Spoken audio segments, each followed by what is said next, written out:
7 years ago, on the day of the disaster, the city lived its own life. Noticing the red light, the girl turned around. Then the horror called the dungeon breakthrough began, after which monsters began to emerge from their portals, and as a result of the incident, many people died. Trying to escape from the monsters, they zealously called for help. Looking at the bloody photo of his family, the protagonist noted that his parents were also gone then, and that day he lost everything in an instant. The protagonist clenched his teeth tightly while bloody tears flowed from his eyes. He swore that he would definitely become a hunter and tear all the monsters to shreds. 7 years later, the memorial park of the disaster. A guy was sitting on a bench with a travel bag, mentally noting that he was kicked out of the hunter training center. Looking with blue eyes, he asked what kind of hunter he was. A male voice addressed the member Han Sunjun, noting that he wanted to tell him directly. Looking at the brunette in front of him, the man told him not to come to the hunter training center anymore. Frowning, the protagonist asked what was wrong and why he was being kicked out. The tall man ran his hand through his hair and said that he knew that a normal awakened only needed a few months to complete the training at the training center to become a hunter. Looking down at the guy, he noted that however, the problem was that he had been here for 7 years. The brunette looked at him from under his brows with displeasure. The coach frowned and said that since it had come to this, he wanted to be honest, noting that he had no talent at all and, in a word, was just trash. Sunjun listened with shock in his eyes to his words about how if they allowed him to stay here, the image of their center would also become shitty. The other participants gathered behind him, and someone said that when they saw him coming and training every morning, his tenacity was amazing and they even felt sorry for him.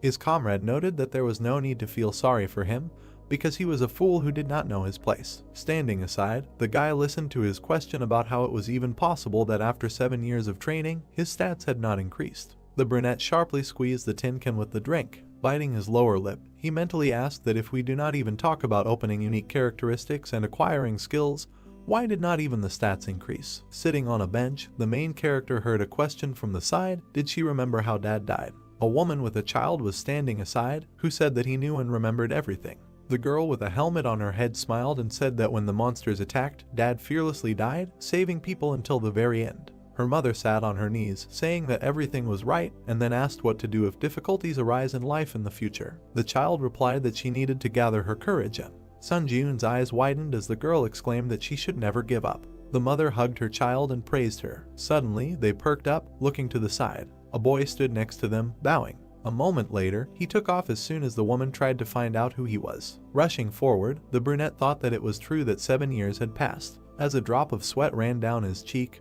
he noted that he couldn't just give up like that. Running across the square, he mentally exclaimed that he would never give up. After a while, it began to rain. The protagonist knocked on the front door. A few moments later, it opened. A large man appeared, asking the participant to leave. Standing in front of him, Sunjun asked him to help him pass the hunter exam one last time because he couldn't give up like this. The man fell silent. Frowning and baring his teeth, he called the guy a piece of shit and asked why he still couldn't understand. The brunette opened his mouth in shock. The curator poked his finger at his shoulder, asking if he had come to forcefully return the money he had wasted, and then asked if he would calm down if he simply returned half of it. The protagonist muttered that it wasn't so. Opening his mouth wide, he shouted that it wasn't about the money at all. Receiving a sharp blow to the face, he began to fall backwards. Sunjun landed on garbage bags and bins. Turning to the door, the man smirked and asked him not to lie, at least to him. Looking at the guy, he called him scum. The brunette wilted, sitting in the rain in the garbage bags. Looking down with a gloomy gaze, he thought that if only he had a unique characteristic too. Without getting up from his seat, the protagonist thought that if he had even a little talent, then a small drop fell into the water. A blue sign appeared with the words that the trial tower praised him for his iron will. Sunjun, who found himself in the water, opened his eyes wide, wondering who was praising him. He began to be pulled into a puddle of rainwater. Looking with frightened eyes, the guy indignantly asked what was happening now. A loud scream was heard throughout the area. The curator ran out of the house, ordering him to shut up. However, there was no one near the garbage bags anymore. He looked around, picking up the brunette's cap. Throwing it into the trash can, the scythe called him a weakling.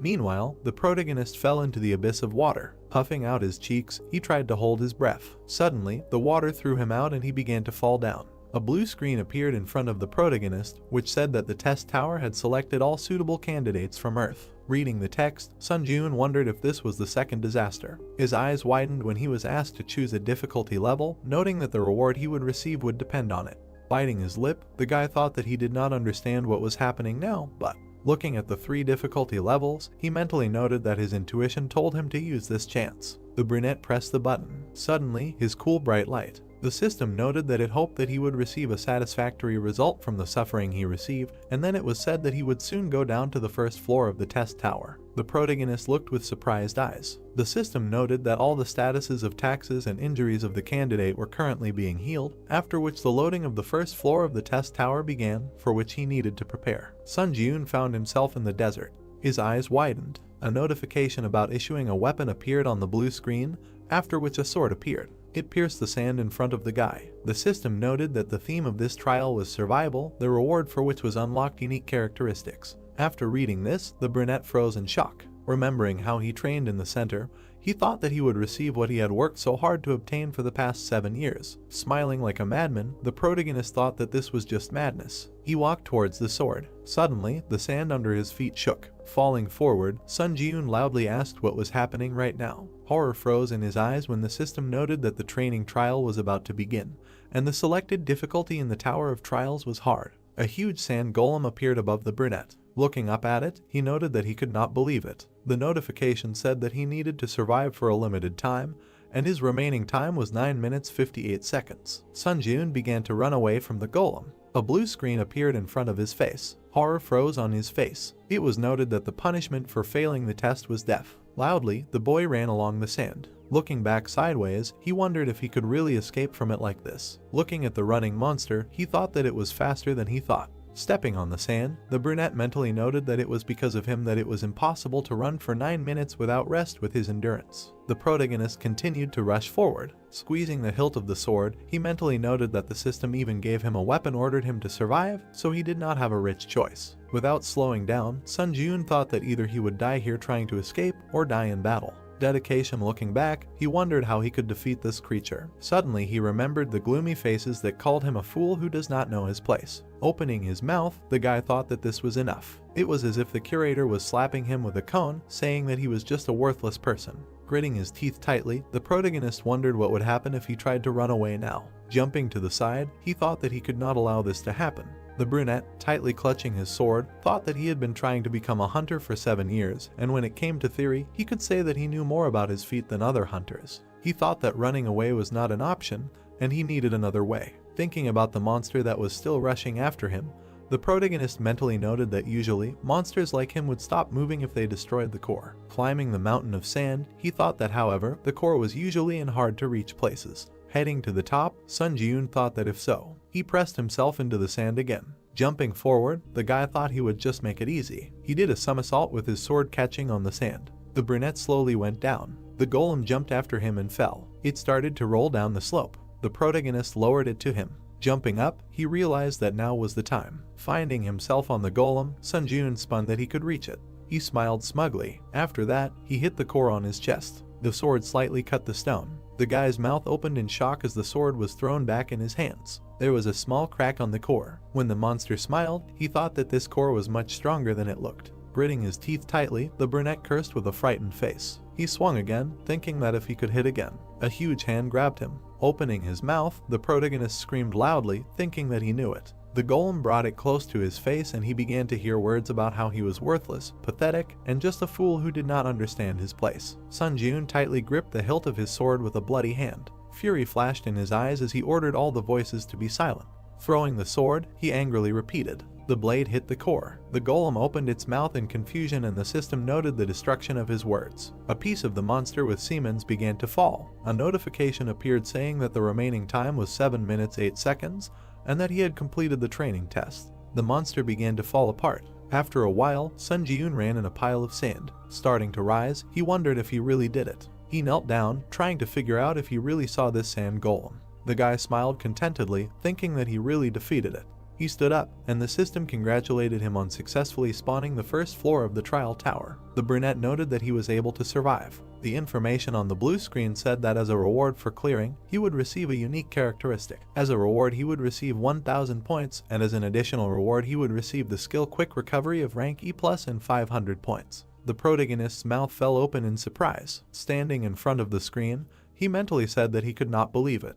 Looking at his hands and imagining many gloomy faces, he thought that he had put in a lot of effort over the past 7 years, and the only thing he received in return was disdain and ridicule. he was notified of the unlocking of the unique characteristic Necromancy rank F. Sun Ji-eun froze, mentally noting that now he could become a hunter. However, sadly lowering his eyes, he thought that all this would only happen if he survived. Suddenly, his eyes widened. Seeing the red and black clot of energy in front of him, the brunette wondered what it was. Holding his injured shoulder, he asked if it was true that a black fog had appeared where the golem had died. He touched it. Tablets appeared with words stating that his unique characteristic had been activated, and then he was asked if he wanted to absorb the soul of the sealed golem. Looking with shocked eyes, Sun Ji-eun wondered if this black fog was his unique characteristic. He pressed the button with a positive answer. Shreds of energy began to emerge from the core, heading towards the guy. His eyes widened in surprise. A blue tablet appeared with words stating that he had absorbed the soul of the sand golem, and that his skill had increased by 7%.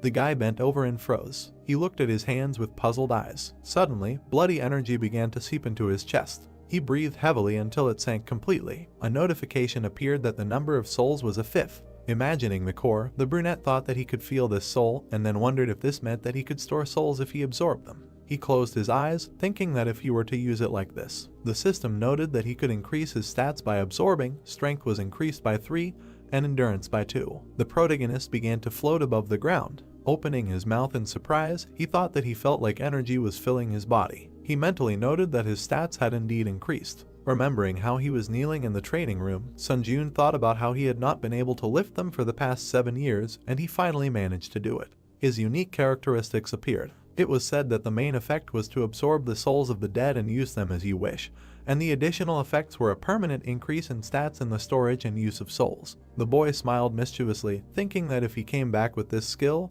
he could become a hunter. A portal appeared in front of him, and the system asked him to go to the waiting room. The brunette looked at the portal. Heading towards it, he said that he thought he had no choice but to go there. The portal began to open in a different place. A moment later, the protagonist fell out of it. Lying on the cold floor, he muttered that his wounds were worse than he thought. Suddenly, a green light appeared, and his eyes widened. Standing up, Sun Ji-eun looked at his hands and Sagami, where all his wounds healed, and did the body heal after the test. Starting to walk forward, he noticed that in such a spacious room there was only one bed. He lay down on it. Looking at the ceiling, the brunette wondered what he should do now, and was he really able to get out of this tower? He tried to understand why she called him here. Suddenly his eyes widened in surprise. A screen appeared in front of him with the words that the following 5 commands are now available to him: information, smear, community, inventory, trial. The guy stood up, reading that, saying the command will lead to its activation. He began to slap himself on the cheeks, saying that for now he was focused on survival. The brunette activated the trial. The system noted that the time until the trial of the second floor is 23 hours 21 minutes. Sitting on the bed, he noted that he still had many trials ahead of him.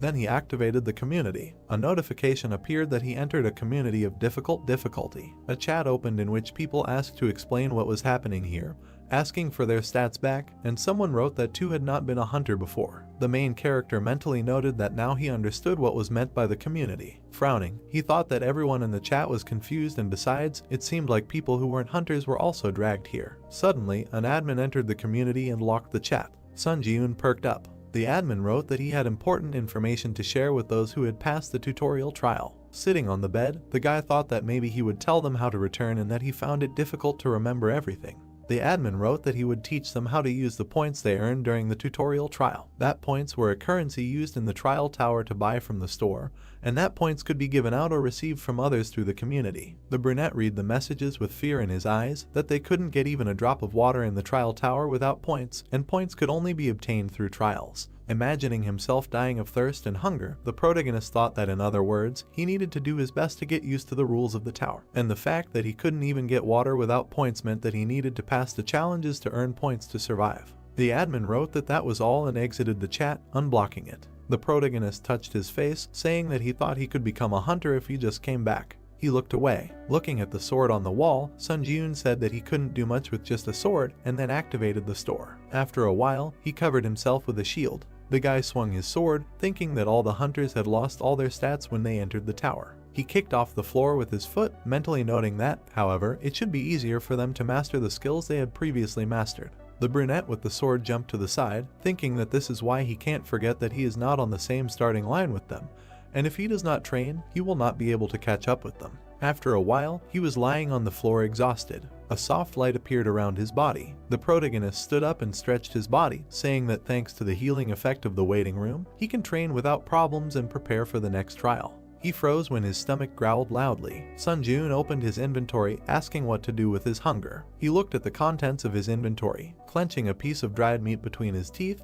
the guy thought that he only had 40 points left after purchasing, and if not for the additional reward, he could not even dream of a shield. The system said that the remaining time until the second trial was 17 minutes and 17 seconds. Looking at the blue screen, the brunette mentally noted that time flew by unnoticed, and even the restless chat fell silent when it was almost time for the second test. Frozen, he wondered if he could survive again. The protagonist frowned, telling himself that he would definitely survive. There were 10 seconds left until the second test. The countdown continued. The waiting time was up. The system asked Sunjun if he was ready for the second floor test, and he answered positively. After that, he began to dive into the portal. A moment later, the guy found himself in the forest, and notifications began to arrive that he had entered the second floor of the hard difficulty test tower. His eyes widened in surprise.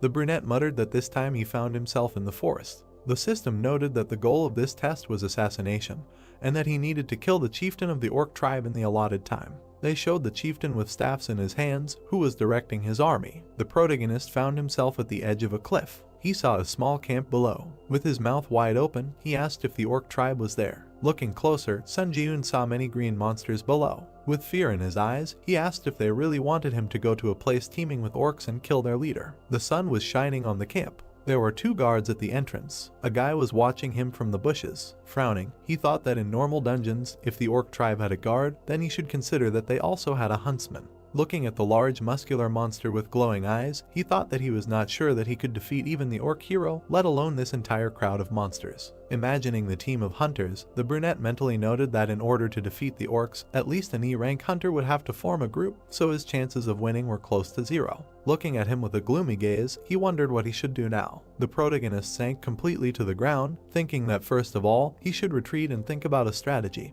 and then he smiled, thinking that there was one way he could pass this test. In his hands was a torch. Sitting on the ground, Sun Ji-eun noted that he had collected enough logs. He stared at the fire. Opening a blue screen, the guy stuck the torch in it. It appeared in his inventory. Smiling contentedly, the brunette noted that it really worked. Birds flew over the green forest. Watching the orcs, the protagonist noted that they looked like lazy pigs, but in fact, they were a very conscientious race. Hiding behind a tree trunk, he thought that the huntsman should go hunting in the morning and return by sunset, so there was plenty of time. Imagining the crowd of green warriors, Sun Ji-eun thought that he had only one means to break through the numerical superiority, which was the biggest obstacle to the goal of this trial, and that was fire. He furrowed his brows confidently. The boy watched the entrance to the camp. Sitting by the trunk of a tree, he mentally noted that according to the Hunter Association, the orc sentry did not stand guard all the time, but returned to the village during meals or rest breaks. Rushing forward, he threw the torch. Running through the forest, he threw fire into the trees. After a while, the forest along with the camp began to burst into flames. The orcs began to run with buckets of water, trying to put it out.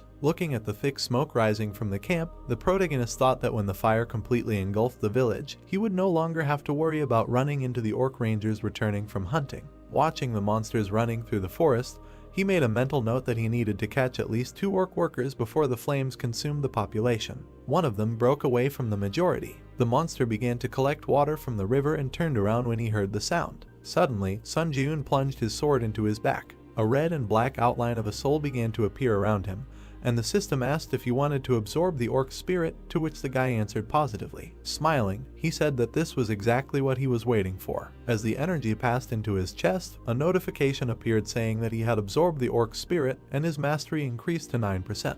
Then another tall orc approached him from behind. The brunette, gritting his teeth, began to turn around, recognizing the sentry in him. A moment later, he blocked his blow with his sword. Frowning his dark brows, he activated absorption. A blue light appeared, and the system noted that he could increase his stats using the spirits he owned, and his strength was increased by 4 and his agility by 2. The protagonist swung his sword furiously. Meanwhile, the fire was spreading. After a while, Sun Ji-eun absorbed the orc's soul, activating the accelerated regeneration skill, and that he could again increase his stats using the spirits he owned. The guy clenched his fist, seeing that his stamina was increased by 4, strength by 2, and agility by 3. He thought that now he did not risk dying when meeting another sentry. After a while, the sick man came out of the fire. Some orcs looked at him with frightened eyes. Frowning, he mentally noted that there were 3 orc hunters and 1 sentry in front of him. Looking inside the camp, the protagonist thought that he needed to add the barely old chieftain, a total of 5. Looking towards the chieftain, he thought that if he carefully went around the sentry, he could easily reach the chieftain. Running forward, Sun Jiun attacked 3 monsters in a row, thinking that thanks to the absorption of the sentry's spirit, the workers did not pose any threat to him. Confidently looking forward, he perked up. He saw another one behind the orc. The guy put up a shield, blocking its blow. Gritting his teeth tightly, he held the shield. Trying to get to the chieftain through the monster, the brunette mentally noted that the sentry had moved away from the chieftain, and apparently, he decided to refuse to perform the duties of a bodyguard next to him, and in fact, this sentry was the last obstacle. The protagonist swung his sword furiously. With a sharp blade, he pierced the sentry. Fire began to gather above the chieftain's staff. Sun Jiun climbed onto the body of the dead monster. At that moment, the chieftain pointed the flame at him. His eyes widened. A beam of fire hit him. The old chieftain laughed harshly. Ahead, in the thick smoke, a silhouette of a man was emerging. Shock appeared in the monster's eyes. The guy was clenching his teeth tightly, holding a shield in his hands, and above his head hung a sign that he had received the achievement He Who Withstood the Flames and that he had acquired the skill Burn Resistance rank F. The brunette, his eyes flashing, bared his teeth and said that he was finished. He headed straight for the monster. The chieftain waved his staff again and screamed loudly. A moment later, his hands were cut by the protagonist's blade. The orc screamed in pain. He froze, looking at the protagonist. A second later, he ran into the tent. Sun Jiun bared his teeth, looking with malice. The settlement followed. With one swing, the guy cut the fabric at the entrance. Suddenly, his eyes widened. The monster was sitting on the floor, hugging 2 trembling children. A green hand reached for the brunette's pant leg. A monster was sitting at his feet. Seeing him crying and grabbing his pants, the protagonist wondered if they really cared about their family too. He froze and darkened. The voices of his parents appeared in his head, telling him to run away, saying that at least he should definitely survive. A broken frame with a family photo lay on the bloody floor. Oppa reached for the dagger behind his back. A second later, he swung it. Sun Jiun hit him on the head with the hilt, exclaiming that they, monsters, were not like him at all. Looking at the green monster, he thought that the 2,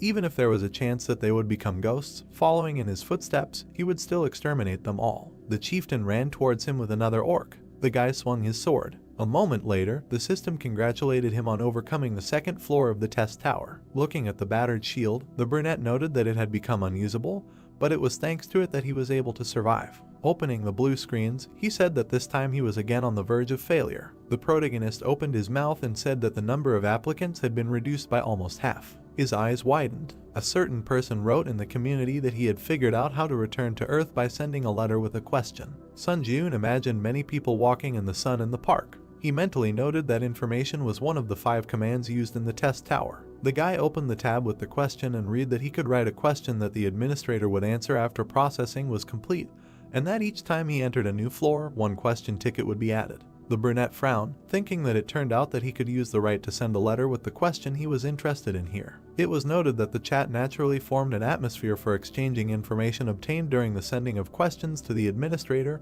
He collected the key points minus some small details. It was also said that after overcoming the 5th floor, temporary return stones will go on sale, with the help of which it will be possible to return to Earth for several days. And after the 8th floor, as it was said, a large-scale expansion of the system will be carried out and items will go on sale that allow you to finally return to Earth. The protagonist pursed his lips, thinking that if he returned to Earth with only the skills that he had now, then, having improved his characteristics, he could become a rank hunter. A blue screen appeared with his unique characteristic Necromancer F rank, mastery 65%. Sun Jiun ruffled his hair, saying that on Earth, his abilities would be called Jack Flood. He bit his sad look, saying that he could hardly overcome the 2nd floor, and he was very far from the 8th. He said that in any case, you need to think positively, and that the stats that I always had at 0 were enduring, approaching the average of 20 points. Then his status window appeared, which said that his strength was 18, endurance 15, personality 14 plus 5, and mana 7. The guy dropped his Olympian on the floor. As a blood-black aura flared in his chest,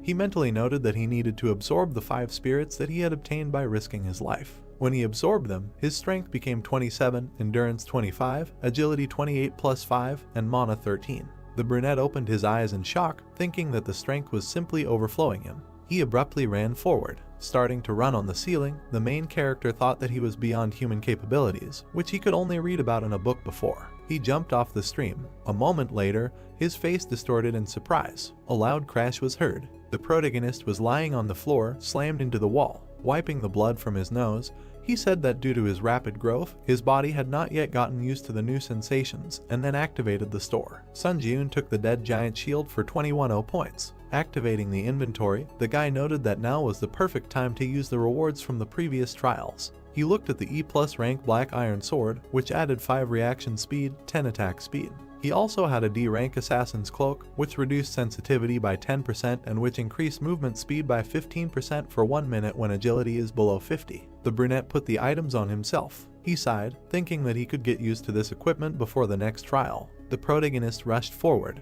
He grabbed the hilt of the sword. Sun Ji-eun swung it, mentally noting that he would become so strong that no one would be able to catch up with him. Water flowed down the stalagmites in the cave. Inside it, a guy appeared through a portal. The system noted that the 3rd floor of the high difficulty trial tower had been entered, and the theme of this trial was a duel. The brunette opened his mouth in surprise, asking if he was in the cave. He raised his head, looking into the crevice above. The protagonist perked up when he was notified that a dark guardian would appear in 10 seconds. He got into a fighting stance, thinking that like the sand golem, it could appear from anywhere, so he had to be on guard. There were 5 seconds left until the dark guardian appeared, 3 seconds, 1 second.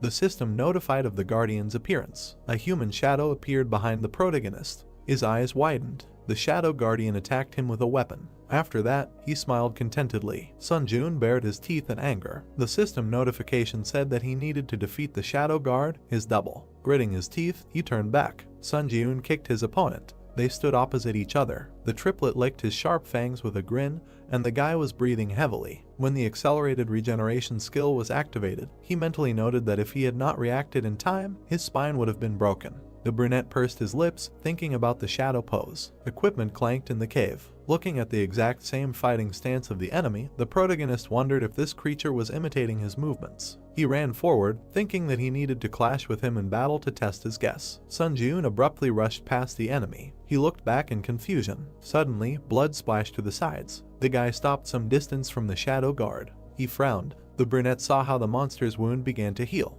He angrily clenched his teeth. The protagonist grinned, noting that he also had a recovery skill. The enemy ran at him. The monster just as unexpectedly rushed past. Sun Ji-eun put his foot forward, thinking that he was right that this monster was repeating all his attacks. He hit the guard, not allowing himself to be attacked. The guy ran forward, mentally noting that in this case, he could use the weaknesses of his swordsmanship to crush this creature. A fierce fight began between them. The protagonist swung his sword. Suddenly, the tip of the sword appeared in front of his face. The sound of a blow was heard. The opponents jumped in different directions. The brunette opened his mouth in surprise, mentally asking what just happened. The sword flew up in the air. The monster began to powerfully attack him. Sun Ji-eun clenched his teeth, wondering if he was imagining things, and then wondered if this one had really managed to become so strong in such a short period of time. The monster and the guy jumped back. The monster perplexedly shook itself. Black and blue energy began to blaze from the brunette's body, and the system noted the activation of the exclusive effect of the killer's cloak, which increased movement speed by 15%. The protagonist frowned, thinking that if this fight dragged on, he would be in danger, so he needed to deal with it within 1 minute while the timer was active. The guard bared his teeth and growled. Sun Ji-eun rushed forward at great speed. He rushed straight at his opponent. A second later, he dodged the blow. Grouping himself, the guy hit the monster again. Then he put his sword to its throat. Then the enemy pierced it. The brunette smiled contentedly, thinking that he had succeeded. The guardian screamed in pain and began to fall backwards. Extending his arm, he cut off the protagonist's arm that held the sword. Sun Ji-eun looked at the splashes of blood in shock. A moment later, he screamed loudly. Squinting his eyes, the guy told himself to pull himself together since this was not the end. Looking at the monster, a question arose in his mind. The brunette frowned, wondering why he was not moving. He mentally noted that even though that creature had a good healing skill, it still took some time to recover. While his bloody hand with the sword lay to the side, the protagonist thought that he should kill the Dark Guardian right now, but it was unclear how he could do it without a sword. He breathed heavily, seeing that the remaining time of the skill was 11 seconds. Sun Ji-eun put a shield in front of himself, mentally noting that perhaps he was going to real madness now. Putting his leg back, he rested his foot on the ground, thinking that it would be better to pull off such a crazy trick than to die. The guy rushed forward. His opponent perplexedly shook himself. The brunette approached him. The monster bared his teeth and swung his shoulder. Meanwhile, the protagonist ran at him with a sword. A moment later, he hit him. The monster flew away from him a huge distance. Dust rose in the air. The wounded monster, twisted, lay on the ground. Blood flowed down his face. Sun Jun stood next to him with a shield and swung. Baring his teeth, he wished death to his opponent. A moment later, he hit the monster. His head flew to the side. The system congratulated him on passing the 3rd floor of the testing tower. Then he entered the waiting room of the 4th floor, and all of the guy's wounds were healed. He looked at his hand, which was previously cut off. He touched the wall with it and looked at it. Then the brunette punched him. The wall was covered with huge cracks from the impact. The protagonist smiled widely, noting that this was a flawless healing. A notification appeared saying that the number of souls in his possession was a 5th. Remembering how he sucked in the Dark Guardian, Sun Jun mentally noted that this was the spirit of the double that he had lost his mind in the cave after passing the trial of the 3rd floor. Looking with surprised eyes at the bright light from his chest, the guy thought that the consistency of the spirit was so dense that it could not be compared with the monsters that he had absorbed earlier. A notification appeared saying that the mastery of the unique characteristic necromancy had reached 100%, and the rank of the unique characteristic necromancy was raised by 1 level to E rank. A 3rd additional effect appeared, which, when absorbing the spirit of a skillful person, gave a certain probability that one of the skills imprinted in the soul could be given. After reading about it, the brunette's mouth dropped open in shock, wondering if he could really absorb skills. Thinking back to himself in the orc camp, he mentally noted that just like how he was able to obtain accelerated regeneration only after being on the brink of death several times, skills could never be obtained with a snap of a finger. The protagonist smiled widely, saying that in his entire life, the thought of being given such a mind-blowing unique characteristic had never crossed his mind. And of course, it shouldn't be overlooked that the description said likelihood of acquisition. He said that he thought he just needed to check how lucky he was, that's all. Blue screens appeared in front of him, indicating the entrance to the high difficulty 4th floor community. Sun Jun said that this was his 3rd time returning to the waiting room, so the environment already seemed so familiar to him, as if he was at home. He perplexedly perked up. The chat was bursting with messages that apparently the 4th floor test would not be individual, but a group one. Looking at the screen, the guy wondered if it meant that there would be a joint test and a team of players would be formed. A certain player wrote that he might be exaggerating, but he was sent a response saying that the theme of the next test would be a competition. He asked if this would mean that the players would have to kill each other. The brunette froze in horror. Remembering the pools of blood, he wondered if it meant that in the next test there was a chance that he would have to kill a person. The system noted that the selection of candidates was complete, and that the 4th floor test was beginning, which would last 24 hours, and the condition for successfully passing the joint test was to defeat the Goblin King within the allotted time. The fortress wall of the castle appeared in front of the players. It was noted that the condition for failing the test was the destruction of all the candidates selected for the team or the passage of a certain amount of time, and that the penalty for failure was death. The protagonist moved to the floor. Other players appeared in front of him. They were standing on the ground, on which a pentagram was drawn. Sun Jun pursed his lips, thinking that he was embarrassed, since recently he only crossed paths with monsters. He looked away when a player suggested introducing themselves to each other, since they were now a team. The brunette with a staff in her hand said that her name was Lee Hayan. She smiled and added that she specializes in providing support to the team and was also an E-rank hunter on the outside. The girl turned around when another player noted that in that case, he thought that their team was not a complete bunch of scum. Lee Sung-hoon threw a large two-handed sword over his shoulder and introduced himself, saying that he specializes in close combat and was a D-rank hunter on the outside. Sun Jun frowned, thinking that unlike this, hunters of this rank always behave politely on Earth. Looking at them, he said his name and that he also specialized in close combat, but was not a hunter on the outside and was only undergoing training. The brown-haired man gritted his teeth and asked if that meant he was just a cadet. The guy perked up and darkened when he was ordered not to get underfoot. He looked up. Looking at the man, the brunette said that he nevertheless believed that he was a good fighter and could handle the role assigned to him. Sung-hoon frowned and replied that if he decided that he was only causing harm, he would immediately eliminate him. Imagining the dark, mocking silhouettes, the brunette thought that he had long been accustomed to such looks. Frowning, he handed over his weapon, thinking that for a moment he had managed to forget about his past. The brown-haired man turned around and looked back, calling out to the cadet and telling him to stay behind and take care of the small mobs. The protagonist mentally noted that not only was he annoying him, but he could also confidently say that his abilities were more than enough to return his words in kind. Looking at the large gates of the fortress, he concluded that the Tower of Trials was all about skills. System notifications began to appear with words about how to cooperate with his team members and complete the trial before the other team, and then they noted the opening of the main gate of the citadel. the gates began to lower. Goblins immediately burst out of them. Sung-hoon took the blow of 3 of them. Covering himself with his sword, he loudly asked how the goblins could move in such a battle formation, and then began to demand Sun-joon to fight. The guy looked at him with a gloomy look. Standing by the corpse of the slain goblin, he noticed that the 2 mulattoes did not look in his direction.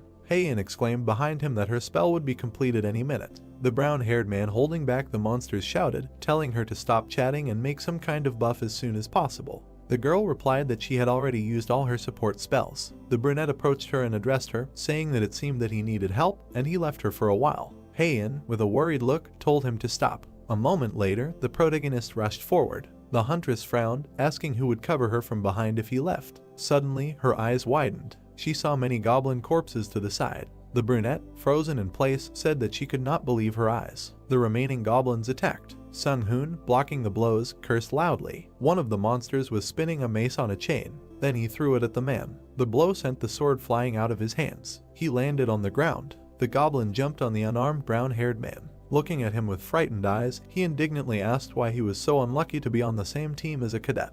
At that moment, the main character attacked the monster. The man froze with surprise in his eyes. The monster perked up, seeing the corpse of his comrade. Sun-joon stood in front of his teammate. Without turning his head, he told Sung-hoon to stand aside. The hunter opened his mouth in confusion. Flashing an evil look, the guy told him not to get under his feet. With lightning-fast movements, he began to kill his opponents. When the corpses flew in different directions, a notification appeared that he had received the title of Goblin Hunter. Watching, the man opened his mouth wide in horror. The hero walked between the goblin corpses, absorbing dark energy. He frowned and noticed that the black haze of his unique characteristic remained invisible to their gaze, so he could absorb souls as much as he wanted without any problems. Notification: increased stats using spirits you have. Strength increased by 3, agility increased by 4, endurance increased by 2, toughness increased by 7. Absorbed one of the Goblin Guardian skills. The brunette shuddered in surprise and read about the new skill. Skill: Guardian Sensitivity F Mastery 0%.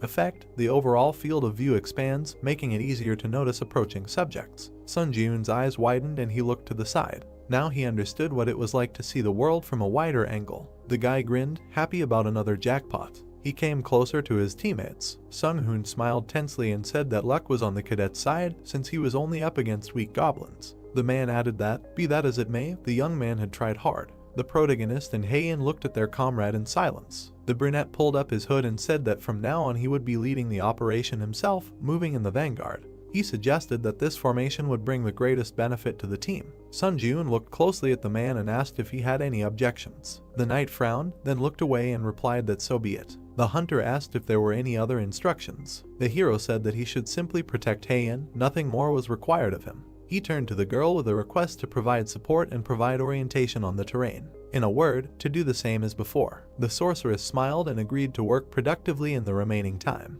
She extended her glowing hand forward and resumed searching for her target. The hero continued attacking the goblin squads, absorbing their souls and increasing his skill level to 12% for now. Time remaining, 14 hours 37 minutes. Night had fallen. The trio walked between the debris. The girl noted that although the goblins had been attacking with varying frequency, everything was too quiet now. The brunette stopped and looked ahead, then suddenly rushed forward without explaining anything. His teammates hurried after him in surprise, asking what had happened. Heian looked ahead. In front of them was a square with a fountain strewn with dead goblins. Sun-joon assumed that the other contenders had already been here. The man looked around in amazement and asked if the rivals really had rocket turbines instead of legs. The hero touched the monster's blood and noticed that it was still warm, which meant they could catch up with their competitors if they hurried. If the other team won, they, who failed the test, would die. The brunette raised his head and said that they had better hurry. The goblins were running to attack. Someone stood and hit his shield with a sword, attracting the monsters. One of the monsters looked back, feeling someone step on him.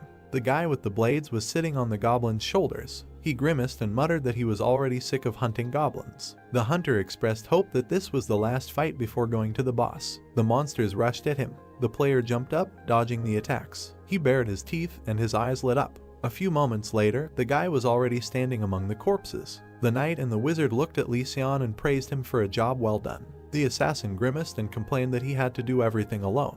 He turned to a knight named Lee Jin-hoo and asked if he liked skimming off all the cream. The other man smiled awkwardly and asked him not to say that. Seon snorted and demanded that he go and open the boss room. In front of them was a tall gate with an eye. The assassin looked at his retreating teammate and said that he wanted to finish everything quickly and have a good rest. The guy turned around and promised that he would open the door immediately. The knight turned away and grimaced, thinking that the hunter treated him like a little dog. Notification: condition fulfilled. All members of the challenger team have entered the Goblin King's Spire. The boss battle will not begin until only one of the two teams remains. Jinwoo shuddered when a red wall appeared in front of him. Notification: it will be impossible to escape from the current location at this point. All team members raised their heads. An energy cube covered the entire space around them. Sion frowned and asked what kind of nonsense this was. The wizard twitched and drew the assassin's attention to look away. The protagonist's team was approaching them. Sun Jiun looked at his opponents grimly. The opponents looked at each other, and Sion cursed and muttered that he wanted to end it as soon as possible. The protagonist frowned and said that he would fight alone, and asked Heian to provide him with a buff that increased agility, and all the other buffs could be provided to the gladiator. The girl looked closely at her companion and said that she had seen with her own eyes how strong he was, but perhaps humans would be scarier than all of these monsters combined. The opponents looked at them menacingly. Sun Jiun turned to his partner and replied that if he felt that he was in danger, he would immediately give a signal. Until then, he would count on her support. The sorceress held her staff out in front of her and said that she would do her best. Agility increased by 2. The agility boost effect lasts for 10 minutes. The hero moved forward, his body surrounded by a glow. The guy thought that he was convinced that he had already surpassed the skill level of the average hunter. In addition, he had just killed more than 30 goblins. Sion took a fighting stance and ordered the team to prepare for battle. Sun Jiun rushed to attack, deciding that his current self was strong enough to cope with this test. The guy quickly approached the opponents. The assassin frowned and sweated. He suddenly jumped behind the knight and ordered him to immediately use his shield at full power. Jinwoo frowned and activated his defense. A golden energy field appeared in front of the three. The protagonist swung and hit the shield, cutting it into pieces. The enemy team shielded themselves with their hands from the gust of wind. Sun Jiun immediately rushed forward, attacking each of the opponents. Heian and Sung Hoon looked at him in shock. The brunette exchanged glances with the enraged assassin. The guys entered the fight, exchanging blows. Sion gritted his teeth, parrying the blows. The brunette thought that his opponent's skills were clearly inferior to his, but, surprisingly, he easily repelled all the attacks. His eyes flashed and decided that he should act more decisively. The warrior appeared behind the enemy and cut the air with his sword, confident that now the opponent was finished. The assassin parried the attack with his blade. Sun Jiun was stunned by his skills. The enemy gritted his teeth, and his eyes burned. The hero guessed that the assassin was able to see the trace of the blade aimed at him. Sion jumped back, but then a shield appeared in front of his face. The guy frowned, realizing that this limited his field of vision. The brunette appeared from under the shield and pierced the enemy in the chest. Sion coughed and was indignant. What bad luck. Notification: congratulations, you have completed the special task. Bonuses will be added to the reward for completing the 4th floor. The teammates approached the hero. The girl noticed that his hands were shaking. She looked at him worriedly and asked if everything was okay. The guy's face looked detached, but he answered that everything was fine. Heian looked closely at her comrade, guessing that he was in shock because of the murder he had just committed.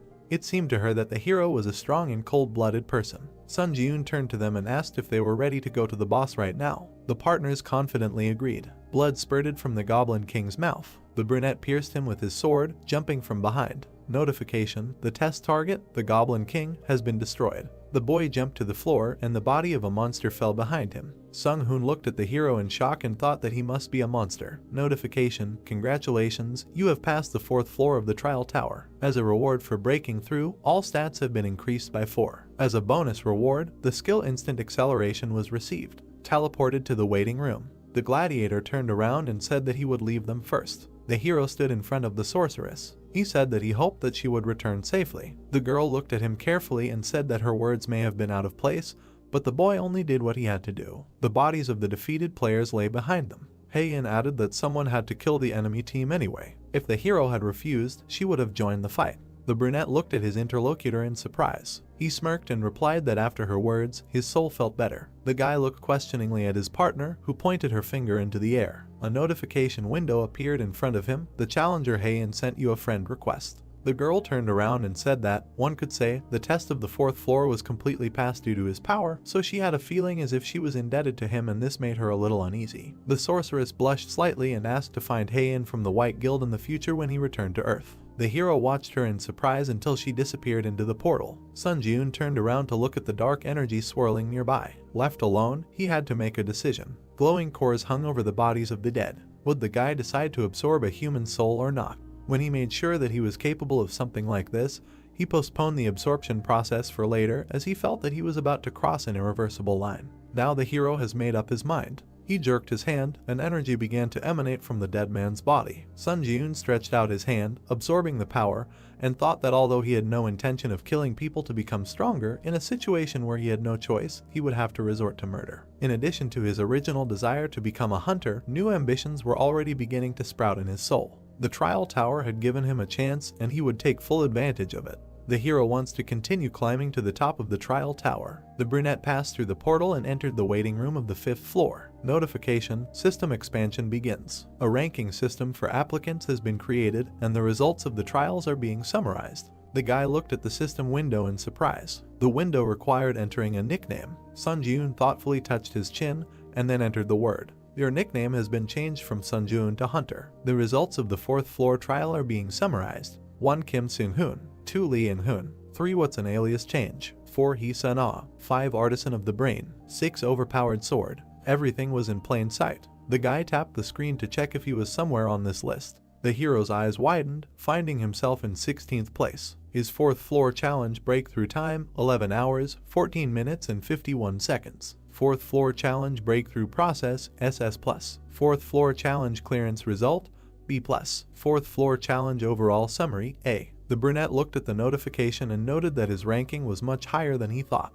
Applicants who made it into the top 50 would be designated as pioneers. Those who received pioneer status would receive an advantage on the 8th floor. Notice, if you maintain the pioneer status until the 8th floor, you will receive the Yahello privilege. The hero wondered what that could mean. He swiped the system menu, deciding that he would figure it out when the time came. Notice, please select a spirit to absorb from your existing souls. Number of souls in possession: 4/15. Dark energy swirled in the hero's chest. Increase stats using the spirits you have. Now he felt that he had finally crossed the boundaries of human capabilities. The boy clenched his fist, feeling a new strength. Purchase of the homecoming stone. You can now leave the trial tower for 3 days and return to your original location. Sun Ji-eun took the weapon and squeezed the artifact to see if it could move along with his equipment. Absorbing the homecoming stone, destination: Earth. The brunette smiled and thought that he was finally returning to Earth. The challenger Sun Ji-eun confirmed his intention to return. The young man began to fall down. The absorption process began. The final destination is Earth. The boy screamed when he saw his body being sucked into the funnel. Notification: you have safely returned to your original place of residence. In 3 days, you will be moved again to the trial tower. The curtains fluttered in the wind. The hero opened his eyes while lying on the bed. He stood up and looked around. The guy had indeed returned to his home. Sun Ji-eun leaned back on the pillow, deciding that he could get a good night's sleep, because compared to the bed in the waiting room, his sleeping place was a real heavenly bed. The brunette grimaced, feeling an unpleasant smell. The hero sat up, realizing that he had better wash himself first. He looked down and found a shield and sword on the floor. The hunter picked them up and was glad that he could take items from the trial tower with him to the ground. This meant that other challengers could do so too. The guy frowned and muttered that he needed to act as quickly as possible. Soon the number of those returning to the ground would increase, which would lead to a sharp increase in the number of items and a drop in the prices of hunter equipment on the market. Sun Ji-eun looked at the equipment, deciding that he needed to get rid of it as soon as possible. The problem is that only those with the hunter qualification can sell items on the market. Initially, the hero only planned to apply for the hunter exam and pass it during his next return. He looked at his phone and muttered that he had a lot more to do than he thought. The cadets were training on the training field. The supervisor watched them from above. The man turned around when he heard the phone ring. He picked up the phone and introduced himself as Hwang Manhwa, an instructor at the White Lotus Training Center. The hero gave his name and asked if he remembered it. The interlocutor bowed his head in annoyance and replied that he remembered. He added that the guy could apply for a refund online. Manhwa was surprised to hear that the young man did not ask for a refund of the tuition fee he had paid. The supervisor looked out the window and asked if he would regret his decision. The brunette answered in the negative and added that he would have one request. The man sighed tiredly and said that if he was going to ask for permission to resume training at the center again, he would be refused. Sun Ji-eun asked for help in passing the hunter exam. The instructor frowned and reminded him of how his midterm assessment went. He was given an F rank, and that was a stretch. The man began to say what would happen if a person without unique characteristics and skills took the exam, but the guy interrupted him. He asked if the supervisor couldn't help him, even though the young man refused to return the money. Manhwa shuddered and replied that he could calmly change his mind because money is never superfluous. The hero smirked when he heard such an answer. He looked forward decisively and offered the instructor to make a deal. All he had to do was arrange for the guy to pass the hunter qualification exam today. Sun Ji-yoon got out of the shower and dried his hair with a towel. He looked in the mirror at his body, his pumped up muscles. The brunette examined himself and concluded that, proportionally to his progress, his body had changed a lot too. The hero got dressed and muttered that now was not the time to admire his beloved self. He needed to hurry to take the exam. The guy went out into the hallway and met his neighbor. Sun Ji-yoon looked at her and thought that he really missed such a normal everyday life. He bowed and greeted the girl. She turned and greeted him back, thinking that this was the same neighbor who had been trying to become a hunter for 1,000 years. The brunette passed by, smiling and wishing her a good day. The woman blushed slightly and muttered if this guy had always been so tall. The hero waved his hand near the road, but no taxi stopped. He thoughtfully looked away. A few minutes later, the guy was already racing forward, jumping between the roofs of houses. Sun Ji-yoon grinned and muttered that running to the destination was also a good option. The guy pushed off and thought he would soon be there. Hunters Association. The brunette entered a tall building and stood in front of two men. The young man smiled and said that he had not seen the instructor for a long time. Manhwa chuckled and replied that not much time had passed since their last meeting. The hero looked at him confidently and said that he had been through so much in the last few days that it felt like 100 years had passed. The man looked at him in surprise and asked again. The young man confirmed that the days had not been easy. A man in a suit approached them and introduced himself as Kim In-hoo, the examiner who would be evaluating the test. He looked at the hero and said that he probably knew that, at the instructor's request, he would not have to take the theory test and interview. The examiner asked if the cadet had any questions about the exam. The brunette answered negatively, and the interlocutor invited him to follow him. Sun Ji-yoon stood in a large pavilion, holding a sword in his hand, and the man watched from above. Manhwa looked at the interlocutor and reminded him of his request to expel the guy as soon as possible. In-hoo replied that there was no need to worry because the monsters with the worst compatibility with the examinee were prepared for testing. The examiner looked at the guy and said loudly that he could choose the difficulty of the exam from 1 to 10 as soon as he was ready. The hero frowned and thought that he had always chosen the first difficulty level in this exam before and lost to the goblin every time. All because he was weak. The supervisor grinned and muttered that he would definitely choose the first difficulty level. He was interrupted by Sun Ji-yoon's voice, who chose the 10th difficulty level. The man shuddered in surprise and asked again. The brunette looked at him with a smirk. The instructor grimaced and said that he was a sick bastard. Notification, exam begins. Firebird hunt. A flaming monster appeared in front of the guy and screamed. The hero twitched. The notification said that the movement was slowed down by 25% due to the skill predator's roar. The blade of the sword cracked. The instructor grinned and thought that the boy would never pass the exam because he had slightly adjusted his weapon. Manhwa looked down at the hero, expecting his humiliation. The firebird flew up, blowing heat on the boy. Sun Ji-yoon's eyes sparkled, looking at the approaching enemy. The instructor remembered the day he passed his exam. Having finally become a hunter, he thought that he was the best. However, gradually the gap with his peers began to widen, and in the end, the man gave up trying to fill this gap. The world of hunters is based on innate talent. He accepted this fact and stopped trying to change anything. People are forced to give up when they feel a wall in front of them that they cannot overcome. The man was sure that everyone did this, not just him. Therefore, the instructor believed that it was time for the main character to give up too. Sun Ji-yoon put out his sword to parry the blow, but suddenly the blade cracked. The brunette looked at the blade in surprise and jumped back. The boy thought that even if it was a low-level weapon, there was no way it could crack so easily. The hero frowned and glanced sideways at Manhwa, guessing his plan. The curator smiled ominously and wondered what the boy would do with the broken sword now. The monster rose higher with a scream and attacked with a fireball. Sun Ji-yoon frowned and decided that he was even glad that things turned out this way. The perfect situation to test the skills he managed to get on the 4th floor of the test tower. Instant acceleration. The brunette crouched, then pushed off and landed on the ceiling above the bird.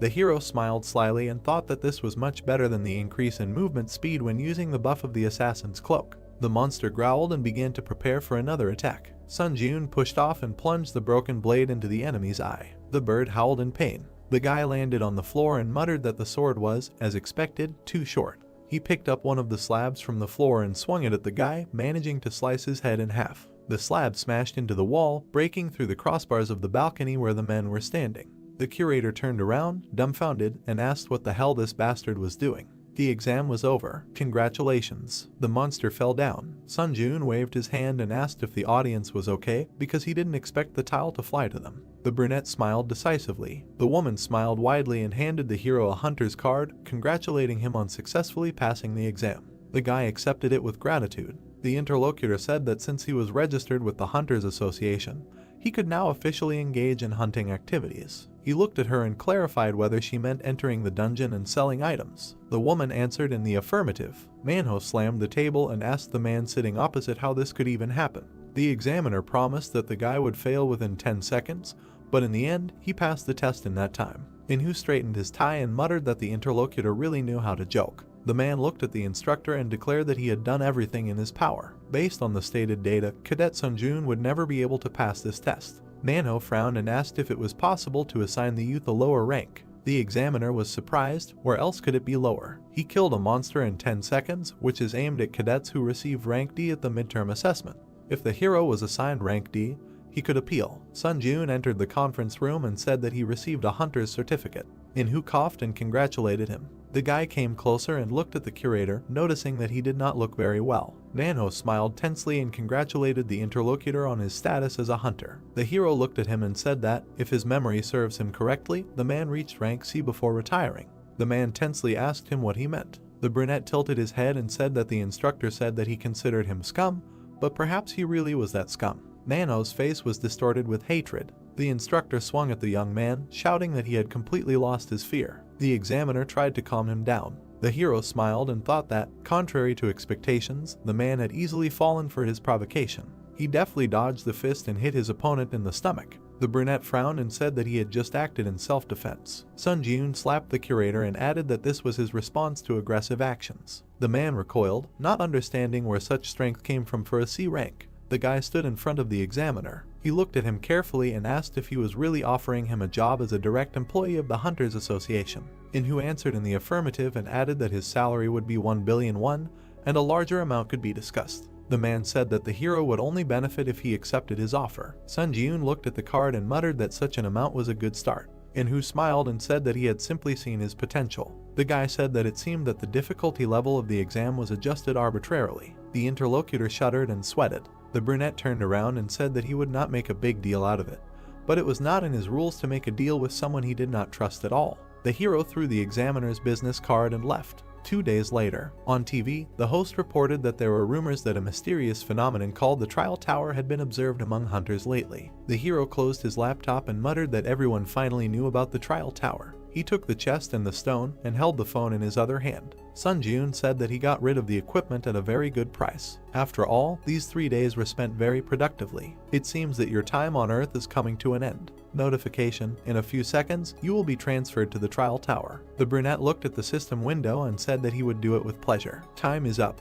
You return to the Trial Tower. Now he is again looking forward to his further progress. The guy found himself in subspace. The hero smiled and said that upon his return, he would again have a lot of things to do. The space around him gradually took on the appearance of a room. The hunter looked down and found himself on a bed, so he returned to the tower. Sunjun sat up and muttered that, as expected, you can freely move items between the tower and the real world. The chest and stone lay on the floor nearby, and the hero hurried to throw them into his inventory. The hero pushed off and jumped to the floor. He began to stretch his arms, deciding to warm up and, without wasting time, challenge the 5th floor. Notification: you have earned the achievement First Return. The skill Eye of Truth has been created. The hero's eyes began to glow purple. Mastery: none. Effect: using mana, you can obtain information about the target you are observing, as well as determine whether the opponent's words are true. The guy looked at the system window and concluded that, in addition to obtaining data about the object of observation, he was even able to distinguish between lies and truth. The brunette smiled and exclaimed that this was a real jackpot.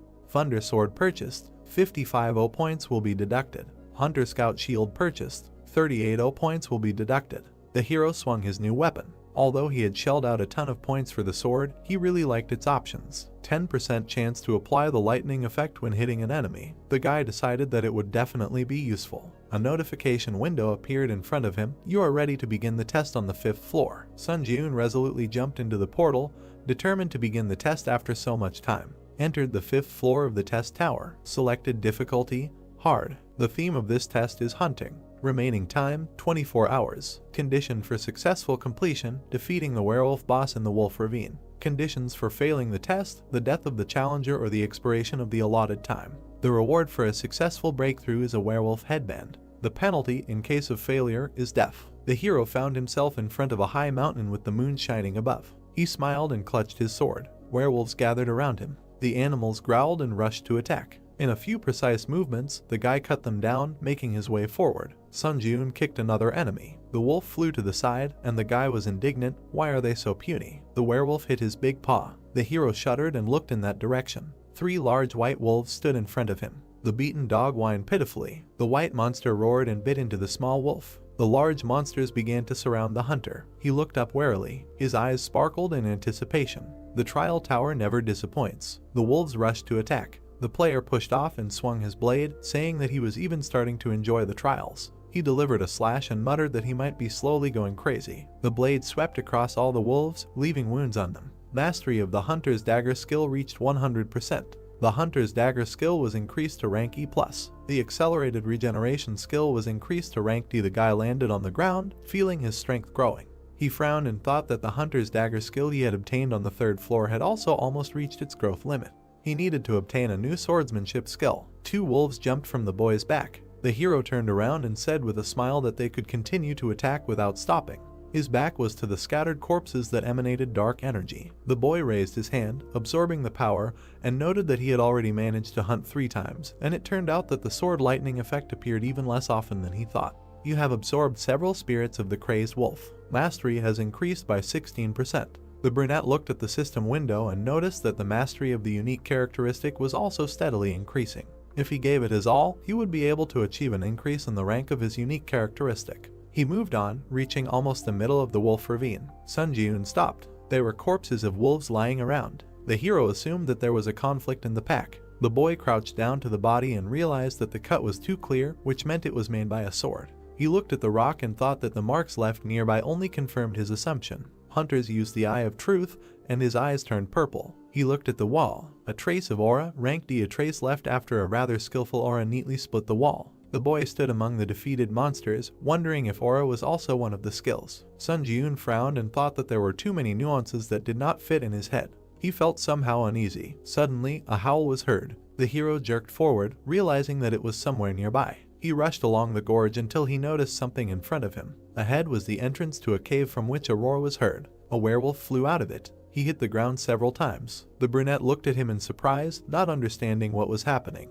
Notification: the boss werewolf required to pass the trial has died. Investigating the cause. Loading. The hero looked at the monster lying at his feet and could not believe that the trial target was dead.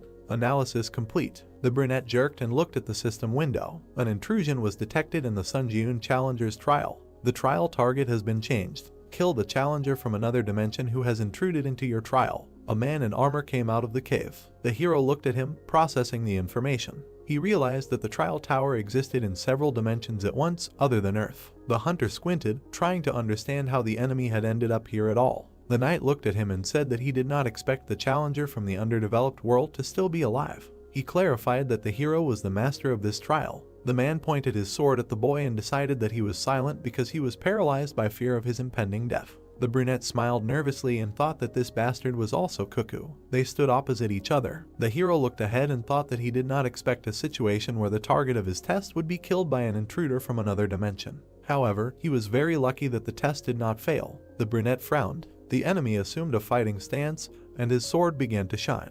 He asked if the boy was so scared that he could not utter a word. In that case, the knight decided to end his suffering right then. Sun Jun frowned, noticing that the enemy was advancing.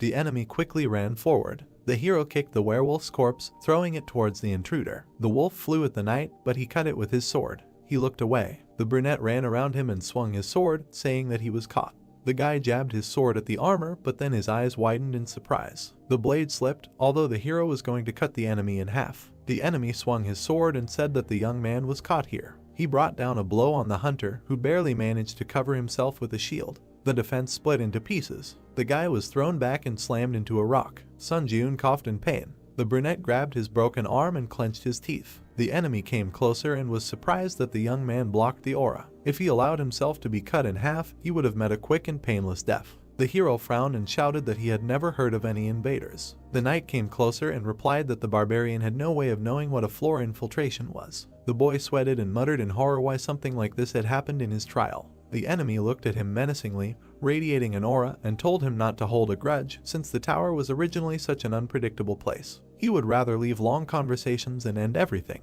The brunette put out his hand and asked the enemy to stop. The hero frowned and asked him to tell about the floor invasion. The knight silently looked at the boy, but still decided to tell since the boy was dead anyway. Sun Jiun looked closely at his interlocutor. The man said that among the options of the system, the expansion of which occurs from the 8th floor, there is the so-called floor invasion. If you buy a ticket for it in the store, you get the opportunity to interfere with other people's trials. The hero sat opposite the enemy, asking if he really came from another dimension. The knight clarified whether the boy thought that he came from some other world. Sun Jiun stood up and muttered something like that. His eyes lit up from using the eye of truth. The man shuddered as he looked at the hunter. Notification: your opponent's words are true. He did not lie. The knight extended his sword and exclaimed that the brunette had just committed an extremely unpleasant act. He dared to judge his words and actions. The hero smiled and replied that he could not do anything about it.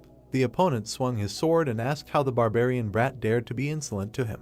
The brunette straightened up and said that he had obtained information, so he could also share one funny fact. The interlocutor stopped and looked at him questioningly. The young man was holding his injured hand and said that due to his pain tolerance, the injured limb was practically in his way. In other words, he was holding it not because it was unbearably painful. The hero let go of his hand and the accelerated regeneration skill was immediately activated. The boy healed himself and said that he thought the enemy would only share information if the boy looked pathetic. The knight's eyes widened in surprise. He swung his sword and asked if the hunter was testing his healing skills. The man added that if his strength was only what he had demonstrated earlier, then he would not escape death. Sun Jiun threw the sword from the ground and smiled. The boy grabbed the handle and said that his strength continued to grow rapidly. Notification: increase stats using the spirits you have. Strength increased by 2, agility increased by 3, endurance increased by 3, mana increased by 5, durability increased by 7. Blue energy emanated from the hero. The enemy shuddered and was surprised that the boy had a unique characteristic in addition to the healing skill. The exclusive effect of the assassin's cloak is activated. Movement speed plus 15%. Remaining time, 59 seconds. The brunette crouched, pushing off the ground and, with a flash of his eyes, used instant acceleration. The man stared in shock at the challenger from the 5th floor, who for some reason had so many skills. The hero rushed to attack. The opponents began to exchange blows. The knight recoiled and muttered that it was only the 5th floor, so why did the hunter have such outrageous stats? He touched the sword, accumulating aura, and called the young man a damn barbarian. The brunette frowned, noticing the attack. He dodged, and the sword pierced the rock. The opponent turned and swung the blade towards the young man, cutting the stone. The hero was surprised and jumped. Aura is a high-level skill, so such a blow can cause serious damage. However, the guy was definitely ahead of his opponent in terms of stats, so he easily manages to avoid critical hits. Sun Jiun frowned and thought that the real problem was that armor. The man grabbed the sword with both hands. His equipment was high level, and it couldn't be destroyed by the protagonist's current abilities. The youth jumped up, continuing to strike from different directions. If he continued to strike again and again, there would be a chance. With another swing, the blade of the sword sparked. An electric discharge pierced the enemy. He grunted in pain, trying to understand what it was. Notice: Thunder Sword. 10th chance to apply the lightning effect when hitting the enemy. The brunette smiled and muttered that this was what he needed. The knight fell on his back. The hero approached the enemy. He looked at him carefully and thought that if the armor had a lightning rod function, it would have been more troublesome, but fortunately, his risk was worth it. The man grunted and his body trembled. He looked at the boy and said that he should have won in the first place. The intruder muttered that he was just a challenger from the 5th floor, so how could that be possible? Where did he get so many skills? Sun Jiun squeezed the handle of his blade and said that the other man was very stupid if he relied entirely on his one high-level skill and armor. He swung his sword and said that it was time to meet his end. The man extended his hand and exclaimed that he could give him answers to all his questions. The brunette frowned and said that there was no need for that. The hero pierced the enemy with his sword. Blood spurted. The knight's hand trembled and went limp. The hunter straightened up and thought that it was getting easier and easier to kill each time.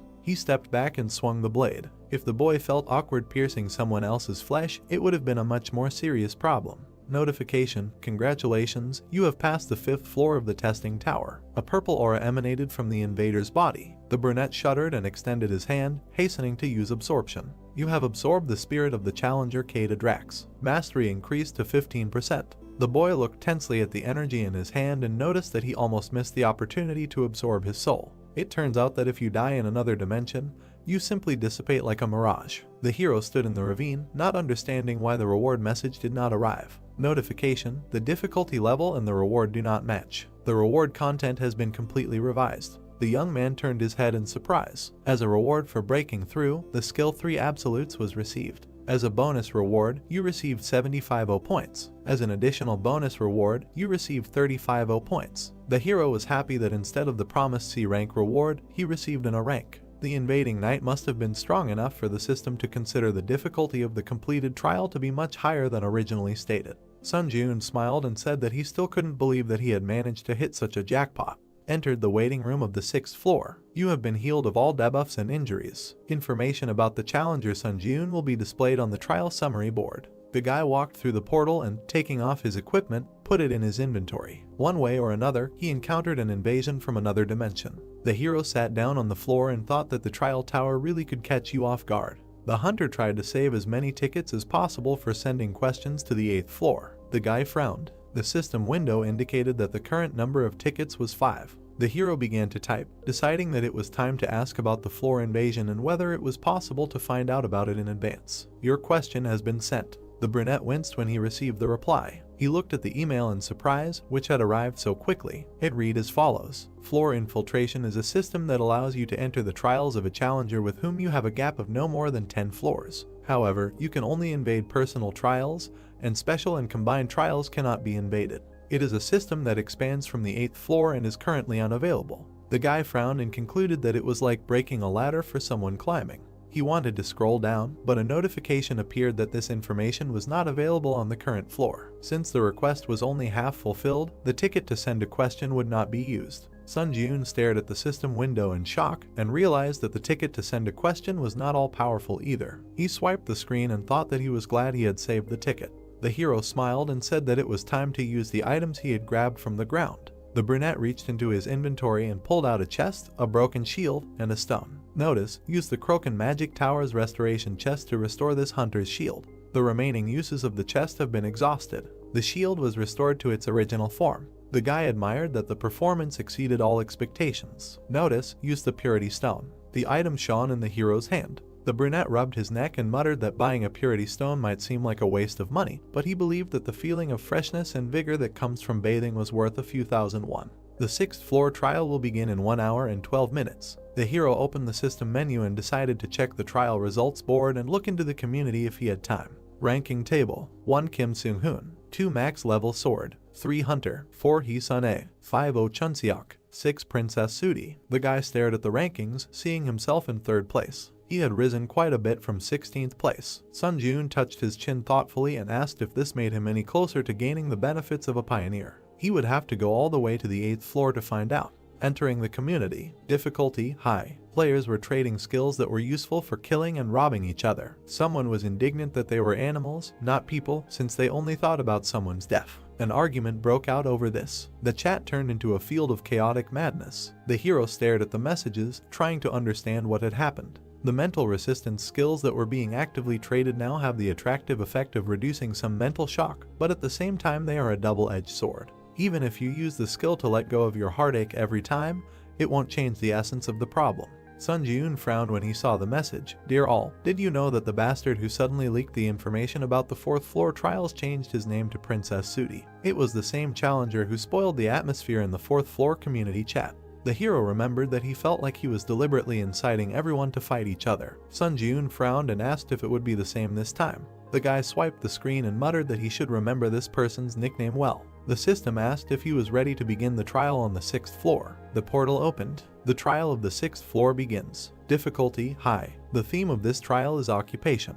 Remaining time: 50 minutes. Condition for successful completion of the trial: within the allotted time, capture one of the strongholds in any direction. Condition for failing the trial: the death of the challenger or the expiration of the allotted time. The reward for a successful breakthrough is a random chest. The penalty in case of failure: death. The hero looked ahead, passing through the portal. In front of him was a sea with small platforms fixed to it. The selection of challengers is complete. Work together with your teammates to pass the trial. Sun Jun looked at the portal and, frowning, asked why his teammates were taking so long to appear. A spear flew out of the passage. The guy grabbed it with his hand and pulled it forward. Holding the weapon, the guy appeared. He looked at the brunette with fear and fell to the floor. The hero approached him and said that attacking his own team is unacceptable. The player frowned and said that if the guy entered the community, he should already know what's what. Murder is the easiest way to get achievements. The brunette looked at him in surprise. He squeezed his weapon and asked if the main thing for them was to earn as many achievements as possible, no matter at whose expense. The interlocutor bared his teeth and exclaimed that the hero's hypocrisy was beyond all bounds. He suggested looking around before playing the role of a conscientious and honest person.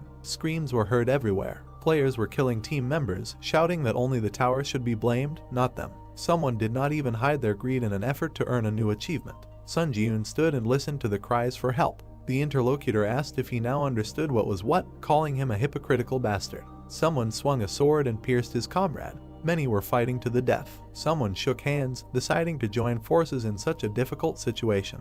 The girl and the plump guy looked around at those around them. He smiled, glad that he met a person who thought the same as him. She noted that many were committing disgusting betrayal. The interlocutor nodded and said that they should come to their senses. The girl, smiling, plunged the blade into his chest and agreed that they needed to assess the situation with a sober mind. She grinned ominously and smirked that the guy, without really understanding, was shaking his opponent's hand without a drop of doubt. Notification: you have earned the Vile Killer achievement. Durability increased by 1. The young man fell backwards in front of her. The protagonist looked in her direction, and his supposed partner, smirking, said that he, too, was eager to get achievements. He suggested that the brunette stop acting like a saint. The hero silently looked away. The interlocutor grabbed the blade, deciding that his opponent was distracted. He cursed and rushed into the attack, aiming for the eye. Sun Ji-yoon did not even flinch. The guy quickly appeared behind the player and pierced him with that very spear. The enemy coughed and desperately wondered what kind of lightning-fast movement that was. Notification: you have earned the traitor achievement. Strength increased by 1. The hero frowned and thought that this was weak. Special and combined trials are just big words. Sun Ji-yoon turned around and thought that this trial could safely be called a kind of event especially for him.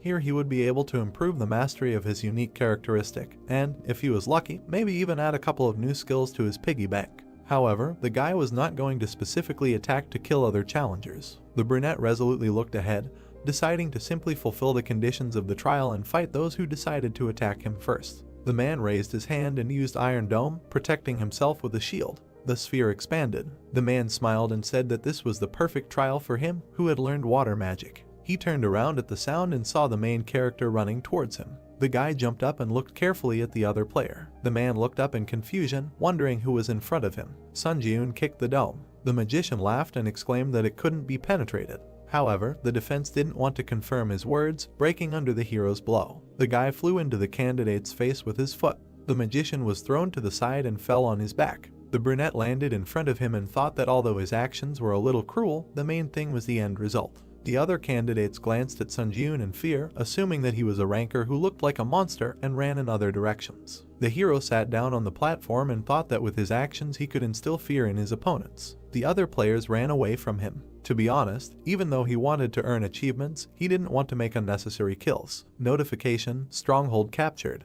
The capture will be interrupted if someone from the other team enters your territory. Don't let the opponent capture your stronghold. Remaining time: 9 minutes 59 seconds. The brunette crossed his legs and concluded that he only needed to hold out for 10 minutes. He put his hands on his knees and thought that the high-ranked challengers who had immediately confirmed their participation in the next trial without using hearthstones on the 5th floor should already be outside the 6th floor. Most of the people around him were low-ranked challengers, so maybe breaking through the trial would be easier than he thought.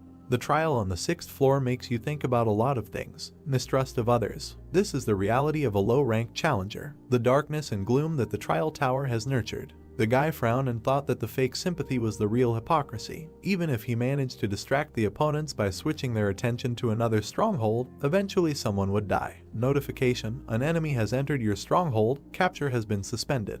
The hero looked back questioningly. A group of 4 people was approaching him. The blonde grinned and noted the confused expression on the hunter's face. He said that in this test, a team consists of 2 people, and 4 people suddenly appeared on his territory. The intruder assumed that the guy probably wanted to know what was going on. The brunette looked at them and said that everything was obvious without his explanation. Sun Ji-yoon smiled and concluded that 4 notorious bastards got together and formed a squad of killers to earn more achievements. The blonde grinned and noted that the guy immediately got the gist of it.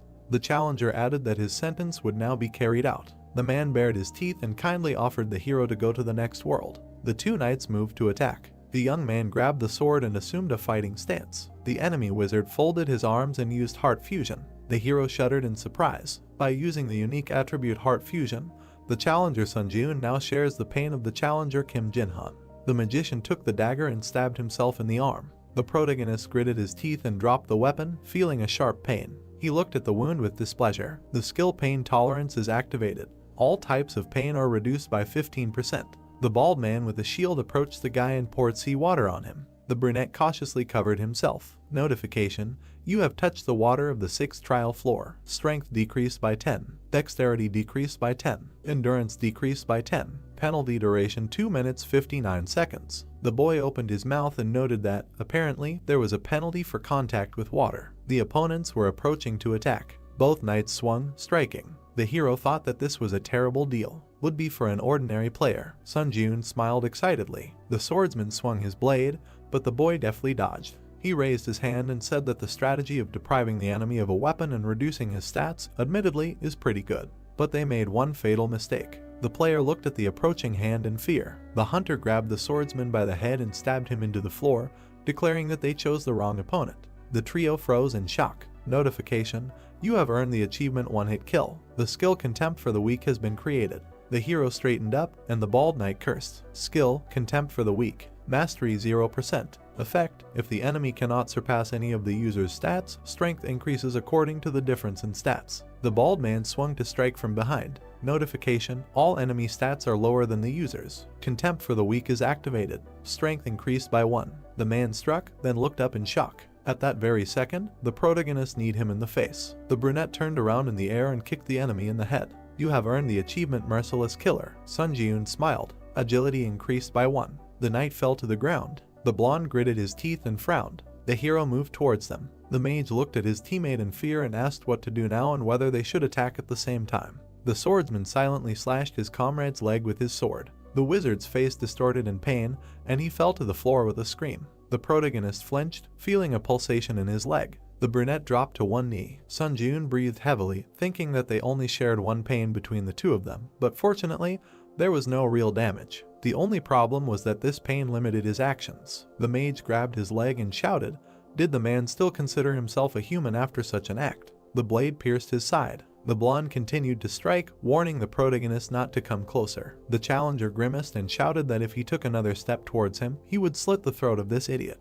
The brunette straightened up. Thanks to the skill pain tolerance, he was able to move somehow. But the catch was that at such a speed, it was difficult to properly react to the enemy's attack. As expected, there was only one answer. The hunter gritted his teeth and realized that he needed to kill the challenger, who activated heart fusion as soon as possible. The mage screamed in pain from his wounds. The protagonist threw the shield in his direction, cutting off the wizard's head. The guy jerked, feeling pain in his neck, and fell to his knees, trying to breathe. The blonde swung, deciding that there might not be another chance. He jumped, cutting the air with his blade. Sunjun caught his blade with both hands. The guy looked at his opponent and asked if he was curious about what it was like when the feeling of having your throat literally cut penetrates your entire being.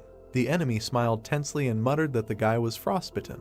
The brunette broke off part of the blade, grabbed it in one hand and cut off the enemy's head. The blonde, or rather the flying upper part of it, whispered that the hero was crazy. Sunjun frowned, and drops of blood flew nearby. You have received the Cold-Blooded Slasher achievement.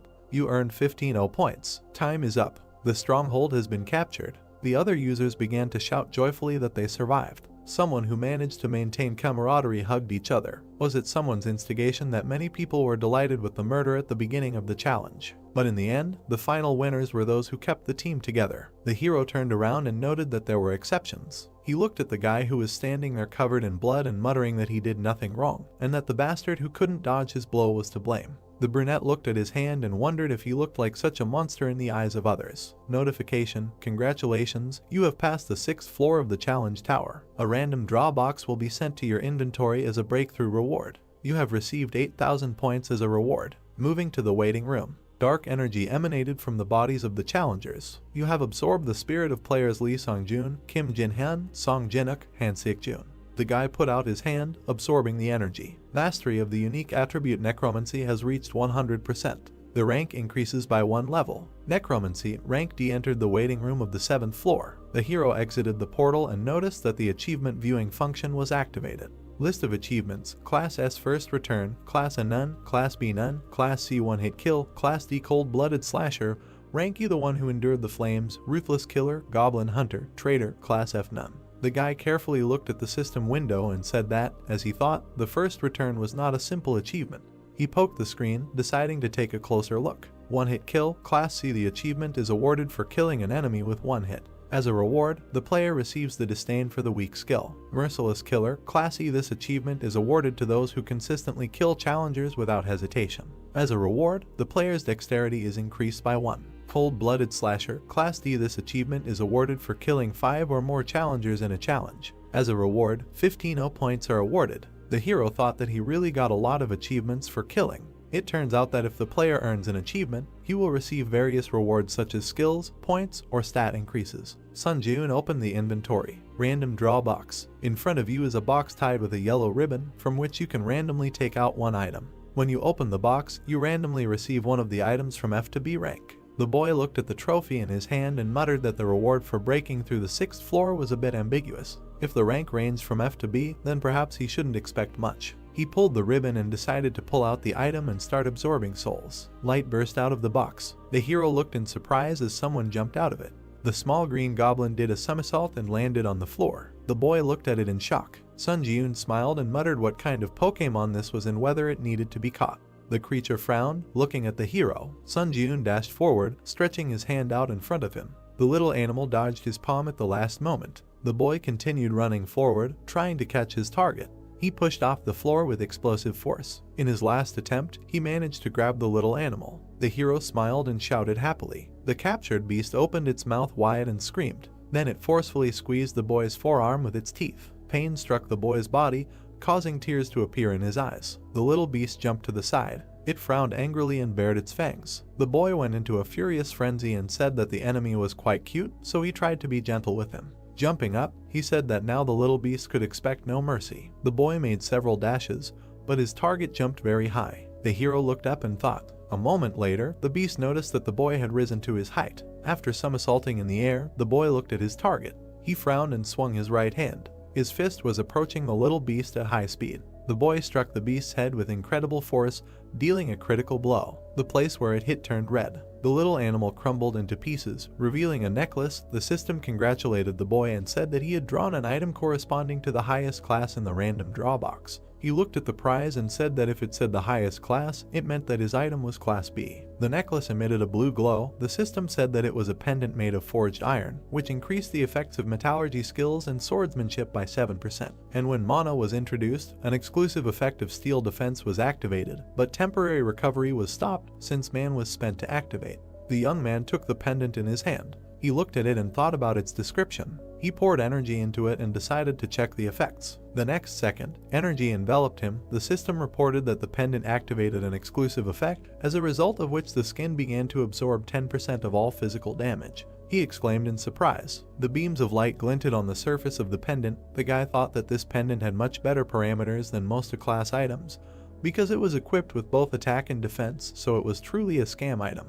Putting it on his neck, he happily said that he did not expect anything from this prank, but ended up hitting the jackpot. Suddenly, he froze in place, noticing the messages there that all his mana was depleted, as a result of which the exclusive effect was disabled. He was confused but frowned and said that this exclusive skill absorbs mana at the speed of light. He tucked the pendant under his shirt and thought that he should save mana to use the pendant at a critical moment. He looked back at the system window and decided to check the status window of the unique characteristic that was recently assigned to rank D.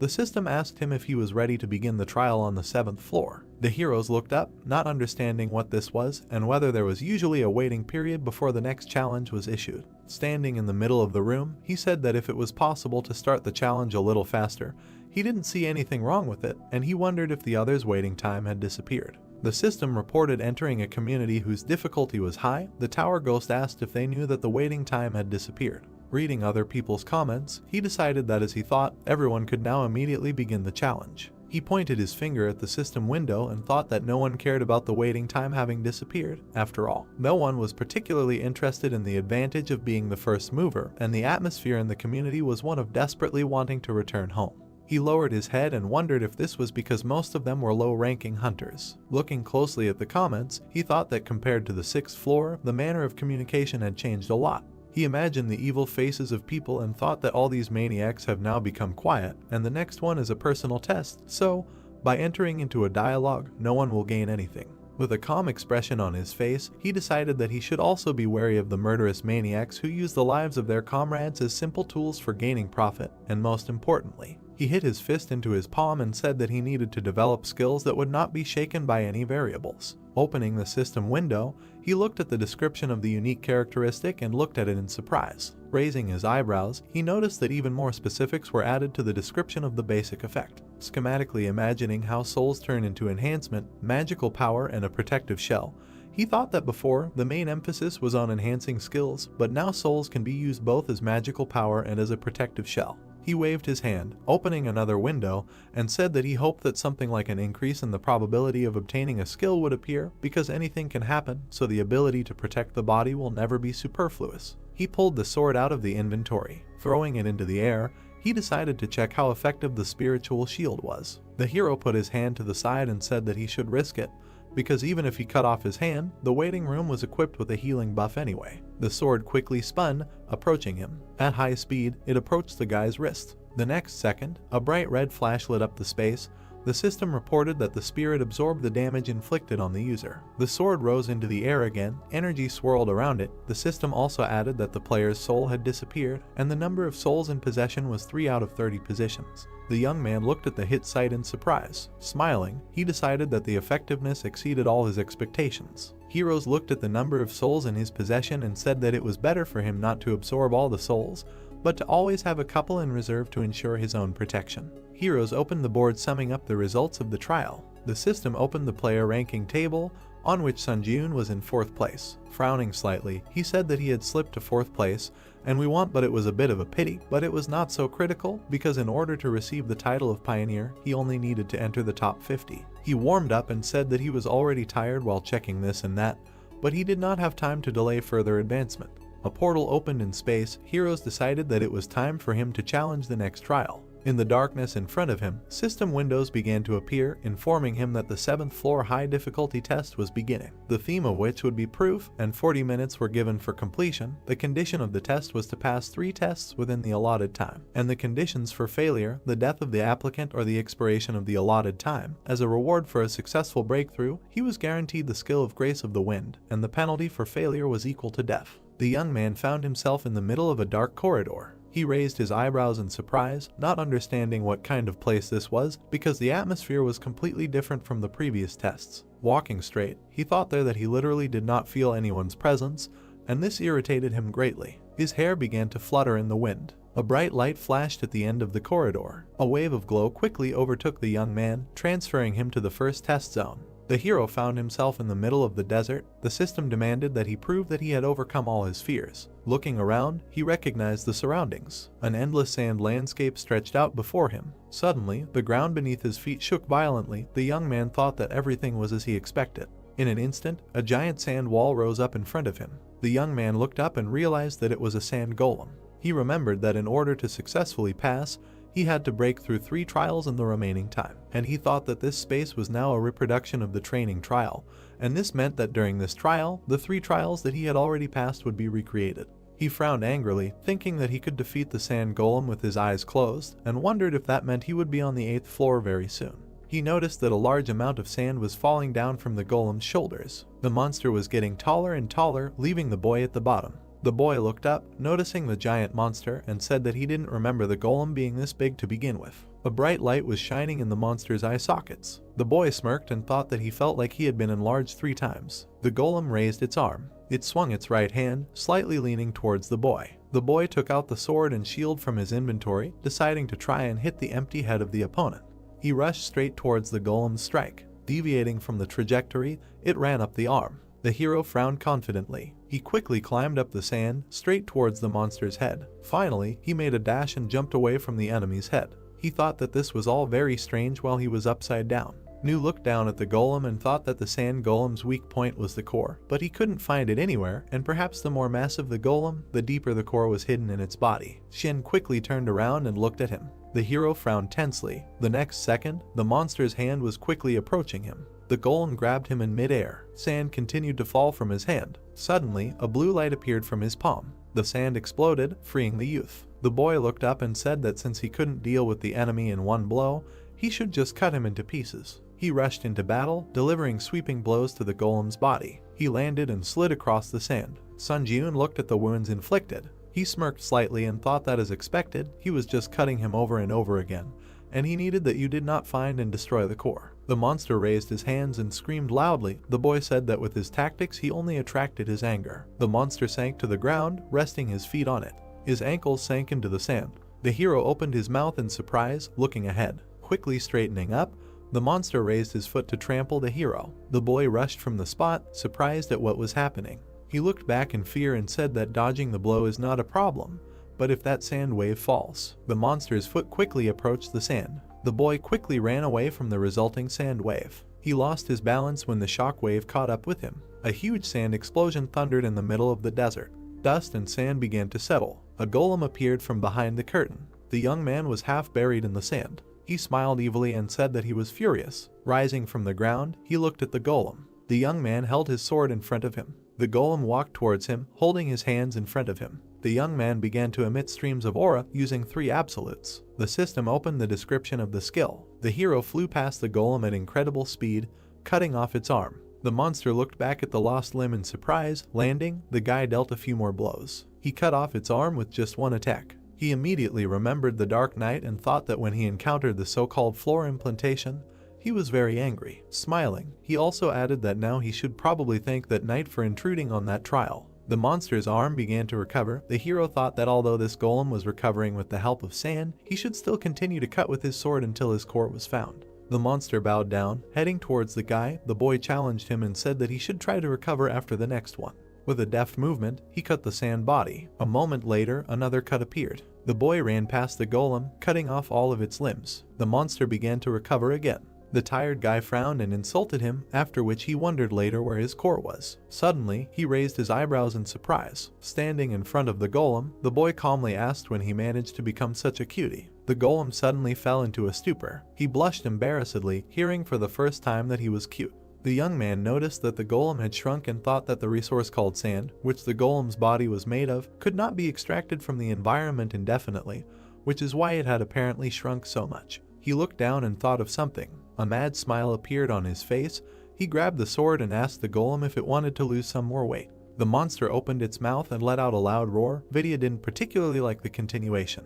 The opponents headed towards each other. The young man turned in the air, approaching the fist. He did a roundhouse kick, destroying the monster's right arm. The hero clenched his teeth hard, quickly moving forward. He rushed past the monster at incredible speed, cutting it into several pieces. The golem's fragments fell onto the sand. He moved his head and wheezed quietly. Having shrunk even more, he restored his body. The golem growled and looked up. The boy frowned slightly when he found the core. He looked at the crystal on the monster's back and thought that the body was covered in a thick layer of sand, so it was extremely difficult to reach forward, and added that he thought about 10 minutes had passed, and there were only 40 minutes to complete the 7th floor trial, and it would probably be better to speed up. Suddenly, he noticed a blow approaching quickly. At the last moment, the boy dodged its trajectory. He continued to dodge the golem's attacks, saying that after the crash diet, he had become much more agile. He rushed behind the monster and said that although he wanted to play with it longer, he did not have time for this. A moment later, the boy pierced the monster's core. The golem opened its mouth and let out a scream. The core shattered into several pieces. The guy frowned. The system reported that he had proven that he had overcome his fear, and the first test had been successfully completed. The golem's body began to crumble to the ground. A bright flash appeared in the air. The young man looked around in surprise, noticing the disappearance of the surrounding space. Frowning, he thought that this was excellent. He stretched out his hand and pulled the golem's spirit along with him. The flow of the soul was attracted to his palm. The young man tried not to let go. A notification appeared above the guy's palm that the absorption had failed. He frowned in confusion and said that the increase in skill had also flown down the drain. The system reported entering the second test zone. The guy found himself in the middle of a burning location. A monster's corpse was lying next to him. The system demanded proof that he had become wiser. He frowned deeply, recognizing the surroundings. An orc village was burning outside and their corpses lay everywhere, that the previous tests were happening again. He lifted the curtain and went outside. The next second, he raised his eyebrows in surprise. The young man noticed that the orc was bowing down in front of his dead comrade. And watching what was happening, he thought that these were orc rangers, and that during the test on the second floor, he destroyed the orc village, so now the subsequent events were unfolding in front of him. Monster touched the artery on the neck of his dead comrade. He sternly looked up at the young man. The orc shook with anger and let out a dull squeak. His eyes were bloodshot. He rose to his feet and let out a loud roar. The young man realized that he was going berserk again, a phenomenon often observed in monsters overcome by anger. He lowered his hands and added that an orc in a berserk state is no longer a hot monster like Irango, so he was very unlucky. The orcs rushed to attack with a battle cry. They were quickly approaching the young man. He frowned sternly and said that they, monsters, should not show the pain of losing a family member. The system reported the activation of the instant acceleration skill and the triple absolute skill. The hero jumped up with explosive force and said that they should not do this, at least in front of him. The orc fell to his knees. The commander of this squad was kneeling in front of the youth, quietly squeaking. The monster was breathing heavily, keeping its head down. Its comrades were lying everywhere next to it. The boy looked at him with disdain and asked the monster there if it felt disgusting, because he was standing there and just watching his family die, unable to do anything. The monster went berserk again. He rose to his feet and swung his right hand. The hero dodged his attack. Energy flashed in his pupils. With a quick dash, the boy decapitated his opponent. He exhaled heavily. The system reported that he had proven that he had become wiser, thus completing the second test. Looking back, the boy thought that this time he could not hesitate. He extended his hand and began to collect souls. He was pulled into the portal again. The system reported the successful absorption of all the orc spirits, as a result of which the mastery was increased by 6% and the number of souls rose to 19 units. The hero clenched his fist with a smile. The system issued a notification that the mastery of the Hunter's Dagger skill had reached 100%, so the skill had increased to the next rank. Also, the instant acceleration skill had risen one sub-rank higher. The system notified him of entering the third test zone, where he must prove that he had overcome his doubts. The guy looked ahead and said that this time his brain would definitely be blown away. He found himself on a long path in the middle of the water. Greatly surprised, he realized that this was the battle platform of the 6th floor. She looked back and said that since the previous zones were reconstructions of the 1st and 2nd floors, he thought there would be a double from the 3rd floor. He remembered the previous test and said that he was not surprised if such an ignorant test was labeled as wisdom, and he was really going if he hoped to see at least some common sense in the test tower. The young man opened his inventory and took a life potion from there. With a slight movement, he opened the bottle. The guy tipped the bottle over and drank the contents. The potion worked instantly, healing him. He looked at the bottle in his hand. Throwing it into the ocean, he said that he was littering a little in the test tower. A moment later, a giant wave rose behind him. Powerful splashes of water threw up the concrete slabs of the path. The heroes frowned in surprise and said that he only threw a tiny bottle. The system reported the activation of the killer's cloak, increasing movement speed by 15 points. He rushed away from the approaching danger. The boy frowned and thought that the tests that had been played so far were repeating the existing rules, which meant that in order to pass this test, he needed to find and occupy the red tile of the stronghold. The water waves rose up, creating different shapes. The boy also added that until he found the tile, he should not touch this water under any circumstances. Running further and further, he decided that his speed was higher because the wave could not catch up with him. Frowning in surprise, he decided that this was great, because he had to move in the same direction. A powerful splash of water threw the tile under the boy's feet. Falling down, he touched the water, as a result of which his strength, agility, endurance were reduced by 10 points, and the duration of the penalty was equal to 2 minutes and 59 seconds. The water continued to throw up concrete slabs. The guy thought that he even had an idea that the tiles would remain in the same order. Being in the air, he added that it was a kind of hope that there was at least some common sense in the testing tower. He gritted his teeth and used instant acceleration. Leaning against the slab, he made a powerful jerk. With quick movements, he bounced off the next 2 slabs. The guy gritted his teeth and said that he never expected that he could die in such a place. He continued to push off the slabs on his way, running further and further. Noticing a red pad, he headed towards it. Looking at his target, he thought it was the red slab of the stronghold. The guy gritted his teeth and thought that soon, finally, this annoying test would end. The introductory surface swirled into a whirlpool. Several streams of liquid rose into the air at once in order to hinder him. The water spun like a corkscrew and flew over him. The boy said that now the testing tower decided to go completely crazy. He made 2 jerks and headed towards the red plate. Smiling slightly, he realized that there was very little left. The spinning liquid was quickly heading after him. The hero noticed the danger from behind. A powerful blow of the liquid hit him right on the back. The boy's vision clouded over as the water absorbed him. Scarlet energy flared behind him. Streams of dark aura spread through the air. The system reported that the spirit absorbed the damage done to the user, as a result of which one of the orc souls disappeared. More and more energy was growing. It stopped the flow of water. Another orc soul disappeared. The boy looked back and thought that he clearly felt the shockwave, but right before the blow could cause him any damage, the shield blocked it. The hero did a somersault in the air and flew to the side. Having landed, he quickly ran away. The streams of water went after him, when suddenly the remaining time was over. The water froze. The exclusive effect of the killer cloak was turned off. The guy frowned in confusion and thought that now he already had no mana, and if the instant acceleration failed, then it would be the end for him. He gathered scarlet energy in his palm. The hero threw the ball into his mouth. Having pushed it into his mouth, he frowned slightly. An aura began to emanate from his chest into the dark. The system reported that he needed to replenish his mana using the spirit of the orc. The guy thought that this was great, and that his strength had returned. The streams of water, swirling, continued to move. The guy quickly ran away from them. He looked at the red tile and thought that there was very little left. Suddenly, a column of water appeared in front of his face. He opened his mouth in surprise and cursed. The streams of water quickly caught up with him. While he stood in a stupor with his arms crossed, he made a dash forward, wanting to take a risk. The guy entered the liquid. His silhouette began to blur under the streams of water. He broke free from the other side, exhaling heavily. The system reported that the orc spirit had disappeared. The guy was in the air right above the waves of water. Flying down upside down, he bent down heavily. The guy tried to group himself and screamed loudly. He looked at the floor in fear, screaming shrilly. The floor was quickly approaching him. After a little while, the guy hit the concrete with incredible force. 2 orc souls disappeared. He had 12 units left. A large amount of dust rose in the air. The dust cleared. The young man lay in a mark on the surface. He opened his eyes in surprise, noticing something. Swirling waves hung right above him. Their tips twitched, confusing the guy. The system reported that he had proven that he had overcome his doubts. As a result of something, these tests were successfully completed. The water appendage began to lose its shape. A huge amount of water fell on the guy. Being wet, he squinted his eyes and thought that this was a damn test and that it was completed, but for some reason he had to suffer until the last second. Suddenly, system notifications appeared, reporting that he had overcome the 7th floor of the test tower, and as a reward for breaking through, the skill of the Grace of the Wind was received. 15,000 points were awarded and speed boots were sent to his inventory, after which the system reported that he was going to the waiting room. The hero headed into the portal. The spatial gate emitted a light blue light.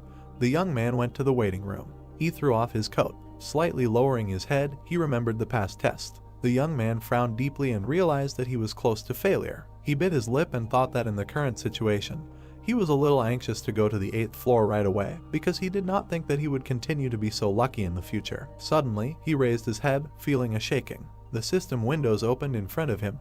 Notifications reported that the number of applicants who passed the tests on the 7th floor exceeded 1,000 people. So the expansion of the system began, the skill store was opened, and an intersection was created in the test, as a result of which a permanent return was possible, and the floor implementation system was activated. Looking at these messages, he thought that this was all what was expected with great impatience, but Cherry Prepare is different. He frowned, noticing the messages that he was the president, who was called the pioneer on all the previous floors, as a result of which he was entitled to choose the halo. The boy imagined a silhouette of a man with bright rays of light coming from him, and thought that the eagle was an advantage that could only be obtained if the applicant had the title of pioneer on all previous floors. He raised his eyebrows in surprise when he saw the system notification that the halo affected the unique characteristics and skills of the applicant, so he had to choose wisely. The young man wondered later, had he ever given the tower such advice, because it must mean that the halo was something important. The system gave him a choice of 3 halos: ruler, hunter, and monk. The hero crossed his arms, looking at this, and said that he needed to read the description first. He opened the description of the ruler's halo, which said that this is a halo that has different performance depending on the person, and, in fact, it is closer to the universal type than the specialized type, and is closely related to the unique characteristics of the applicant. The potential is greatly increased for abilities such as combat, growth, support, and production, and the unique strength of skills is the synthesis of skills, so this is the most suitable halo for the current applicant.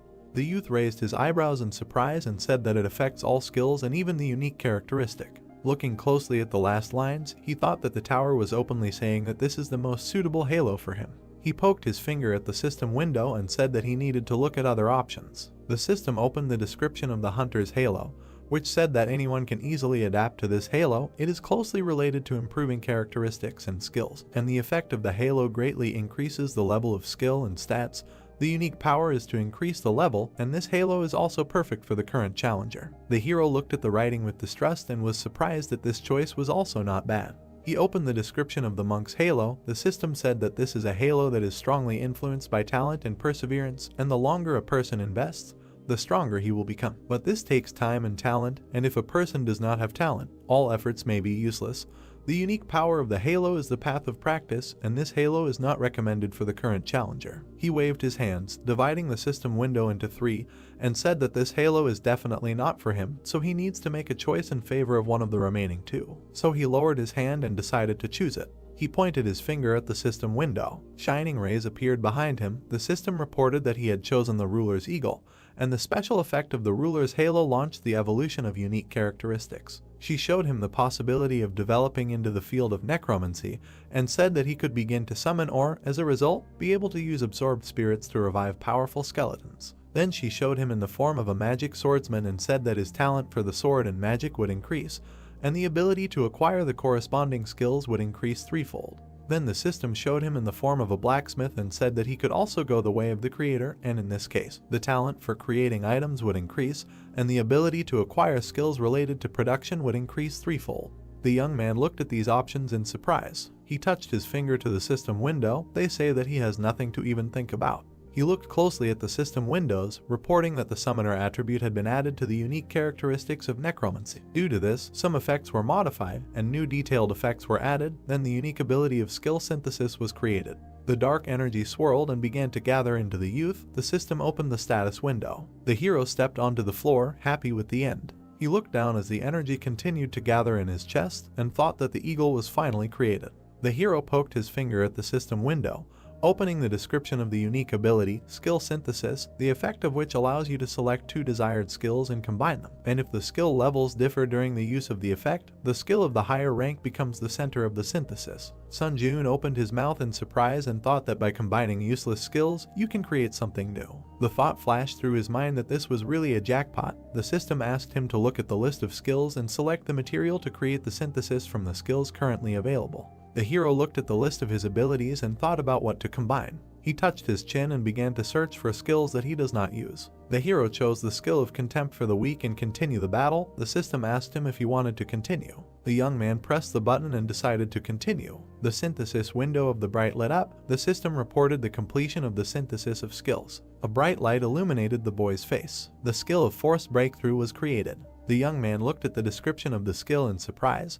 The system reported that the skill allows you to break through unknown forms of restraint, such as skills and unique characteristics, but the user's magic must be higher than the level of magic used for restraint. The hero could not understand how this happened. He thought that he combined 2 lower skills, and that he expected to get an E rank skill, but got a D rank. He smiled happily and decided that this was a really mind-blowing skill. He pointed his finger at the system window. I live to try again. The system asked him to select the material for synthesis again. The hero chose Ranger Training and Burn Resistance. The next second, he again agreed to continue the synthesis. The system window lit up brightly again. The guy smiled impatiently, expecting a new result. A strong eye skill of rank E was created, which allowed one to provide oneself with some visibility even in bad conditions. The guy fell into a stupor and said that, it turns out, the skill created now was only 1 step higher than those chosen for synthesis. He looked up and thought about what the reason for this was. He mentally imagined the 2 previous skills and thought that they went well together. Then he imagined the 2 skills crossed with each other this time and thought that their combination was not the best. From a first glance it was clear that they were completely incompatible with each other. He fell heavily onto the bed.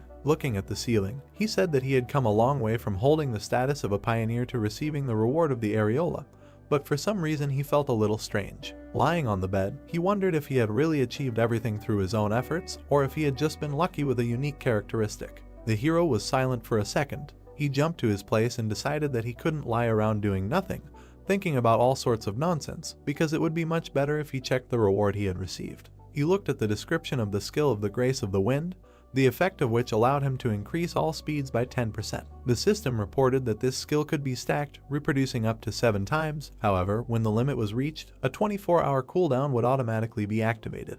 Looking at the description, he said that increasing all speeds, this is amazing, and he will also be able to stack this skill 7 times, which means, lost in his thoughts, he thought that he would be able to increase any speed by 70%.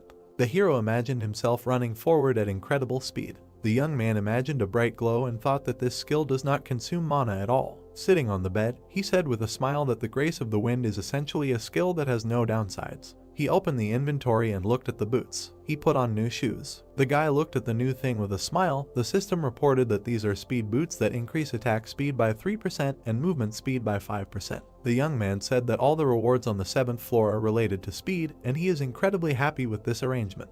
Suddenly, the system reported that the skill store was entered and that it displays a list of skills available for purchase. Sun Ji-yoon looked at the list and said that, contrary to his expectations, the quality of the store leaves much to be desired, after which he thought that in addition to this, the prices are also incredibly high. He shook his head and was indignant at being asked to pay 8,000 for an instant boost. He pressed the buy button and said that he needed a skill related to magic. The hero imagined coins falling while looking at the messages that he had purchased the magic circuit skill, as a result of which 15,000 points were debited from his account, and he also bought magic resistance for 12,000 points. The system reported that the magic resistance skill grants an effect due to which resistance to magic is created throughout the body. Resistance to other people's magic is increased, but if he does not have the magic circuit skill, the effect is significantly reduced. He recalled the past battle and thought that now that he has the resilience skill, he will not be caught off guard by something like the unique characteristic of heart fusion, which had caused him a hard time in the past. He opened the description of the magic chain skill. His body began to release mana. The magic chain was engraved on his body. The guy gritted his teeth, feeling the heat throughout his body. He began to glow brighter and brighter, emitting powerful streams. The sheet swayed strongly in the air. After a while, it sagged. The guy lowered his legs to the floor. Getting up from the bed, he said that he felt a strong lightness. He took a few steps forward. Sun Ji-yoon stopped in the middle of the room. He lowered his gaze. The youth raised his leg, which was covered in mana. A moment later, he slammed it onto the ground, creating a powerful shockwave. Without taking his eyes off what was happening, he was very surprised. The floor under his foot was shattered. The guy thought that the mana used randomly formed a chain and strengthened his physical abilities. He smiled, clenched his fist, and was glad that he made a good purchase. The hero opened the system window. The system reported that he could use the spirit of the deceased to resurrect the dead nearby, and that at the time of resurrection, the level of the dead would be proportional to the quality and quantity of souls absorbed. The youth said that he was curious about this new ability to summon the dead. He waved off the notification and said that it would be better for him to familiarize himself with it in practice. He placed his hands on his waist and exhaled heavily. He pressed his lips together and considered what decision he should make. The hero frowned sternly and said that he should think about whether to challenge the next floor right now or return to the ground. The dark-haired man was looking at his phone, nervously shaking his leg, and was indignant at the fact that there was no response. Suddenly, he noticed that someone had approached him. A plump man with his team approached him and asked the guy if he was able to gather a team. They were sitting next to a giant gate. The man also said that he should hand over the permission to enter the portal to them. He smiled evilly and added that if the raid in the dungeon did not begin after the specified time, the right to enter would be automatically revoked, so he could just take the appropriate fee and hand the pass over to them. The guy frowned tensely, recognizing the guys who had approached him. He raised his head excitedly and said that he had no intention of handing over his pass to anyone. The men immediately insulted him. The interlocutor grabbed his head and said with a smile that there were a lot of hunters in the park, but no one was eager to join his team. Smiling widely, he mockingly said that he was only an E-rank hunter. The young man was stunned when he heard the question of whether he thought anyone would want to be on the same team with trash like him.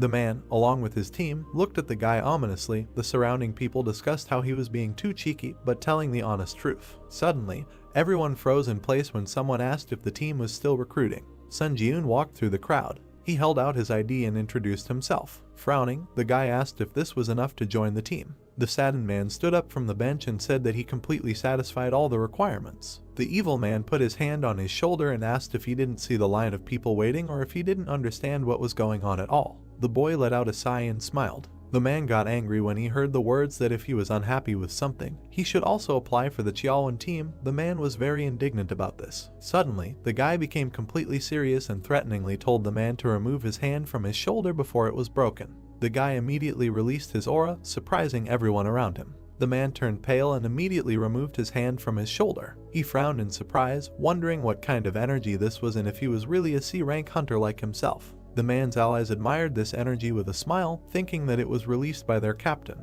The man smiled nervously and thought that this was not his doing. He put his hand to his mouth, awkwardly saying that since there were representatives from the Hunters Association around, he would tolerate such a prank this time. As he walked away, he said that the boy was just lucky. Xiaolwen grabbed his head and wondered why everything was going wrong from the start. He looked up at the boy in surprise. The boy called him by name. The boys were standing opposite each other. The hero said that judging by the situation, he felt like he wouldn't be able to find anyone else to join his team, so they shouldn't drag it out and just enter the portal. Xiaolwen pointed at himself and the boy with a shocked face and asked if he wanted to go in a two-man team. The boys entered. Xiaolwen grabbed the sword and quickly looked back, saying that they actually entered. The hero looked back at him and said that he didn't need to worry about anything so much since he could deal with most of the D-rank monsters. The other man looked at him in surprise. He raised his hand, looked at the boy and asked if the boy had said before that it was his first time in a dungeon. The boy confirmed this and thought that in essence, the trial tower and dungeons were the same thing. The man frowned and said that at first glance his words might seem tactless to him, but their lives were at stake, so he should listen to him carefully. The boy looked at him silently while the man asked him who he thought had the highest mortality rate in the dungeon, an E-rank hunter or a C-rank hunter. The man frowned and said that at first glance it might seem like the E-rank hunter would be the one most likely to die, but in reality, C-rank hunters had a higher mortality rate. He imagined two fighters and said that E-rank hunters were extremely cautious because they knew they were weak, while hunters of a higher rank were overconfident in their strength. He then imagined the spears killing the second hunter and said that the fatality rate was extremely high for that rank. The man then imagined them getting into an accident in a car and said that the same could be said about driving, since the more confident the driver was, the higher the chance of getting into an accident. He lowered his head and said that a place called a dungeon was much more dangerous than the boy thought. He raised his hand and added that since the boy had risked entering the dungeon without a tank and a healer, he became even more worried about this overconfidence. The hero replied that there was logic in those words. The man looked at his face and added that although he was an E-rank hunter, he had a lot of experience visiting dungeons, so he could take on the role of leader of this group. Sun Jun frowned slightly and thought that he also wanted to be the leader. The man bowed after hearing the agreement and thanked the boy for understanding, then said that he was doing this for everyone's safety, so he hoped his offer did not spoil anyone's mood. Words echoed throughout the cave that they needed to continue on their way. The young man decided to trust him. Suddenly, a lizardman appeared in front of them. The man tensely clenched his teeth and said that these monsters are known for skillfully using various types of weapons, so they were unlucky that he was their opponent. He took the lizardman with both hands and said that for starters, he would draw all the attention of this creature to himself, and the hero would attack him immediately on signal as soon as the lizard opened its back. He watched what was happening, thinking that he needed to see how an experienced hunter would deal with such a situation. He opened his mouth and rushed into battle. The man frowned tensely and ran towards him. Suddenly, they stopped a few meters away from each other. The man began to swing the blade in different directions. He continued to strike the air. The guy suddenly realized what was happening. Watching the captain, he thought that they were now measuring strength. He frowned and added that a temporary return to Earth takes only 3 days, and now he has to lose precious time because of some insignificant lizard. The man suddenly looked back at him. The guy stepped forward and apologized. Because he was forced to intervene, the man tried to stop him, saying that it could be dangerous. The hero jumped up, using instant acceleration. A moment later, he cut the lizard into many pieces. Xiaolwen Balshok, seeing what happened. The young man looked at the parts of the monster and said that he intervened because he was in a hurry. The man looked down at the corpse and said that he understood everything perfectly, because he could have his own reasons for this. The hero also said that he would like to make one suggestion, after which he asked if he could voice his thought. The man immediately nodded and asked to tell everything as it is. The boy pointed at himself and asked him to take the lead. The crowd of lizardmen rushed forward, shouting loudly. The boy rushed past them, cutting down several. The monsters looked back, noticing this. They rushed to attack, but the boy rose into the air, dodging it. Sun Jiun pierced one of them from behind. The man watched in surprise. He looked at the concentrated face of the boy and thought that this was just a one-sided massacre. The lizardman struck again, but missed and cut off the head of his comrade. The hero struck again. With a deft movement of his hand, he decapitated the lizard. The man watched everything with his mouth open, thinking that he probably got to witness the battle of a super rookie who would shake up the hunting industry in the future. The hero plunged his blade into the body of one of the lizards. He took out a green D-rank mana crystal. He threw it into the man's bag with the others. Xiaolwen looked back and said that other than acting as a porter, he was of no use and then apologized for that. One of the lizards approached the guy from behind at incredible speed while he was discussing with the man how much profit each would get. The hero slightly tilted his head, letting the sword pass by. He turned around and swung his left hand. With a single blow, he threw the beast up. He smashed its head against the ceiling of the cave. Rock fragments fell next to the guy. The man grabbed his head, watching in horror. The entire cave was covered in blood. The young man said that they needed to discuss this outside, because if they let their guard down, they could end up in a dangerous situation. He brushed the blood away. The man apologized to him. He began to absorb the souls of the lizards, and thought that he needed to pretend to yawn and absorb all the souls at this time. There was an increase of 0.07%, and that with D-class monsters, he would be increasing the mastery of his unique characteristic for a very long time. Suddenly, a scarlet portal opened. The guys looked back at it. The man thought that being only the two of them, they were able to reach the portal leading to the boss room. He smiled and thought that he did not even have a thought about completing the raid on the boss, or to be more precise, from the very beginning he thought that it would be a great success if they overcome at least half of the dungeon. He looked at the guy from behind and added that he thought the man in front of him was quite capable of clearing the dungeon completely. The hero looked back and asked if the man was okay with this arrangement if they were to invade the boss's room now. The man answered in the affirmative and said that the guy should take a break for a while. The young man reassured him, saying that there was no need for that because he was perfectly fine. A man's voice was heard near the portal and he agreed to enter the portal. They found themselves in front of a giant lizard sitting on a throne. The monster rested his hands on the throne. The young man said that as he had predicted, the king of the lizards was waiting for them in this place. The ally looked at him and asked what he was going to do. The hero asked for some time to think. The man frowned anxiously and asked if the guy wanted to say that he had no clear plan of action. The monster immediately jumped up from his place. The guy smiled and said that it happened just in time. The lizard was approaching them at an incredible speed. The guy frowned in surprise. He made a few dashes back, dodging the spear strikes. Dodging another blow, he thought that the monster was very fast and, surprisingly, considering his size. He frowned and looked up at his opponent. The next second the young man found himself behind the lizard. The guy swung his blade and thought that it was not fast enough for him to match the pace of the fight. The monster immediately attacked him with its tail on the body. The lizard threw the guy to the end of the cave. The man grabbed his head and screamed the guy's name in fear. The young man kicked away a block of stone. Dark energy swirled around his body. The system reported that the spirit had absorbed the damage inflicted on the user. The hero smiled and said that this is a good way to test new skills. The man said with tears in his eyes that he thought the guy was dead. The lizard looked at the enemy with an angry expression. Sun Jiun climbed onto the boulder and asked the enemy what had happened and if he cared that not a single stone was left of his throne. The lizard's throne was heavily damaged. The youth asked if he thought it was an ominous omen. The monster threw a copy into the ground and released an aura. Raising its head, it released a powerful beam from its mouth. The youth's limbs were immediately shackled by chains. He was affected by the skill of a slow wave, as a result of which his speed was reduced by 25%.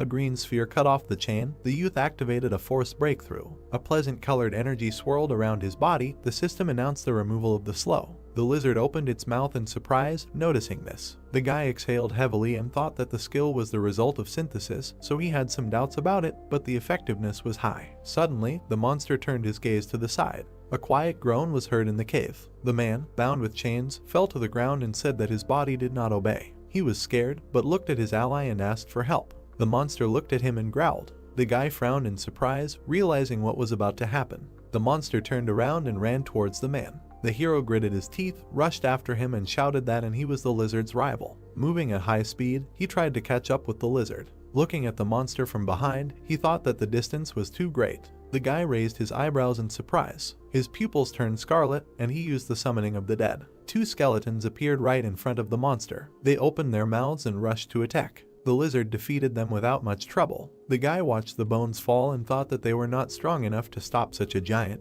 but nevertheless, he was able to win a second with their help. Having summed up the skill of the Grace of the Wind by 60%, he chopped the monster into several pieces and thought that this second saved a human life. The lizard's face froze with an open mouth. The system announced his death. Streams of dark energy gathered in one point. The system reported that the guy used the absorption of the spirit of the Lizard King to permanently increase stats, as a result of which his strength, agility, endurance, mana and durability were increased by different amounts of points. The hero looked at his chest in surprise.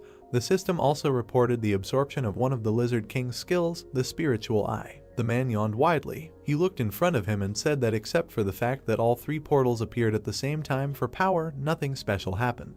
He looked back at his subordinate and asked if they noticed anything unusual. The interlocutor answered negatively. The leader, looking at the portal, thought that everything was as usual, because after the hunters of the first squad made a partial raid in the open portal and went outside, the attacking team of the Hunter Association would have to break into the dungeon and finish off the boss. He sat down on the back of the bench and said that it seemed like everyone was in the same hunter association, but he did not understand why only their team did not have a commission fee, after which he insulted the members of the attacking team and said that he was very jealous. Suddenly his eyes sparkled with anticipation of monetary payment.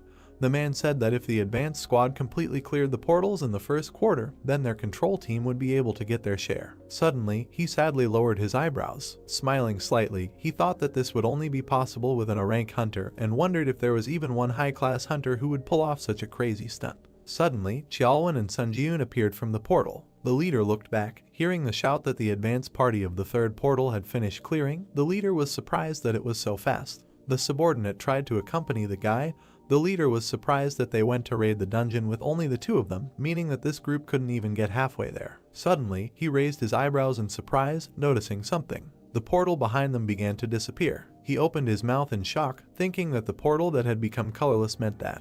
The man smiled widely and finished his thought by saying that the boss's room had been completely cleared. Stumbling, he ran towards the guy. The man, breathing heavily, asked the young man if they had really cleared the dungeon completely. The hero asked him who he was to ask such questions. The interlocutor adjusted his suit and said with a smile that he forgot to introduce himself, after which he gave his name and said that he was the leader of the portal control group from the Hunters Association, who had arrived in this place to monitor the portals that had suddenly appeared in this park. Xiaolwen intervened in the conversation and asked if they had arrived later, that they wanted to buy the rights to occupy the portal. The man confirmed this and said that he wanted to make an offer to the two of them to sell. He raised his eyebrows in surprise when he heard the words that Xiaolwen was not the one who had the right to make decisions in this matter. The leader was very surprised when he was told that the young man had captured this dungeon alone. He recoiled and asked in shock if he really did the cleanup alone, since that meant he was in a rank hunter. The guy interrupted him and said that he was a C rank hunter, and that he thought that was not the most important thing right now, after which he asked him to get closer to the point. He frowned and asked how much he wanted to buy the right to occupy the portal for, after which he thought that if it became known that he came from the test tower, then it would add unnecessary problems. The leader coughed and said that if we return to the main thread of the conversation, then their team wants to propose something. The hero frowned in surprise. Hearing the words, he said that they wanted to buy the right to occupy the portal from them for 1,200,000,000 won. A huge stack of papers fell on the table. The girl sat down heavily on them and said that it was very hard for her, because after returning from the tower, all she did was work like a horse. Suddenly, she noticed something. She picked up the phone and wondered who was calling her at such a late hour. The girl looked at the phone screen in surprise. A little earlier, she looked over her left shoulder. The girl looked at the nameplate with the manager's name. She remembered standing in front of three men who said that without a doubt, this incident would lead to revolutionary changes, and then she thought that everyone at the top was really worried. She held her head and said that even if the applicants were hiding their identities, she still didn't think it would be so difficult to win them over. She looked down sadly. She added that she hadn't even managed to recruit 10 people, and all of these applicants were low level, so it was not enough to satisfy the top management. She looked out the window and said that if she thought about it, she had no idea what that person was doing. She remembered how the boy cut down the goblins one by one and thought that the boy was so strong that it would not be an exaggeration to say that he cleared the 4th floor alone. She touched the glass and regretted that she did not propose to him right away. Suddenly, she was distracted by a notification on her phone. She picked it up and wondered who was calling her at such a late hour. The girl raised her eyebrows in surprise, looking at the phone screen. Sun Jun had texted her and asked if they could meet up if she had already returned. The boy's balance was 1,291,600,000 won. The boy carefully looked at the phone screen and said that he had earned almost 1,300,000,000 won, and he still could not believe that it was true. He was sitting in a cafe, saying that he felt amazing, when suddenly a golden bell rang. The tired girl flew inside. She noticed her hours waving his hand at her. The girl grabbed her head, approaching the table. The guy thought that she ran with all her might and said that she did not have to hurry so much. Sitting opposite him, she said that he did not even answer her message. The guy blushed, hearing the words that she waited for his answer for a very long time. He sweated nervously and apologized, after which he said that he never read it because he was in a hurry. Smiling, she pointed at him with her fingers and said that then he should treat her to a cup of coffee and cheesecake. The hero replied that she could order whatever she wanted. A little while later, a cup of coffee appeared on the table. The guys sat opposite each other. The girl asked if the guy was going to climb to the top floors of the test tower. The hero replied that he was going to continue his climb in the tower. To be honest, he contacted her because he had a request. He looked her in the eye and said that he needed to join a guild so that he could attack a dungeon during his short return from the trial tower, but he had some conditions. He imagined various hunters and said that the first condition was the right to refuse a summons to the guild. He then imagined the trial tower and added that the second condition was not to interfere with his personal affairs related to the tower, and the third was permission to use the guild's dungeons at any time. The young man also asked if there was a guild that would be willing to satisfy all of these conditions. The young man frowned slightly and wondered if the atmosphere was strange and if he had overdone it. He suddenly flinched when he heard his name. The girl tilted her head and said that the conditions he proposed were absolutely impossible to fulfill, since from the guild's point of view, they did not get anything. She touched his hand, interrupting his words about how he had probably asked for too much. She stood up at her place and looked him in the eyes. Their fingers intertwined. The girl said that he could join her guild. He raised his eyebrows in surprise, hearing the words that she would make these impossible conditions feasible. The young man was lying on the roof of the bus, recalling the past conversation. His hair was fluttering in the wind. The young man said that from raiding the dungeon to selling the right to occupy, and plus joining the guild, yesterday he lived an extremely productive day. Looking up at the sky, he said that anyway, to join the ranks of the guild, there was one task left to complete. He suddenly plunged into the memories of the past conversation. The girl said that he should clear a C-rank dungeon alone, because he should demonstrate his abilities, so that it would be easier for her to convince the higher management, because the privilege of free use of the guild dungeons is not available to everyone. The boy looked into her eyes and thought that her words meant that not everyone could bathe in cream using the White Guild dungeon. It had to be at least a rising star or a hunter who had high hopes. He frowned and said that they could prepare everything necessary for the cleanup. They shook hands. The girl added that she would make sure that he would never regret his decision. Standing up, he said that as a warm-up, he thought it would be worthwhile to start jogging from this place. He rested his hand on the roof of the bus. Rising to his feet, he bowed his head. The boy looked up and made a powerful dash forward. People noticed something flying above them at high speed. The girl came to the open gate. She smiled and said that she came to confirm the reservation for the assault on the portal, which would take place in an hour. The interlocutor looked at the tablet and glanced at the girl's ID, after which he said that the attendance was confirmed. He pointed to the resting place and said that there was still a lot of time, so she could sit under this canopy. The girl thanked him. A moment later, she looked back, noticing the guy running up, and in our surprise that she was already there. He looked around. After a little while, the lagging airflow caught up with him. A strong wind began to blow away people and standing furniture. The guy awkwardly adjusted the fallen chairs and apologized, saying that he ran too fast, so it seemed like a shockwave arose. The girl smiled awkwardly and thought about whether he wanted to say that the wind rose simply because of fast running, after which he said that he came quite early. The young man looked at the gate, while the girl wondered what kind of person he was there. She pointed to the portal and said that she had already passed all the checks, so he could let her know when he was ready. The boy replied that he could start the raid right now,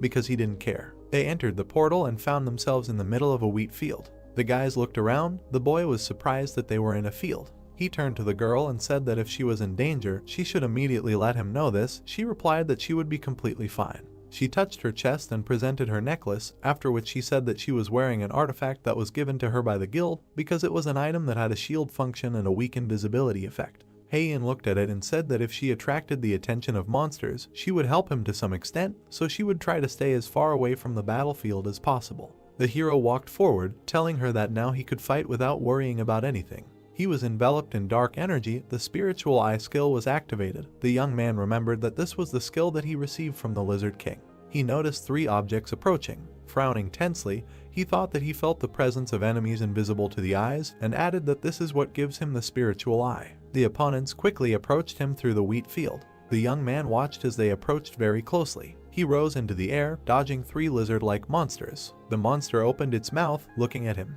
The girl frowned in surprise, seeing the poisonous fisherman. She took a step forward and shouted at the boy to be careful, because this violated the rules of the dungeon. The young man made several dashes, destroying each of the opponents. The monsters' bodies fell next to him. The girl's mouth opened in surprise, thinking about what she had just seen, because it was some kind of madness. She smiled happily and noted that she had always known that she had made the right choice. The young man continued to fight the monsters running out of the portal. He cut one of them, making a dash to the second. His sword began to emit golden energy. The hero looked away and thought that the appearance of the lightning effect was so rare that he had completely forgotten about its existence. One of the monsters was quickly approaching him from behind. The young man dodged at the last moment, noticing the clenched jaws of the enemy. He grabbed the lizard by the tail. Swinging, he sent the monsters to the ground. The young man hit the floor with the lizard. Straightening up, the guy looked at the monster's body. He waved to the girl and said that he had more or less restored order nearby, so she could calmly approach. The girl thought with her mouth open that he had reached the portal leading to the boss room in less than an hour, and alone at that, but the most surprising thing was that they were now in a dungeon that violated the rules. She remembered the appearance of the monsters and thought that the poisonous fissure was a monster that should not be taken lightly. She looked at the corpses of the monsters and added that one of the monsters recommended for group attacks, even for those same C-rank hunters, is the poisonous fissure, so she still can't believe that he dealt with such a monster so playfully, as if there was a helpless baby standing in front of him. She looked at the guy's back and said that this was far from the limit of his growth. The young man headed towards the portal. The girl added that it was impossible to even imagine what he would show in the future. The hero began to collect the souls of the killed opponents, increasing his stats. He raised his head and thought that with this level, even the boss would not pose much of a threat to him. He looked at the portal and said that they would go to the boss's room. After going inside, they found themselves in a dark and foggy place. A slight light was breaking through the gap between the rocks. The woman called it a little strange. A magic projectile was approaching them from above at high speed, while she was talking about how they had already gone far, but the presence of the monster was still not felt. Suddenly, they raised their heads, noticing the danger. The guy frowned nervously. The monster struck. The guy thought that it was very dangerous. He pulled the girl out from under the monster's attack and ran away. Heian looked at his face in surprise. The beast opened its mouth and began to collect mana. He released a powerful beam of energy. Heian pointed her hand at the danger and told the boy about it. Suddenly, a powerful explosion thundered. The hero, along with the girl, jumped out of the smoke. The boy stepped onto the stone floor. He crouched down and said that he had moved her there without her consent because the monster looked extremely dangerous, so he hoped for her understanding. The girl got off his hands and said that it was the other way around, because now she was in his debt. They looked at the monster that was looking for them. The boy said that he would leave her to deal with the beast. The girl turned around worriedly and asked him to stop so that she could use the enhancement skill on him because they could test his personal skills later. He stepped into the abyss and said that he would not agree to that. Frowning slightly, he also added that he would be back soon. The boy fell down like a soldier. He landed right in front of the monster, breaking through the stone floor. The monster opened its mouth and bared its teeth. Sun Jiun ducked, frowned, and activated instant acceleration. The beast planted its foot on the floor. The hero also used the exclusive effect of the speed boots. The opponents prepared for battle. The beast once again accumulated energy in its mouth. The guy raised all speed by 70%. He jumped up from his place and went on the attack. Having run past the monster's face, he did not even look back. The beast turned its head after him. The young man used 3 absolutes and began to strike, cutting the flesh of the beast. Severed body parts began to fall to the ground next to it. The girl watched what was happening from the root of a tree. The system announced the victory over the dungeon boss and said that in 3 hours the dungeon would collapse. The girl smiled and laughed nervously. Looking at the guy, she said that now she was completely confused about who was the monster in this place. They headed towards the Scarlet Portal. The guys went out into the field. The girl said that she never expected that he, being a C-rank hunter, would clear the dungeon so quickly. She folded her hands behind her back and added that he had passed the tests and could now use the White Guild's dungeon, because their guild was not so stupid as to miss out on a talent like him. The hero replied that he was pleased to hear that. The woman turned around and said that she would digress a little from the main topic of the conversation. She presented 3 levels of difficulty and said that when he was summoned to the tower in a trial, the difficulty he initially chose did not matter much, because even at low difficulty, those who showed good progress in passing the trials would face increasingly difficult tasks as the number of trials increased. She schematically presented the exchange of difficulty between high and low levels, after which she added that there was also a reverse process, because even at high difficulty, if the result was lame, the applicant could gradually slide down to low difficulty. She looked to the side and said that based on this principle, the fact that he had achieved such an impressive growth could only mean one thing: his difficulty level in climbing to the top of the tower. The 3 past trials flashed through the boy's memories. The girl finished the sentence by saying that his level was deadly among the top 50 participants on the summary board. She lowered her head and said that therefore she hoped that he would try to be a little more careful. The hero was very surprised to hear her say that she would like to accompany him for as long as possible or to mature his amazing growth with her own eyes. Sun Jiun was sitting on the roof of a building in the middle of the night. He took a bite of an apple, smiling widely. He said that for the past 3 days, he had really been spinning like a squirrel in a wheel. In 5 minutes he would be transferred to the trial tower. He raised his head and thought with a smile that thanks to this, both his stats and his self-confidence had grown. After his reflection, time and glass. A spatial tunnel opened in the sky. The young man began to return to the tower. He smiled widely and thought that he was returning again. Having appeared in his room, he decided to begin his test. The guy poked his finger at the system window, confirming the start. The system opened a dialog box and asked which test intersection point he wanted to choose: tactics, combat, or capture. The young man raised his eyebrows in surprise and thought that if he thought about it, he had seen a mention of creating an intersection point. He chose combat and added that if he wanted to increase the effectiveness of necromancy, then he should go into battle. The system reported that all personal tests of the applicant were focused on combat, and after choosing a point, it could not be changed. Standing in the middle of the room, he noted that he had not intended to change it, and now he no longer needed to choose anything. The system reported that the applicant had the qualification of a pioneer. The young man raised his eyebrows in surprise. He silently looked at the message that the administrator's private chat was about to open, and the search for an administrator specializing in combat introduction was currently in progress. After a short while, the system completed the search. The boy's body was engulfed in system energy. It reported that a consultation with the Steel Blood Lord, the manager of the combat intersection point, had begun. The hero was transported to a snowy field full of lonely swords. Looking up, he wondered where he was. The system reported that he had entered the Steel Blood world. The system message notified that the search was complete. Consultation with the Steel Blood Lord, the manager of the combat intersection point, is beginning. Sun Jiun looked surprised, after which he landed on the field among the swords. Raising his head, the hero wondered where he was. The message notified that he had entered the Steel Blood world. Many blades were stuck in front of him. The pupil changed after using the Eye of Truth. The system message notified that the skill was activated. The Iron Blood World. Ranking unknown. A space created specifically for her, the administrator of the Iron Blood Lord, a place where uninvited guests cannot look in. The hero smiled and thought, such a place also exists. Sun Jiun began to walk forward, reading that the administrator of the Iron Blood Lord was unhappy with someone making inquiries. Looking closely at this message, he thought, does this mean that administrators can communicate their intentions through direct messages? One of the swords nearby burst into flames, after which he went forward. The system message notified that the administrator Lord Ironblood said to stop wasting time and asked to follow the sword. Sun Jiun looked at this in surprise, so he continued to follow the blade, after which he left this field. Steam came out of his mouth when he breathed. He found himself at the entrance of the house. Coming closer, he opened the door slightly. Looking inside, the hero saw something in front of him. Administrator Lord Ironblood was looking at him. Inside, there was a girl who told him that he had finally come, and she greeted the pioneer. She looked at the hero with a smile, saying that she was the administrator who was assigned to conduct a consultation with him.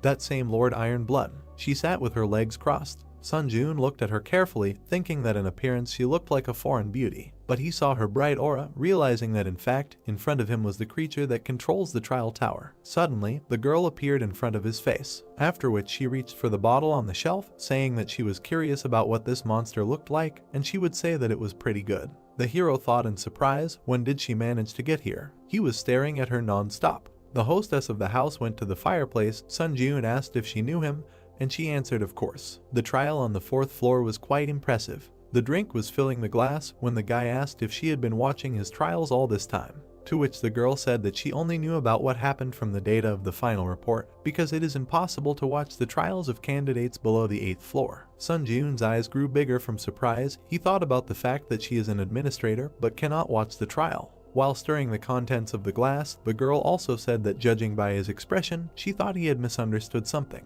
Administrators are not omnipotent beings like the gods, and they do not control the tower at all. The blonde took a sip from the glass, saying that he should not be too nervous in her presence. Sun Jiun silently looked at the interlocutor, who also said that as long as she obeyed the tower, she could not harm him. But, glancing at him, the girl decided to close this topic and said that this personal consultation was an advantage he had earned. If he had any questions, he should not hesitate to ask. Sun Jiun frowned. He thought that he definitely did not feel any hostility. There was a blizzard outside. The hero asked if she could explain what this personal consultation was, and the interlocutor said that, as mentioned earlier, a personal consultation was an advantage that a pioneer would receive. Sun Jiun recalled the armored enemy, saying that on the 5th floor, he almost died at the hands of a challenger from another dimension.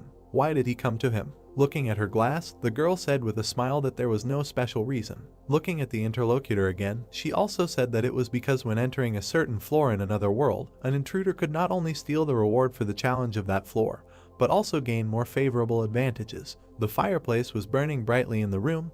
The interlocutor also said that challengers from other worlds come from where the tower had existed for decades. They are well aware that the reward for harming a challenger from another world is incredibly large. The hero was surprised to hear that they also knew that the tower of this world would one day be united with the towers of other worlds, and asked her again what she meant. but she only said that everything is as it is. She presented a scale where the progress of the Earth dimension trials rose, while the invasions of other dimensions remained below. The fair-haired girl explained that starting from the 20th floor, the main focus was on combined trials, not personal ones, and then he would have to meet with candidates from other worlds. Looking at his interlocutor, the hero thought why this looked like an attempt to eliminate and advance a competitor whom he would have to meet one day. But, putting down the glass, she asked if she had satisfied his curiosity. Opening his mouth, the hero noted that if you do not take into account the last question, then you can say so. Then he lowered his head and asked about the trial tower, what kind of structure it was. Then the girl lowered her head and remained silent. Walking away from the table, she nevertheless answered that she herself would like to know the answer to this question. She looked thoughtful, hearing that she was the administrator of the tower, but did not know the answer to this question.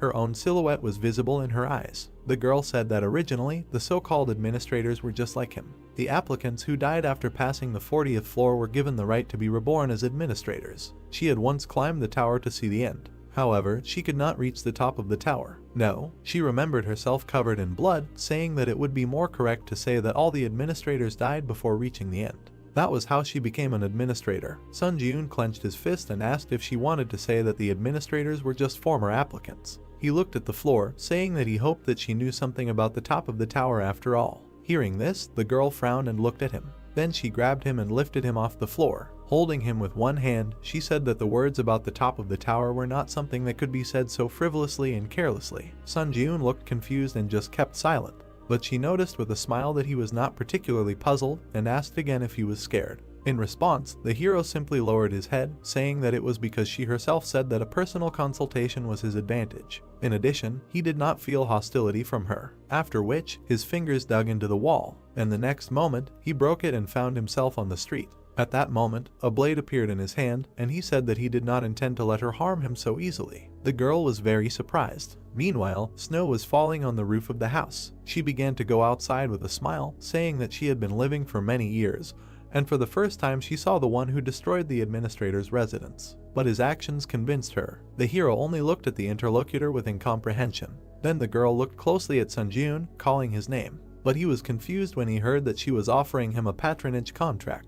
A new system message appeared about entering the waiting room on the 8th floor, after which, the hero found himself on the bed. He was still surprised, after which he stood up and opened the window of the exclusive store. A screen appeared in front of him, which wrote the skill category, strength category, item category, contracts Lord of Iron Blood. He was surprised, telling himself that he really made a contract with the administrator. The girl with blonde hair held a scroll in her hand, saying that she could not pass up a candidate who was both talented and brave. The system message asked if he wanted to sign a patronage contract. The hero clicked yes, and the contract was concluded. An exclusive contractor store will be opened, where special points will be available to him. As a special benefit provided by the contractor, all stats will be increased by 1. With a wide smile, the girl said that it was fun, and said goodbye until we meet again soon. A finger pressed the strength button, opening the strength category in the exclusive contractor store. A new screen showed the strength category. List power purity of mind, power steel soul, power king of winter. Looking at the screen, the hero thought that there is also a level of this category of the store. Is there a difference between just power and the unique power obtained on the 8th floor? There were page switches at the bottom,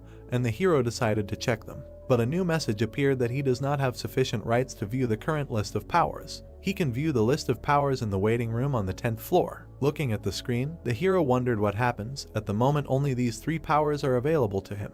Information about the power of purity of mind appeared in a new window. Price 1000 SP. Description: in any situation, there will be the ability to think rationally. Status anomalies such as anger and confusion are halved during the fight, and combat immersion increases. Power Steel Soul. Price 6500 SP. Description: this is the soul that some lords were born with, who are said to have neither blood nor tears. Increases the mastery of all weapons by 2.32 times. All newly learned combat skills start with 10% mastery. The Power of the King of Winter. Price 800 SP. Description: this is the power that the rulers of the north often receive. In cold conditions, stats are temporarily increased.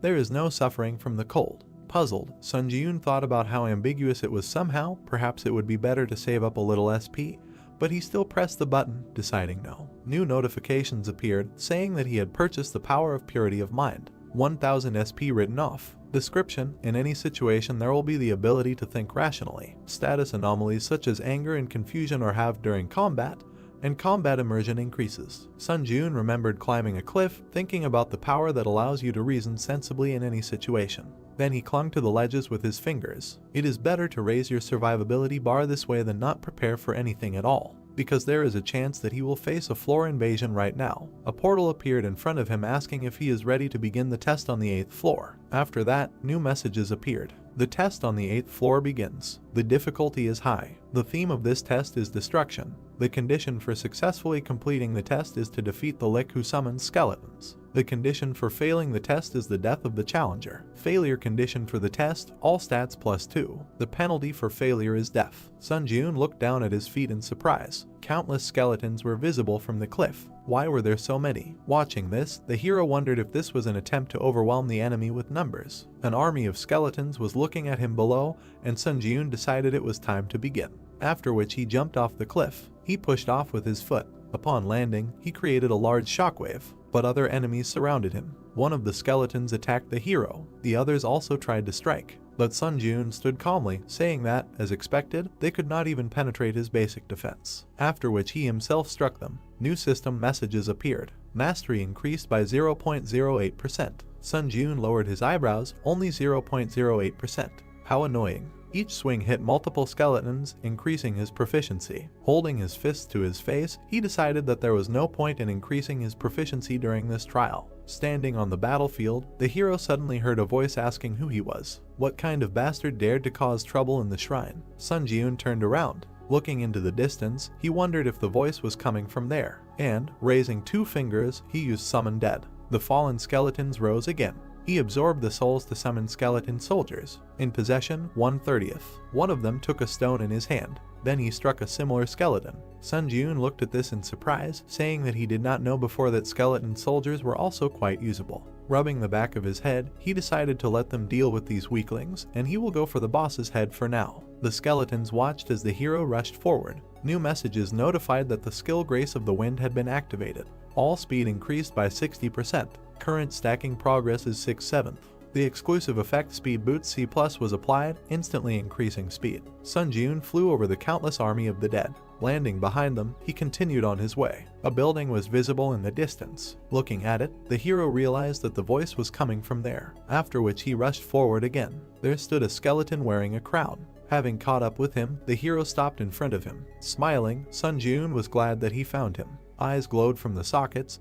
The enemy told him that an insignificant human dared to cross the threshold of the sanctuary. Opening his book, he declared that he would make him pay in full for his impudence. Several large monsters appeared near him. Raising his head, the hero thought, is he even capable of commanding sand golems? Looking at the hero, the skeleton asked, did he now realize whose sanctuary he dared to enter? The large monsters were standing near the main enemy, but Sun Jun asked again, could he not summon someone stronger? Taking out his blade, he also said that if he simply did not have stronger exhibits in his arsenal, he would be disappointed. These words angered the enemy, and pointing at the hero, he said that these guardians would be quite enough to tear him to shreds. After which, the monsters rushed to attack. A new message notified that the instant acceleration skill was activated. The hero suddenly moved forward. With lightning-fast movements, he cut off the giants' heads and appeared near the main enemy. Pulling his hand back, Sun Jun swung and struck. A new message notified that proficiency had increased by 1.2%.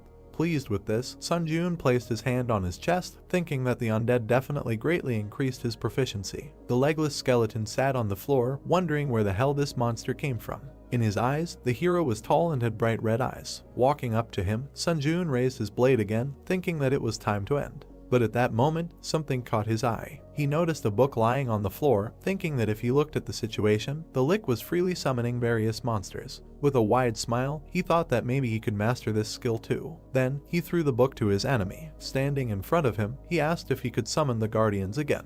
The skeleton asked why he was asking him such a question. Then the hero approached again, saying that if he couldn't, then they would end on this note, but the frightened necromancer said that he could do it. The skeleton, looking scared, heard the question when he would finally be able to summon them and replied that he would be able to summon them again a few minutes after the guards died. A monster was lying nearby with its head cut off, the hero clarified, so he could already start summoning. The skeleton answered yes and asked again why he needed it. They were no obstacle for him. Sun Jun did not explain and simply raised his blade, saying that it had already tired him out, to which the skeleton opened his book, saying that he would start summoning right away. Raising his hand, the skeleton began to summon the guards. Two monsters rushed to attack again, and with a swing of his weapon, the hero quickly dealt with them. Sitting in front of the hero, the skeleton asked if he was satisfied. Placing his blade on his shoulder, Sun Jun only replied that they had just begun. Kicking him with his foot, he demanded that he summon all the skeletons that had not yet died here and put all their strength into these guards. After which the monsters lost their heads again. Bright traces split them. Another one cut them into pieces. The skeleton looked scared, asking how long he had to do all this. Sun Jun continued to kill the summoned creatures. He answered with an evil smile that he would do it until he told him to stop. The guard pointed his fist at Sun Jun. The hero simply held his finger out in front of him. He easily managed to stop the large monster's hand, after which it quickly ran up his arm. A few swings and the head was cut off. Mastery increased by 1.2%. The giant's body fell to the ground. The system reported that the mastery of the unique attribute necromancy had reached 100%. Sun Jun looked at the glowing light in surprise. The rank of the unique attribute necromancy had increased by 1 level. Smiling, he thought that necromancy was now also C rank. Suddenly, his attention was drawn to the words that he was crazy. The skeleton lay on the floor, saying that the hero was a scumbag who would make even the devil tremble. He would curse him even after death, and then he let out a wheeze. The hero approached his captive, thinking that the fact that he had more and more cracks with each summoning indicated his imminent death. Taking the sword back behind his head, he told him that it was a pity he wanted to use it a little longer. From the swing, the skeleton's head flew off. His last words were that meeting him was the most disgusting thing that happened to him. System messages appeared. The hero received the achievement A Person Who Surpassed the Devil. Dexterity increased by 1. Absorbed the Spirit of the Lick. Mastery increased by 17.4%. At this moment, the hero extended his hand, absorbing the red energy. More messages appeared. Passed the 8th floor of the Tower of Trials. As a breakthrough reward, all stats increased by 2. Receive 30,000 points as a breakthrough reward. Receive 700 SP as a breakthrough reward. Receive 300 SP as an additional breakthrough reward. A blue portal appeared, moving to the waiting room. New messages notified, entering the waiting room of the 9th floor. The system expansion begins. Admins will be able to observe the trials. The restrictions on answering questions have been removed. It becomes possible to purchase C-rank skills in the skill store. The status window opened. Strength 67, Agility 66, Tenacity 63, Endurance 66, Mana 53. Unique characteristic Necromancy C, Unique Power Skill Synthesis, Power Purity of Mind C. The hero stood in front of the screens. One of them had a description of the unique characteristic. Necromancy C Mastery 0%. Basic effect is the ability to absorb the souls of the dead to strengthen and supplement either stats or mana. Additional effects 3. When absorbing the spirit of the deceased, there is a 20% chance that one of the skills imprinted in the soul will be acquired. Additional effect 4 is the ability to use the souls of the dead to protect the body. However, at this time, the amount of energy consumed by the protective shell will be proportional to the strength of the blow. Additional effect 5 Skill absorption of the soul of the dead. The ability to completely inherit its mastery. Sun Jun smiled and pointed out that skill absorption itself is cheating, so now you don't have to level up the skill mastery from scratch. The screen said that when absorbing the spirit of the dead, there is a 20% chance that one of the skills imprinted in the soul will be acquired, and he realized that the probability of skill absorption was open. Swiping the screens, the hero reasoned that the trial of the 8th floor ended quite smoothly, but there is no guarantee that the trial of the 9th floor will be the same. He should clearly prepare thoroughly for the next trial on the 9th floor. Afterwards, he examined his blade, deciding that he thought the sword could still be used, but the problem was in the shield and skills. The blue screen showed the following description: Skill, Hunter's Dagger O Mastery Max. Description: a practical technique created by hunters for effective hunting. The effect when using a dagger is that the cutting power of the weapon increases by 1.5 times and knowledge of dagger techniques increases. Looking at this, our hero thought that since he had brought the skill to the maximum, he had reached the point where he needed a replacement sword skill. After that, new windows opened and the skill store was entered. Displays a list of skills available for purchase. Sun Jun ran his finger across the screen. Scrolling through the contents, he realized that his hopes were not justified. There was nothing worthwhile here. After which, frowning, he said that if there was no skill, then he would have to create it. Gold coins rained down when he bought the basic fencing E skill. 25,000 points would be deducted from his account. A new window reported the skill Basic Swordsmanship E Mastery 0%. Description: General Swordsmanship, containing the basic techniques of all swordsmanship. Effect: increases basic knowledge of all swordsmanship and increases cutting power by 1.5 times when using swords. However, this increase in cutting power does not overlap with other effects of weapon techniques. A basic swordsmanship skill that increases the ability of swords, he thought. Manipulating the blue screens, the hero thought that if he was going to increase the rank of the hunter's dagger through skill synthesis, he should predict the combination compatibility as best as possible. Among the current skills he has, the most compatible is basic swordsmanship, right? On the screen was an image of the hunter's dagger and basic swordsmanship skills. He selected 2 skills. New system notifications reported that the ranks of the synthesis materials do not match each other. The synthesis of the new skill will be carried out around the dagger skill. Hunter, there is currently a 75% chance that a higher level skill will be synthesized. As he wished to continue, the hero pressed his finger on the screen. A bright message appeared and a notification that skill synthesis was complete. A new skill was created. A bright light illuminated Sunjun, and the skill Demon Slayer C was created. The skill icon and description appeared. Skill Demon Slayer C Mastery 0%.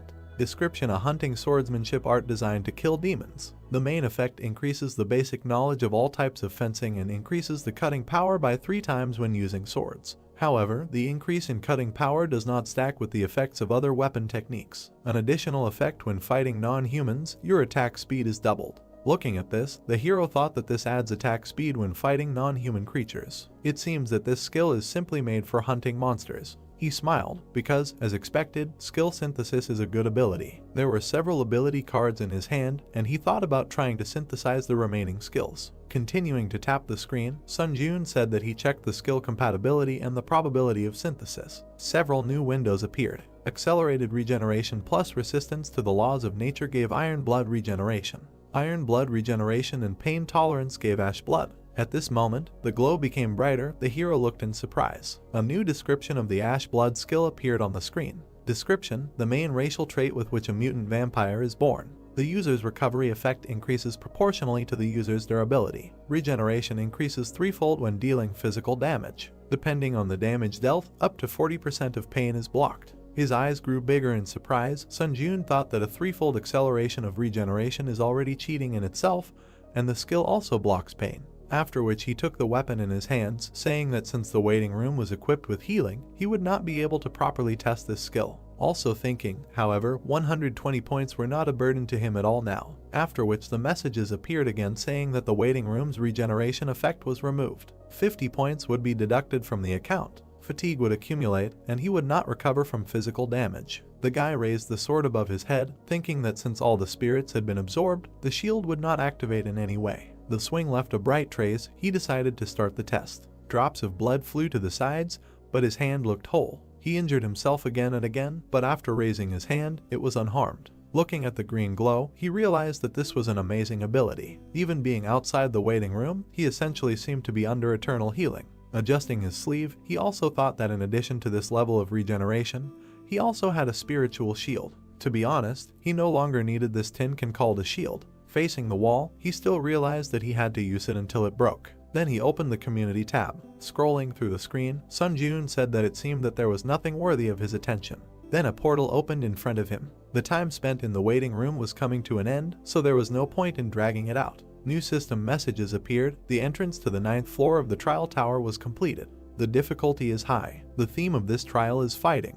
The remaining time is 1 day. The condition for successfully completing the trial is to kill all the monsters in the arena within the allotted time. The condition for failing the trial is the death of the challenger or the expiration of the allotted time. The reward for successfully breaking through the skill Animal Instinct. The penalty in case of failure is death. But then a warning appeared. The window said that the challenger Sunjun's trial on the 9th floor is currently unsafe. Confirmed floor infiltration of the Muram World Challenger. Confirmed theft of the trial target by the Muram World Challenger. The hero appeared in front of another person. He frowned upon seeing him. The person stood on top of the defeated monster, saying that the hero had finally arrived. The trial target was changed. The man in white said that he was the commander of the Muram Union, Sunhak. A new window informed him that he needed to be killed. The gray-haired man stood with his head down. A challenger from another system. The hero silently looked at his opponent when he asked his name. Looking at the man in front of him, Sunjun asked why he was asking his name out of the blue. The man replied that he had already revealed his name and position. Frowning, the hero said that the man had not invaded his floor with good intentions, so what was the point of introducing himself? To which Sunhak, without opening his eyes, replied that there was some etiquette between swordsmen, but his thoughts were clearly limited. Without taking his eyes off his opponent, our hero thought about how it happened that there was not a single normal warrior among the contenders from other systems. But the man took out his weapon, saying that it would be so. Since the hero wanted to hide his name, there was nothing he could do. Then he rushed to attack. His sword left bright marks, after which many magic blades appeared around him. System messages notified that the hero had activated the skill Grace of the Wind. All speed increased by 30%. Current summation progress is 3/7. Sun Jiun looked ahead and concentrated. Using the ability, he began to repel the attack, after which the opponents retreated from each other. Taking his blade away, Sunhak said that it turns out that there is such an experienced warrior in this dimension. Our hero looked at him and heard an apology for looking down on him, after which Sun Jiun just exhaled. The old man was surprised when he heard him stop being hypocritical. Thick smoke gathered around them, and Sun Jiun said that he was here to kill him and steal his reward. He came here with such an intention, after which Sun Jiun's eyes turned red and he asked why he had to act polite. Sunhak stared at the protagonist, saying that perhaps because they were from different worlds, they could not understand each other, after which the old man raised his weapon and dispersed the smoke around him. His blade glowed, causing a storm. The man only said, "Let the earth rest in peace," a swordsman whose name he does not know. A message appeared, notifying that due to the unique characteristic sword light, he was blinded for 5 seconds. The hero was confused when he saw this, after which he stood in the darkness, thinking that he could not see anything. A new window notified that the magic resistance skill was activated. Sun Jiun held the sword at arm's length. A sound was heard behind him. The spiritual eye skill was activated. Suddenly, the enemy's blade approached the back of the hero's head. Our guy managed to dodge, but he still received a cut. New windows reported that he received the achievement Avoidance of Blindness. Dexterity increased by 2, after which the swing of his sword left a bright trace. The darkness dissipated, and the enemy could be seen. The darkening effect of the unique characteristic sword light ended. Sunhak pulled the blade back. A sweaty Sun Jiun looked at him, thinking about how his throat was almost cut. Looking closely at his opponent, the old man asked how he calculated the trajectory of the sword. New messages notified that the skill Instant Acceleration was activated. The skill Grace of the Wind was activated. Agility increased by 50%. The current stacking progress is 5/7. Sun Jiun touched the ground with his hand, then rushed forward. Sunhak prepared to attack. Their blades crossed, causing a release of energy. The touch occurred with the tips of the blades. After that, Sun Jiun turned his back to the enemy, so he tried to kick, but the old man stepped back. After that, he tried to strike with the sword. At that moment, Sunhak stopped the hero's hand, but the hero kicked the man's hand. It turned out that they blocked each other's weapons. Frowning, Sunhak noted that he saw that he was using some strange techniques. Looking at the enemy, the hero thought that despite his incredible height, their characteristics were essentially on the same level. Suddenly, the ground opened up beneath them. The man's eyes lit up, and he said that he would be serious from now on. The swing of his sword left a bright trace. Due to the unique characteristic of the sword light, Sun Jiun was blinded for 5 seconds. He found himself in the darkness again. The blue windows reported that the magic resistance skill was activated. The duration of vision loss was reduced to 2.5 seconds. The spiritual eye skill was activated. Bright traces were heading towards him from the darkness. Pulling the sword back, the hero thought that the speed of his strikes had increased. One of the traces passed very close. The system notified that the exclusive effect of the forged iron pendant, Steel Defense, was activated. The protective layer absorbs 10% of all physical damage. He was able to block another blow, but he still lost his arm. The pain resistance skill was activated. Looking at the wound, the hero thought about whether the steel defense was not enough to block his blow. Another notification that the darkening effect of the unique characteristic sword light has ended. Sunhak was opposite, swinging his blade. Rocks flew from under the hero's feet. Retreating, he turned around. Having destroyed one of the rocks, he threw it at the enemy, but the man noticed it. A swing of his blade split it in half. The hero moved, holding the severed limb in his teeth. This is how he managed to get behind the enemy. He turned around and noticed Sun Jiun. Already at this moment, the hero managed to restore the limb. Looking away, Sunhak said that regarding his recent techniques, he had already thought that he was a good martial artist, but all his techniques were simply borrowed from somewhere. Clenching his restored hand into a fist, the guy replied that the unique characteristic he used was also an ability obtained from the tower. Afterwards, new messages appeared. The skill Grace of the Wind has been activated. All speed has increased by 70%. The current stacking progress is 7/7. While using the ability, Sun Jiun asked the enemy with a smile, does he criticize others, but does not notice any sins in himself. He held the blade in front of himself, answering that he was using his tricks again.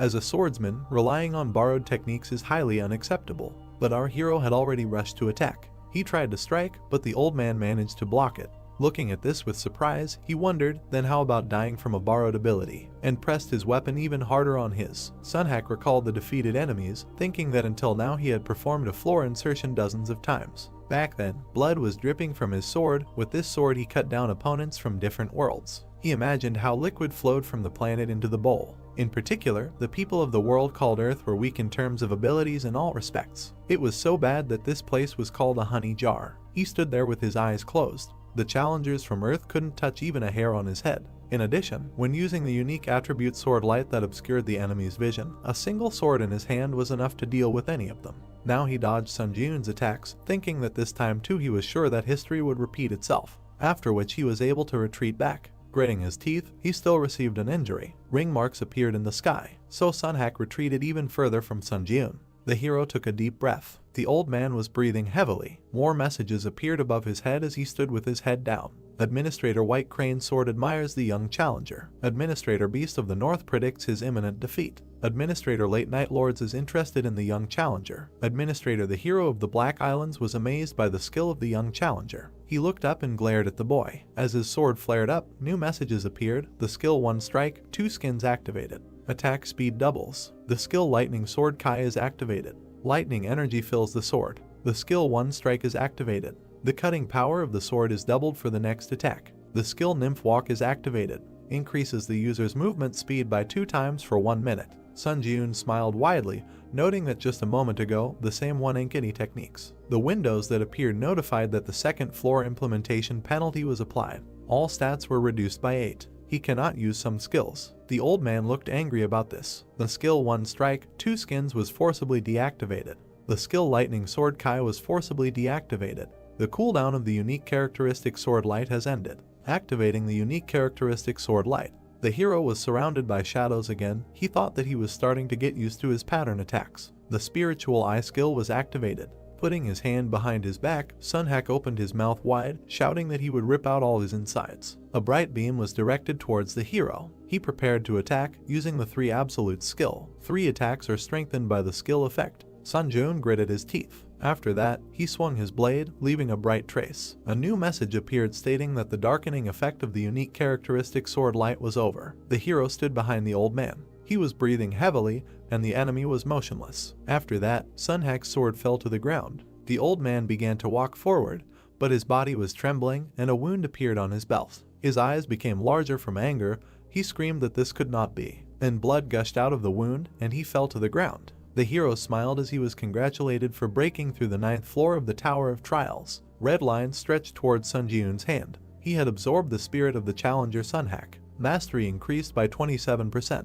The hero looked at his hand, noting the increase in stats. Afterwards, new system messages appeared about breaking through the 9th floor of the Tower of Trials. The difficulty level and reward did not match. The reward content was completely revised. He thought that there was definitely something like this last time too. I wonder what kind of reward he would get this time. New messages notified that the revision was complete. Rewards would be issued sequentially. The skill 6th Sense C+ was created as a breakthrough reward. 30,000 points were received as a breakthrough reward. He received 1,000 SP as a bonus reward. Moved to the waiting room. Looking at the screen in front of him, the hero thought that the rank was much higher than the skill Beast Instinct, which was originally a reward. Afterwards, he headed to the portal, saying that he would look at the details in the waiting room. Before entering it, he saw new messages that Administrator White Crane Sword was impressed by his battle. Administrator Beast of the North was delighted by his battle. Administrator Late Night Devourer was watching his actions with interest. Administrator Hero of the Black Islands applauded his combat instinct. Sun Ji-Eun looked at them in surprise. There were more messages that the system expansion was starting and administrators would be able to watch the tests.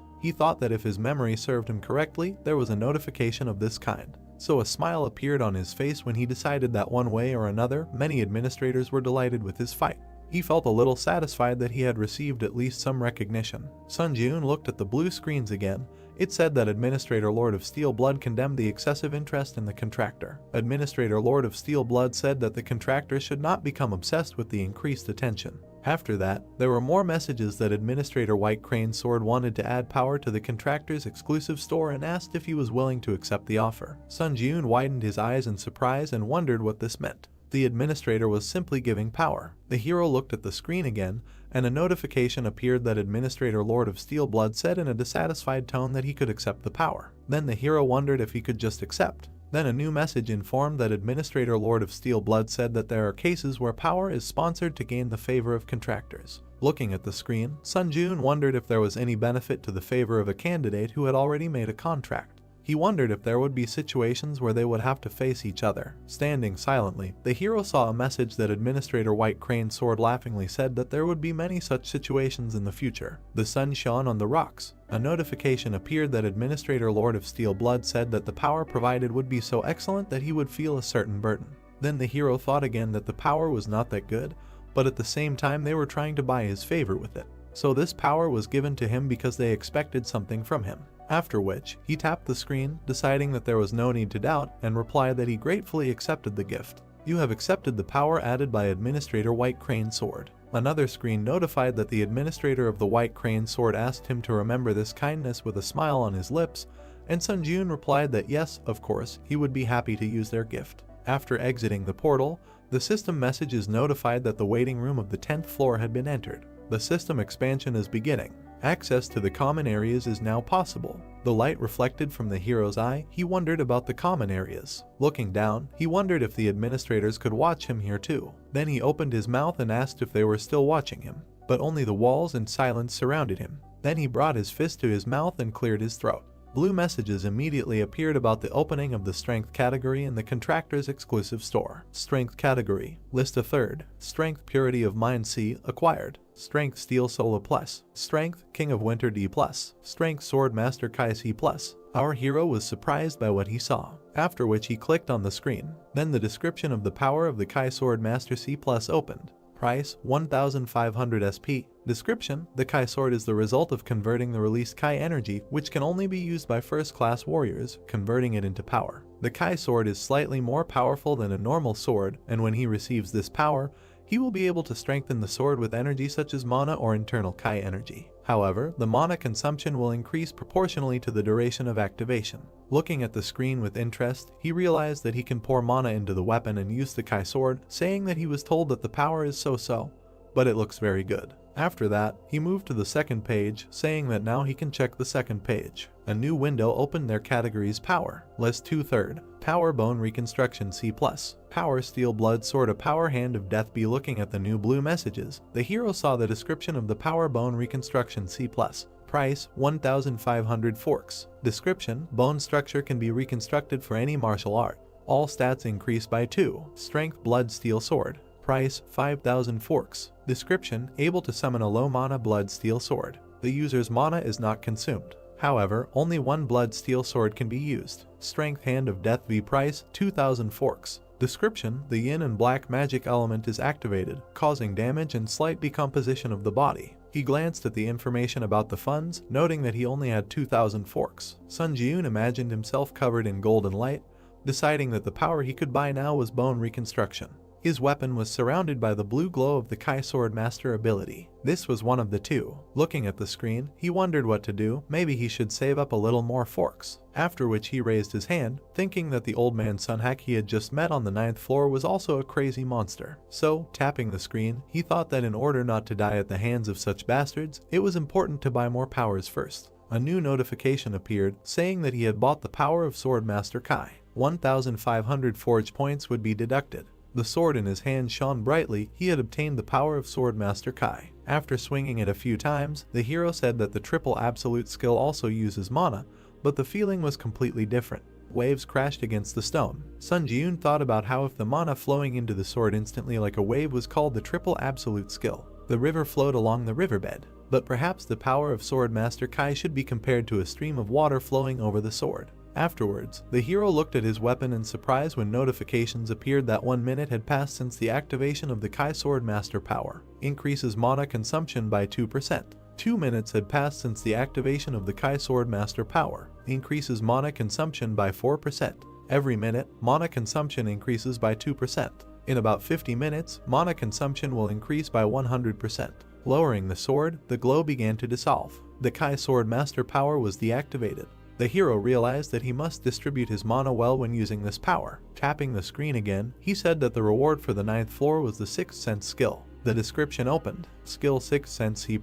Effect: instincts are sharpened to such an extent that they become a 6th sense through which you can make complex conclusions. He thought, does that mean his intuition will improve? Sunjun put his hand to his chin, thinking that being able to make conclusions based on instinct seemed like a pretty useful skill. Then the community tab appeared on the screen, and he thought that he should check if there were any mentions of common areas. There were several profiles that left messages. Susie went to the common area, and there were many foreigners. She thought the common area was a shared space with people from other countries. Maximum level swordsman just got here. What kind of place is this? What was the purpose of this? On Chan Sok asked, what is the exchange between applicants? First of all, it is worth noting that foreign speech is automatically translated. Great Life wrote that this is some kind of madness. He saw an S-rank hunter from Japan. What the hell is going on here? Chushnya wrote that an S-rank hunter was also dragged into the tower. Damn, his hopes are dashed. Master of martial arts, I figured out a little about what the common areas are for. As soon as he arrived here, he was bombarded with messages from the administrators. BRZD asked why he was the only one bombarded with messages. He didn't receive any. Master of martial arts replied that maybe it was because he was ranked 71st. Running his finger across the screen,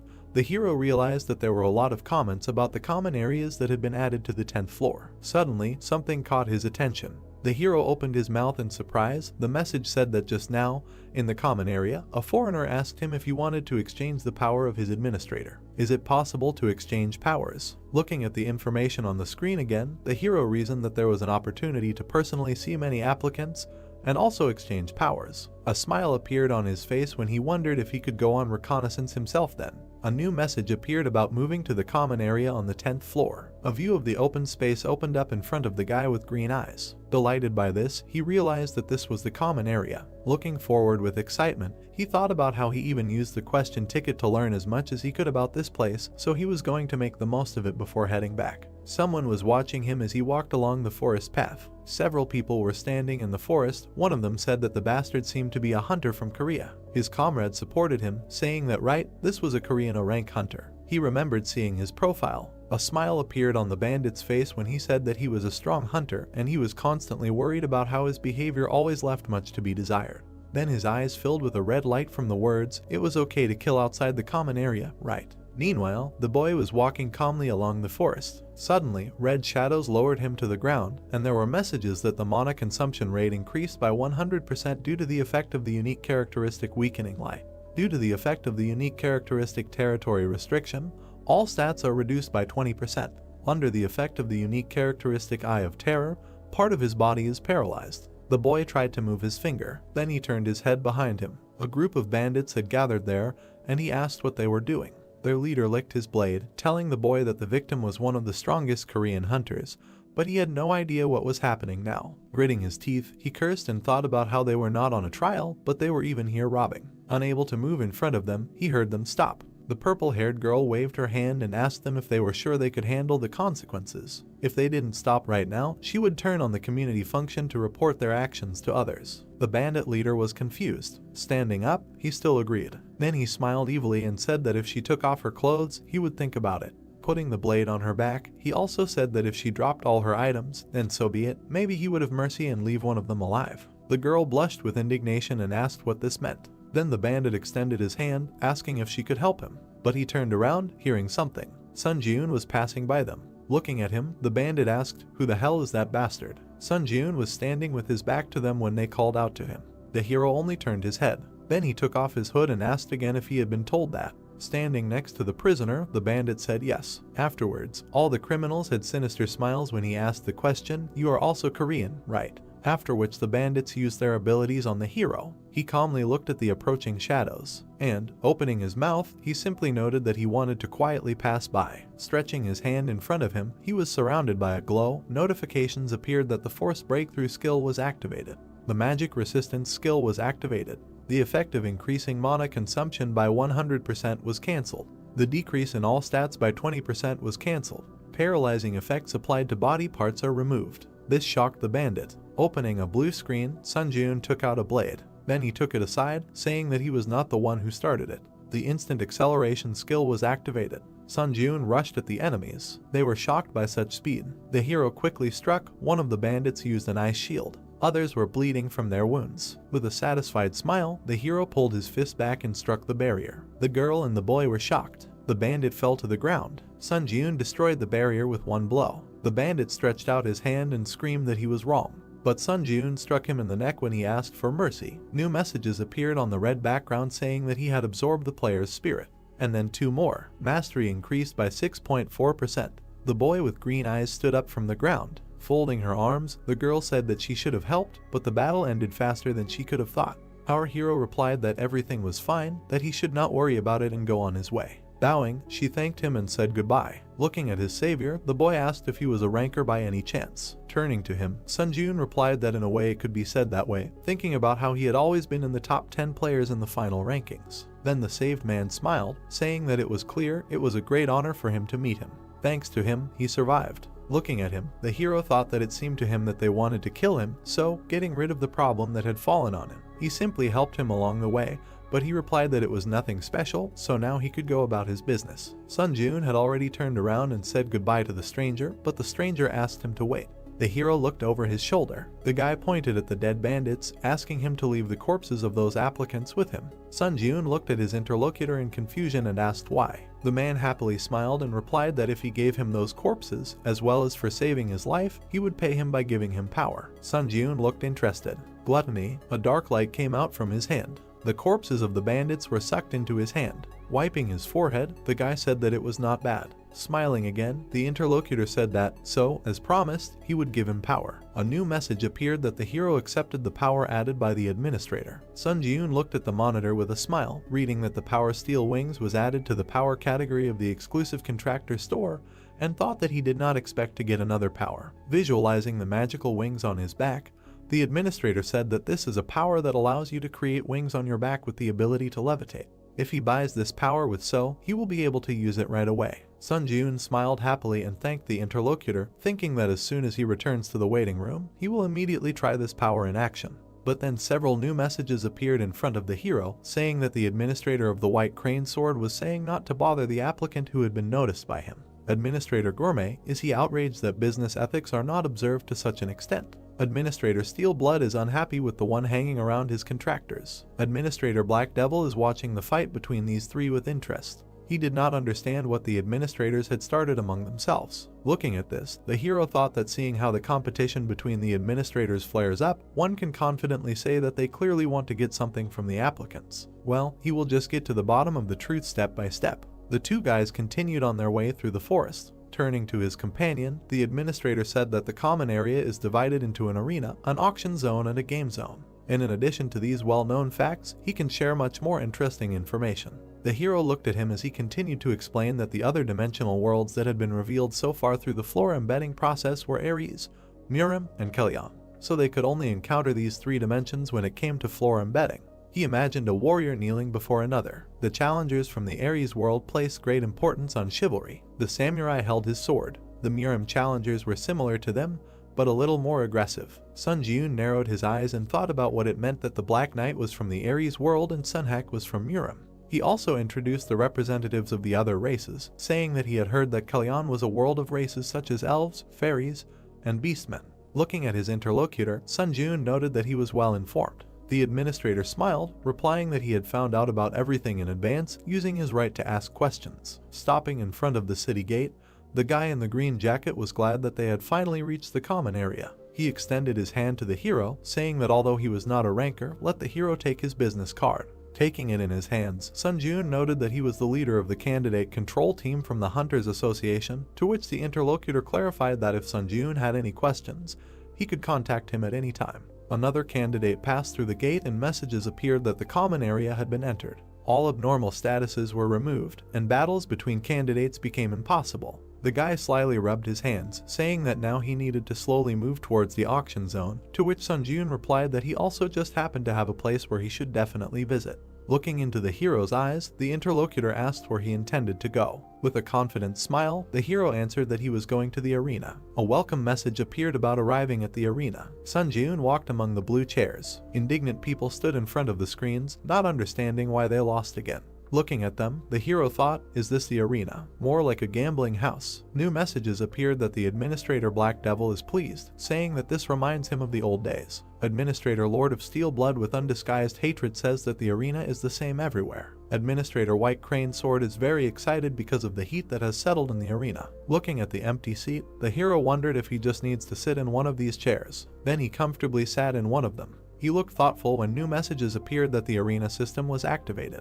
Need to use the screen to choose a bet or a duel. Then he pressed the help button. New posts have explained that the arena is divided into two systems, betting and dueling. If you choose to bet, you can place points on other contenders' duels. When placing bets, points can be gained or lost depending on whether the contender you bet on wins or loses. Looking at the screen, the hero wondered what it means. Did the people whose conversation he overheard place a bet? After that, more messages appeared. If a duel was selected, he could fight other contenders to get a reward. When the duel is confirmed, the final ranking and each other's real names are revealed. The duel will only take place if the reward is a skill, item, strength, etc. The duel is only held between opponents who have the same level of rewards. After the duel is confirmed, it is possible to fight the opponent in the Coliseum. When one of the duel participants surrenders, the duel ends and everyone returns to their original place. Sun Ji-yoon realized that if the duel status is confirmed, the participants in the duel will automatically move to the Coliseum. He imagined various weapons, potions, skills, and strength, and decided that the reward for the duel was the core of the arena. He pressed the screen with a smile, deciding to see if there was a reward that he liked.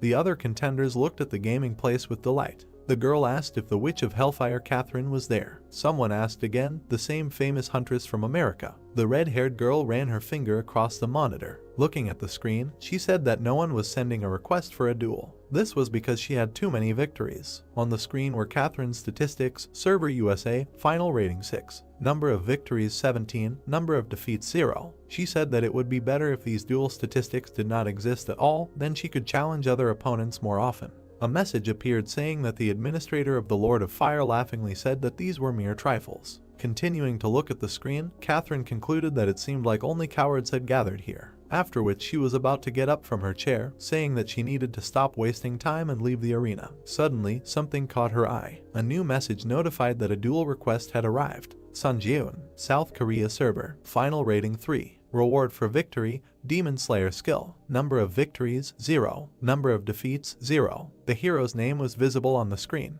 The girl was surprised that he had just entered the arena and immediately chose it. A satisfied smile appeared on her face. New windows reported that the duel was confirmed. The transfer to the Coliseum is in progress. The white arena was illuminated by the bright sun. Catherine noted with a smile that she liked his fighting spirit. But before choosing, she should first observe the opponent. Sun Ji-yoon frowned silently. The girl was surrounded by flames. The system window reported that Sun Ji-yoon was against Catherine. The duel begins. The girl was surrounded by flames, telling the hero to consider it a good experience. Raising his hand, a fireball appeared above it. The birth of fire power was activated. The hero calmly watched what was happening. Sparks flew in different directions, after which the ball flew at Sun Ji-yoon. The hero took a step to the side. He continued to retreat. The fireball was very close. A fiery trail remained from his hand. Catherine said that he was finished. The master of the Kai sword power was activated. The swing left a blue trail on the fireball, after which it split into two halves. So the fire was left behind Sun Ji-yoon. Catherine was shocked. Smoke was spreading across the entire arena. The girl looked at her opponent with displeasure when he repeated her words about the experience. Putting out his blade, he said that he would also provide one. A light breeze stirred the bamboo leaves. There was a water source near the gray building.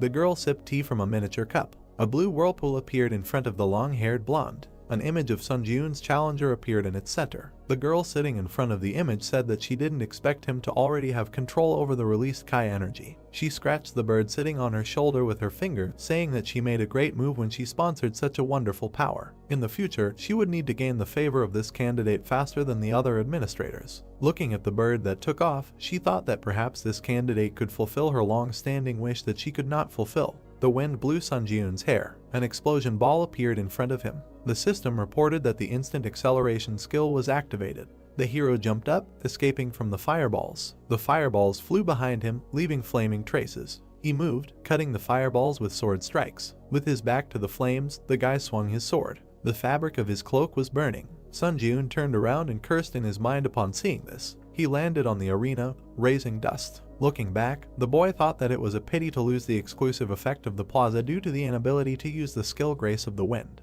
Fireballs were blazing above the girl's outstretched hand. Catherine asked with a smile, "I wonder how long he can hold out." Administrator Lord of Iron Blood looked at the close-up of the flames with interest. Administrator White Crane Sword had high hopes for him. Administrator Black Devil laughed loudly, watching the power of the fire. The girl sent huge fireballs forward. Sun Jiun swung his sword, leaving a bright trace. The system reported that 3 minutes had passed since the activation of the power of the Kai Sword Master. Mana consumption increased by 6%. The hero looked forward, surrounded by flashes. A notification appeared that 4 minutes had passed since the activation of the power of the Kai Sword Master. Mana consumption increased by 8%. Frowning slightly, the brunette thought that if the battle dragged on, he would be at a disadvantage. The system reported that he had absorbed the spirit of the challenger Seonhak, thereby exceeding the stat indicators. Strength increased by 2, agility increased by 1, endurance increased by 3, mana increased by 3, toughness increased by 2. Red and black rays were spreading from the guy's chest. A notification appeared that one of the skills that the challenger Seonhak possessed had been absorbed.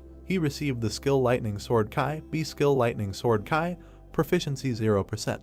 Description: genuine skill of the Lightning Gate. The main effect when using the released Kai energy, lightning discharges are formed at the tip of the sword, thereby the Kai energy gains the properties of lightning.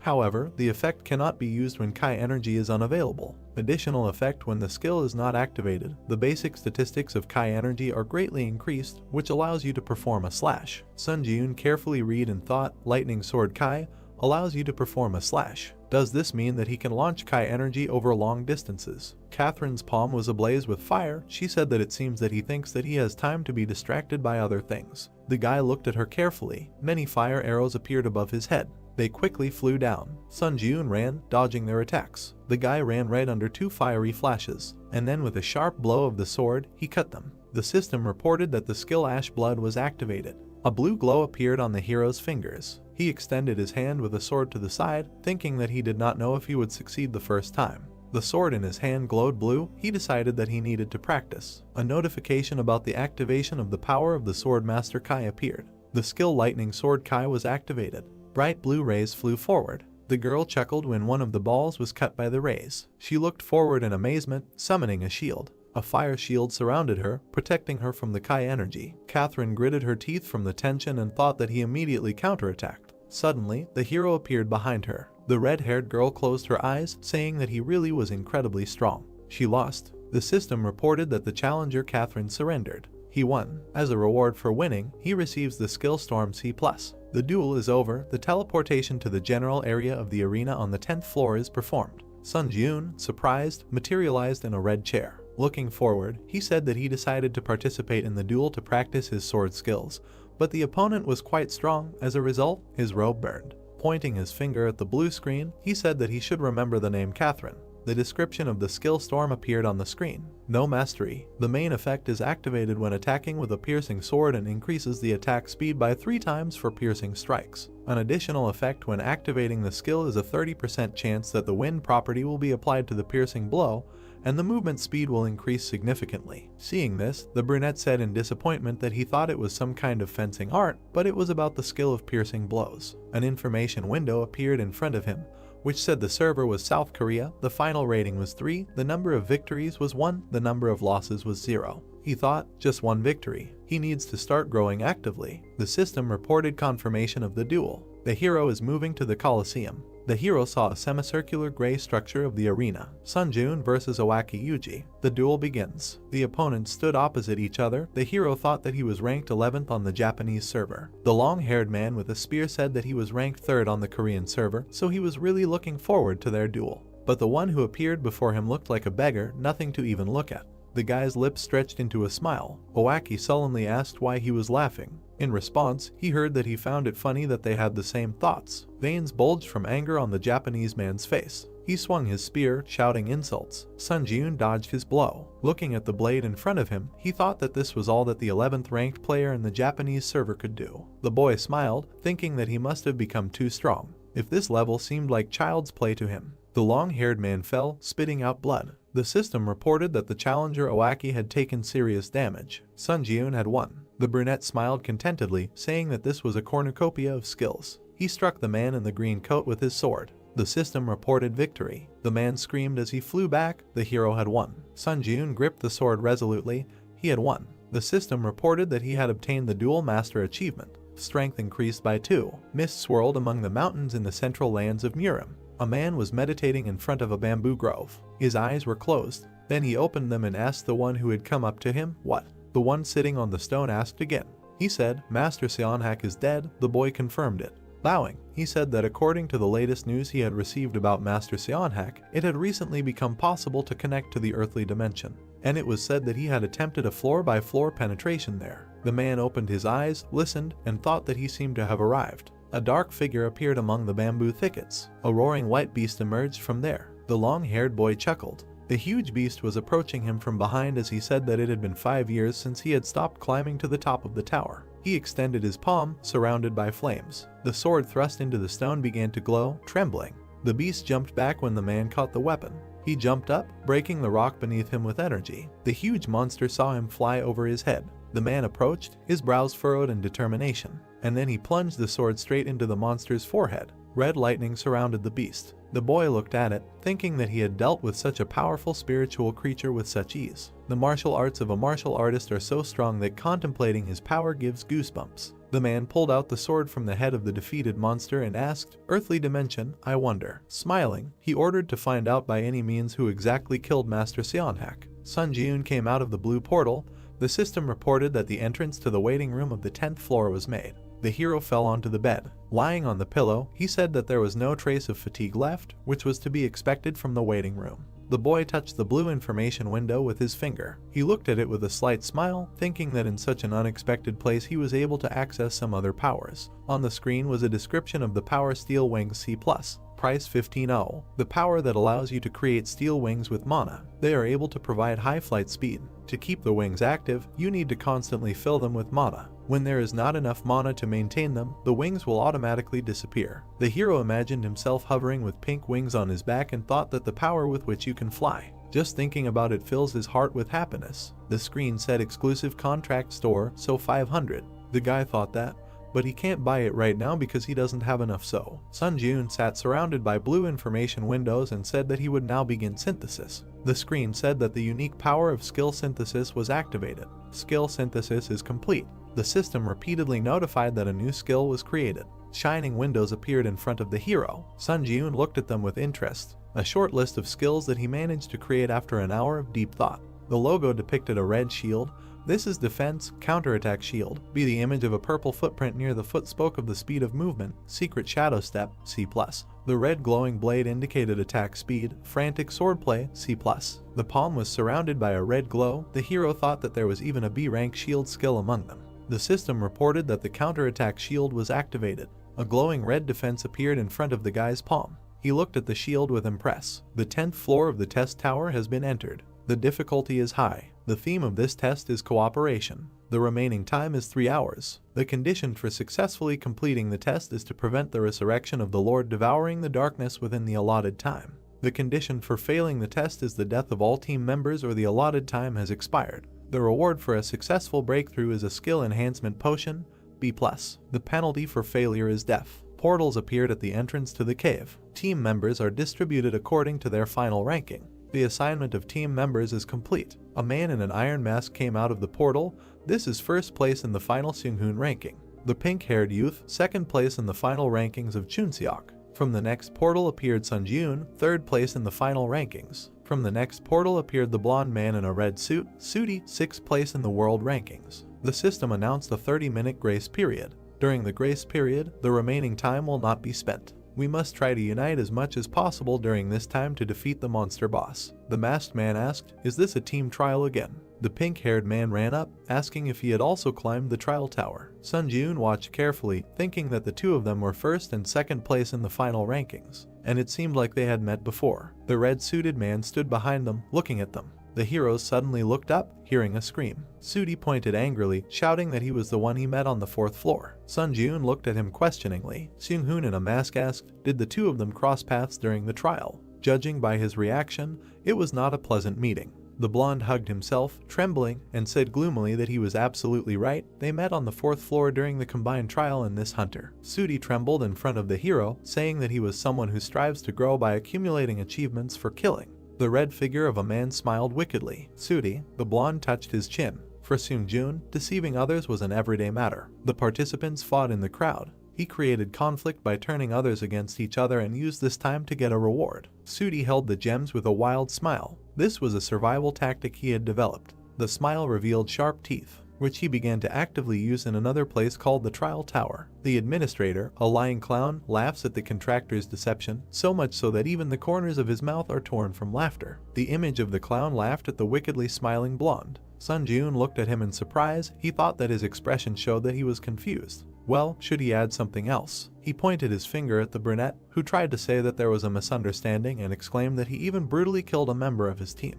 The hero waved his hand, asking what kind of nonsense he was talking about. The hammer materialized and glowed. Seung-hoon extended his hand towards it, saying that instead of the 4, where everyone kept to themselves, he preferred the 3 in good teamwork. The test tower was not a place where one could act frivolously. Looking with glowing eyes, the masked man asked who was telling the truth. They would find out now, and the liar would be expelled from the team. The members stood opposite each other. The guy thought that if something went wrong, he would end up having to deal with all 3 at the same time. Sun-joon frowned, thinking that this was the worst-case scenario. Chun-seok raised his finger, suggesting that he calm down. With his hand raised, he said that earlier, the applicant Sudi said that he met Hunter on the 4th floor, right? He heard a confirmation. With his hands spread, he said that it turns out that he knows the real name of the applicant Hunter. The nickname system appeared in the waiting room of the 5th floor. Sudi tensely heard that if he said the real name, everything would immediately fall into place. He opened his mouth, awkwardly beginning that the real name is Hunter. One half of his face was with a sly smile. He said that his name is Cheolman. He thought, what does it matter? There is no way to prove his name anyway. Chun-seok turned to the brunette, asking if he had anything to say. He replied that it wasn't even funny. He pulled the cord hanging around his neck. Holding a badge in his hand, the guy said that it was his hunter's license. He thought that during his return to Earth, he accidentally took it with him and it ended up being very useful to him. Showing the ID, which stated that he was a Hunter Sun-joon, rank C, type close combat, and the date of registration, the guy said his name. Sudi looked at him in shock. Holding a hammer, Seung-hoon said that now it seemed to be clear who should be expelled. The hero thought that everything was very bad. Administrator Lying Clown clicked his tongue because of the clumsiness of his contractor. Administrator Expert in Dispute laughed at his abilities. Administrator Finder of Lies enjoyed the consequences of his stupidity. Administrator Dark Observer snorted, looking at his results. The blonde read the notifications tensely, thinking that he was in trouble. The guy extended his hand, blocking the masked man's way, and said that he would handle this matter himself. Sun-joon clutched his sword, saying intimidatingly that because he was very angry right now. Seung-hoon looked at him, but then agreed. Sudi was surprised, thinking that he was attacking alone. He grinned wickedly, thinking that he was a fool. Even if they looked at him with hatred, there was hope if he killed him. The test was for 4 people, and if they excluded him as well, it would be extremely difficult for 2 to pass it. The brunette standing opposite said that he was talking about very funny things, so shouldn't he take responsibility for his words? The liar asked, responsibility? He has no idea what it is. A shining book appeared above the palm of the wicked guy. He said that he only cares about surviving.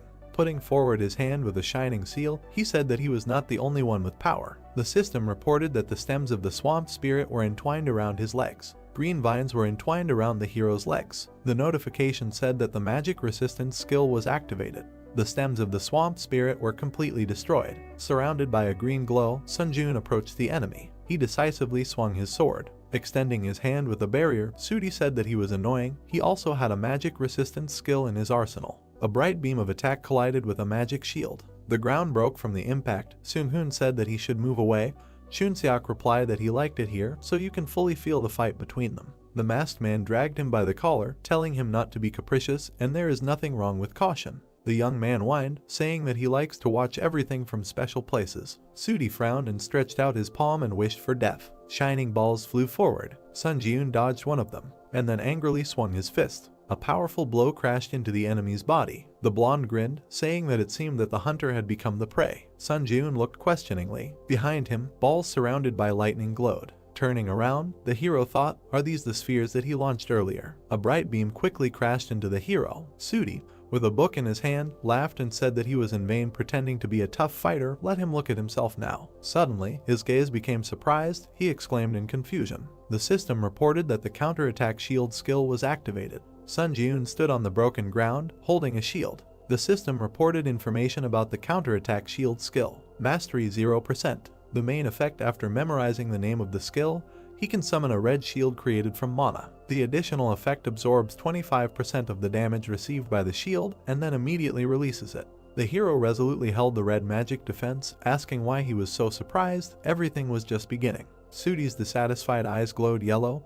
He wondered what it was, how he blocked his technique so easily. Sun Ji-eun abruptly took off, rushing to attack. The blonde gritted his teeth in dissatisfaction and stretched out his hand. Stone blocks appeared on the hero's path, blocking the way. Holding the shield, the guy swung his sword. A bright beam flashed between the stones. A voice was heard, addressing Seung-hoon. The brunette jumped, leaving bright traces. The voice asked if he knew who Hunter was, or rather, Sun Ji-eun's challenger. The masked man, watching from a distance, answered that no, he had never seen him among the high-ranking hunters. Chun-seok said that since he didn't know him, there was a high probability that he was just a civilian. But was it really possible to become that strong? The masked man replied that unless he was a high-ranking hunter like them, it would be hard to achieve such results. Sun Ji-eun held the barrier, defending himself from the enemy's attacks. Seung-hoon said that the most surprising thing was that he wasn't fighting the enemy with all his strength right now. A glow could be seen through the slit of his mask. He continued that for some reason he felt like his level was comparable to his. Chun-seok turned to the man, saying that he was so strong. After all, he was 2 steps lower in the final ranking.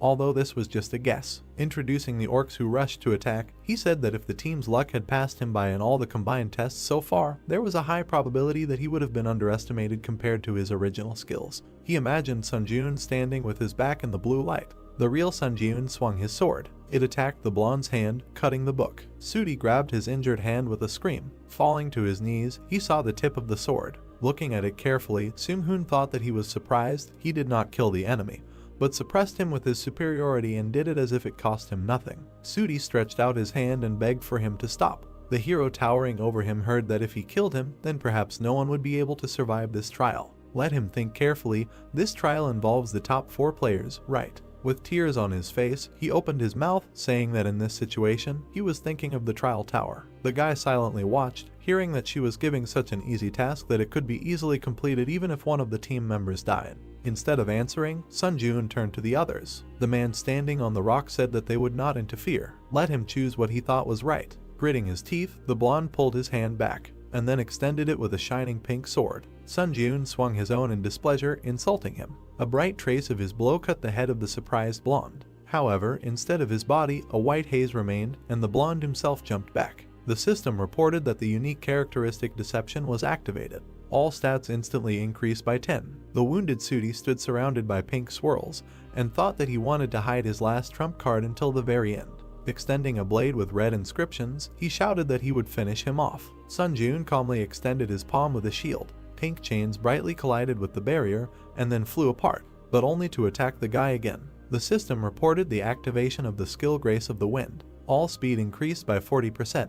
Current summation progress is 4 out of 7. There was a blinding flash. The man stamped his foot. Sudi was surprised to see a brunette approaching him with a shield in his hand. Looking at him, Sun Ji-eun said that he now knew for sure that it was much more dangerous to mess with a scumbag like him or challenge a 3-man trial. The deceiver cursed with a crazy look. The system reported that the counterattack shield skill instantly released the accumulated damage. Waves of energy spread around. They were so powerful that they tore off the blonde's clothes. The system reported information about the old vampire count's tailcoat: a movement speed plus 8%, mana regeneration plus 12%, a special tailcoat favored by a certain count. When attacking, it can randomly consume stamina or blood to create a blood shield. Next came information about the bloody heavenly demon blade B+, reaction speed plus 7%, attack speed plus 10%, a famous sword that is one of the treasures passed down in the Murim Blood Demon School. The Kai in the blood coats the blade, and the sword becomes one with the mana flowing through the user's veins. Sun Ji-eun stood with his hand outstretched toward the information window, saying that he would make good use of these items. Seung-hoon and Chun-seok jumped off the cliff. Looking at the brunette, the pink-haired one said in admiration that Sun Ji-eun was great. His comrade added that he hoped all the misunderstandings had been resolved. The hero confirmed, saying that there were definitely no problems left now. An information window appeared, saying that there were 10 minutes left until the start of the 10th floor trial. All candidates should prepare for the upcoming trial. The 3 heroes walked toward the building beyond the ravine, deciding to move forward. Under the moon stood a monument of a warrior on horseback. The heroes passed by. Chun-seok said that the warrior statue was so huge, he wouldn't come to life, would he? The man replied that since it was a tower, that could be the case. Sun Ji-eun looked at him carefully. The statue had a golden crown on its head. and instead of eyes, there was darkness. Looking with his blue eyes, the hero was silent. The test participants walked among the gray buildings. Chunseok was surprised, looking ahead. They stopped in the center of the round hall in front of the throne. Next to it was a statue of a warrior surrounded by chains. The same one stood on the other side. Words were heard that there were 3 more statues here, which gave him a bad feeling. Looking ahead, the guy said what it was. He looked at the huge stone monster sitting on the throne and said that it was probably the darkness-devouring overlord. The system reported that the grace period had expired. The 10th floor test was beginning. When the allotted time began to count down, a squad of dark guards would appear. It was necessary to prevent the darkness-devouring overlord from being resurrected. The participants looked ahead in surprise. The chains holding the warriors began to unwind. The eyes of the stone guard lit up with purple fire. He jumped off his pedestal and landed with the others next to the heroes. Looking at the warrior, Seung-hoon said that all his bones were already numb. It was time to stretch. He looked at the brunette, who said that there was a head. Imagining a crossed-out image of a man in a crown, the brunette explained that they must prevent the head, which the squad of dark guards carried on their backs, from reaching the lord. He was glad that everything was so easy. Holding a shining hammer in his hand, the man ordered everyone to take on one target. The armored warrior stamped his foot, and then, like the others, jumped up, raising his sword above his head. The participants of the test looked at them resolutely and asked to wish them luck. Sun Jun put his hand behind his back, thinking that he should deal with him with one attack using the Kai sword.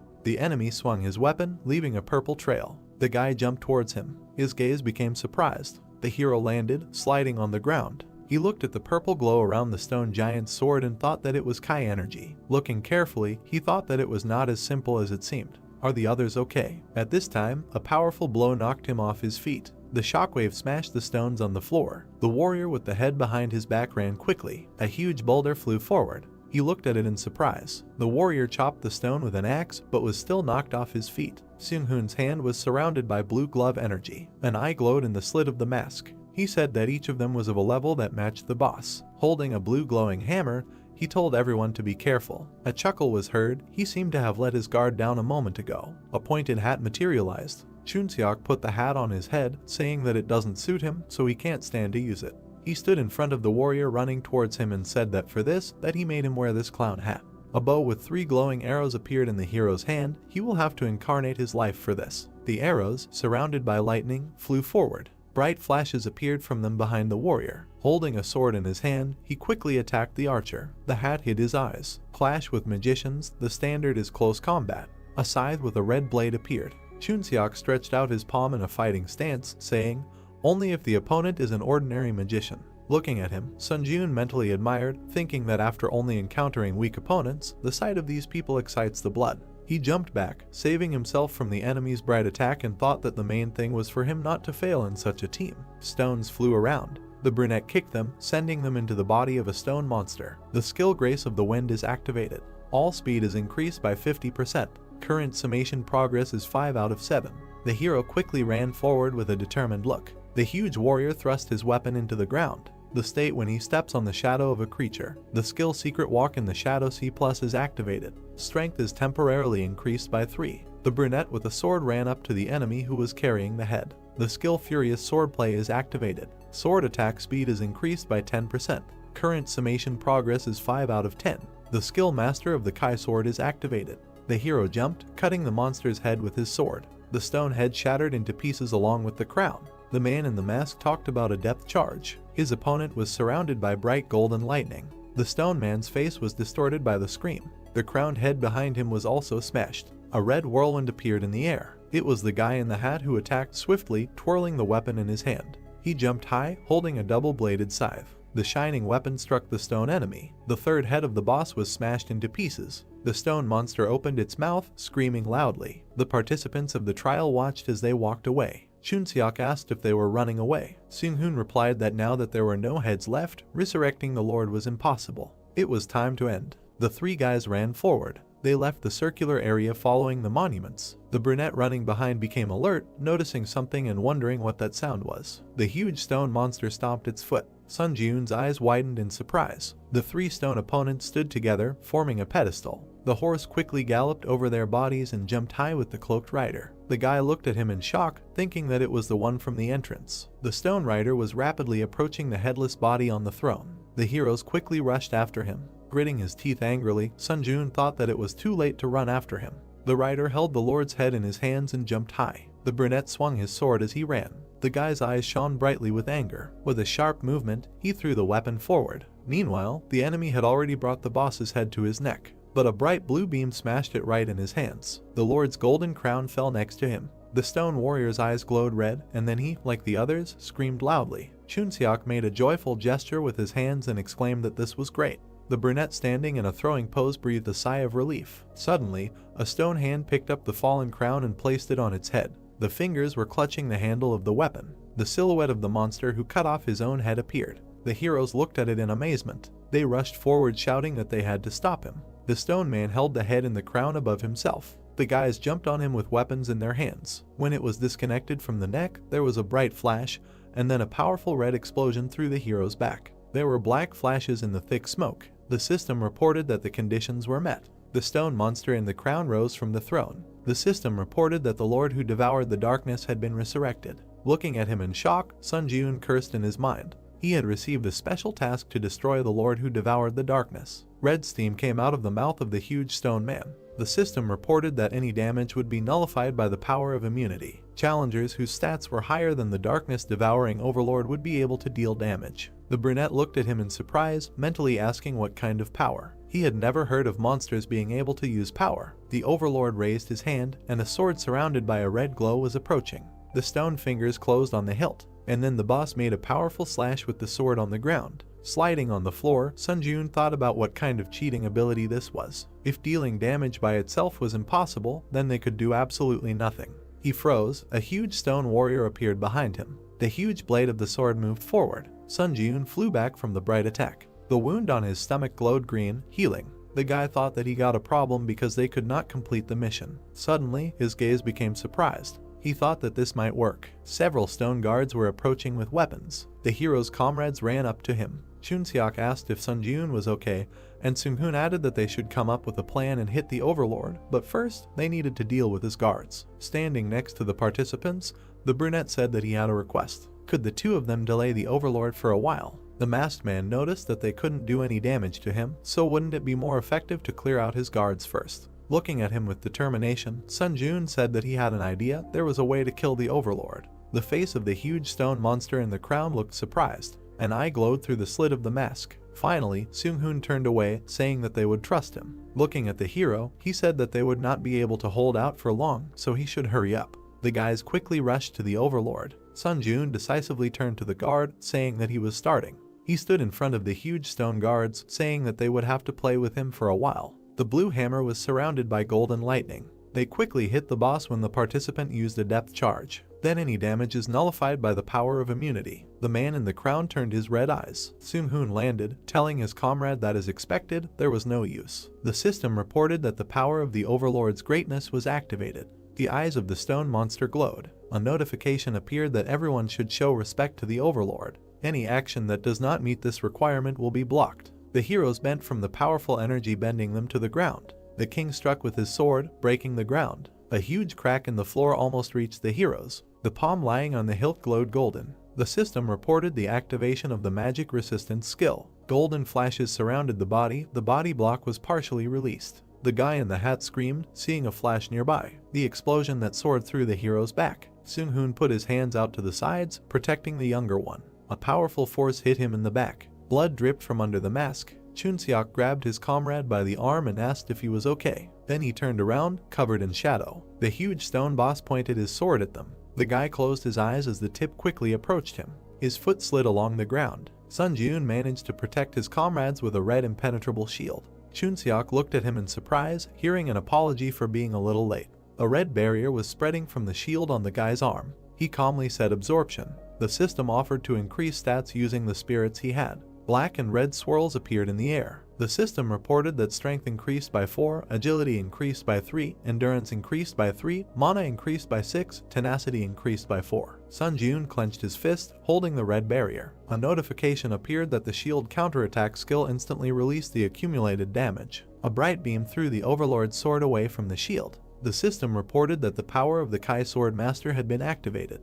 The blade in the boy's hand glowed blue, and a notification appeared about the activation of the lightning sword Kai skill. A bright blue beam rushed forward from the sword strike. Sun Jun gritted his teeth resolutely, thinking that the boss would receive it. The bright energy crashed into the stone monster's body. Deep furrows were left on it. The hero thought that it worked. The overlord with red eyes opened his mouth, screaming.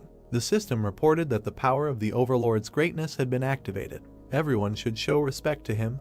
Any action that does not meet this requirement will be blocked. Sun Jun fell to one knee, crushed by the red energy. He gritted his teeth, trying to resist. The system reported that the force breakthrough skill had been activated. The magic resistance skill had been activated. The ground around the brunette was covered in cracks. A notification appeared that all blockages on the body had been completely removed. A bright green ball of power surrounded the hero. A notification appeared that the proficiency of the skill force breakthrough had reached 100%. The proficiency of the skill magic circuit had reached 100%. The proficiency of the skill magic resistance had reached 100%. These skills had been upgraded to rank C. The monster's strike collided with the bright shield. Sun Jun moved forward, thinking that the situation was extremely dangerous. However, there was a wicked smile on his face. He wondered why he couldn't stop laughing. As he flew at the monster wearing the crown from above, he wondered if it was because he was anticipating his impending victory. The fundamental desire to become stronger was burning like fire. Bright rays of attack surrounded the stone monster. Chunseok's words were heard that the challenger Sun Jun was a real monster. Seung-hoon replied that it was such a strange feeling. He never thought he would be looking at someone's back. However, they should congratulate him. Leaning on his friend, the man said that the first place in the rankings was now his. A powerful beam hit the red shield. The system reported that charging was complete. The counterattack shield skill had reached the maximum damage absorption limit. Sun Jun held the shield, surrounded by a red glow, with his legs spread wide. Bright energy was spreading from it. The brunette extended his hand forward, thinking that if he reduced the shield's area of effect, the energy density would increase. The system reported that the counterattack shield skill instantly released the accumulated damage. A bright red beam was rapidly approaching the boss, cutting off his sword arm. The overlord looked at it in surprise. Gritting his teeth, the hero quickly approached him. The system reported that the Wind's Grace skill was activated. All speed increased by 70%. The current stacking progress is 7 of 7. Due to the maximum stacking, a 1-day cooldown was applied. The Furious Swordplay skill was activated. Sword attack speed increased by 10%. The current progress of the summation is 10 out of 10. With a swift strike of his sword, he cut off the monster's huge head. The system reported that the darkness-devouring overlord had been defeated. The white-haired girl looked at the image of the fighting hero. She smiled, holding her hand to her face, and said that this challenger who showed crazy growth was her contractor. She imagined a man walking with a torch in his hand. The ordinary challengers who climbed the tower carefully prepared themselves so as not to take risks, and only climbed the tower one floor at a time after tirelessly spending a lot of time training. In the shining window was the face of a smiling brunette. She said that Sun Jun was a valuable talent that was not easy to see in other dimensions. She thought it could be said that he represented the desire to grow. The white-haired girl imagined the images of people, thinking that the problem was that as time went on, other administrators would also become more and more interested in him. Many swords were stabbed into the white ground. She decided that she needed to establish a closer relationship with this challenger before other administrators did. The battlefield she stood on was engulfed in bright flames. She thought that it was for the sake of achieving her wish. The head of the stone monster fell to the ground with its crown shattered. Notifications began to pop up that the darkness-devouring overlord had been defeated, and the guys were congratulated for breaking through the first floor of the trial tower. As a reward for breaking through, a mastery enhancement item would be sent to their inventory, as well as 60,000 points, and 1,000 forge points would be added as a reward for breaking through. Then the protagonist grinned sarcastically, because he was a challenger who contributed to the completion of special tasks. 10,000 points and 1,500 SP were awarded as a reward, and such a reward completely compensated for the difficulty of the test. Chunseok, with an excited look through his bangs, asked Sun Jun how he managed to pull all this off. The protagonist stood in front of the players on the destroyed floor and said that he had a skill that was perfect for the current situation, and it seemed that luck was on his side. Seung-hoon and his friend extended their index finger and said that today he was able to surprise them greatly and offered to talk in more detail in a private chat, adding each other as friends. Notifications popped up that the challenger Chunseok and Seung-hoon sent him a friend request. Then a portal appeared, and the protagonist said goodbye to the guys. Notifications popped up that over 1,000 applicants had successfully broken through the 10th floor and the system expansion was beginning. It was a place that looked like a stone tunnel, and a message that the shop had created a category called Dimensional Travel, which was now available to the guys. The brunette stared at what was happening and thought that it meant moving to other dimensions like Ares or Murim, but he wondered if that was the same as signing his own death warrant. Messages started popping up that the Earth Dimension Administrator's observation area had been expanded and it was possible to communicate with the administrator even in the waiting room. A message that the Earth Dimension Administrator's intervention area had been expanded and an additional contract with the administrator was available and moving to his personal domain. However, an additional contract could only be concluded once, after which additional contracts would be limited and the additional contract could be terminated at any time. Sun Jun raised his eyebrows in mild surprise. He imagined his silhouette holding hands with the administrator girl under an official contract, and he didn't need an additional contract. It turned out that the additional contract was something like a similar scheme, but if the contract can be terminated, then the only loser is not the administrator. Then he went to the inventory window and assumed that right now he could not know for sure and first he should figure out what he managed to get on the 10th floor. It was a card with an item, Mastery Upgrade, which was specially created by the tower for creatures with skills and upon receiving which they could arbitrarily increase the level of mastery of one of their skills by 20%. Then he decided to drink this potion and was asked to choose a skill to increase mastery. He wiped his mouth with his hand and wanted to improve the skill of the Grace of the Wind. A notification popped up that the selection was complete, and this skill was increased by 20% and it reached 100%, so the rank increased by 1 level. The card describing the skill of the Grace of the Wind, when the effect looked like this, when he said the name of the skill, it would increase all speeds by 10% and this effect could be stacked. Sun Jun's eyes widened in surprise, because he noticed that the recharge time had disappeared. Then, streams of red light began to emit from his chest under the silhouette of the Overlord devouring the darkness, because the next step was that he used the absorption of the spirit to permanently increase the stats. Numerous notifications popped up that various skills were increased by a certain number of points, and one of the skills of the Overlord devouring the darkness was absorbed. The brunette through the bangs widened his eyes because he received the skill of mana management. A card appeared with a description of the magic control skill where the effect concerned the use of magical power, then this step in the area of innate talent. The main character looked at this card with a puzzled look and realized that now he could control mana like someone who has innate talent, but just standing and watching it did not make sense. He looked at the messages from the administrators who invited him to their domain. Sun Jun looked up with a surprised look and did not understand why all the administrators were interested in him at the same time. The main character found himself in a snowy field where there was a cemetery of swords, because he was invited to the Lord of Steel Blood and he moved to this world. Then he saw a small house in front of him from which smoke was coming. A blonde in a towel came out from there and left. She went outside and stood in front of the main character because she joked that she already knew that he would choose her. Sun Jun watched as the girl placed her hands on her waist and said that she had won the bet thanks to him, while he wondered why they had sent the invitation at the same time. The two of them then walked across the snowy field, and the receptionist became curious as to why he wasn't asking any questions. The brunette looked at the surprised girl and said that he had accidentally obtained a mana manipulation skill and asked if there was any information about it. The girl replied that he had obtained a very powerful skill. She placed her hand on her waist and stated that it was very fortunate, because before they returned to the hut, she would briefly explain everything to him. She said that he needed to use the newly acquired mana manipulation skill to maximize the magical power in his body. The protagonist placed his hands in front of him and began to emit glowing magic. He then frowned angrily and bared his teeth. He immediately spread his arms and began to emit powerful streams of discharges and aura from himself because he activated a skill that greatly affected the magic circuit in his body. He bent down and looked furious with his arms outstretched because this skill was forcibly increased with the help of the mana management skill. He lowered his head in sweat and looked at his hand because he had a feeling that his physical data had increased several times. Then he hit the ground with his hand and a powerful stream of wind rose around. The girl covered herself with her hands from such a powerful stream. Suddenly, the towel flew off her. The brunette looked in amazement at the girl's naked body. Then after a while they were sitting at home and having tea because the administrator did not believe that he looked like a person who was capable of pulling such a trick.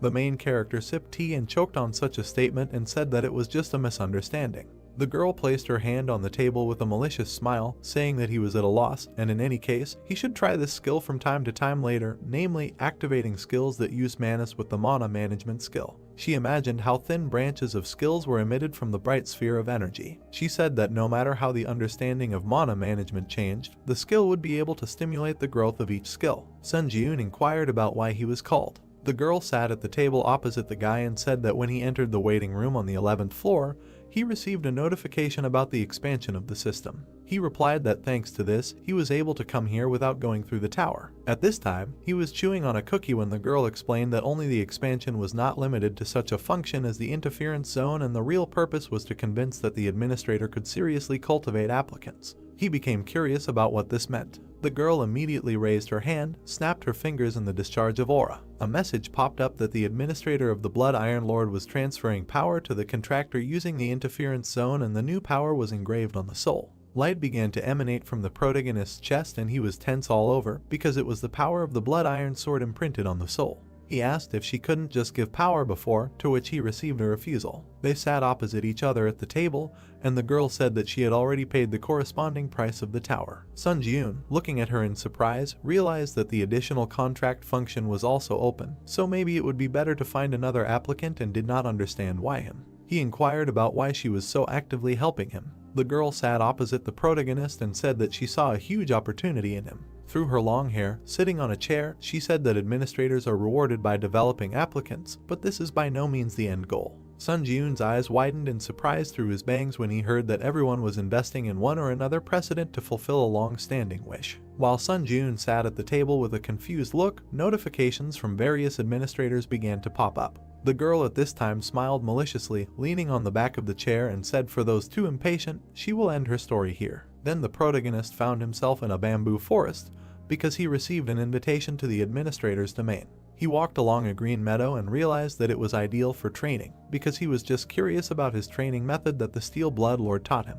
He immediately swung his glowing blade and wanted to use mana control and hone his mastery of the skill 3 absolutes. He put out his magic shield with his hand and swung his sword again, because he used several skills, such as instant acceleration, and the skill rank was forcibly changed. He pulled out his magic blade to match the color of the rays and realized that now he needed to increase the power of the sword master. He stood in a fighting pose and looked at the magic blade in surprise. He looked at the blade with an angry grin and did not understand why this sword could not be activated by mana control, because he wanted to raise the rank of the lightning sword skill through the power of the sword master. He bared his teeth angrily in the sweat of his brow, and for him it was strange, because he assumed that this was all because the sword master is power. Notification that the administrator, the White Crane Sword, is waiting for his visit.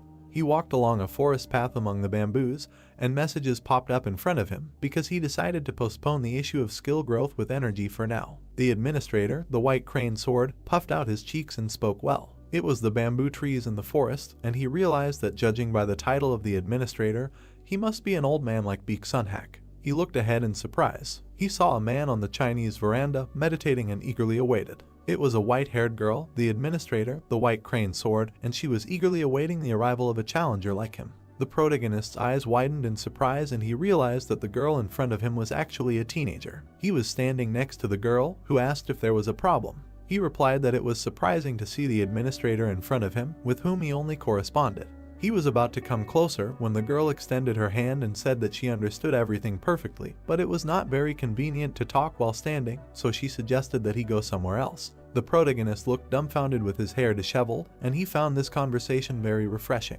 He was meditating next to the receptionist girl who was smiling at him, and he thought he knew why she had abandoned the chairs and sat on this floor. The girl looked ahead with awe and said that she had always been watching the protagonist from here, and from the moment he had entered into a life-or-death fight with Sunhak on the 9th floor until now. The two of them were meditating on the platform, and the guy said that she had been watching him since the observation of the candidates was allowed, and asked if it wasn't a waste to sponsor a candidate she had only seen once. The girl said that she would not answer at all, he should be more aware of his own value. She recalled the image of the old man with the ball and said that he could not reach the highest rank of possession of energy release, and he was still considered a fairly strong warrior of Murim, although he lost some of the strength he had after entering the tower, but maintaining victory over such a contender could rightfully be called a feat. The main character opened his mouth in amazement when the girl said that he should believe her, who was bound to this old man by a contract. Sun Ji-yoon looked at her with alarm and sweat on his brow and realized that in this case, she could harbor a grudge against him. At this time, it was a watermill under the sun's rays, and the girl said that there was no need to escalate the situation because he was simply a good contender for points. The girl extended her finger,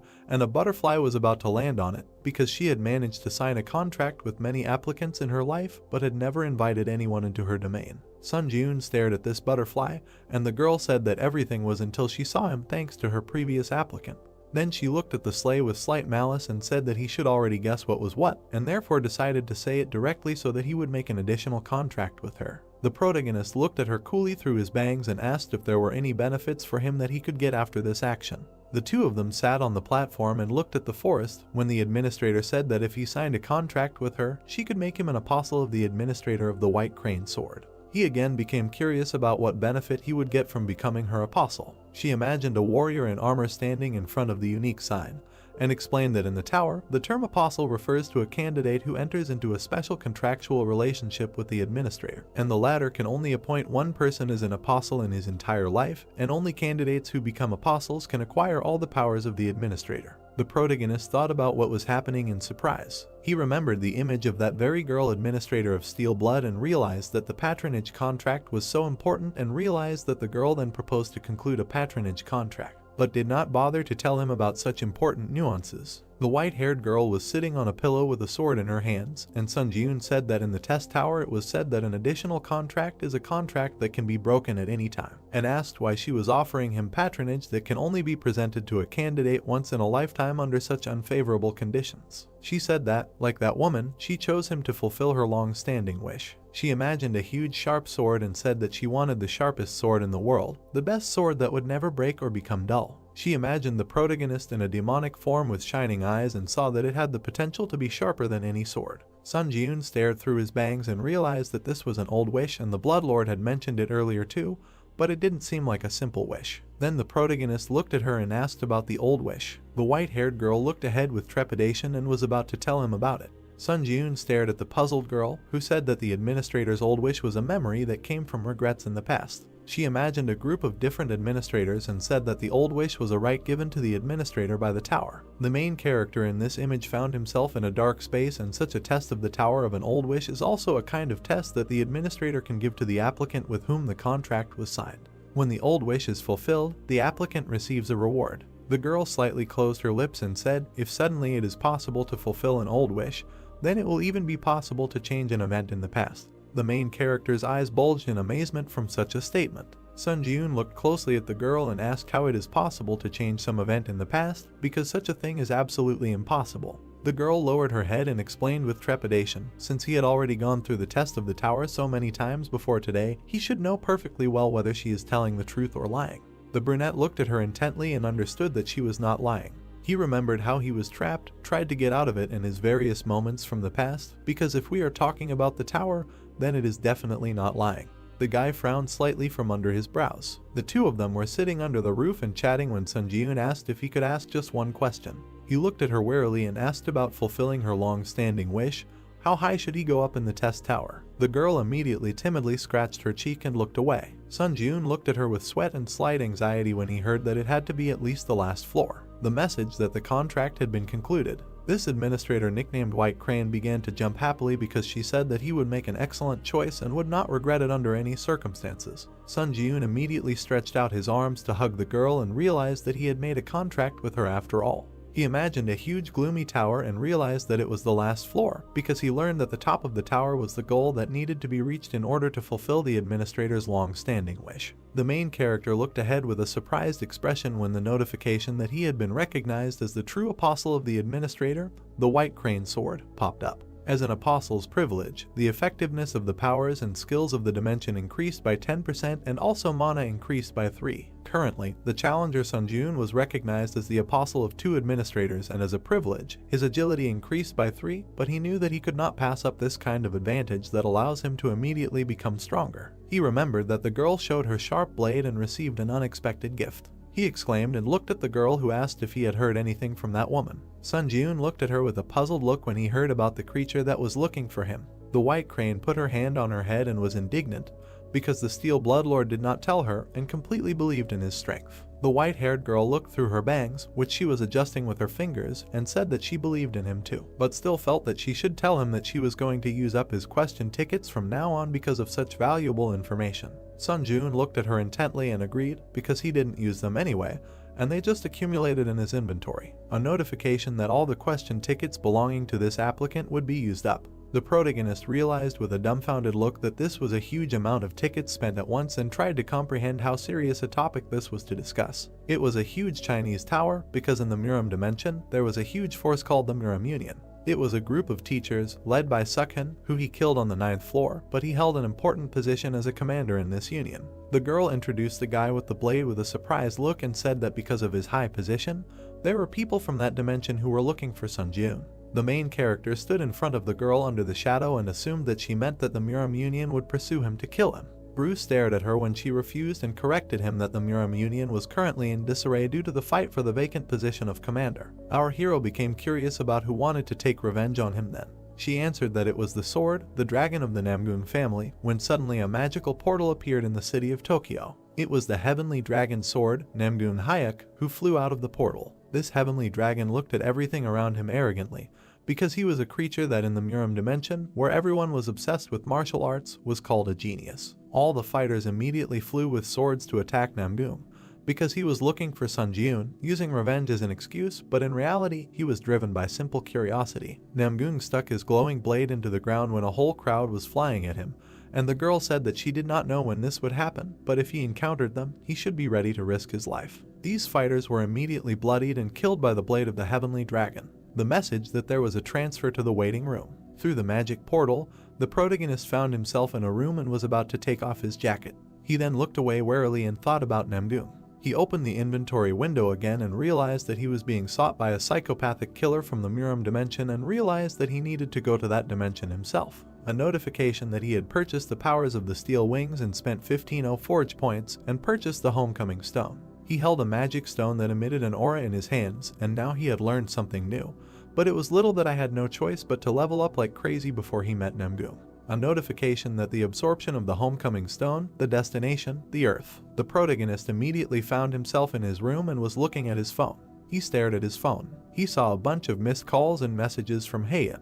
It was a brunette in a white shirt who was worried because once he read the message, he should immediately head to the Hunter Association. Sun Jun stared at the phone and guessed that something might have happened. He activated the power of steel wings. Suddenly, magical wings appeared behind him. He immediately rushed to fly at high speed to the association. They were transported to the Hunter Association, where people were crowded. The hunters walked in a crowd and looked at each other when one of them said that he was glad that this was not a forced mobilization. And judging by the video, he really is ruthless and bloodthirsty. They were trying to figure out what will happen to Japan from Namgung now. Then the hunters began to look up in surprise. They saw the protagonist quickly land on the ground. He waved his hand at the guys, apologized for such an appearance. Then he ran inside while being watched. A crowd of people looked at the guy who had left in surprise and realized that he had just flown. The protagonist was met by Heian and her boss, who were happy to see him and assumed that he had gone through a lot of trouble in the tower. The protagonist stood in front of the guys and extended his hand, saying that they hadn't seen each other for a long time and asked why he was urgently ordered to come. Heian smiled and put her hand to her chest, saying that a serious incident had just happened in Japan. She was worried that he would go to Japan alone if he found out about this incident, so she urgently contacted him. The director of the association took the remote control in his hands and wanted to turn on the news on TV, because he assumed that talking was not very effective. It was better to see everything with your own eyes. He showed what the hunters were watching, the black portal in space, and it was a video from the body cameras of the Japanese hunters. Suddenly, purple rays started to emit from that black portal. Because this place was Tokyo, and feeling the strong wave of the gate generation, the Japanese Hunter Association formed a response team and sent 7 rank hunters to the scene. At that moment, Namgung was standing on the street after killing all the hunters. Because he was the person who appeared from the portal, shocked everyone with his appearance. Because he killed 6 hunters in just a few seconds, and it is assumed that this is the first time that a challenger from another world invaded the Earth's dimension. The main character exclaimed slightly and realized that it might be about Namgung. All the guys were standing opposite each other in a large hall, and Sun Jun inquired about the hunters who had just left and asked if they were trying to recruit a team to support Japan. The brunette in the suit slightly inclined his head and said that in such an unprecedented situation, almost all countries focused on protecting their hunters, preventing the outflow of hunting resources to Japan, and the same applied to Korea because they did not recommend supporting Japan. Then he picked up the remote control again and said that it was the body camera of the only survivor. At that moment, Namgung was coldly walking towards the wounded fighter, who was begging for mercy. The heavenly dragon at that moment looked bloodthirstily at the last survivor. This warrior with black hair, with glowing eyes, looked at the wounded man and said that his name was Namgung, and he was a heavenly sword dragon who came to avenge Sukhan.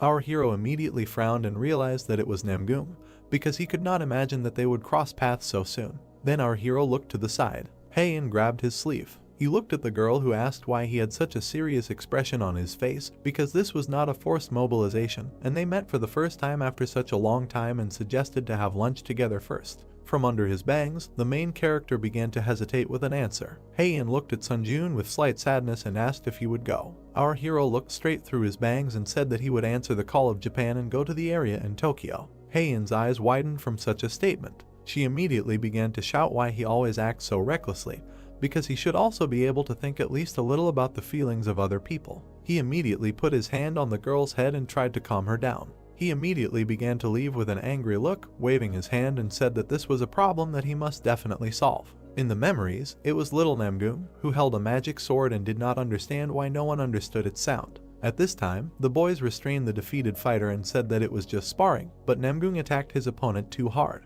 When the boys were standing on the platform for duels, an old man walked up to them and said that at 13 years old, to master the released energy is strong, and his achievements exceeded even his own expectations. Sanok, that I was in a yellow cape, greeted the sword master. Under the setting sun, this old man stroked the young fighter's head and said that martial arts are not intended to harm people, but as a path to excellence. At that moment, little Namgung looked puzzled at the hand of the old man, who told him that it is impossible to hurt people without reason. The message that the test tower selects the strongest from the Murim dimension. He remembered how the crowd of guys rejoiced, because their young master had already reached the 20th floor of the tower. At that moment, Namgung clenched his fists in anger, because as he thought, he was missing something and climbing the tower on his own did not satisfy his desire. At that moment, he stood far away in the shadows and realized that such an incredible feat was accomplished in just 17 years, but for him, it was not enough. Through his lips, he apologized to his mentor because, as expected, he used his skills in killing people. He bloodthirstily thrust his sword into the enemy's head and used the rite of spatial invasion.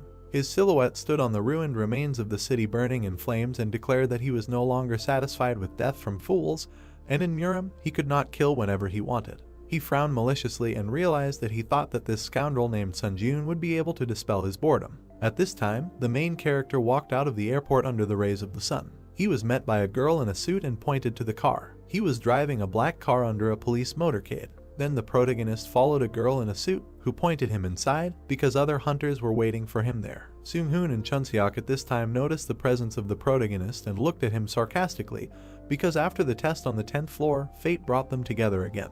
The protagonist entered the room where his former friends were sitting and heard in the Hunter Association about their possible participation, but they really came, but asked if these were all the hunters who responded to the call of Japan. Seung-hoon answered that another candidate from America should arrive soon. Our hero stood in front of the grinning guys and understood that it was safe to say that each of their guys has the skills of an S-rank hunter. The brunette stared ahead and understood that the challenger from the other world that appeared in the Tokyo area was a real monster that even the three of them might not be able to defeat, and he hoped that the challenger that was supposed to come from America would be just as strong. Suddenly, the door to their office opened. Sun Ji-eun tried to look to the side. Then his eyes widened. A red-haired girl named Catherine entered the room and recognized him as well. The brunette in a suit looked at the protagonist and was surprised that the guys could know each other. Sun Ji-eun replied that they had crossed paths in the tower once. Catherine scratched her head in embarrassment and looked away, saying that she really didn't want to meet him under such circumstances. The guy replied that they could hardly meet differently. The brunette looked at the indignant Catherine, who wanted their meeting to take place in a more normal setting. He explained that they had initially met in a less than normal setting and asked how she planned to make the meeting a normal life. She pointed out that he was right about this and asked if he couldn't have said the same thing in a softer way. Seung-hoon watched through his mask and realized that it looked like a lover's quarrel. All the guys looked at the couple who were talking to each other, and Sun Ji-eun replied that it was not like that. The girl in the suit put her hand on her chest and was glad that all the candidates had finally gathered and apologized for the late introduction because she was the president of the Japanese Hunters Association named Eri Chika. The protagonist's eyes widened in surprise because this was the president of the Japanese Hunters Association, and when she came to meet him at the airport, he thought that this was a staff member and this must mean that Japan is currently in despair. Alina spread her arms out to the hunters and said that no other support was expected and the situation was more serious than expected, so other countries carefully monitor the dispatch of their hunters. Chunseok and Catherine looked around in confusion and realized that even if it was a strict control, how could only 4 people come from all over the world when the situation was even worse than they thought? Alina's hand shook convulsively, clenching her fists, and said that no one wanted to help them at the moment. Alina immediately bowed to the hunters and said that they were all who came to the situation. She was sincerely grateful to them. Catherine watched as the protagonist helped Eri stand up and said that now was not the time to bend her back. Catherine continued to look at the protagonist in surprise, who was about to help the president, and realized that he looked so emotionless on the outside, but there was still something in him. The protagonist at this time replied that instead of bending her back, Eri should better give them a higher reward. Sun Ji-yoon put his hand to his chest and cried out that he asked for the promised reward to be double, and then they would actively support Japan to solve the problem that had arisen. The main character smiled maliciously through his bangs and realized that growth was waiting for him, because he was not here to be a hero or to show humanism, because he was only interested in the rewards and growth that he would receive by killing Namgung. The brunette looked at the player and said that in such a crisis situation, she acted too emotionally, and the creature that appeared in the Tokyo area was definitely an unusual monster, so she would have to risk her life, and they promised to double the reward. Then Eri stretched out her hand towards Ka and said that it was not only that the situation was hopeless, because they also had chances. She imagined the image of Catherine, who emitted fire and sparks of light from herself because her abilities could change the situation in this battle. It was a fiery core that was controlled, because she has the power to suppress flames. All the hunters looked at the American girl in surprise as she said that if she could touch an opponent stronger than herself with her flames, all of the opponent's stats would drop by 10 and some of their skills would be randomly sealed. Catherine clenched her fire fist and looked away, noting that with this power, they could seize the initiative, and of course, if only she could touch Namgung. The brunette looked coolly through his bangs and said that in a word, they must create a situation so that they would have a chance to use this power. A military helicopter was flying in the sky, and this was the latest news. A military helicopter was flying over the ruined city, and the news said that the Chinese hunter Peng, who went to the Tokyo area alone to provide support, had just met a challenger from another world. While Namgung was sitting on the destroyed car, a hunter came up to him, and the news said that they were not moving, but both sides looked like they were talking to each other. The news discussed that this was a possible situation. As far as they knew, all the challengers of the trial tower could talk to each other regardless of the dimension or country. At this time, the heavenly dragon looked at the fighter and thought that he might be Sun Ji-yoon. This guy in green armor said that he was Peng from China and would make him live for looking down on the earth dimension so disdainfully. Namgung frowned in displeasure, closed his eyes, and did not understand why the one he told to come did not come, and there were only bugs walking around. At this time, Peng quickly rushed and punched Namgung. This brunette tilted his head and noticed this fist technique. With slight bruises on his face, he looked at the fighter arrogantly and found it interesting. Then Peng suddenly froze and his eyes widened. There was a powerful explosion that threw everything around. The hunters watched the helicopters for this explosion and realized that the Chinese hunter had started acting alone, and the situation was starting to take a turn for the worse. Catherine looked at the protagonist in the red suit, who turned to her and said that if she ended up in the air, she should land correctly. The brunette looked through his bangs and said that he had a very good idea. Catherine looked closely at the protagonist and said that there was a skill called the Purity Jump, which makes her immune to all damage from falling, and that would be enough. Sun Ji-yoon looked at the girl and said, if the plan is from work, then he will be able to deal a strong blow to the enemy, and at that moment it will be necessary to immediately activate his power. He immediately grabbed the girl by the waist, who was scared, and said that they needed to get out. They immediately quickly jumped off the helicopter and the power of steel wings was activated. At this time, Chunseok along with Seung-hoon grabbed onto the side of the helicopter and were about to jump when the magician suggested that Sun Ji-yoon was doing his best to do it himself. They both immediately jumped down. Catherine flew face to face with the main characters and realized that he really was not okay to hit. Where did you see a person in such a situation throwing himself into the air without giving any explanation? The two of them flew down, and Sun Ji-yoon noted that he was glad that the Chinese hunter had pissed off Namgung. Sun Ji-yoon hugged the girl by the waist in flight and said that as soon as Namgung opened up, she should immediately use her strength. He then abruptly tore away from the girl with his steel wings. He saw Namgung fighting with Peng at this time. At this time, the Chinese player put up his shield, which was instantly destroyed. The Sky Dragon swung his blade and realized that the Chinese player was not even able to properly concentrate the energy in his fist, but he was using a fist technique. Peng immediately flew back from the numerous magical punches. Namgung swung his punch, which sent Peng flying hard into the ground. Then the brunette from the other world tried to look to the side. He cast an angry look to the side. He saw a red beam flying at him. Namgung managed to cross his arms in front of his face and flew back slightly. He immediately crashed into the ground and crumbled everything around him.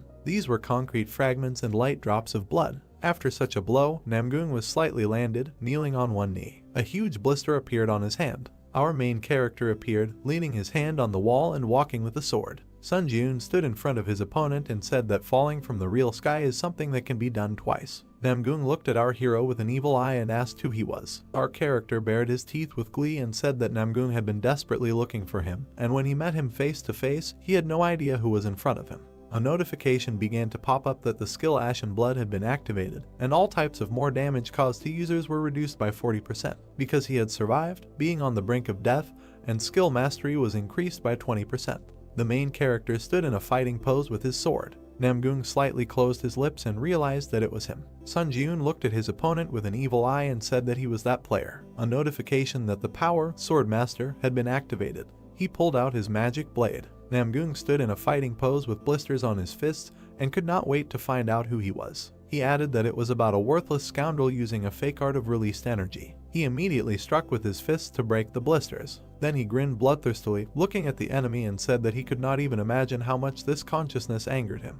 The protagonist immediately ran to attack and understood that now he needed to make a preemptive strike while he had no weapon in his hands. Namgung immediately put out his hand. Suddenly, this sword from the ground flew into his hands. The hunters clashed in a fierce battle, from which pieces of earth flew off. The protective sphere of the protagonist cracked, because a direct clash was extremely dangerous. The skill Ash Blood was activated when the protagonist hid behind the magic sphere and thought that he had inflicted much more damage on him with an airstrike, but it did not work. Our hero with a bleeding lip looked at the enemy with anger and realized that the counterattack shield was broken with just one blow, and in this situation the reflective ability of the shield would be extremely difficult to use. He assumed that this was the true released energy when a bright light was emitted from Namgung's sword. He assumed that his opponent had time to spread out and saw that he relied entirely on the magic techniques obtained in the tower. The main character immediately swung his blade, but his attack did not reach the target because he activated the lightning sword skill. Namgung looked at the light strikes flying past in bewilderment. Then he waved his hand and sent a fiery explosion towards Sun Jiun. At this time, Seung-hoon and Chunseok flew to help their friend. They tried to get close to the enemy from all sides. Suddenly, Catherine appeared behind Nikolai, who was about to use her magic. She immediately released a fireball from behind under the flame suppression skill. The description is that this skill reduces his skills when it hits the target. A powerful fire explosion occurred. Catherine looked at what was happening in surprise and thought that the power was not activated. Chunseok ran past in a hat and extended his index finger. The guys saw Namgung rise on a lamppost and use his magic, calling everyone bugs, and they really provoked him. He pulled out his magic blade, because it was said that even despite the instinct of a hunter who has gone through many fights not for life, but for death, this attack cannot be blocked. Namgung frowned bloodthirstily and shouted that he would kill everyone. All the guys immediately began to run to different places and dodge the powerful light attack. The main character extended his hand to the girl. It was the receptionist who gave him a small gift through her hand in the form of an injection of ordinary mana. She transmitted a purple glow to him through a handshake and said that he should not perceive this process. The main character was completely enveloped in purple flames, was surprised, because they explained to him how a simple injection of ordinary mana was about establishing a connection. Then they reached out to each other with their hands, and she asked him if he felt a difference. Sun Jiun thoughtfully looked at his hand, saying that at first he simply felt a surge of ordinary mana, but then another sensation arose. The main character imagined how the long-haired girl stood in front of him, putting her hands on her shoulders. He said that it was as if she, the white crane sword, was inside him. The white-haired girl smiled widely, saying that this was great, and now he would need to apply this ability to the sword. She added that, however, after leaving her abode, he should try to conduct a trial training after waiting for some time, noting that she did not want to be punished for the excessive interference of the administrator. A bright pillar of energy struck the ground. Namgung watched in surprise. The system announced that the released Kai energy was achieved through enlightenment, not strength or skill, adding that this was the first time someone independently used the released Kai energy in the earthly dimension. The system announced that the test tower paid respect to the challenger Sauna. The protagonist pulled out his sword, from which a blue aura emanated. The system announced that he had obtained the achievement of the unification of body and sword, adding that the penalty of increasing mana consumption when using the power of the Sword Master Kai was removed. Catherine noted that this was perfect in the released Kai energy. The protagonist looked behind him, asking if everyone was okay. Catherine said that they were okay thanks to him. The red-haired girl looked ahead in surprise, remembering the fight between the protagonist and Namgung. She thought that Sun Jiun had instantly struck a slash and neutralized the shadows and probably a powerful attack, adding that they had both already become monsters. The boys turned their attention upward. Namgung smiled madly, saying that if it had been like that from the very beginning, he would have almost been disappointed. The long-haired boy remembered how he destroyed a sand castle as a child. He noted that the more complex the sand castle, the more fun it was to destroy it. Namgung put his weapon in front of him, rushing towards the protagonist. The hunter put his weapon in front of him, gritting his teeth. He thought that all the challengers from other worlds were still terribly annoying. This scoundrel was a real psychopath. The hunter was thrown aside. He furrowed his brows, asking the boys if they could all wait in a safer place, adding that if he had to protect them again, he would lose all concentration. Seung-hoon put his hand in front of the red-haired girl, saying that although it was a shame, he was right. Seung-hoon thought that in the last test, that this time, he could not help him. Seung-hoon stared at the protagonist from under his mask. He said that when he saw an opportunity and was confident in success, he would give the go-ahead to carry out Operation Fireworks. The boys ran away from the protagonist. Seung-hoon told him to be careful. Slashing blows met each other. The protagonist and Namgung fought in the air. The windows of the building cracked from the powerful energy. The car was thrown to the side due to the strong flow of energy. The boys fought each other fiercely. Sunbeams were visible from under the gray clouds. Explosions could be seen in the air. The boys stood behind the wall, watching the scene. Chunseok said that he now understood why he told them to leave. Catherine noted that he was still fighting equally with that monster. Seung-hoon narrowed his eyes, stating that it was not so and it felt like he was one step behind the enemy. Blood sprayed in the air. Seung-hoon added that at this rate, he would miss the attack sooner or later. The hunter blocked Namgung's attack. He thought that he would be able to resist if his Kai skills improved. The white-haired girl looked at the protagonist with a serious look, saying that she guessed that Namgung's sword skill level was a Sunji-yoon thought that all of his sword skills were at rank C. The protagonist imagined the huge Namgung in front of him. He thought that even without skills, he was monstrously strong. Namgung stood in front of the hunter, asking if he was already exhausted. The hunter looked at the guy with an exhausted look, thinking that he used too much stamina to recover and if he spent more stamina, it would affect his fight. Catherine threw a bottle towards the protagonist, telling him to catch it. The protagonist grabbed the bottle and said that it was great. He removed the cap from the bottle, looking away. Namgung kicked the protagonist with his foot. The long-haired guy grabbed the bottle, pouring it into his mouth. He said that he would enjoy drinking it. The guys looked at what was happening in bewilderment. Chunseok asked what kind of a thorn he was. The hunter looked at the guy with annoyance, clutching his stomach. Namgung smiled maliciously, saying that people always have something called hope, and he is no different from others in this regard. The system announced that a small amount of stamina had been restored. Namgung asked that perhaps he could gain the upper hand in this fight. If he tried his best, he would eventually be able to defeat the opponent somehow and maybe he would survive. The long-haired boy held his head with his hand. He smiled maliciously, looking at the protagonist. Namgung said that when these thoughts were torn to shreds, a seal appeared on his face, despair instead of hope, and only this expression gave him pleasure. Namgung drove the protagonist to the wall. He looked at the hunter with displeasure, wondering how this scoundrel dared, adding that he still saw a glimmer of hope in his gaze. The protagonist bared his teeth, his gaze flashing.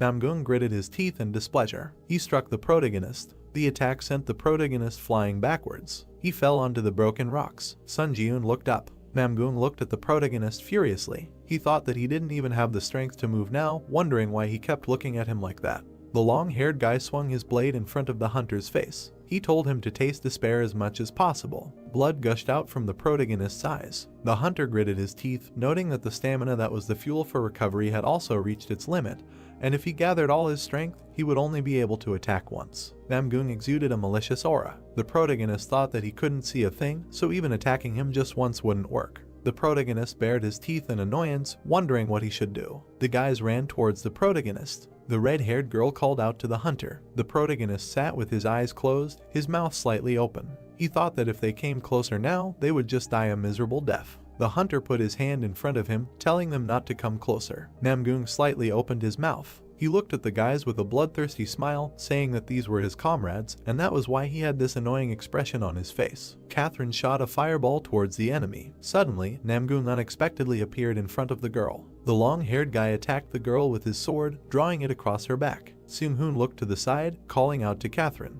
He appeared in front of the enemy, attacking him with yellow lightning. Namgung's leg appeared above the guy's head. The long-haired guy kicked the guy, pinning him to the ground. Blood was streaming down the protagonist's face. Namgung grabbed the girl by the hair, presenting the blade to her. Catherine told him to let go. Namgung pressed his blade to the girl's neck. The protagonist opened his mouth wide. The long-haired guy said that he could smell the burning flesh of his comrade. Sun Ji-yoon told him to stop. The long-haired guy smiled bloodthirstily, saying that it was a wonderful expression. Chunseok's hands appeared in space. The mage stood to the side of the enemy, casting a spell. The mage created a magic circle using the ice shackles skill. Chunseok grabbed the red-haired girl, running away from the enemy. He noted that she needed urgent help from healers. Namgung looked away angrily, saying that he was a nasty fly, after which he broke the ice that froze his hands. The long-haired guy rushed towards the guys. The mage surrounded the girl with a barrier using the Zor ball skill. The barrier in the form of a ball began to bounce along the ground. Chunseok noted that he threw her as far as possible,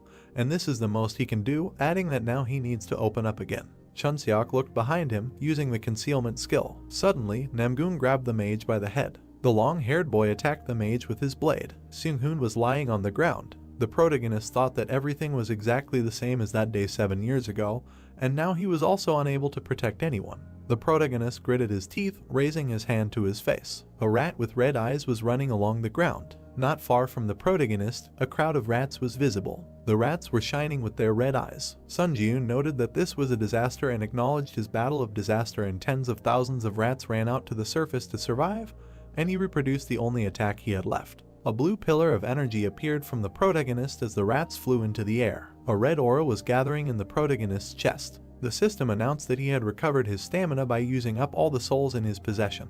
Namgung held Seung-hoon's severed arm, looking behind him. Sun Ji-yoon told him to know when to stop. The main character was emitting a dark aura. He said that he was a Muram-crazy scoundrel. The long-haired guy smiled bloodthirstily, saying that he did not want it and he liked to watch his reaction, as it amused him. Pang swung his fist, emitting a golden aura. He used the dash skill. Pang struck the opponent's stomach. Namgung bared his teeth. The system notified that the ability of the person who touched the fire was greatly reduced by the effect of the fire suppression power. Fencing and flame sword are sealed for 10 minutes. The system notified that everyone except Namgung of the specified user is immune to this flame. Peng looked at the opponent angrily, saying that he is the Chinese hero Peng and he is not dead yet.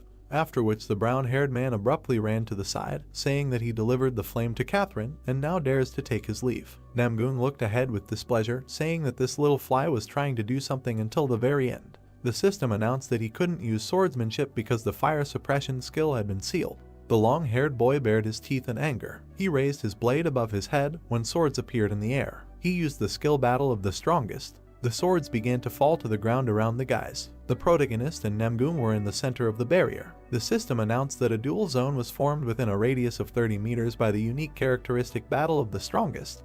With the exception of Sun Ji-yoon and Namgung, everyone else was prohibited from the duel zone. The protagonist looked ahead with confusion. Namgung smiled bloodthirstily, swinging his fist. He thought that if swordsmanship was sealed, then he could use fist techniques. The long-haired boy appeared above the protagonist's head. He wondered what someone who could not see anything could do to him. The protagonist stood motionless, wondering since when did this happen. Sun Ji-yoon dodged his opponent's attack. He noted that the spiritual eye was a skill that allowed him to see things that were outside his line of sight, and this was what he thought about this ability. The protagonist jumped to the side, away from his opponent. He noted that he could not only see the wall that was spread out in a radius of 30 meters. Green light spread across the ground. Sun Ji-yoon noted that he could feel every pebble in this area. The hunter kept his eyes closed. He thought that he had seen more than just his sightlessness, and until now he had never used the spiritual eye correctly. An eye appeared on the protagonist's forehead. Sun Ji-yoon noted that it felt like the opening of a third eye. A purple aura appeared in the space. The system announced that he had realized the true nature of the spiritual eye, and the spiritual eye skill had been upgraded to rank B. The system announced that there was a battle going on in which he had put his life on the line by relying on his senses, and the sixth sense skill had been upgraded to rank B. The protagonist noted that the sixth sense skill, which he had completely forgotten about after acquiring, had developed and his senses had become clearer. A dark aura was visible in the space. The system announced that he had managed to put up a mortal fight with a sword master, and the demon slayer skill had been upgraded to rank B. The system announced that in a short period of time, he had experienced countless crises and a reincarnation beyond his capabilities. The ashen blood skill had been upgraded to rank B+. Namgung watched the scene in bewilderment. The protagonist swung his blade as Namgung jumped aside. The protagonist opened his eyes, flashing a red light. He noted that he could now fight equally with the weakened Namgung. The protagonist ran towards his opponent. Namgung wondered what kind of situation this was. He looked at the protagonist with annoyance, wondering why he was moving better and better with each step and why each subsequent thrust of his sword, or rather the previous one.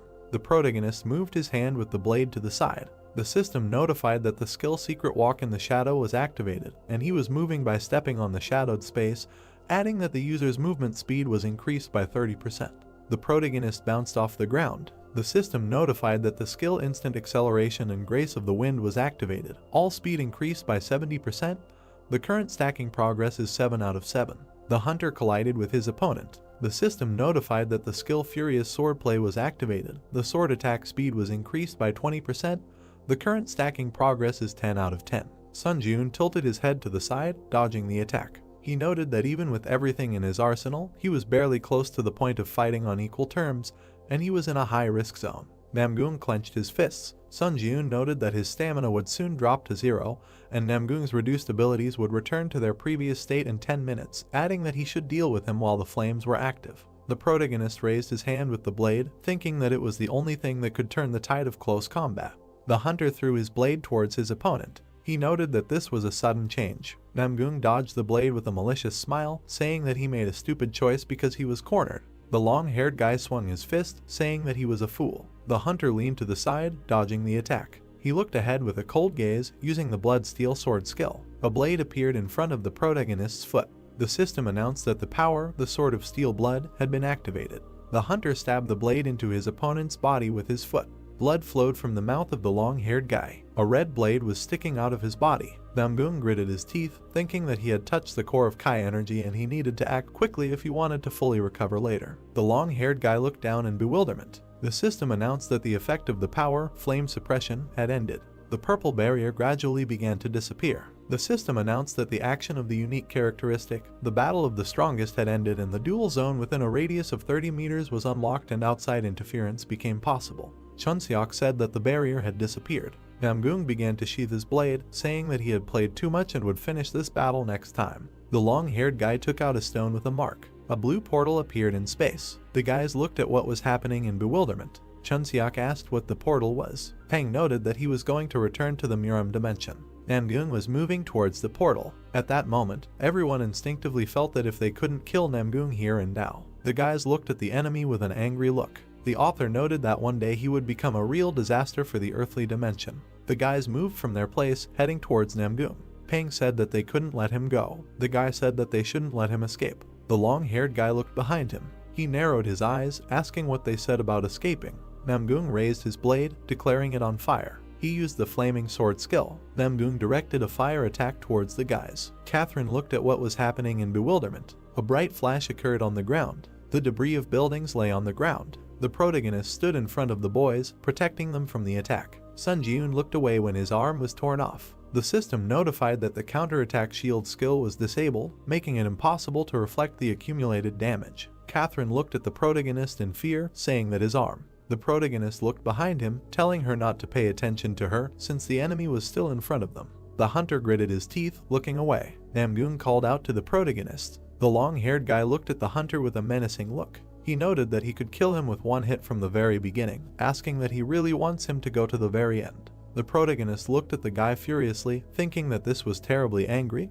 but he could not answer him. Namgung looked behind him with narrowed eyes, saying that he would be back soon. The long-haired boy entered the blue portal. The protagonist fell to the ground. The long-haired boy was welcomed into his world, the Muram dimension. The boy said that he had returned. Namgung rested his knee on the ground, coughing up blood. The boy asked the young master if he was okay. Namgung shouted for them to quickly call a doctor. The long-haired boy looked ahead angrily, wiping the blood from his mouth. He thought that no matter what, he would drive him to despair. A white light was visible in the addition. A hospital near Tokyo. The protagonist slightly opened his eyes. Eri looked at the protagonist worriedly, asking that he had regained consciousness. The protagonist slightly raised himself, asking where he was. Eri noted that he was in the hospital and was not allowed to make any sudden movements yet. The protagonist looked away as his body was bandaged. Eri told Sun Jun that he was badly hurt. The association president leaned down in front of the protagonist, noting that she didn't even know what to say in response to his great sacrifice. The brunette looked at the protagonist's arm in surprise as it recovered. The system announced that the Ash Blood skill had been activated. The protagonist looked at his arm, saying that he was fine, asking where the others were. The protagonist pulled back the curtains, asking Catherine how she was. Catherine looked at the hunter in confusion. The dim light illuminated the hospital room. Chunseok was moving along the corridor on crutches, after which he smiled widely, calling out to the protagonist. On the protagonist's cheek, there was a mark marked by hand. Chunseok asked what was wrong with his face. Sun Jun said that it was because he looked into Catherine's tent and saw that she was full of energy, concluding that she was fine. The boys stood opposite each other. The protagonist said that Seung-hoon was not in the room, asking if he knew where he was now. Chun-seok noted that he himself had only seen him briefly early in the morning. The guy looked sadly in front of him, saying that he thought he was in a depressed state now because he had lost his right arm. Seung-hoon stood on the balcony, looking into the distance. The hunter came up to the guy from behind, saying that this is where he was. Seung-hoon said that the ghost of the sword had come here. The white-haired guy looked at the protagonist's arm, asking if he had restored his left arm with a skill. Sun-joon said that he had. Seung-hoon noted that it was an unimaginable skill, and it never ceases to amaze people. The white-haired guy lifted his sleeve, saying that, as he had probably already heard, his arm could not be saved. The white-haired guy looked at the protagonist in surprise when he apologized. The hunter slightly opened his mouth, saying that if he was just a little stronger, then perhaps such consequences could have been avoided. Seung-hoon created a magic hand, telling him not to worry too much about it, since, fortunately, he has the skill, so this disadvantage does not hinder his activities much. The hunter lowered his head, saying that he climbed the tower like a madman only for his own height. Seung-hoon held a cigarette in his fingers. He said that it was not so bad,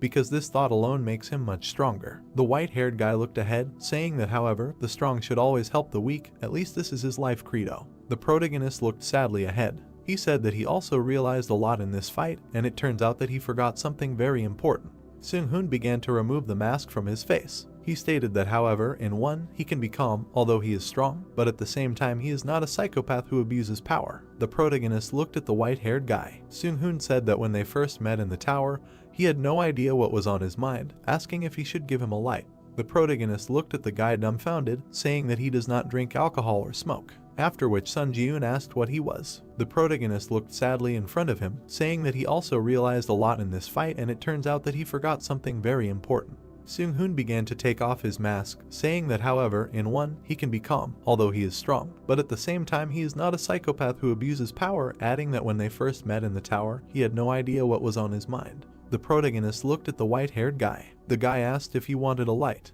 The protagonist said that he neither drank alcohol nor smoked. After which the protagonist looked at the guy in surprise. The white-haired guy looked towards the protagonist, after which he smiled widely, saying that he forgot to introduce himself. The guys were standing behind the association president and the people when they were being filmed. The protagonist was sitting opposite the girl, giving an interview. The protagonist was handing the red-haired girl a choker. Catherine smiled widely, putting the choker around her neck. The protagonist waved to the guys as they left. Sun Ji-yoon pulled the red coat over himself. He looked at his hand with a smile, thinking that the design of the tailcoat had been slightly improved. Sun Ji-yoon stood in the ward, saying that the equipment items were licked to a shine. From Japan's point of view, they had prevented a disaster, so such an attitude was not something out of the ordinary. The protagonist lay down on the bed, saying that these 3 days he returned to Earth for were filled with endless chaos, and he did not want to become so famous. The protagonist looked at his phone, noting that there was even a video of their battle already circulating on the internet, noting that the filming was done from a helicopter of the Japanese Hunters Association.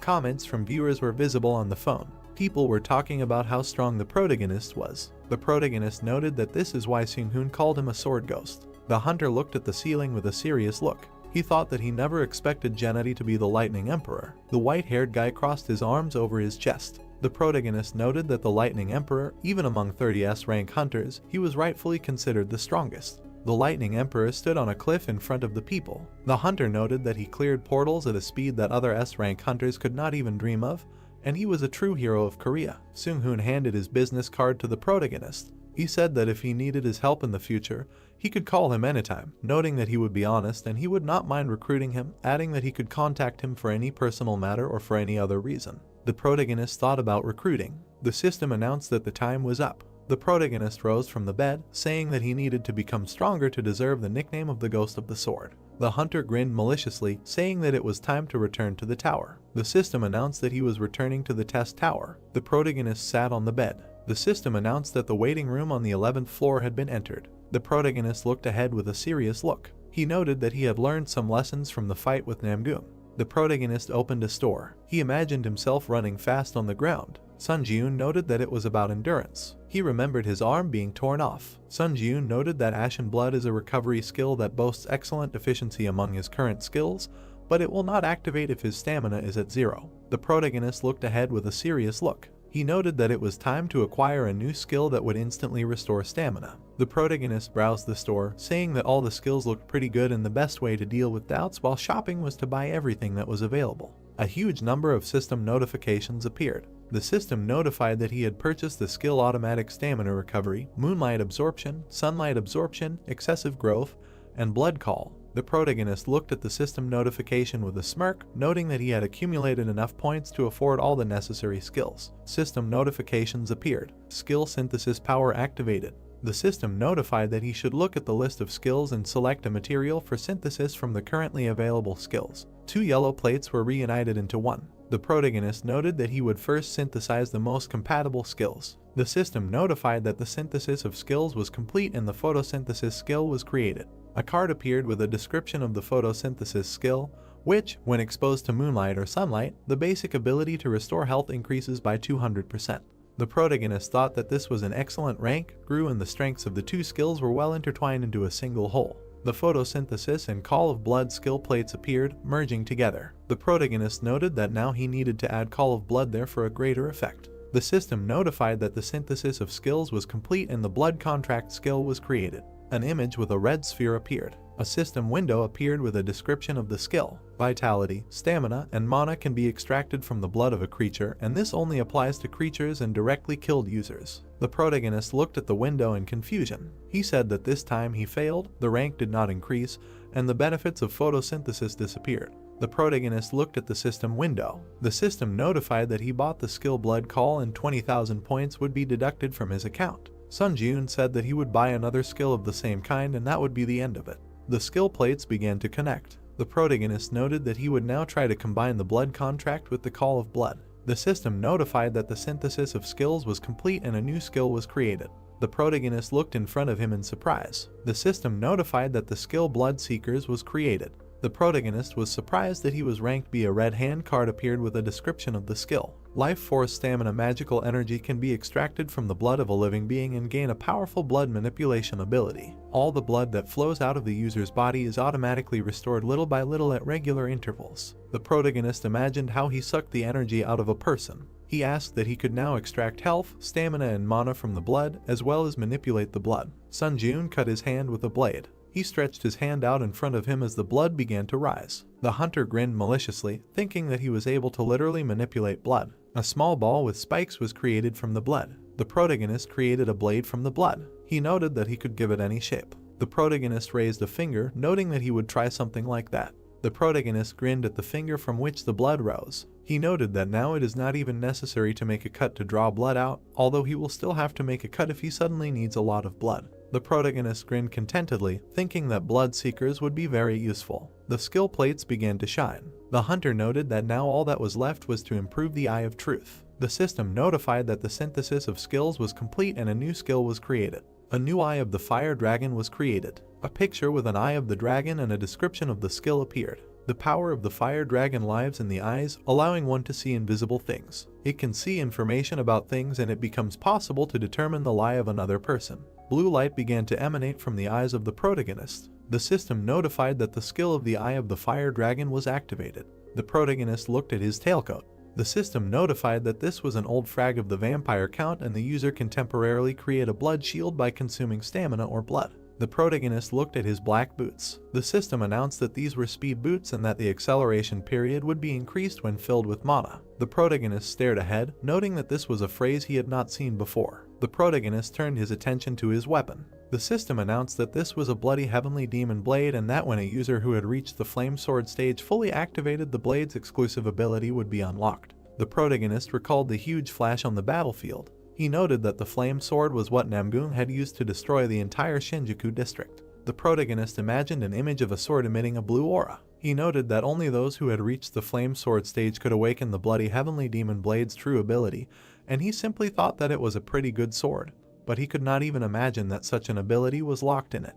The protagonist extended his finger to the system window, saying that he would continue conquering the tower. There were many system notifications. The system notified that the 11th floor of the testing tower had been entered, the difficulty was high, and the theme of this test was a mentality test. The time was 7 days. The system notified that the condition for successfully passing the test was to break through all 7 gates within the allotted time. The conditions for failing the test were the death of the applicant or the expiration of the allotted time. The reward for successfully breaking through was an ancient testing mirror. The protagonist looked ahead with a serious look. A man appeared in front of the protagonist and greeted him in the testing temple. Sun Ji-yoon asked what kind of testing temple this was. The man crossed his arms over his chest and crossed his legs. He said that from now on, he would go through the tests given by the testing god, and these tests would continue until his death. The man added that since he, despite being a simple adventurer, had decided to go through the testing god, he would have to bear full responsibility for the consequences. The protagonist stood opposite the man. He asked what he should do to pass through the first gate.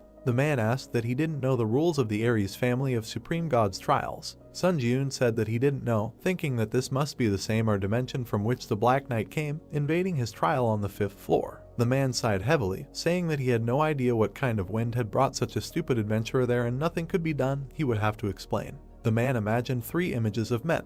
He said that the trial and the temple of the tests are simple. It is a test of the body, faith, and spirit. The protagonist stood with his back, looking at the man. The long-haired man said that at the beginning there is the body, and at the very end they reach the most difficult one, the test of mentality, and breaking through the gate is very easy. The protagonist looked at the man with a serious look. The man said that in each test room, a high priest would be waiting for him, and he had to convince them or kill them. All he had to do was move on to the next room. The man grinned wickedly, saying that he had given him enough information, so he thought he could draw his own conclusions. The protagonist slightly opened his mouth and said that in one word, he just needed to break through the gate, no matter what. The man planted his foot on the ground, saying that they would begin the first test. The long-haired man bounced off the ground, heading towards the protagonist. The long-haired man and the protagonist began to grapple. The hunter slightly narrowed his eyes, thinking that such strength was enough to become a contender who had received the qualification of a pioneer who had passed all the tests in high difficulty. The protagonist pulled his hand back, releasing blood from his finger. The system notified that the blood seeker skill had been activated. The protagonist shot blood towards the man. The blood bullet hit the long-haired man's forehead. The man fell to the ground. The protagonist thought that, as expected, this was a mind-blowing skill. Sun Ji-yoon thanked the man for explaining what was going on. The red aura was directed towards the protagonist. The system notified that he had absorbed the spirit of the priest Johan. Mastery increased by 5.8%. Many system notifications appeared in front of the protagonist. The administrator priest of the 7 gods was shocked and outrageous by his behavior when he accidentally saw this scene. The administrator Godslayer swordsman nods approvingly at his inhumane and cruel actions. The administrator hero of the ruined world looks at him and praises him for demonstrating an interesting spectacle. The administrator seeker of divinity says that he has nothing to worry about because he is flawlessly coping with the test. The protagonist frowned, looking at the notification. He thought that if he took into account the nicknames of the administrators, he believes that he attracted their attention because these tests are related to the god. The protagonist looked ahead in bewilderment. The system notified that the administrator of the Steel Blood Lord was shocked by his actions. The administrator of the White Crane Sword was upset that he went to the test without saying a word about it. The protagonist said that he did not even know how to contact the administrators. The protagonist approached the priest lying on the floor. The protagonist picked up the mirror, saying that there was an item here. System notifications appeared. The administrator of the priest of the 7 gods is watching his actions. The administrator of the hero of the ruined world admires his greed. The administrator of the Godslayer swordsman nods as if he completely understands him. The eyes of the protagonist began to emit a blue aura. The system notified that the fire dragon's eye was activated. System windows appeared. Divine Mirror of the High Priest. The user can use this divinity to create a divine shield only once, the creation of which can shake his mentality. Perhaps the divine power of the god of verification contained in the mirror can motivate the user to prove their destiny. The protagonist noted that the main information ends there, and after that a phrase is revealed that can only be seen through the eye of the fire dragon. The protagonist looked at the mirror curiously, asking what can motivate the user to prove their destiny and what it means, adding that he thinks it can simply be considered a one-time protective barrier. The protagonist began to head to the side. He put his hand on the wall, thinking that he would like to receive more of these things during the body check. The protagonist opened the door. The girl said that she never expected that an adventurer whose name is unknown to him would get to this place so quickly. A girl with red eyes was sitting in the chair. The blonde said that, apparently, Johan's glory days are already in the past. The protagonist stood in front of the girl, asking if she is the priestess in charge of the second trial. The blonde grinned maliciously, saying that she is. The blonde placed her hand on the armrest, saying that she was the priestess in charge of the second trial, Jane. Jane threw the chair towards the protagonist, saying that it was nice to meet him. the protagonist stopped the chair with his hand, saying that since she was using violence, it was indeed a body test. Sun Ji-eun glared at the blonde. Jane jumped off the ground. She swung her weapon at the protagonist, saying that he hit the bullseye. The blonde threw a chair at him and said that it was nice to meet him, and the young man caught it and replied that since he was using violence, it really was a body check. Then he raised his eyes and looked straight at her. At that moment, the girl jumped up and ran towards him. She swung and shouted that she had hit the bullseye. Then she struck with her sword. The guy managed to bend over and said that this energy was familiar to him, similar to the one he had used earlier. Then he turned around and saw something else. Notifications appeared in front of him.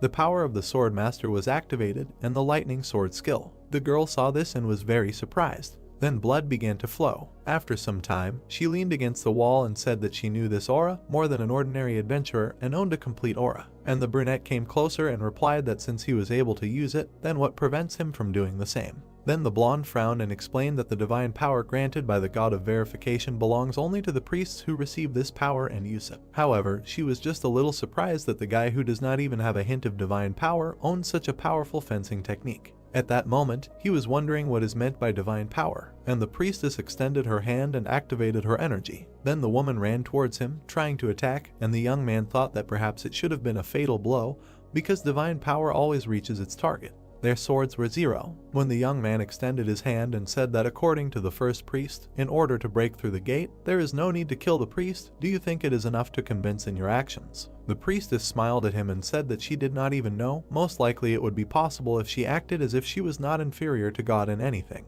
And the log turned around and answered that after checking the body, how much more time will remain to pass? The woman's eyes lit up with a bright light. She once said that the more she listens, the more impudent this man seems to her, quite relaxed, even too much. Do they really think that she has already won? Then she jumped up and shouted that it is better to ask such questions after defeating her. However, the young man did not even move from the spot. He threw her sword back with one blow, activated the skill instant acceleration, and a moment later grabbed her hand and pressed it to the wall. Then he came closer and said that now he has definitely won. And the girl looked up and answered that this is not so. How did he manage to do it so quickly? And the young man replied that as promised, now we need to talk about the verification process. At that moment, the priest had no choice but to tell and ask if he is really going to take her powers or something like that. Then notifications began to appear. Administrator Hero of the Ruined World patiently waits for his answer, and Lord of Steel Blood looks at them, squints his eyes, and Sword of the White Crane worries because of the unexpected question. The young man looked at her again and said that he is not fond of something so vile. For her it was a relief. New notifications immediately appeared. Administrator Lord of Steel Blood completely agrees with the words of the priestess. Administrator Sword of the White Crane believes in him and trusts him, and Administrator Seeker of Divinity watches his choice with interest. Then the guy raised his head and asked if there is anyone who would take such a step, who managed to get here. The answer was surprise and the question whether he really thinks so. For a lawyer too naive, one way or another, she will have to fulfill her promise and share information about the check. After the girl introduced several players, said that now there are 2 body checks left. The faith check will begin at the 5th gate and end with the eared ones. It turns out that the mentality check is carried out only at the 7th gate. Then she folded her hands and said that before challenging the 7th brother, she would advise him to think once about giving up. Then she smiled sarcastically and said that no one had ever managed to pass the 7th gate. Everyone who entered there went crazy or died in agony, bleeding. The guy's eyes lit up after that. The Fire Dragon Eye skill determined that there was no lie in the enemy's words. Then the blonde smiled and said that her end had come. As a last word they would say that for the first time in a long time she enjoyed the battle. And most importantly, the hero answered that if there was a way to pass the gate without killing her, it would be better to tell him about it. But in response he only heard that with his current abilities this was impossible and decided to ask her if she was afraid of death. The woman began to laugh and replied that she was not afraid at all. In any case, even if she died, she would only end up next to God. The young man immediately struck with his sword and thought the longer he delayed it, the more disgusting he would feel. Then he absorbed the priestess's soul and his skill was increased by 8.8%.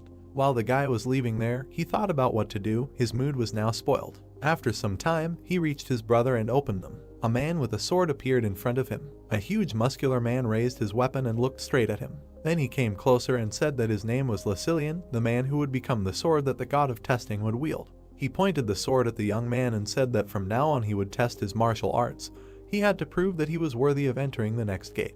Then he raised it above himself and the sword began to blaze with fire. It was an aura blade. The guy saw this and was very surprised, although the stage was unstable, but it was clearly a flaming sword. He frowned and thought that things were not very good. Right in front of him was a blade blazing with fire. Then he took out his weapon and thought that already on the third test he should deal with a flaming sword. Here finally the guys clashed in a duel. Most likely, now the main character will have to risk his life. Although the young man dodged, something still seemed strange to him. When he looked up, he thought that not only the statistics associated with his physical abilities, but also the strength emanating from the sword was clearly inferior to his own power. The enemy was already approaching him at that moment. The young man was able to reflect this blow as well while he was thinking about the fact that it was his energy that was losing now. At that moment, it was as if another person was in front of his eyes. Seeing how Namgung Hayek used the flaming sword earlier, of course he thought that this was about high-level sword skills. Perhaps the whole point is that that person, a crazy bastard, was simply too strong, and the so-called flame skill may not be easy high-level sword skill. Suddenly it dawned on him.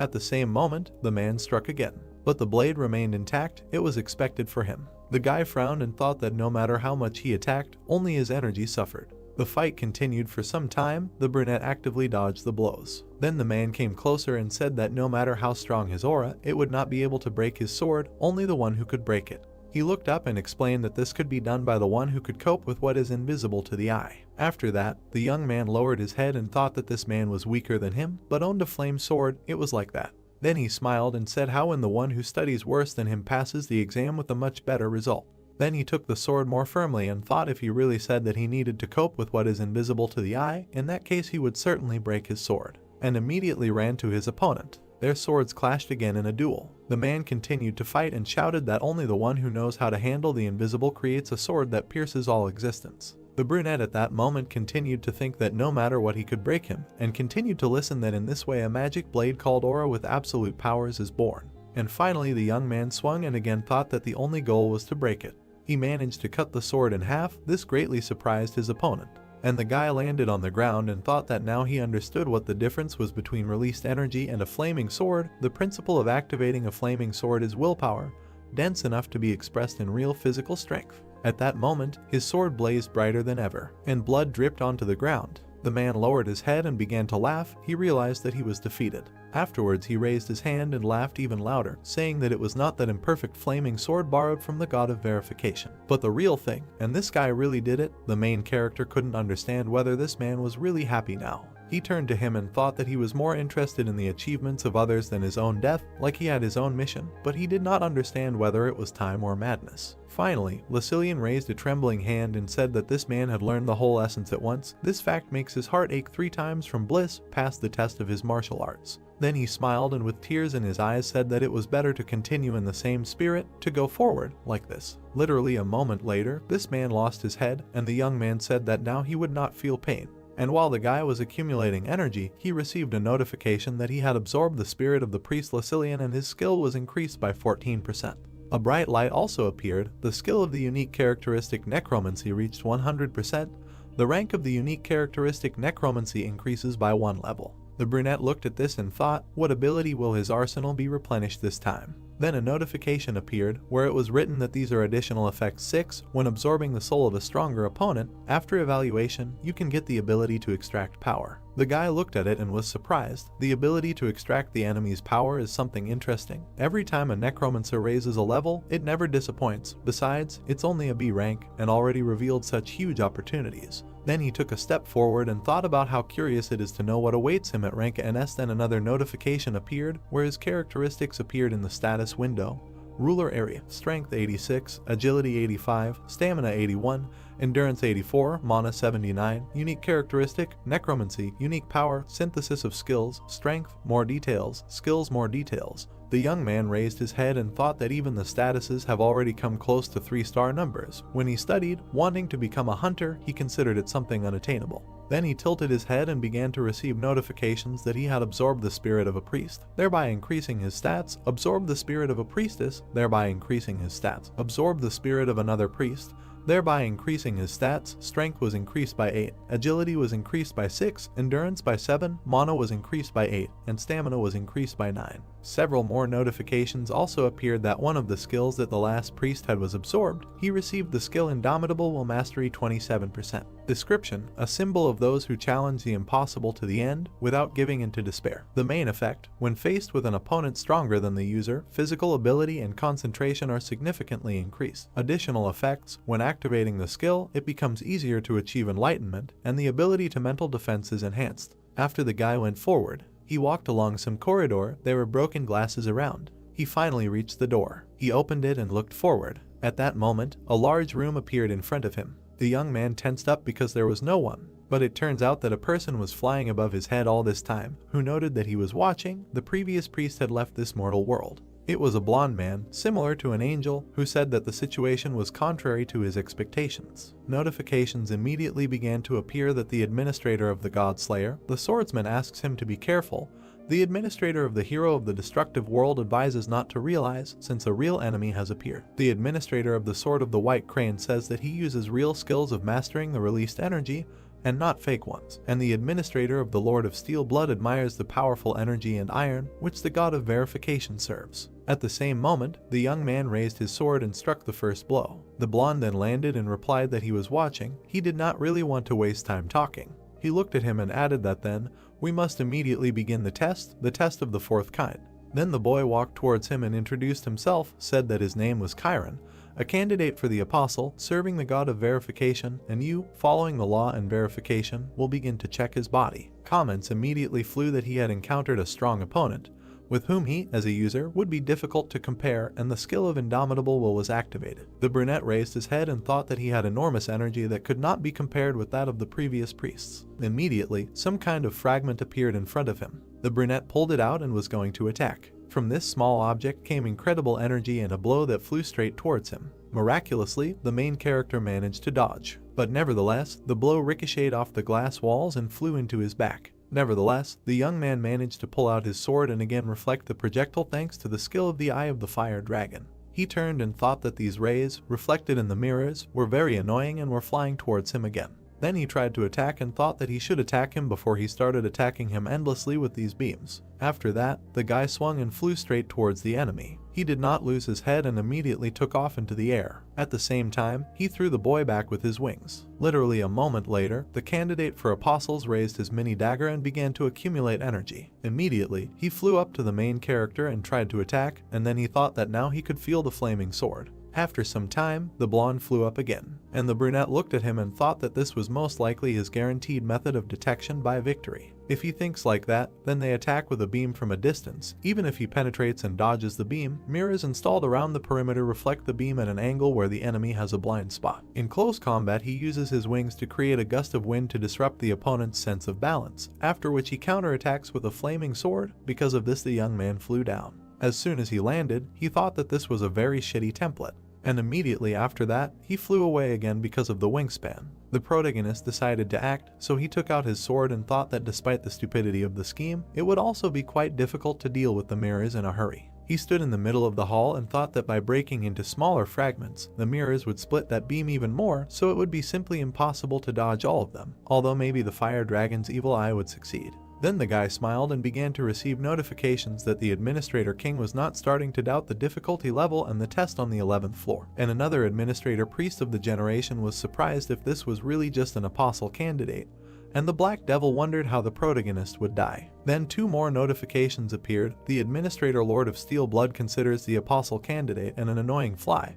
Who is wasting his time? The eyes of the administrator Sword of the White Crane light up in anticipation of his actions. Afterwards, the brunette raised his sword and thought that it seemed that his administrators were not worried about something like this at all. The blonde stood opposite him all this time and watched his actions. He looked up and said that this time it would not be easy, he had to try hard. And then he aimed his blow at him. A bright light illuminated the entire room and several beams were directed towards the main character. A moment later, a serious explosion occurred. A notification appeared that the charging was complete. The blonde was surprised by what he saw. In front of him stood an opponent, completely intact, who activated the counterattack shield skill and reached the maximum damage absorption limit. The young man raised his head and said that he had used release. He immediately struck, released the accumulated damage and reflected it back. This beam immediately pierced his opponent. The apostle candidate began to bleed and did not understand what had happened. Then he bit his teeth and said what the hell was this? There were clearly no traces of magic training on him. And she added, "Do they really use the power of a god?" The brunette was surprised again and said that he had no idea what the power of a god is. At this moment, the apostle candidate flew closer, said that he did not flee the battlefield and did not lose the battle. In accordance with the law of verification, they announced that all physical checks are complete. Then he flew to the ground and added that he acknowledged that this person passed the check. Notifications began to pop up that the young man absorbed the spirit of the same person. The skill was increased by 8.8%. When absorbing a spirit stronger than the user, an assessment is made for the disappearance of power. The guy was surprised when he saw after the completion of the assessment that it was confirmed that the spirit of the person has power, and this power will be extracted. A bright light appeared in front of him, and information that the divine power is now engraved on his soul. The protagonist watched this and thought that it turns out that it is about the power that the local priests use like him. Then he raised his hand and thought that he felt some energy penetrated his heart, but did not circulate at all, said that the methods of managing divine power in Mana apparently are very different. Notifications appeared that the administrator between the white crane asks why the divine power penetrated his core and energy, and the administrator Lord of Steel Blood is perplexed when he feels that in the divine power of his heart there is no trace of battle. The young man alive at that moment only thought about the possession of divine power and something extremely significant, and received information that he absorbed the spirit of the priest, thereby increasing his statistics. Strength was increased by 4, agility increased by 3, endurance increased by 3, mana increased by 4, stamina increased by 5. Suddenly, the next door opened in front of him. The guy raised his head and heard someone greet him. An old man stood there who said that this was the one who was overcome by the madness of martial arts. These people stood opposite each other. At first the heroes did not understand what his words meant and asked what they meant. And the old man lowered his head and said that victories, more victories, isn't his goal to grow endlessly to become the strongest. At that moment, it dawned on the brunette that it was true that he wanted to become stronger, continued to grow, but wasn't this man exaggerating too much when he said that he wanted to become the strongest? Suddenly the elder appeared behind him and added that he was not exaggerating, but simply voicing the conclusion that the young man would come to in the end. This surprised him very much. The guy immediately turned around and tried to strike, but there was no one in front, and the old man immediately appeared on his head and said that he shouldn't talk like that and get excited. While he was trying to find him, the elder moved from place to place and said that these gates do not check his body. Here is a test of faith. However, the main character continued to swing his sword and did not understand what was happening. He clenched his teeth and thought that his movements were beyond imagination.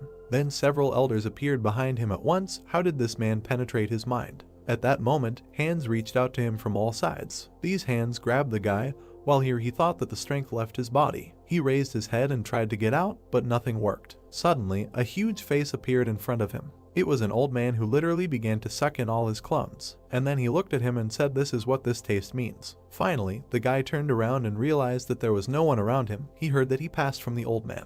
After that, he turned and asked again, also asked what they were talking about. In response, he heard that he said that the 5th gate was passed by him. Then the elder came closer and said that he could go to the next gate. The young man said that he did not agree. How did this happen at all? The man explained that initially the 5th gate begins with the contemplation of mental images. In other words, only those who have an unshakable will have the right to look into their own world of images. Then he raised his head and added that he felt this unshakable will in him. Oh, this frantic will to cut the throat of anyone to become stronger. He raised his hand and said that he very clearly feels the desire to kill anyone and become even stronger. All these feelings are hidden in the depths of his consciousness. The protagonist listened attentively while he said that if he wants to kill him, a feeble old man, then he must do it faster. Fortunately, he will be able to learn a little in the arms of God before his parasite senile dementia. But then the old man heard something that surprised him. The young man said that he will not do this. Then he raised his head and asked why, and the guy came closer to him and explained that they had already said that the tests had been passed, so he saw no point in killing a person without any reason. Why ask about something so obvious? The elder listened to him and thought about it, said that this was indeed an unexpected turn for him. Then he came even closer and said that he thought he would have coped, even if he had officially given him the tests of the 5th to lie, but he repeated again, the tests had already been passed. Then he patted him on the shoulder and added that his friend could go further, wished him to successfully pass all the stages of the test. The guy looked at him and did so, went forward, but suddenly it dawned on him. It was as if the main character found himself in some kind of emptiness. There was darkness around him, and the surface of the mirror was swallowed by the darkness, and soon he found himself in a void where there was not a glimmer of light. Then a woman appeared near his ear, who greeted him. The young man did not hesitate and immediately took out his weapon, but there was no one around. He looked around and wondered if this was happening again. Then he gritted his teeth when he heard that everything was right. He was already in the world of mental images. It turned out as he thought. And when a sprout grew on his back, the woman added that the previous priest had planted a family so that he could penetrate the world of mental images. Suddenly it dawned on the brunette that when the old man patted him on the shoulder, he did this, and the woman continued to answer his thoughts. A moment later, the young man seemed to be in a huge web, and the priestess said that he should not worry too much. Then she looked at him and said that it was because she would take good care of his physical shell. The brunette looked up and thought that her words, on the contrary, made him more nervous, and the girl took out her dagger and said why people are so cruel, that for rude comments addressed to a girl, she only has to want and his neck will be pierced through, but he will not be satisfied with such an arrangement, will he? Here the main character looked ahead and wondered if he could ask how he should now pass the test of his faith. And the woman began to smile and noted how polite this man had suddenly become. How sweet. Okay, she would explain everything now. Then she pointed to the valley and said that the space he was in now was the world of his mental images. Here he just needed to be able to see his own world of mental images. As soon as he completed the task, the 6th gate would be passed. Here he thought that he did not understand what it meant to be able to see his own world of mental images. And the girl bandaged his eyes and explained that the world of a person's mental images largely depended on his beliefs, and was created on their basis. But no one was able to contemplate this spectacle. The world of mental images was like when you close your eyes and see only a solid black curtain. Then the young man was left alone in the middle of this place and thought that in this way they wanted to tell him that he needed to be able to see the essence of this world of mental images, where there is nothing. A moment later, a woman appeared above his head and answered that this was again on point, and introduced herself, said that she was a priestess of Alien, serving the god of verification, announcing the beginning of the 6th test. And then the ground fell under him, as if all this time he had been standing on the surface of the water, and began to drown. After some time, the young man landed on the bottom of the reservoir. Only these were thoughts. In reality, the girl held his hand and asked if the guy was really surprised, because the pain would be similar to real pain and he needed to quickly find a solution to this problem. Otherwise, she smiled and explained that he would drown without any water around. But suddenly the power of the serene mind was activated. This surprised her. At the same time, the guy was underwater, and thanks to the power of a serene mind, he did not lose his composure, and the limitation of mental images weakened. He also thought that this was great. It was much better until he was subject to panic, able to hold his breath underwater. Then the wasp looked there and thought that much more importantly, that for a moment he seemed to feel a tingling in his fingertips. The young man frowned when he heard that his willpower was really impressive. She did not expect that not only would he break out of mental images, but he would also be able to move his body. The woman raised her hand and thought that this guy was able to protect himself even at an unconscious level.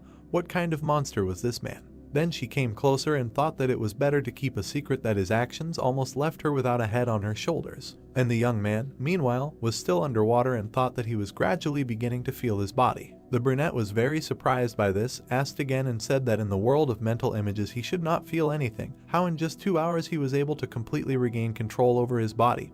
What kind of monster is this? The brunette was surprised to hear about 2 hours, but after all, no more than a minute had passed since he got here. In response, he heard that in reality time moves much faster than in the world of mental images.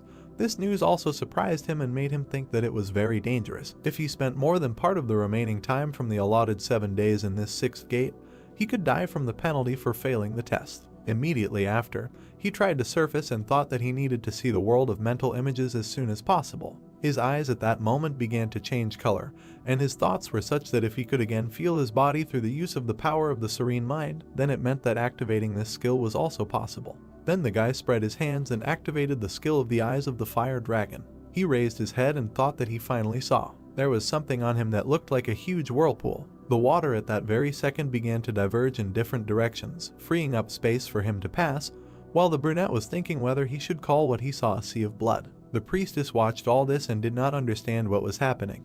It was some kind of nonsense for her. How is this even possible? Why did the world of mental images open up to him? At the same time, his body in the real world was also moving. A sword appeared in his hands. After that, the girl stepped back and answered that she had a question. Is this really a person? Why did steel wings appear behind his back? He needed these steel wings in order to fly up in a parallel world, so he had to activate this skill. The young man literally flew up into the sky in a split second and found himself at the top. Some time passed, the guy flew over the world of mental images and thought that he saw it with the help of the eye of the fire dragon. Although he did not have a single guess what this means at all, but the surrounding environment looks extremely ominous and alarming. Finally, some circles with a large number of swords appeared in front of him.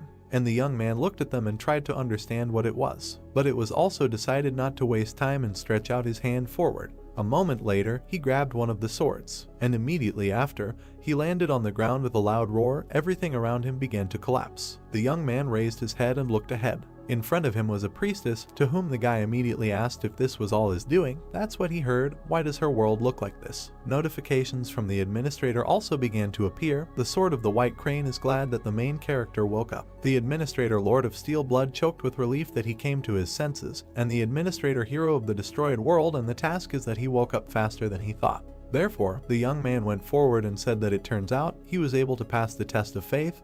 How is this even connected with faith?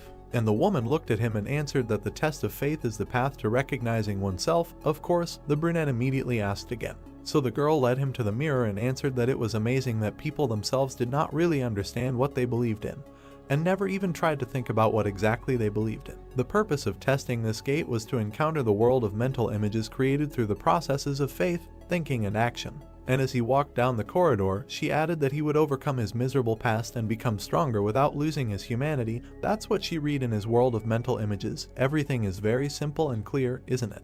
Then she added to the woman that even having such simple desires and thoughts, remaining faithful to them at the same time is a different story. When the guy finally opened the next door, she wished him luck and said that this adventurer did not look like a person at all. The brunette meanwhile had practically moved into a new room. Something like space appeared through the front and a notification that he had reached the 7th gate. There was some kind of core filled with energy and electricity in front of him. It was so incredible that the young man could not take his eyes off it. And then this core turned into his reflection of the eye. It turned out that it was the god of verification who was watching him. Immediately, memories of the priestess who said that no one had yet managed to pass the 7th gate popped into his head. Then the young man landed on one knee with a crash and did not understand what had happened. He exhaled and realized that everything was going wrong. It looked more like something else. Suddenly, a huge snake appeared in front of him. The situation was similar to when I encountered something insurmountable, Camillo's body, and completely refused to take any steps to survive. Then he felt very hot, and the thoughts were that an eye had simply appeared in front of him, and it really was a god. The young man clenched his teeth and said that he would never do this again. And in his head were thoughts and memories of the death of his parents. As a very young man, he sat at home and cried. Because of these memories, the protagonist took out his weapon and began to scream frantically. Then he stuck his sword into his own palm, activated the skill Ashen Blood. All types of pain caused to the user decreased by 17%. And the young man continued to mutilate himself and screamed that he was not going to helplessly stand and watch as he was trampled here. And as soon as he pulled the dagger out of his palm, he thought that he lived to break through any trials that fell to his lot.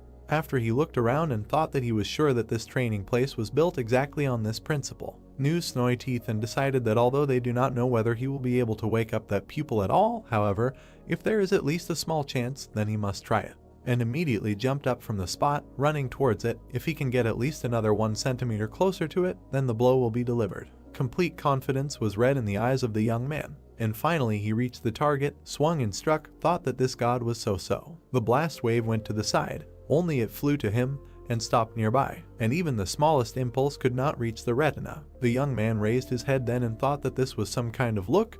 Any such nonsense bothers him. And the eye still continued to watch him, and a notification appeared that the god of verification appreciates the spirit of the applicant. The god of verification is glad to see the applicant with such high spiritual strength after a long time and tells him to prove himself, looking into his confident eyes. The guy was very surprised when he saw another notification that the god of verification remembers the existence of the applicant and announces the beginning of the test of the 7th gate. Suddenly the eye began to move and change color. Everything around began to collapse and the god of verification himself disappeared. The brunette lowered his head and tiredly thought, does this god really exist? At that very second, a huge mirror appeared in front of him. The young man saw it and jumped back. It was that very mirror. It reflected the main character, slightly modified, and it was necessary to establish contact with himself in the future and begin synchronization. Therefore, the main character raised his hand and tried to touch the mirror. Then a bright light appeared, and then followed a notification that a mentality test was beginning. The speed of assimilation with him inside the mirror slowly increased as if the mirror was going to absorb him, and the applicant had to pass the most suitable test for checking mentality. Also, a notification appeared that it was necessary to prove that his beliefs would not change in the future. This was already the most difficult for him. Immediately after, the young man fell into some strange room, and below sat a man who asked if this was really the same. The brunette immediately realized that this was the same priest and the first doctor who sat and asked where his mirror went. As soon as the young man landed, the fresco behind him began to move apart. He turned and looked there, and what he saw surprised him very much, because it was Christmas, a place similar to South Korea. There were people walking, strolling and chatting in the square, and somewhere between the houses the main character in the future was passing. Now he thought that he didn't understand what the hell was going on. There in the gateway a young man in the future cut his forearm. The young man saw this and didn't understand what he was going to do now. I just thought about it, as his blood immediately turned into arrows and began to kill people in the square. And the young man began to scream and didn't understand what kind of crazy bastard this was. I immediately received a notification that the assimilation speed with him inside the mirror was forcibly increased to 10%. As if it caused him great pain, his chest literally burst with pain, as if someone was tearing off pieces of flesh from him alive. The boy clenched his teeth and thought that this disgusting whirlwind of mixed hair irritated him. The feeling of guilt grew into madness and anger. Then a priest appeared behind him, who recognized him, and asked if this man really took his mirror. Immediately after this, the man grabbed him by the head and began to cause incredible pain. Strange energy fetters appeared around the protagonist's head, accompanied by a notification that from now on all skills and powers that interfere with the applicant's spirit would be sealed. Of course, the protagonist tried to attack the tenant and almost immediately deprived him of his head. But he seemed to be mad, he was only worried about the mirror. The guy then grabbed his head and thought that during the mentality check, where the psychic defense was released, the power of the serene mind was blocked. Then he looked around and saw that the magic was still working. His future incarnation smiled and said that if he had known about this, he would have crossed the line from the very beginning, and the simulation speed with him inside the mirror suddenly increased forcibly by 20%. When the young man realized this, he was surprised and received a notification that due to the unbearable psychological shock, the applicant suffered from an abnormal condition called Kai intoxication. He immediately began to spit blood and did not understand how to stop it. Then he understood his head and thought about what had happened, why was this happening, and why was he doing something so disgusting? Why would he kill all these innocent people in the future? It is true that he is obsessed with power, but he will never go that far. Notifications immediately began to appear that he was under the influence of an abnormal intoxication status. If he failed to remove the abnormal intoxication status, then the mastery of the magic chain skill would drop to a maximum of 10%. The mastery of the magic chain skill would decrease by 0.3%, the mastery of the magic chain skill would decrease by 0.7%, and the mastery of the magic chain skill would decrease by 0.4%. The young man saw this and thought that the magic chain was now working at its limit. Then another person appeared before his eyes. It turned out that this was the world of Muram, where the man approached the soldiers and ordered them to immediately bring the head of the Union here. After that, the brunette looked at them and said that in this case, at least he would save the lives of those who were here now. But a man came out to meet him and said that he had heard that a madman called the Sword Ghost had recently appeared there, and now that he had seen him in person, he could say that he was worthy of his nickname. A middle-aged man approached him and said that he was pleased to meet him, introduced himself as Lee Jinwon, the head of the Union, and asked what the child's name was. But he did not answer and immediately ran towards him, and the man saw this from the group. Literally a moment later, the two began to fight. All the people around were already dead, and the head was bleeding after a while and said that he simply had no words. Then he raised his head and said that this guy had killed all the members of the Union. Although he himself had said that he would not touch anyone, was he not ashamed at all? But the brunette came closer and said that he felt no shame at all. Then he lowered his eyes and added that these ragged, worthless things were just his fighting resources. Resources that did not make him tired, did not get sick, and were no longer of any value. And immediately after he cut off the head of the Union leader, the main character continued to watch this and spit blood, and the speed of assimilation with him inside the mirror was forcibly increased to 30%. Some time passed, and the location in the mirror changed dozens of times. The future incarnation of the hero, who became infinitely stronger, destroyed 1,000 enemies, was in the state of a monster, imbued with madness and seeking only growth. Finally, he even got to the priest, who cursed him before his death and said that he prayed to all the gods for his death. Then he killed the king of animals, who asked him to stop and asked if he hadn't said that it was better to kill only him to visit his subjects, but in the end they all died. Crazy monsters who never lost, that's who this man was. Then the guy got to the next opponent, who looked at him and said that this was some kind of nonsense. Why did the one who conquered the dimension come to such a wretched place? The young man felt all this and literally screamed in pain. The assimilation rate had already increased to 40%, then to 50%, it did not stop. Then the young man raised his head and thought that if the assimilation level continued to grow like this, then eventually the worst would happen. He smiled and said that it was a feeling, it turns out, pleasure and not a joke. The location changed again. There was a bright flash of light. People burst into some room, kicking down the door. A man who looked like a cyborg entered and said that the one who commits such inhumane actions and really thinks to remain unpunished. The future incarnation of the main character stood there and had already killed one person. A brunette was standing nearby, and when she lowered her head she asked why this man was doing this. She could not cope with tears and screamed for what reason she was killing innocent people, to become stronger, for what? The young man turned around and asked again about the reason, and then asked why ask about the obvious. He immediately threw the corpse on the ground. Then he smiled and said that he was killing them because they were the raw material for his growth. The man approached him and asked if he would know that he had the ability to control lightning. Then he frowned and said that in such weather he had better prepare himself and give up the ghost. He pounced on the young man and ordered him to die, calling him a demonic spawn. In response he heard that it was true, even he should reckon with him. After that, the brunette smiled and said that it was more accurate to say that it was like that when he was a previous incarnation of himself. And a moment later he cut this man in half. The girl who was sitting next to him continued to cry and began to beg him to stop. Then she screamed that she was asking him to come to his senses. Song Yoon himself continued to fight, although it was very difficult for him. The guy gritted his teeth and thought that one wrong move and this crazy entity would simply absorb him. It felt like even 50% assimilation was capable of completely destroying his mind. Before it was too late, he needed to find a solution. Then notifications began to appear that the simulation speed had been forcibly increased to 60%. The mastery of the magic chain skill had decreased by 0.1%. The mastery of the magic chain skill had decreased by another 0.5%, and then by another 0.2%. Blood was literally flowing even from the eyes. But the young man was not going to give up and continued to strike the eye of the god.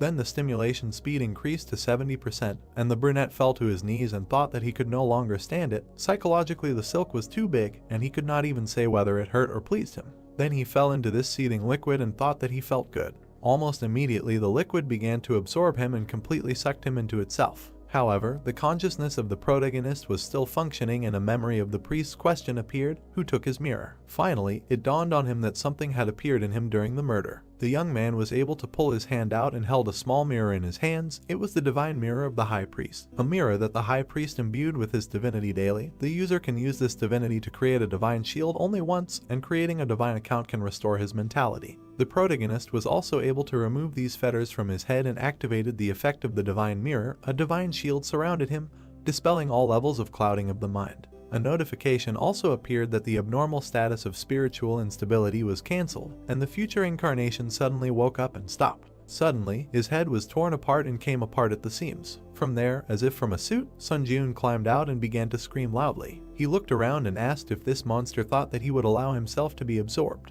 The light was so bright that it was visible even from below the building.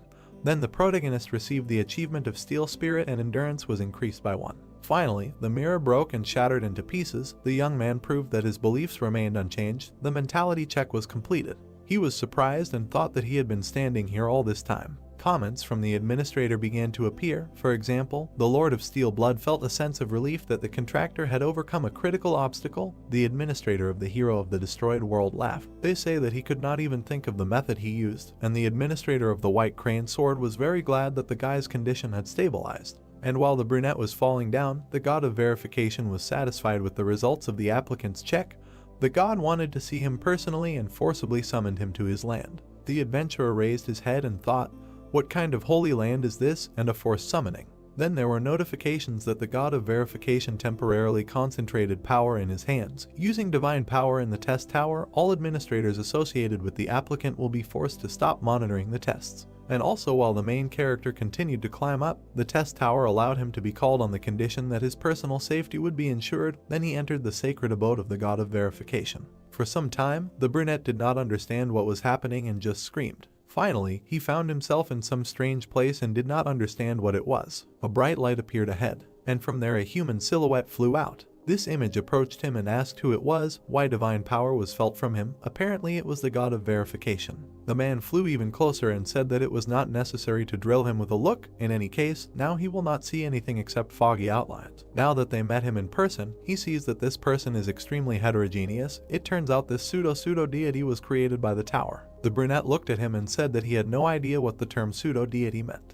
The god of verification then lowered his head and explained that in the tower they are also called administrators. Asks if this guy is a being who received quasi-divine status under a contract with the tower. In response, he heard that the young men are not an administrator, just a candidate disassembling the tower. Then the god said something that surprised the main character very much, or rather that in fact, it differs from other pseudo-deities, has its own divine power. The man also added that he had not looked into the tower for a long time, and it turns out that a lot of interesting things happened in it. Asked if the main character realizes that it is impossible to create something real with the power of a pseudo-deity. And then he added that being an apostle of a pseudo-deity, he created a real thing. It is clear, the candidate is clearly an unusual creature. The brunette still did not understand what was happening. He remembered one of the priests and thought that it sounded like he had done something great.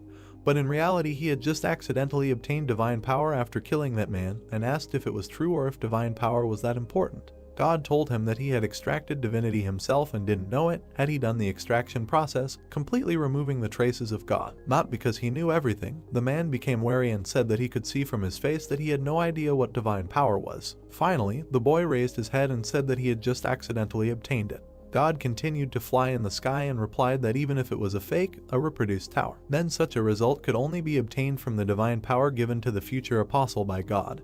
But how did this boy manage to stroke this power, completely erase the traces of God? He also said that even if his actions were unconscious, it was not by chance that he extracted Chiron's divine power. I feel that there is a reason here, therefore a connection. Now the boy was very surprised. And when God added that it was absolutely clear that the testing tower expected a lot from him, he immediately understood everything and thought that the testing tower was pinning its hopes on the average president. For some time, the two looked at each other. Then God turned away and said that he had made a mistake. Seeing the anger of the tower, one could safely say that this information cannot be disclosed, so it was time to say goodbye. He would definitely watch him from heaven. The brunette immediately raised his hand and began to shout that he still had many questions. Why did he become such a monster in the future? What else is divinity? And what did he mean by causality? But it was too late and his body began to fall down. Nevertheless, God lowered his head and said that it seemed that this man had looked too deeply into his future. When he peers into the void also peers into him. The same thing happened when the boy tore apart his future incarnation. The void is always looking for a gap through which it can penetrate his mind. This is what he should beware of. Immediately after what was said, the young man grabbed his head and heard that he would soon return to where he came from. Then he listened to him attentively and raised his head. Then he shouted if the god could talk to him a little more. But the man looked at him and replied that unfortunately, this was the end of their conversation. No matter what god was in front of him, the tower was a creature that was not easy to deal with, so nothing could be done about it. If he visited the temple of testing in the future, then perhaps he could shed light on his questions. But at parting he would give him one last piece of advice, not to trust other gods, now they would consider him an enemy. Congratulations, notifications immediately began to appear. They had overcome the 11th floor of the test tower. As a reward for breaking through, an ancient mirror about testing would be sent to his inventory. As a reward for breaking through, 70,000 points were awarded. As a reward for breaking through, 3,000 were awarded, and another 1,500. The movement to the waiting room was started. The young man landed there and for some time tried to comprehend what was happening. He thought about it, thought about God and about the creature that happened to her before him, told him more than everything he had heard so far, especially the words about how even if his actions were unconscious, that he had extracted divine power, not by chance. I feel that there is a reason here, therefore a connection. Then the protagonist imagined the tower and thought that it was by the will of the tower that divine power was extracted and acquired as power. He assumes that this is the reason. Besides, he said that the tower has high hopes for him, an ordinary applicant, and that he concluded a contract as an administrator in an apostolic agreement, and that divine power was extracted as power from the spirit. Let's assume that everything was done with the submission of the tower. Immediately, priests began to emerge in his memories, and the question is, what are the intentions of the tower that does all this? The guy frowned and began to list all this in his head: the apostolic agreement, divinity, and also the creation of the present, and the words of the god of verification that you should not trust other gods. He sat down on the bed and said that he didn't understand a thing. He lowered his head and thought that what consoled him a little was the fact that even if the gods were hostile, they couldn't touch him as long as he was protected by the tower. Notifications began to appear that the system had expanded. The Earth dimension had been registered as an official dimension for ascending the test tower. Thanks to the formal registration of ascension in dimensions, the Earth was somewhat protected from interdimensional invasion. When applicants from other dimensions now face a penalty when moving to the Earth dimension, as an advantage of formal registration of ascension in the tower, applicants who are not pioneers can also earn ore. The restrictions on observing the applicants' tests were lifted. The guy raised his head and saw that the administrators were talking to him again. The first administrator, Lord of Steel Blood, was relieved to see that the youth had returned and was safe, and the administrator White Crane Sword looked at him with tears in his eyes. Only then did he immediately remember the phrase of the god that all pseudo-deities are also called administrators. The guy realized that the administrators were also deities, and then it dawned on him that he probably shouldn't trust them. The young man began to bite his lip and think that in this situation no one could be trusted, and the situation was pretty disgusting. After some time, he moved and entered the world of Steel Blood. A blonde appeared in front of him, running towards him and asking if this guy was badly hurt. But instead of an answer, she received a blow from a sword. The girl dodged and didn't understand what was happening, and the young man lowered his head and turned to her. Then he looked into her eyes and asked if the administrator was right to collude with the tower and use it. The blonde grinned and thought that it looked like a side effect of the mentality check, and the guy continued to attack her and bit his own hand. Then he swung his sword, but missed. The girl raised her head and thought that this guy bit his own hand. She shouted that she needed to come to her senses.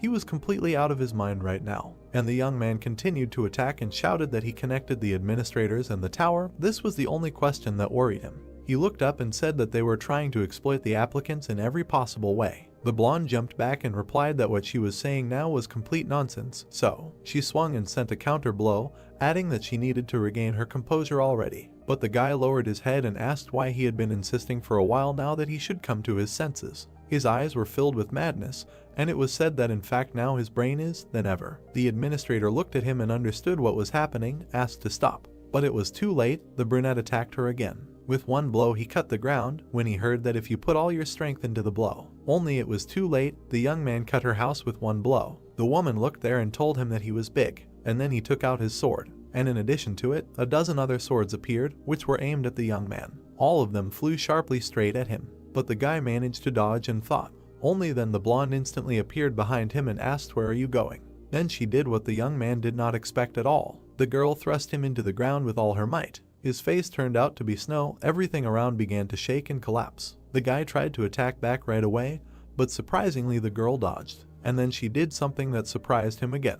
Her swords appeared there, trying to pierce him as close as possible. Thus, a kind of cage of swords was formed around him. After some time, the young man suspended from the ceiling looked at her and apologized, said that he had returned to normal, so it was possible to untie these bonds. But the blonde raised her head and answered that of course she should untie him, but to worry that his next visit, nothing would be left of her house. Then she put the cup on the ground. She imagined his future incarnation and said that the remnants of the emptiness we'll see that I witnessed during the mentality check were not completely removed and were fixed in his personality. Then she looked at him and added that even if that essence was greatly distorted, it is still his other future. In other words, the suspicions regarding the administrator may not have been completely false. Then she took out her sword and said what she would say to clarify the situation. No one is able to read the intentions of the tower. This fact remains unchanged even if they are the administrator. She turned around and when asked if it was obvious that the tower expected something from him, she said that maybe yes and maybe not. And a moment later, she sharply cut something with her weapon. The rope that held the guy under the ceiling was cut right there. And finally, the young man took a chair, said that as far as he knew, the tower had never revealed its will to a candidate before, so it seems even more insane that the tower makes special wishes to someone candidate. The girl turned around and said since he had such doubts, apparently he heard something from someone. That was exactly it. The guy replied that the god of verification said that the tower had some kind of plans for him. This information surprised the blonde very much. She smiled and thought about the god of verification, so that's where his doubts came from. Then she stood up and said that as she had already said, she was also only a subordinate of the tower. At that moment the protagonist realized that, as expected, he would not be able to find out more about her. The girl came closer and said that she was glad that he liked the tea. It was based on the urine of a black dragon, so you can drink as much as you like. It is a very valuable thing. The brunette was very surprised and immediately spat out this horror. Then he wiped his mouth and said that he remembered something. The god of verification said something else. Having concluded a contract with the tower, the administrators received the status of a quasi-deity. Then the woman put the sweets on the table and answered that as for the status of a pseudo-deity, she cannot answer him this question right now. But if we are talking about him, then even if he did not want to know this he will find out everything in the very near future. The young man looked at her and said that now he had one last question for her. Immediately a question came up, and the guy asked, didn't they say earlier that she had a long-standing wish that she wanted to fulfill? In fact, it was so. The protagonist came closer and said that the administrator of the White Crane Sword said that a long-standing wish is a right granted by the tower to the administrator, and that it is possible to achieve the fulfillment of this wish with the help of a candidate with whom an apostolic contract was signed. The girl immediately asked again and said that it seems that she has already told him everything about her long-standing wish. Sun Jiun looked at her and asked why she still hasn't told him about her long-standing wish. The girl thought about it. Then she stood up and said that it was all about the feeling of fear. Of course, the guy did not understand what was meant. Then the woman turned around and added that he greatly underestimates himself, which resulted in an excessive obsession with growth. She looked down and said that that was why she thought that maybe, for the sake of growth, she could make him challenge the test related to her long-standing desire. To which you fly like a moth to a flame, she will not deny that she had no choice but to do so. And the guy heard this and was upset, said that he was a real mediocrity. Suddenly, the girl looked at him and replied that she did not know what meaning the word talent puts in, but she would soon understand how much he underestimated himself because the tests on the 12th floor are a fight with himself. This information surprised him very much, and then the main character teleported back to his room, thought about the gift. He imagined another candidate and thought that these God-given qualities that cannot be changed after birth, and which in the world of hunters are divided into 3 categories: the acquisition of skills, an increase in statistics, and the awakening of a unique characteristic, the so-called 3 main qualities of a hunter. He also thought that he was not destined to be born with one of these qualities. Skills were not acquired, statistics did not increase, and the unique characteristic did not appear, as if he was left alone in the middle of a dark room without the ability to fight. The guy also thought that many things in his life had changed since he entered the testing tower, but this fact does not change the fact that a talentless guy who demonstrated growth only thanks to unique characteristics. And when he imagined the sword, he thought that the Lord of Steel Blood was clearly mistaken, saying that he has talent. For some time, the young man sat on the bed and thought that if he had something like this, he would also be a famous hunter without entering the territory of the tower. Memories of her words floated up in his head, that he would soon understand how much he did not underestimate himself, because the tests on the 12th floor are a fight with himself. It turns out that he will have to meet the other side of himself. The tests on the 12th floor are tests in which he will have to win a duel with his own clone created by the tower. The protagonist activated the status window and said, "What's the point of sitting and thinking about it? This test is to look at yourself objectively. You can perceive it as an opportunity to improve your combat abilities." Then a potion appeared, and a characteristic for it. It was a potion to increase mastery of skills, a potion specially created by the tower for creatures with skills. When taken, you can arbitrarily increase the level of mastery of one of his skills by 10%. I thought that after that incident, this is one of the awards received from the Japanese government, potions that increase mastery. Now he had as many as 3 because the girl gave her potion. When the guy drank it, a notification appeared that he drank a potion to increase mastery, and you could choose a skill to increase mastery. His choice was mana management. The young man immediately imagined his energy and thought that the skill acquired during the hunt for the Lord, devouring asshole, during the test on the 10th floor, mana management, it is worth investing in, since this is the basis of all skills. At the same time, notifications appeared that the skill mastery of mana management increased by 10%, then by another 10%, and by another 10%.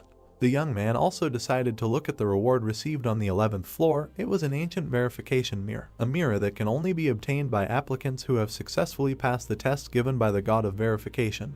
When mana is placed in the mirror, you can activate the exclusive effect of residual thoughts once. Then he activated the skill of the Fire Dragon's Eye and saw that despite the one-time limitation, he can acquire the skill contained in the residual thoughts, but at present the user cannot set which skill from the residual thoughts will be acquired. The god of verification changed some effects specifically for one applicant.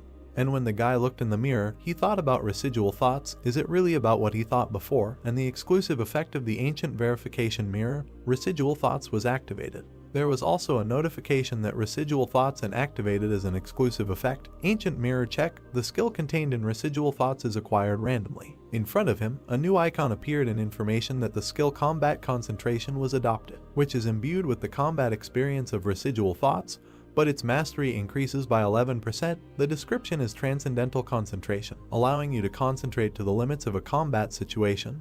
The effect is concentration can be increased arbitrarily. At present, concentration can be increased up to 20 times, but with peaceful use, this is accompanied by a corresponding amount of recoil. The young man smiled when he saw all this and said that this is a pretty useful skill. Immediately after this, several more notifications appeared that the theme of this test is overcoming boundaries, The 12th floor test begins. The remaining time is 48 hours. The condition for successfully completing the test will be kill your clown for a certain time. The condition of the right to pass the test is the death of the applicant or the expiration of a separate time. The reward for a successful breakthrough is the gray crown of the ancient emperor. The penalty in case of failure is death. A moment later, the main character found himself in some room. Immediately in front of him, energy began to accumulate, and information that the blessing granted by the god of darkness felt the evil minds of the nicknames in the ancient palace and creates warriors. Guards, now the attacker will have to think about how well he knows himself. His double appeared in front of him.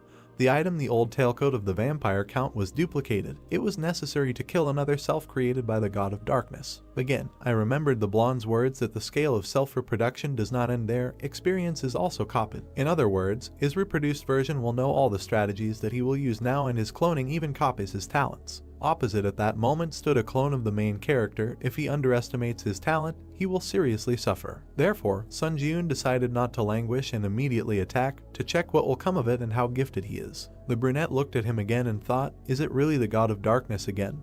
Why so often encounters tasks called gods? His old enemy, should he call him his clone? And while the clone was approaching, I thought that he really looked so much like him that it turned his stomach inside out. And I also remembered the blonde's words and thought that on the recommendation of the aunt of the rest of the blood, I spent a question ticket and received additional information. He continued to look at him and thought that he had specifically learned that there was only one item that a clone could duplicate. The old frock coat of the vampire count naturally chose what would become his armor. Then he swung and thought that if this was really his full-fledged clone, then this battle was a good opportunity to objectively assess his strength. While the young man was running towards him, the skill's instant acceleration, Grace of the Wind, began to activate, and the entire speed increased by 70%, the current progress summing up 7 out of 7.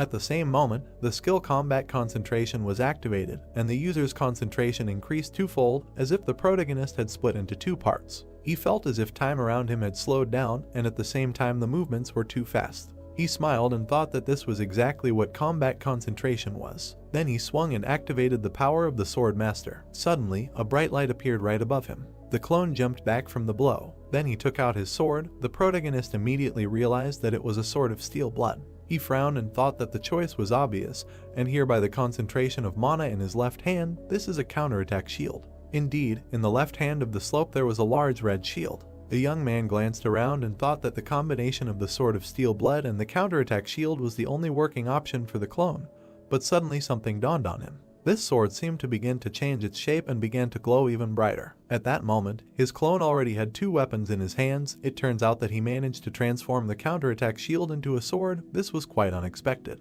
For some time, the opponents stood opposite each other. The brunette looked at himself and thought that although he was the original, he had never used the dual sword technique before. It was not that he could not use this technique. It was just that when using a modified counterattack shield, it was used through an excessive amount of spiritual energy and mana. Then he imagined how this happens. The guy lowered his head and began to reason, why did the clone choose such an ineffective method? Afterwards he turned around and thought, of course, he also considered fencing with 2 swords, but is it right to use it in a real fight where his life is at stake? And when his clone finally attacked, he thought that they did not understand his train of thought. The guys had to act pretty quickly, while he thought that this was just a training fight. A moment later, the guys clashed in battle, moving from place to place. It was at this moment that the main character realized that, although barely perceptible, but in terms of pure skills, he was 1 step behind. But the clone continued to attack and seemed to be in the lead. Miraculously, the brunette managed to dodge and did not understand why this was happening. And while he was falling to the ground, he thought maybe it was all about his indomitable will.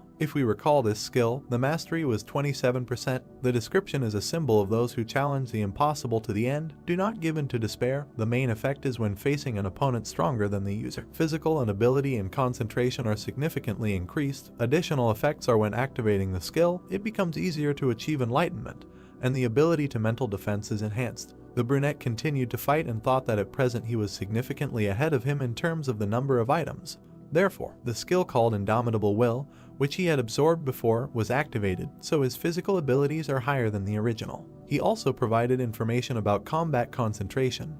Mastery 11%, the description is Transcendental Concentration, allowing you to concentrate to the limits of a combat situation. The effect is that concentration can be increased arbitrarily. At present, concentration can be increased up to 20 times.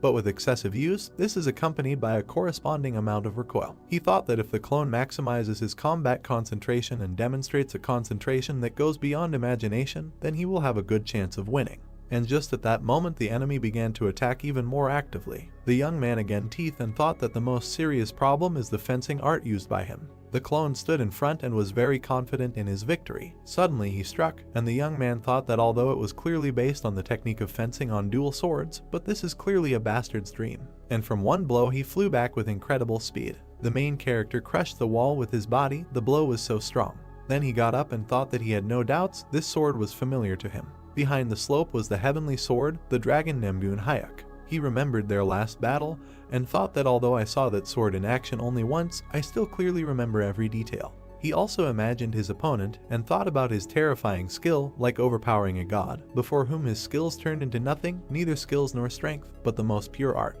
He also imagined a bright flash of light and thought that these techniques made him really think about whether they could exceed skills in general, as his teacher had told him before. Then he stood in a stance and thought since fencing and art are not skills, he believed that he would not be able to learn this. He also remembered the blonde's words that he would soon understand how much he underestimated himself. Then he lowered his head and thought that this was the very real talent that the steel-blooded lord had spoken of. While the clone was running towards him, a notification appeared that the user had encountered a strong opponent that he was having a hard time dealing with. So the indomitable will skill was activated. He thought that now the system determines that he is at a disadvantage, even though he is far ahead of him in terms of items. Why is this happening? The young man thought and gritted his teeth. Then he looked at his opponent and thought what was going on.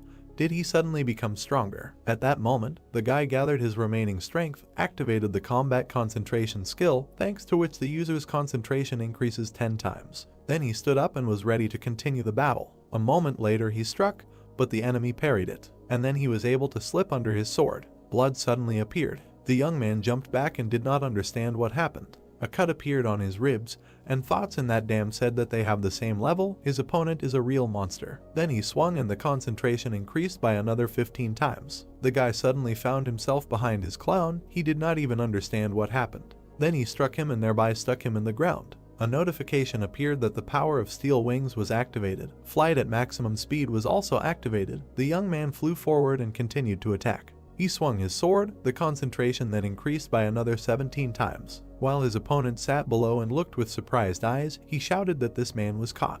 But suddenly the brunette stretched out his hand, which acquired a strange shape. And then it exploded, as if it had specially soaked in blood before that. Sun Ji-yoon frowned and thought that his vision was suffering now. Nevertheless, the guy flew to Paul and hit him with all his might. Only when he landed, he thought where the enemy had gone, he had escaped, while blowing up his own hand. Then a bright light appeared behind him. It was the enemy, who had directed a projectile of energy at him. This projectile was like a bright beam. When the brunette turned around, he thought that it was too late to change anything and that he was finished. Then there was a strong explosion. The beam literally hit him on the forehead and threw him back. The concentration at that moment increased by another 20 times, and he entered a state of concentration that exceeded his limit. Because of this, the main characters began to move very quickly, as if disintegrating into different particles. Then he grabbed his head and thought that things were bad. His opponent did not understand what was happening and looked at him questioningly, but the brunette came closer and began to laugh, said that he really almost died now. Then he looked up and began to insult his clown, said that he was in deep trouble. Then he entered a state of concentration that exceeded his limit. Side effects can lead to unpredictable psychological reactions. The clone also did not hesitate and ran towards him. Then he struck a blow, which the main character could not parry. Because of this, he flew back with incredible speed. From the force of the blow, he flew into the wall and broke it. The young man raised his hand and quickly collected bloody energy. Then he directed it straight at his opponent. The projectiles were so strong that they began to develop columns around. The clone turned around and was very surprised at what was happening, and everything behind him at that moment began to resolve. The young man smiled and asked if he liked this attack. Only he did not notice that the enemy at that moment was already behind him. A bright light immediately appeared, and the guys flew away from each other on different sides. There was a wound on the clown's hand. Sun Ji-yoon looked at it and said how he got him. At that moment, the blonde was watching the battle. She abruptly put the mug on the table and said that everything turned out this way again. She grabbed her head and said that she was in a difficult situation. She couldn't help him directly, but she couldn't just watch silently from the side either. Then she turned around and said with a smile that she was worried about how the tower would react, but suddenly a notification appeared that a message had been sent to the challenger. Immediately after that, her portal was torn to pieces. The woman smiled when she saw that the administrator's messages were temporarily disabled to prevent the appearance of messages with recommendations. She said that she needed to be understanding. She just wanted to send her friend a cup of tea. The protagonist at that moment looked at his hand and didn't understand what was happening to it. Then the hand hit his own club. The clone watched this and didn't understand what was happening, and Sun Jiun smiled sharply and said that it was dangerous to lose control during a fight. Then he shouted and ordered them to stop interfering with this body and get the hell out of here. At that moment, a strange web began to form around him as if he had been closed again, and the young man raised his head and began to shout if the confrontation with the shitty version of him from the future had not ended during the previous test. It also infuriated him. Opposite then some strange monster began to appear, and immediately the young man heard the words that he fought for him because he was on the verge of death, and in his eyes there was not a drop of gratitude. It was surprising for him to hear this. It turns out that then his future version appeared there. Sun Jiun tried to attack him and began to order him to quickly get out of his body, called him a damned creature. But he got even more angry when he heard that this stupid bastard still did not understand. It is better to look at what was happening. The future he came closer and said something you trained for so long, but even now having risen to the 12th floor of the tower, you are not able to objectively look at yourself. It is a pity for wretchedness. The main character was unpleasant to listen to all this, so he swung and asked what's wrong, immediately after he tried to hit. But the man raised his hand, and in a moment, bloody bars formed between them. Then the brunette turned around and just silently left. And the main character continued to beat this great and asked where he was going. They need to go back, but he heard in response that he was just an annoying bug. Sun Jiun was surprised when he offered to tell him something, said that if you do not get rid of the habit of relying on skills, then you will not be able to use true art, then asked did you get it. The man walked forward and said that you just need to continue to sit here until the end of his days and watch what is happening. And when he almost went underwater, he added that from that moment on he will take control of this body. For some time, the main character tried to break the grate and get out of there, but it was useless. But the battle continued on the surface at that moment. Now the new main character smiled and said that it seems that he is slowly beginning to understand what's what. He just caught the right wave. He was surprised when he saw that the administrator of the Lord of Steel Blood sent him an item, a product of the Black Dragon, a potion prepared by specially processing the bodily fluids of the Black Dragon.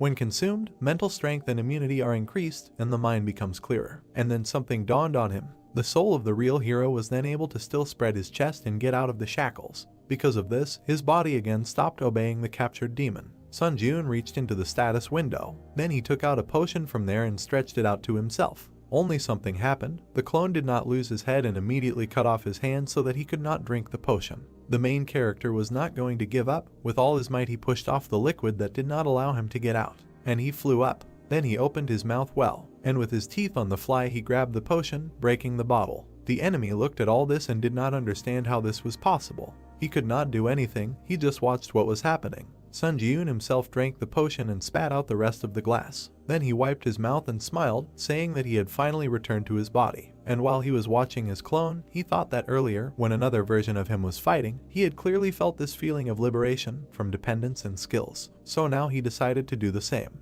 He grabbed his sword and thought that if the clone was capable of this, then he would be able to do it too. Then he stood in a stance and increased his concentration by 20 times. The young man fell asleep with his teeth and thought that the flow of thoughts had accelerated, and his crazy ego was waking up again. Then he exhaled and thought that now he himself was finally able to feel how his thoughts had accelerated. Enlightenment had happened in an instant, which seemed to last forever. At that moment, his opponent was already running at him and was about to strike. Only when he was about to strike, with incredible speed, Sun Jiun was able to return and thought that he needed to abandon all his dependence on the skills he had accumulated so far. After dodging again and thought that the only thing he needed to do was empty everything and adapt to something new. When the guy stopped, he thought that he was giving up common sense, and thanks to self-enlightenment, the skill of mana management increased by 10%.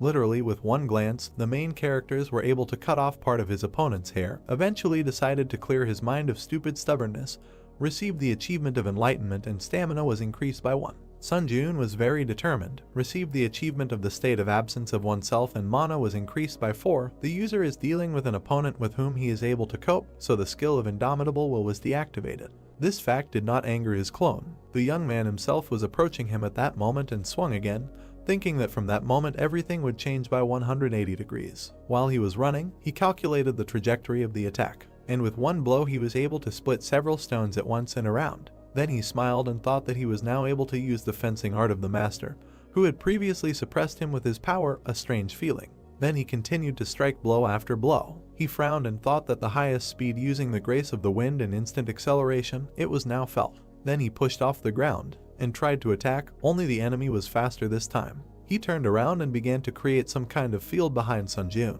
The young man at that moment lost his balance and did not realize what was happening.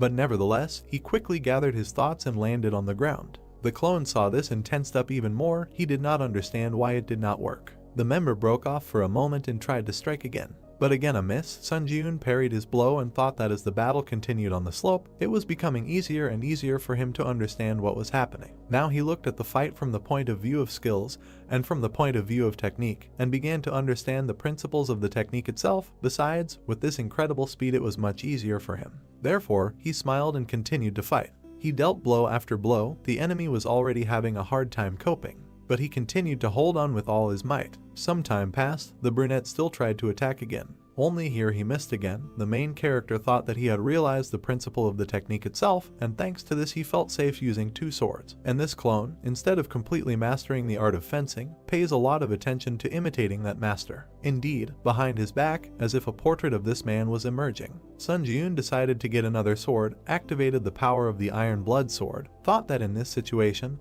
thoughts of mistrust can weaken the released energy of the flame sword, capable of cutting everything in the world. And when he took it in his hand, he thought what it means. Practicing the fencing of this master, I should focus even more on strengthening the flame sword. In his hands were two weapons that predicted success for him. The battle continued for some time. The clone, although actively dodging, began to receive earlier. The Bloodseeker skill was activated, and literally with one movement in his hands activated another skill. In front of his opponent in an instant, several bloody spears appeared at once. All of them flew straight towards him. He looked around and realized that something needed to be corrected. Therefore, he pulled out his sword and tried to reflect the blow, which literally slid under his feet. An explosion occurred immediately. Only this explosion occurred behind the enemy, so the brunette turned around and looked there in surprise. And due to his own carelessness, he immediately received a blow to the shoulder. He quickly got his bearings, activated his shield and threw the protagonist back. Then he looked at his shoulder and got angry. A second later, his wound healed. Sun Jun looked at this and thought that he instantly transformed the sword into a shield and avoided the crisis. Things were bad.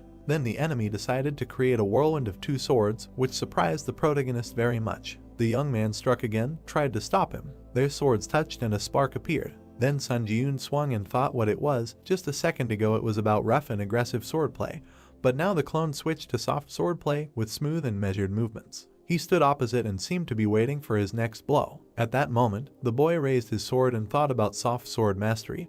Also this sword mastery technique that the teacher demonstrated to him. I wonder how far the opponent can go in demonstrating techniques, although he understands that this is his talent, but still irritates. As expected, he will not be able to win easily without any risk. He immediately decided to get rid of the second weapon and fight with one sword. Then he activated the skill with the counter-attack shield, and another sword appeared in front of him. The enemy saw this and was surprised, and the young man raised his new weapon and asked what was so surprising. Then he smiled and added that if the clone is capable of this, then he can do it too. A second later, he jumped up and flew into the attack. The opponent's swords clashed again. The fight was so intense that sparks flew in different directions, and this continued for some time. The guys seemed to be floating in the air. Sun Jun looked at the enemy and thought that, as expected, the cop's sword charges before him, then should he go on a small adventure? He immediately turned around and tried to do something unexpected. The decision was to kick the brunette in the chest. He was so surprised that he couldn't block the blow and flew straight towards the ceiling. He got even more angry and ran off at incredible speed, trying to attack. Sun Jun was already waiting for him at that moment and thought that he had parried his attack with the counterattack sword, a modified version of the counterattack count.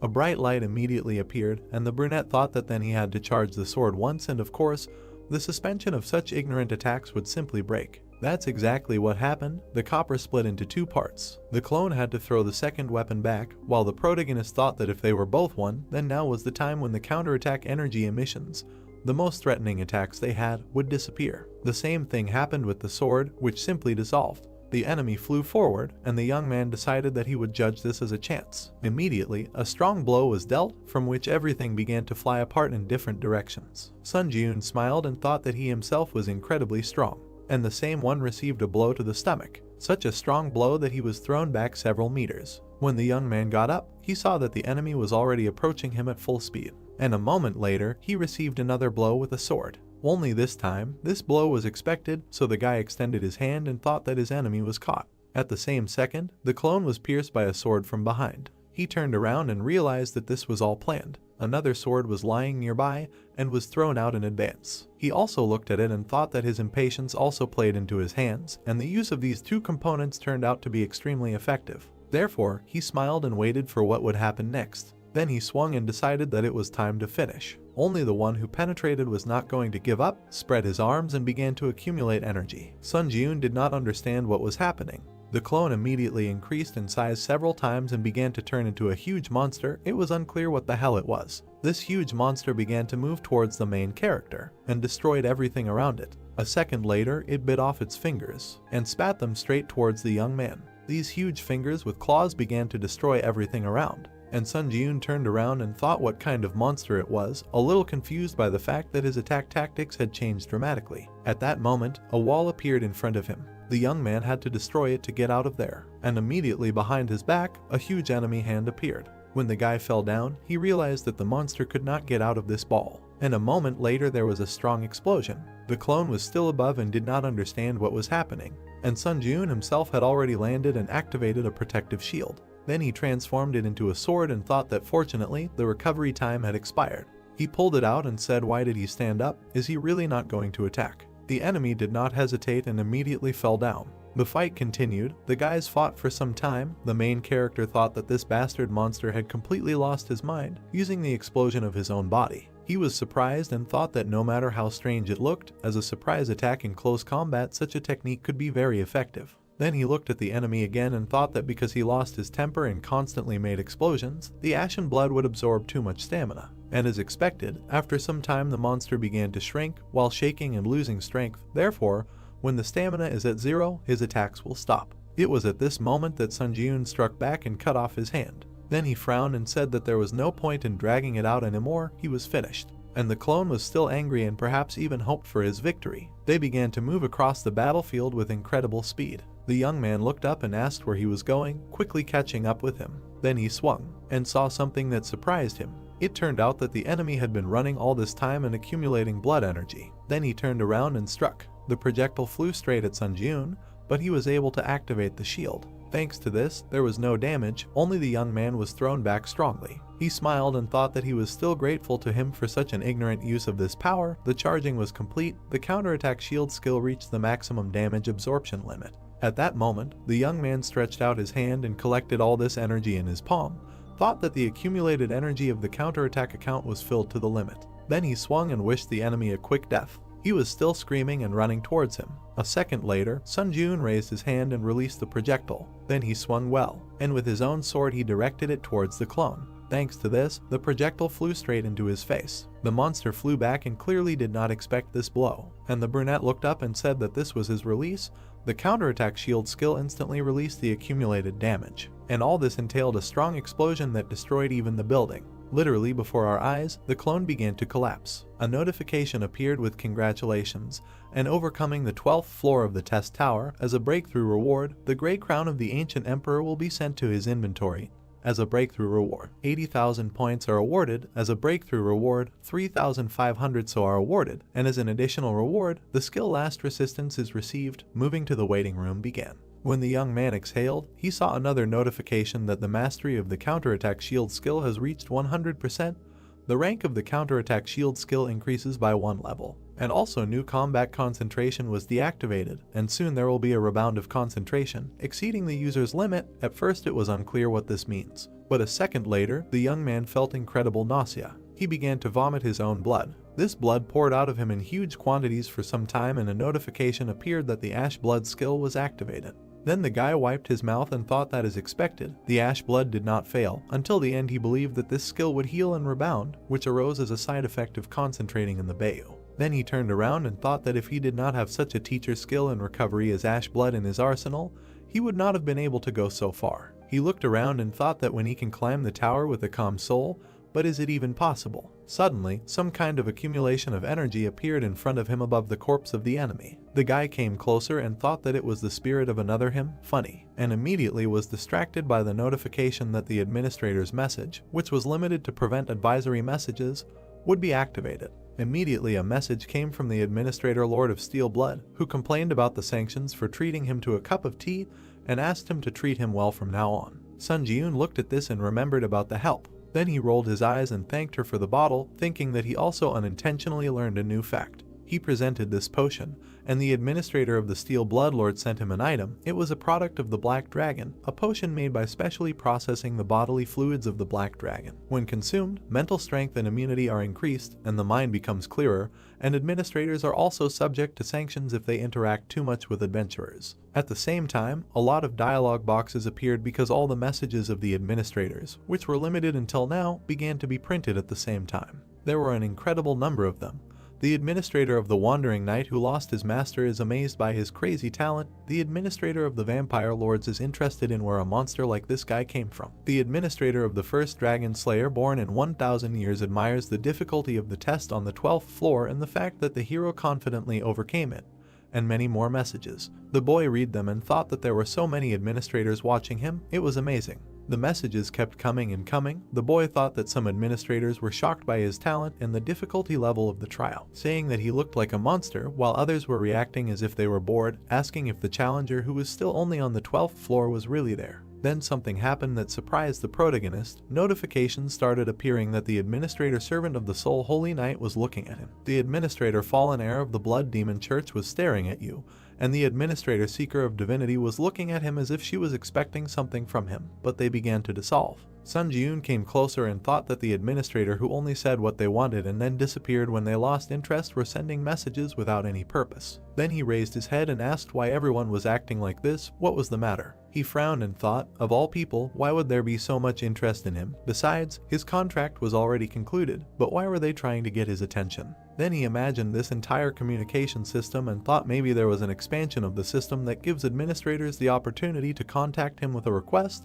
Their casual reaction turns the assumption into a certainty. Then he smiled and thought, since there are so many. He looked at all these comments and said that it seems that as the system expands in the future, administrators who are not bound by a contract with him will also be able to benefit. He threw up his hands and asked if they didn't think it was a little wrong when everyone was just bombarding him with messages. And he also added that if they needed something from him, they should send him a force as support, then he would definitely remember them later when the system was expanded. New notifications immediately started pouring in, saying that the administrator of the first Dragon Slayer born in 1,000 years was unhappy with the arrogance of a single applicant. The administrator of the fallen heir of the Blood Demon Church snorted and said that this was out of the question. The administrator of the hero of the ruined world asked him to hold his horses, saying that perhaps this man was very vain. The brunette smiled and said that he was informing them that this offer was only valid for 3 people in order of priority. At that moment, there were even more notifications. Various administrators began to contact him. For example, the administrator of the heir of the Blood Demon Church would like to add power to a store intended only for his contractor. The administrator of the hero of the ruined world would like to add power to a store intended only for a contractor. And the administrator of the first Dragon Slayer born in 1,000 years would like to add power to a store intended only for a contractor. At that moment, the guy thought about it. Then he turned around and thought that what was really important now was that the enemy not only had the same statistics as him, but also skills and powers. The enemy's corpse was still emitting energy and was nearby. The guy looked at it and thought what he would get when he absorbed his soul. A moment later, he did just that, absorbed the spirit of the false challenger. The skill increased by 28%. Then a bright light appeared, and information that the composition of the soul was completely identical to the soul of the challenger Sun Ji-eun. The power of the divine power is activated when the conditions are met, and an attempt was made to extract divinity. The young man looked at this and was very surprised. What kind of extraction of divinity is this? A notification also appeared that the protagonist used spirit absorption to permanently increase his statistics. Strength increased by 10, agility increased by 10, endurance increased by 10, mana increased by 10, tenacity increased by 10. His body was still lying on the ground, and the spirit was still evaporating in energy. A notification began to appear that one of the enemy's skills had been absorbed. The young man had received the lightning sword skill, and errors also appeared that these were already acquired crushes. Skill mastery was being combined. Lightning sword skill mastery had reached 100%. The skill rank was increasing by 1 level. The brunette looked at this and smiled. He was clearly pleased with what was happening. But suddenly a bright light appeared. Something else happened. A status window appeared where it was written that the composition of the enemy's soul was completely identical to the composition of the protagonist's soul. The divine power was activated when the conditions were met. Another attempt to extract divinity had occurred. The young man was surprised. He did not understand what it was. And then a notification appeared that the extraction of divinity had been successfully completed. The divine power rank was increasing by 1 level. And thanks to this power, the transformation of divinity and the accumulation of altered divinity became possible. He looked up and thought what was happening, some kind of transformation, accumulation, all these words were an empty sound for him, really. Immediately after, another notification appeared that the power of divinity was engraved on his soul. He did not know how to use it, so he just gave up, but it turns out that now he can use divine power. Some symbol appeared on his chest, and a bright light appeared. And immediately after, comments poured in that the waiting room of the 13th floor was entered. The expansion of the system was beginning. The community, which was divided by country at the global level, was fully integrated, and communities of different difficulty levels were now available. Team members assigned to combined trials were no longer tied to a specific country. Individual rankings by country at the county level would also be fully integrated. Now the young man would also be able to view the final rankings of other difficulty levels. He stretched out his hand and thought that it turns out that now he will encounter foreigners in combined trials, but this is a largely meaningless expansion of the system. Then he lowered his head and thought that if this goes on, the community will eventually be integrated with other dimensions, which will allow travel to different planets. Suddenly, another screen appeared. The young man raised his head and paid attention to it. It was written about the results of the 12th floor test. First place Hunter, second place Great Shaman, third place Kim Seung-hoon, fourth place Catherine Bennett, fifth place Bloodlight Sword, sixth place Clock Tower Wizard, and seventh place Tarkovsky. While the main character was walking to the tower, he thought that he was the strongest. This was the main reason why he was climbing the tower. This was exactly what he was striving for. Then he approached the stairs and thought that now he was one step closer to this goal, at least at the moment the strongest contender on Earth. He also imagined the others and thought that they say that the test tower has long existed in dimensions such as Ares, Callian, and Murim. He also imagined space and thought that compared to these dimensions, the Earth is an extremely weak dimension, which literally the other day was officially registered as a dimension for ascent. Then he remembered his opponent and thought if he didn't increase the power of the Earth, he could leave the target of another dimension, as happened that day. He frowned and thought that whether it was before or now, he needed a powerful force that could defeat anyone. He immediately raised his hand and activated the inventory. It was written about the Grey Crown of the Emperor, Charisma plus 30%, the Grey Crown used in the ritual of the ancient emperor who served the god of darkness. Wearing the crown, he rules as the king of spirits. After using the item's durability ends, and it disappears. Sun Ji-eun studied this and thought since the class is high, the performance seems powerful, but the explanation is somewhat ambiguous. Then he flipped through the skill and thought that he needed to move on to the additional reward for the breakthrough. There was the skill Last Resistance, 0% Mastery, and the main effect is Fatal Injuries. Hello Sheik to Death can be considered invalid. But when activating the Last Resistance, 88% of the available stamina is spent, and the recovery time is 1 week. An additional effect is when the skill is activated, his feelings are momentarily enhanced, and the effects of using all skills are adjusted. The guy was surprised when he saw this and thought that this is a skill that prevents 1 death. Then he lowered his head and thought that although the recovery time is a week, but given the effectiveness of the skill, this can't even be called a penalty. He smiled and said that during this test, in addition to receiving rewards, he managed to shake the administrators of the forces from the bins. A notification immediately appeared that he needed to select a list of forces that he wanted to see. The first was the Lord of Steel Blood, the second was the White Crane Sword, the third was the support forces, the selected ones were the support forces. There is information about the bloody heavenly energy. The price is 31 so. The description is a spirit technique that only the successors of the Blood Demon Church can learn. It can replace the internal energy of mana, and the magical characteristics will be inherited. Entering into battle, his combat senses are enhanced by the energy and blood of the whole body. There is also information about the protection of the warrior. The price is 3000 so. The description is the power given to God's chosen one. And those who have gained this protection have acted as saviors for centuries, without concluding a contract with God. The only effects that can be obtained are control over the divine and an increase in luck. After there was information about the power of instant magic charging, the price is also 3,000 so. The description is when the existing mana falls to less than half of the total magic power. It can be recharged by absorbing the mana remaining in nature. However, if used excessively, the main energy points such as the chain of magic power or the 8 meridians can be damaged. The guy looked at all of this and thought that all 3 were very effective for a C+ rank power. Then he tapped the screen and said to just buy them all. Notifications about purchases and expenses came.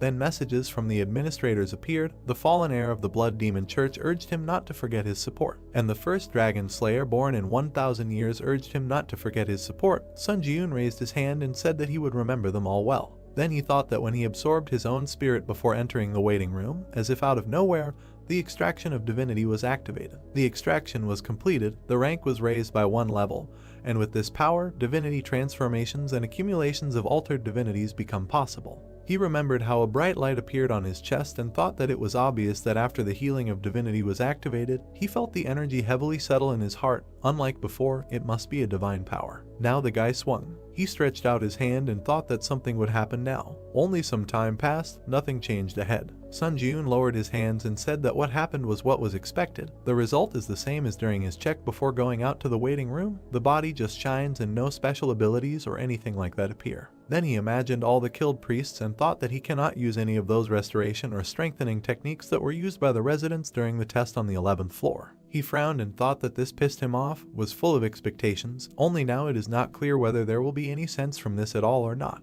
Immediately after that, he sat down on the floor and thought that he needed to calm down, meditated and decided that otherwise this shitty person would crawl out again. Then the administrators started writing to him, saying that for example the Great Crane Sword said that it would teach him divine power, that it could teach him better than the Lord of Steel Blood, and invited him to its domain. The guy closed his eyes and said that he did not want to. But the White Crane administrator did not give up and began to cry because of the shock he received from refusing the invitation, and asked why he was refusing, saying that if he came and learned, he would be able to use divine power. The guy raised his head and said that he could learn later if necessary. Then he smiled and said that he wanted to do everything on his own without relying on others. A notification appeared that the White Crane administrator was lowering his shoulders and saying that so be it, if that was his will. Sun Ji-yoon raised his head and thought that right now it was not the divine power that was important, but something else. Immediately imagined his opponent, who said that he would return soon and thought that he needed to focus on what he could do to become stronger right now, at least until he killed this man. Then he imagined him again and thought that Namgoon would definitely return to Earth again. Then he thought that now, of the powers that he had shaken out of the administrator's storage, he was most curious to try the bloody heavenly energy and immediately saw a repeat of its characteristics. A notification appeared that the power had been activated and a strong energy began to penetrate the guy. Suddenly, he felt some strange feeling, as if he had turned into a fighter. His eyes changed color and Crumb sang, yes, he needed something like that now. Then the young man grabbed his head and did not understand what was happening. His mind rose, a crazy smile appeared and they said that their exit had come. Sun Ji-yoon began to stretch his own face and call himself names, saying that he was going to do something so interesting alone. As if another spirit had entered him, the brunette did not understand what it was. A crazy personality was simultaneously manifesting itself in his body. At least this had never happened before. Suddenly a sword appeared in his hands. The new personality looked at him and wished a pity on the offspring to die. At the same time, another weapon appeared in the other hand, and both of these swords began to fight each other. Sun Ji-yoon said to the spirit, does he not understand that if he dies, then this will also die? And the demon smiled and called him a fool, said that he was just going to get rid of what he could not get. At this moment, Sun Ji-yoon continued to resist and thought that this was a situation that he could not foresee. This fight between the two hands continued for some time. The young man looked at the sword and thought that it was absorbing blood energy generated by the blood heavenly energy. At the same time, a notification appeared that the heavenly demonic blood sword appeared. The guy looked there and read that when the user who has reached the level of the flame sword activates the exclusive effect to the maximum, the true ability is revealed. Then he grabbed the blades with his bare hand. Then he threw away the second weapon, and with all his strength, he thrust the sword into his shoulder. The blow was strong. Blood immediately flowed out of there. The young man thought that he was feeding this bastard energy and blood,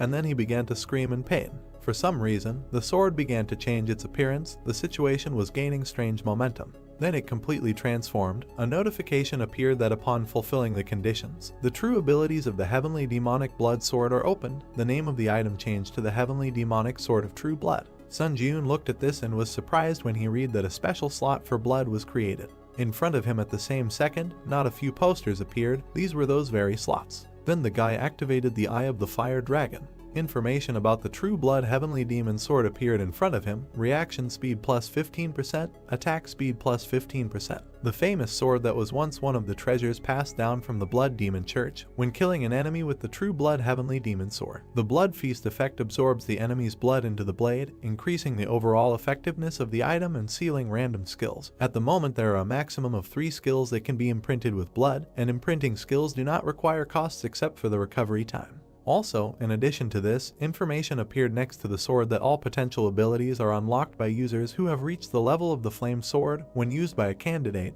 you can activate the exclusive Blood Feast effect. Then he looked at the chips and thought that he can imprint skills in the sword, and even as many as 3 pieces. In addition, there are no costs except for the recovery time. Then he smiled and thought that it can be said that this is an awesome item of a growing type that this world has not seen before. Then notifications started appearing that the 13th floor trials were starting. The difficulty was high.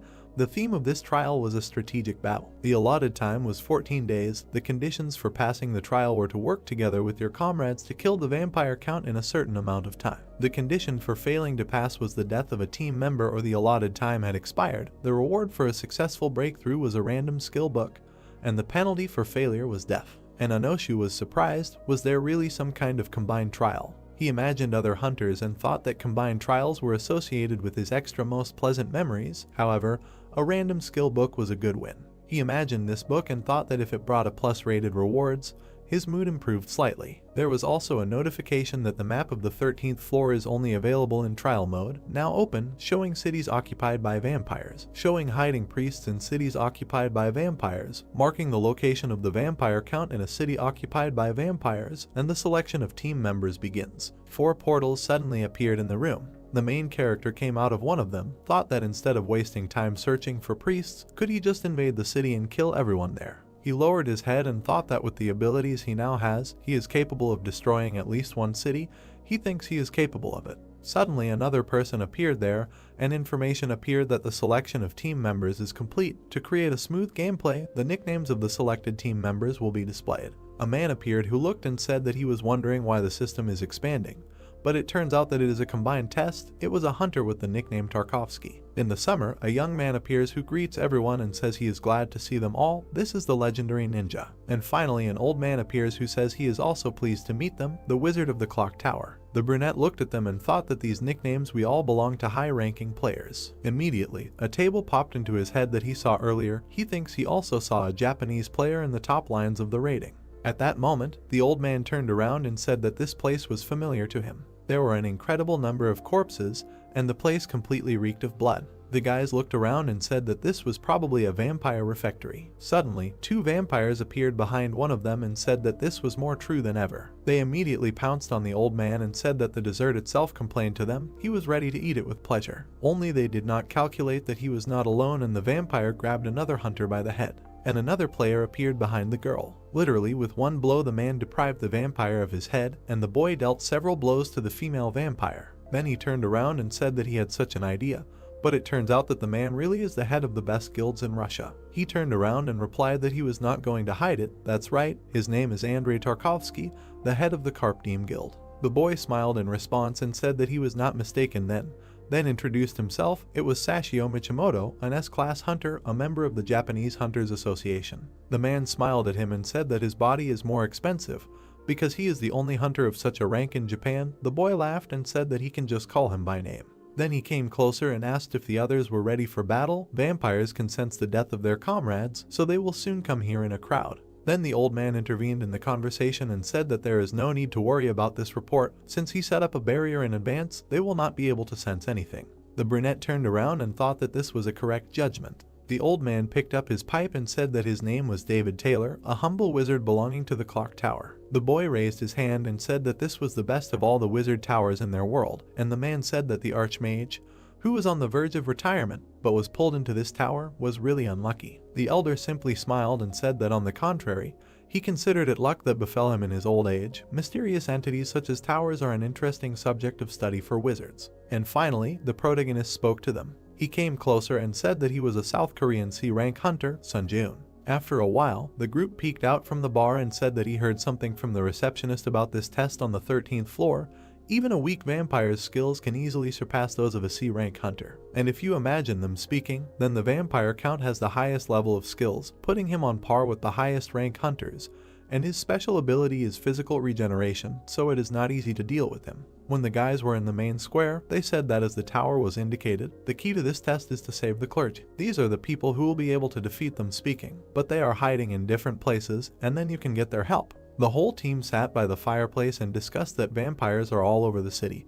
How can they get inside? It is too dangerous to go blindly, and another said that this is true, they will be extremely aggressive towards them. And they also added that first of all, if they use the stealth skill to bring in a small group, another put up a barrier to block the presence, and then you can clear the territory by conducting a team hunt.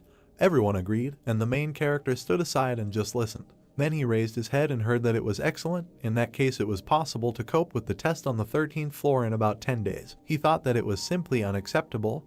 With such a slow speed, there was no way to get an additional reward for breaking through. So he decided to go to the others. And as soon as he approached, he put his hands on the chair and addressed them, saying that it seemed that they did not quite understand something, that they were passing the test in this way extremely effectively. The old man looked at him and asked, "It turns out there is some other way." Sun Jun smiled and said that of course there is a method that can boast the highest efficiency. The blonde became curious, "What kind of method is this?" And the man then raised his head and said that he was also curious, "What kind of method is this, which is more effective than the one that was just discussed?" And the guy intervened, saying that in fact, as a contender for first place in the world ranking, he must have his own secret to passing the tests, right? At that moment, the brunette spoke and said that it is necessary to hit and take. No one understood the meaning. Then the young man took out his sword, and with one blow, he cut the wall behind him. Then he knocked on it. A moment later, this wall began to fall, and a whole crowd of vampires appeared behind the main character. He smiled and said that if he just shut up and they attacked, they would be able to kill them all and pass the tests. The vampires at that moment began to approach them and discussed whether this man really was. Where did the man suddenly come from? They started attacking and shouting that they had no idea, but they would happily devour him and wanted to drink his fresh blood. The other members of the group were surprised and started shouting that this guy had gone crazy. Was he by any chance planning to kill them all here? And Sun Jun was already getting excited. He replied that the operation to break through head-on would begin now. The monsters began to attack the guys in crowds, and at the same time waving their weapons, only for some reason the team members began to dissolve. The vampires stood and looked at this, did not understand where the people had gone, and disappeared. Another said that they had to be careful, human offspring use magic. Just at that moment the man turned around and saw that the old man was helping them, said that group coverage was difficult to maintain for a long time. He frowned and thought why during each combined test there is a bastard who wants to raise a dentist. It really pisses him off. But Sun Jun himself then continued to fight, while the guys discussed that it was necessary to exclude him and retreat for now. He raised his head and was surprised that he had basic settings for his nicknames, similar to his Bloodseeker skill. The vampires continued to attack and shouted that he should become a tasty meal. And at the same time, his own projectiles were directed back at him. While the rest of the team ran away, the boy turned and thought why make such a reckless choice. But suddenly something surprised him. The young man stopped and asked the others to look there. The protagonist at that moment activated the Fresh Blood Seeker skill and created many bloody projectiles. The vampires saw and began to shout what was happening. Is this really us manipulating blood? If this person is able to control blood, then isn't he one of them? Crazy, his ability to control blood is stronger than theirs. This is some kind of absurdity. Then the young man simply lowered his hand and pointed a projectile at them. Immediately, the vampires began to die, and quite ironically from bloody projectiles. And the brunette continued to smile under the screams of the monsters and requests to help them. There was a wizard nearby who was thinking that when faced with such an extremely strong cancer, it makes sense to move according to the plan, since such an ignorant method simply cannot work. But how did he do it anyway? He was surprised, thinking that maybe he just doesn't have enough strength. If you remember the past of this old man, he is a high-level battle mage, fought on the front lines for a long time. In addition, he was very smart, smarter than other people. Even in the test tower, thanks to the strategy, he achieved high results, and was able to pass many floors, becoming a ranker and one of the strongest. And on the 13th floor, he came up with an excellent strategy. It would have been difficult to come up with something more effective when they were sitting in place and discussing it as a team. Only then the main character appeared and ruined his entire strategy. Now the wizard looked at this and thought, what kind of nonsense is this? He imagined a scheme and thought that to solve any problem you need a strategy, and his plan was good. Only suddenly the main character appears, who destroys this strategy. To pass the floor, they need to shut up and fight. At the moment, this same main character was doing an excellent job of his plan and killing many monsters. The guys watched and did not understand if this was really a person. Then they turned and asked the old man if they could forget about the plan and help him, and the other one also agreed. The old man raised the group and told them to wait. He frowned and said that he admits that this person is incredibly strong, but there is one thing, there is a whole city of vampires here. Then he looked at all of them and said that one person cannot cope with this. He also added that before the tower appeared, there were also incredible hunters, but why did hunting in groups develop like this? He immediately introduced his old group. And he also introduced many swords, said that regardless of strength, many targets in close combat are simply impossible. The other team members stood and listened to him attentively, and Sun Ji-un was still fighting. Suddenly, the vampires began to grab him by both hands. Then they were spread out in different directions and one of them attacked him with a spear, shouting that he needed to die. The guy raised his head and was surprised. Then he began to inflate his hands, just like his clone did during the last battle. And a moment later, the hands broke, throwing the vampires in different directions. All of them were struck by blood and died on the spot. The skill Ashen's blood was activated. The young man turned around and thought that if he used this method, he would have to constantly heal. The explosion of the body is a good skill, but too expensive. Plus, there were surviving vampires who asked how a pathetic person could do this, use the power given to them by the god of war. Suddenly, one of them grabbed his head and began to shout that this was a disciple. The others were also scared and said that it was probably a disciple. The god protecting people sent a disciple. The gods are angry that they killed all the people in the city and began to ask the god of war to help their followers. The young man looked at them all this time and thought, what does a disciple of God mean? Is it their kind's thing to invent non-existent things? At that moment, one of the vampires hit another on the head and called him a weakling. Then he pointed at this guy and told him to look there. He noted the fact that the young man was standing there out of breath. The others also started laughing and said that this man was tired. Then they ran towards him and said that they had to attack now. At that moment, Sun Ji-un raised his hand and some red ball appeared there. The vampires began to stop and did not understand what it was. Then there were more balls. The young man raised his head and decided to explain what it was. More precisely, to show in practice, he immediately swallowed them. And then he began to bite. A moment later, a literal bloody storm appeared there, and the brunette explained that these were their relatives. A notification began to appear that using the soul of vampires, he restored stamina. Using the soul of vampires, he also restored his mana. Then the guy smiled and said that the restoration was complete. It was time to start the second round. All the city residents started running back. They were very scared of him, and the team was still watching this carnage from the side. The guy came closer to the edge and said that the main character was in first place for a reason. It seems he specializes in close combat. The man agreed with him, said that he did not look tired, even getting stronger. Then the man came closer and said that he would help. The boy supported him and said that he considered safety important, but also wanted to help him. Meanwhile, the main character received a notification that all souls were used to restore stamina, strength increased by 3, agility increased by 2, endurance increased by 4, and magic power increased by 5. He stood in the middle of the street and thought that if you compare the growth rate, it is even more effective than absorbing a copy. Then he smiled and thought that if he kills the vampire count, it will be even better. Comments from the admin started to appear. The admin, the only ruler of the Blue Sea, is interested in him. The admin, the leader trader, had fun thanks to him. The admin, Dark Demon, says that the boy is more like a demon than some of these demons. And the admin, the slayer of dragons born in 1,000 years, smiles and notices his heroic qualities. The admin, Pasha, and the heir of the divine cult of demonic blood, is shocked by his magical power. And the admin, soldier of the fallen world, with a satisfied smile, says that he has potential.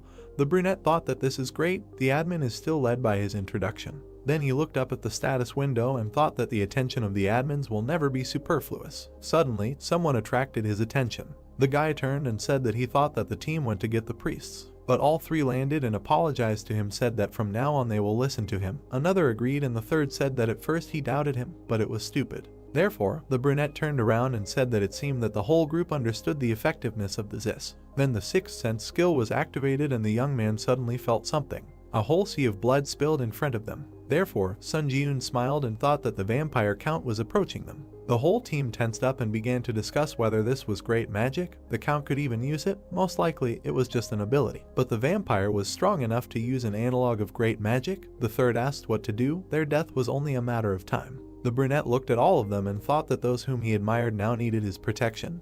Had he really become so strong? Then he said that they needed to leave here, find the priests and bring them here. The team was surprised. The kid looked at him and asked again, asked why the priests, and explained that he thought that they had decided to act together. Only the main character interrupted him, turned around and said that he would say briefly, if they stay here, they will be cat, thought that he would not be able to protect all three and he needed to kill the count himself to stroke his soul. Then he turned around and thought that the more others contributed, the less chance of absorbing his soul. Then the man turned around and said that he was ready to listen to him, just recently he had a different opinion, and the old man said that he would soon bring the priests. A moment later, the guys left, and the brunette continued to look at the approaching wave and reasoned that it was time to start. Immediately, the skill concentration in the Bayu was activated, the concentration increased fivefold, and the will of the technique of the culture of heavenly blood was activated. The main character seemed to be trying to bloody energy. Then he stretched out his hands and activated the skill True Blood Seeker. The will interacts with all the blood in its radius of action. Suddenly the wave began to break. Somewhere far away in the castle sat the count and carefully watched what was happening.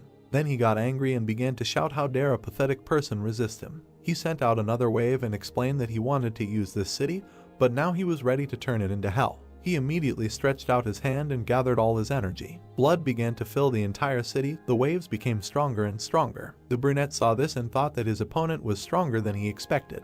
Then he frowned and said that he did not think he could block this. He was finished. If you get to know the vampire count a little better, you can move to his castle, where people hold a huge plate from which he takes his delicacy. Then he picks up these balls and puts them in his mouth. The vampire count, Selnir, sat on his throne and enjoyed the delicacies. The man did not know when it all began, he only remembered that he fought again and again. All his battles ended in victories, thus climbing higher and higher. And after all the victories, the essence of his life became battle, as often happens with those who desperately thirst for more. When he came to, he was already standing on top of a mountain and countless corpses, and soon his thirst reached the heavens. At that moment, the vampire saw and noticed that the god of battle was appointing him as a candidate for the apostles. And the greatest desire of their kind was the destruction of the four impregnable allied powers of humanity, which were then quiet and calm. They destroyed 3 powers and killed so many people that the fountain of life, which was the root of the 4 allied powers, turned red from the spilled blood. Everything around was literally ablaze. And the vampire thought that if he completely conquered the last country, then the god of battle would recognize him as a true apostle who achieved everything through blood, and the peak would be his becoming the king of vampires. This grandiose plan did not give him peace. The man went to it day and night. Now his subjects ran to him and said that a great misfortune had occurred. The count listened attentively to the fact that the forces under his command were killed, or rather, killed by one person. They immediately brought him a mirror through which he could see everything that was happening there. Scary one-eyed monsters appeared in the city, which transmitted information to him. The count watched all this and said that he was sure that he had dealt with all the bastards who claimed to be heroes. Which country sent those bastards this time? And the servant came closer and said that these people just suddenly appeared. The man began to get angry and asked again about suddenly. Said that his precious subordinates were killed by someone who suddenly appeared. What kind of nonsense, useless idiots. Then he got angry and began to shout, isn't it absurd that he suddenly appeared in the middle of the city, avoiding the gaze of so many eyes? And then he began to destroy all his servants. They asked him to moderate his anger, but it was too late. The man continued to shout that if he completely conquered this city, he could be recognized as a real apostle, but all plans were destroyed. Some insignificant person dares to resist his power, although the city's infrastructure was planned to be preserved for future use. But at that moment, a huge wave was already approaching there. The count clearly decided for himself that now he would simply turn this place into a real hell, and sent an even stronger wave there. The protagonist saw this and thought that the reach of his power was greater than he thought. Then he frowned and said that it seemed he would not be able to block his attack. Things were bad. Therefore, a decision was made to simply turn around and run away from there. While the young man was running, he thought that since everything turned out this way, he should forget about the city and focus on saving the lives of the team members. Somewhere nearby there was a dome, just the rest of the team were there. The young man ran towards it as fast as he could, but the wave had already caught up with him. Then he stretched out his hand and decided to use his power, and thanks to the activation of a huge shield, he was able to protect his new comrades. The wave crashed into his shield and began to go around it from different sides. The pressure of the water was so strong that over time the protection began to crack. And he saw this and thought that he needed to hold out a little longer. And at that second the protection simply cracked. He was thrown back by the blast wave and the pressure. Water and blood began to fill everything around. The city turned into a bloody mess, and somewhere there, among the cracks of the calf, lay the main character. His comrades ran up to him and asked if everything was okay. The guy replied that everything was fine. Then they came closer and gave him a hand. When asked if everything was okay, they said that everything was fine. They managed to survive thanks to the fact that he stood in front of their shield and weakened the oncoming attack. For a moment it even seemed to them that they really said goodbye to life. But that was not the end. Someone appeared overhead. The vampire Crush himself decided to visit there. While approaching them, he thought that he was surprised to survive after such an attack that strong. Then he frowned and thought, what did it mean that they killed his subordinates? Was it not a simple coincidence? He carefully examined the whole group and thought that one weak and barely alive boy, and next to him 3 completely unharmed fighters. Perhaps these are the key figures. Then he raised his hands and began to accumulate his energy. A moment later, bloody knives appeared on his hands. The man screamed that these people were like bugs, and now he would have to tear them to shreds. All 3 looked at him with rather frightened eyes. At that moment, Sun Ji-yoon stood up and ordered everyone to step back, said that he would fight this bastard himself. While the guys were running, they said that they would have to retreat for a while, and if they needed help, they could call right away. The Count intervened in their conversation and asked who gave them the right to decide. He was not going to let them go just like that. And a moment later, Rinus was on their side. He was flying and already imagining how he would kill them all now. Meanwhile, the brunette just stood in place and thought that it seemed like something had just rushed past him. The Count turned and thought that this was the man who had previously been pressed into the stone. When did he manage to stand up here? The young man turned and asked if she had heard such a proverb, words become grains. He smiled and added that everything he said would be returned to him. So the Count turned around and called him crazy, said why did he even think of playing heroes? But Sun Ji-yoon didn't listen to him and said that firstly, they were sorry to die, being torn apart by the VLO, and now he did the same to him. With one blow, the guy literally tore the Count into pieces. The rest of the team saw this and couldn't believe their eyes. Meanwhile, the young man approached the enemy and said that his respected comrades should quickly go in search of priests. The boy raised his head and said that if the Count is vampire honey, is it necessary? And the brunette didn't turn around and said, doesn't anything seem strange to them? He looked at the Count's body and said that if everything was fine, a message about the end of the tests on the 13th floor should have appeared a long time ago, but for some reason it is not there. Then he activated the Fire Dragon Eye skill and looked at the enemy's remains, saw fragments of the vampire telegraph and that the body was currently being restored due to the power of regeneration. The guys were surprised, otherwise they started shouting, can he really regenerate even in such a state? This is impossible, the city lies in ruins, so all the priests must have died, how about they also join the fight? But the main character turned around and replied that he would block the vampire Count, and they should try to find priests or some sacred relics and return here. He thought that he should deal with the boss alone. Then the wizard turned around and said since he says so, then they need to go. The boy added that the train is his specialty, so he will try to find everything as quickly as possible. Meanwhile, the Count had almost completely recovered. A moment later, he stood in front of the main character at full height and was very angry. He started screaming that he didn't understand how these people dared to do this and how one of them dared to attack him. The young man then came closer and thought that the enemy had incredible regeneration powers. It was obvious that his blood restoration and control skills were more effective than those in his arsenal. Wandy was already running towards him at that moment to attack. He struck the first blow. The young man dodged and thought that in terms of combat abilities, the advantage was clearly on his side. The Count at that moment did not notice anything around him and continued to insult the guy. Suddenly, bloody shells appeared above his head, and a moment later, these shells were already flying towards the main character. He raised his head and tried to dodge. The only problem was that the shells changed their trajectory after him, so the young man covered his face and tried to hide from them. Everything around him began to explode as if they were time bombs, and the man asked Face, how could a person strike such a blow, and said that he was the best in blood control technique. Suddenly, Sun Ji-yoon appeared behind him. The young man smiled and said that he generally acknowledged this. Thanks to him, he had mastered another way to use this technique. The man turned around and did not understand how this happened, then began to scream furiously. A moment later, he was torn apart again.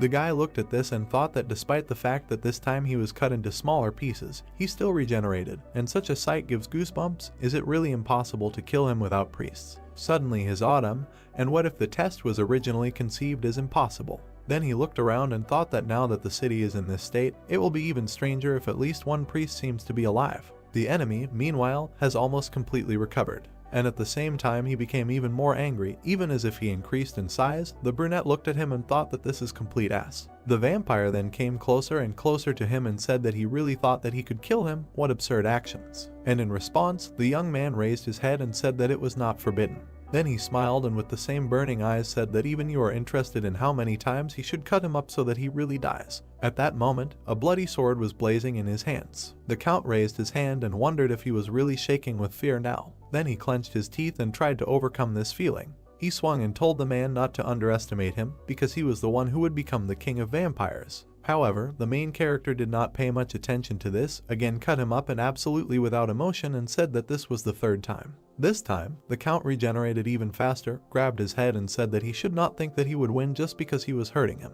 Not a minute had passed, as Sun Ji-eun cut him into pieces again and said that this was the fourth time. The vampire regenerated again and said that it was useless, he could not be killed because he was immortal, and of course the fifth time happened, he was cut into many pieces again. The man continued to regenerate and said that since his opponent was a human, he would not be able to escape the laws of his own body and would soon simply pass out from exhaustion, and the guy meanwhile cut him for the sixth time. Then he deprived him of his face for the seventh time. The blonde stretched out his hand and assumed that he was the one who penetrated him, but he did not even receive an answer. He again flew into pieces. This was already the eighth time. The young man then received a notification that he had received the achievement of the artist of the battlefield, and the skill of the art of torture was created. Some time passed, the brunette looked at the enemy and thought how to cut him this time, slices or chop into mince. And the Count simply decided to escape from the battlefield and thought that this guy was just a monster. And while he was running away, he thought that he needed to get out of there urgently. Suddenly the main character appeared next to him, who said that he warned him in advance that he would return to him in full,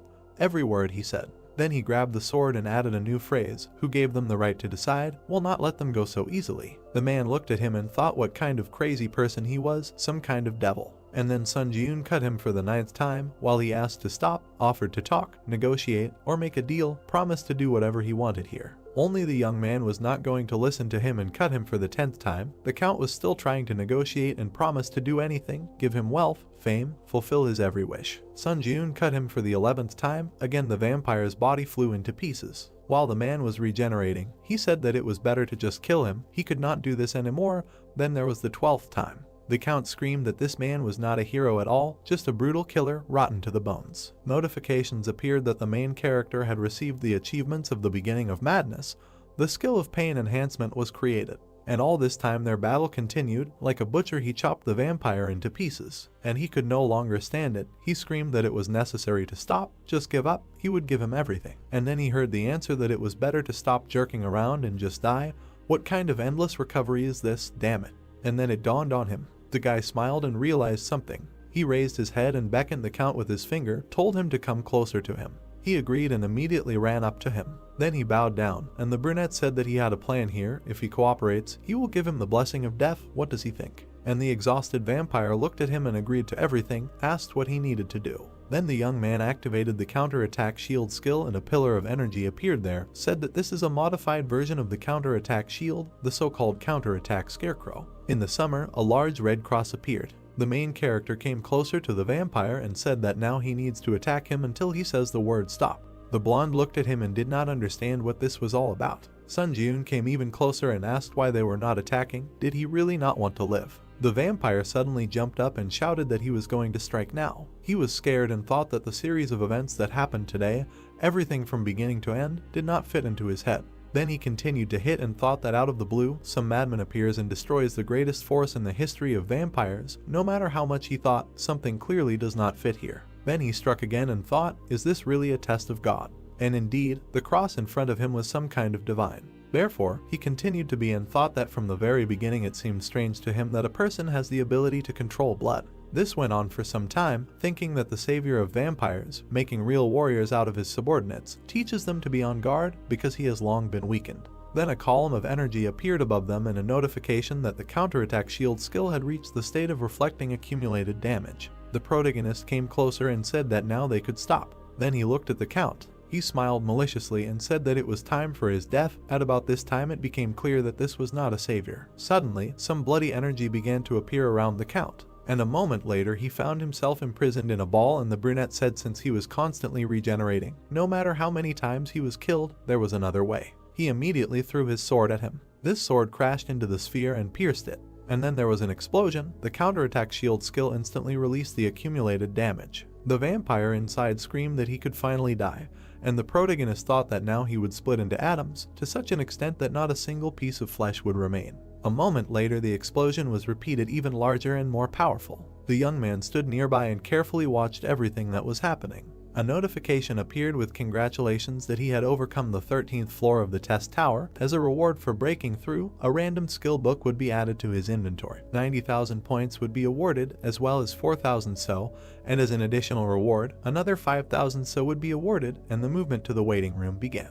The guy smiled and thought that he had managed to kill him. Now, having absorbed the blood spilled by this monster, he would become stronger. Information appeared that when killing an enemy with the heavenly demonic sword Truth of Blood, the Bloody Feast effect absorbs the enemy's blood into the blade, increasing the overall effectiveness of the item and imprinting random skills. The exclusive Bloody Feast effect skill was immediately activated when the sword touched the Count's blood. At the same time, a bright light appeared there, and the blood seemed to flow into one place. In addition, the status window said that by absorbing the blood of the Vampire Count, the item level increases to a class.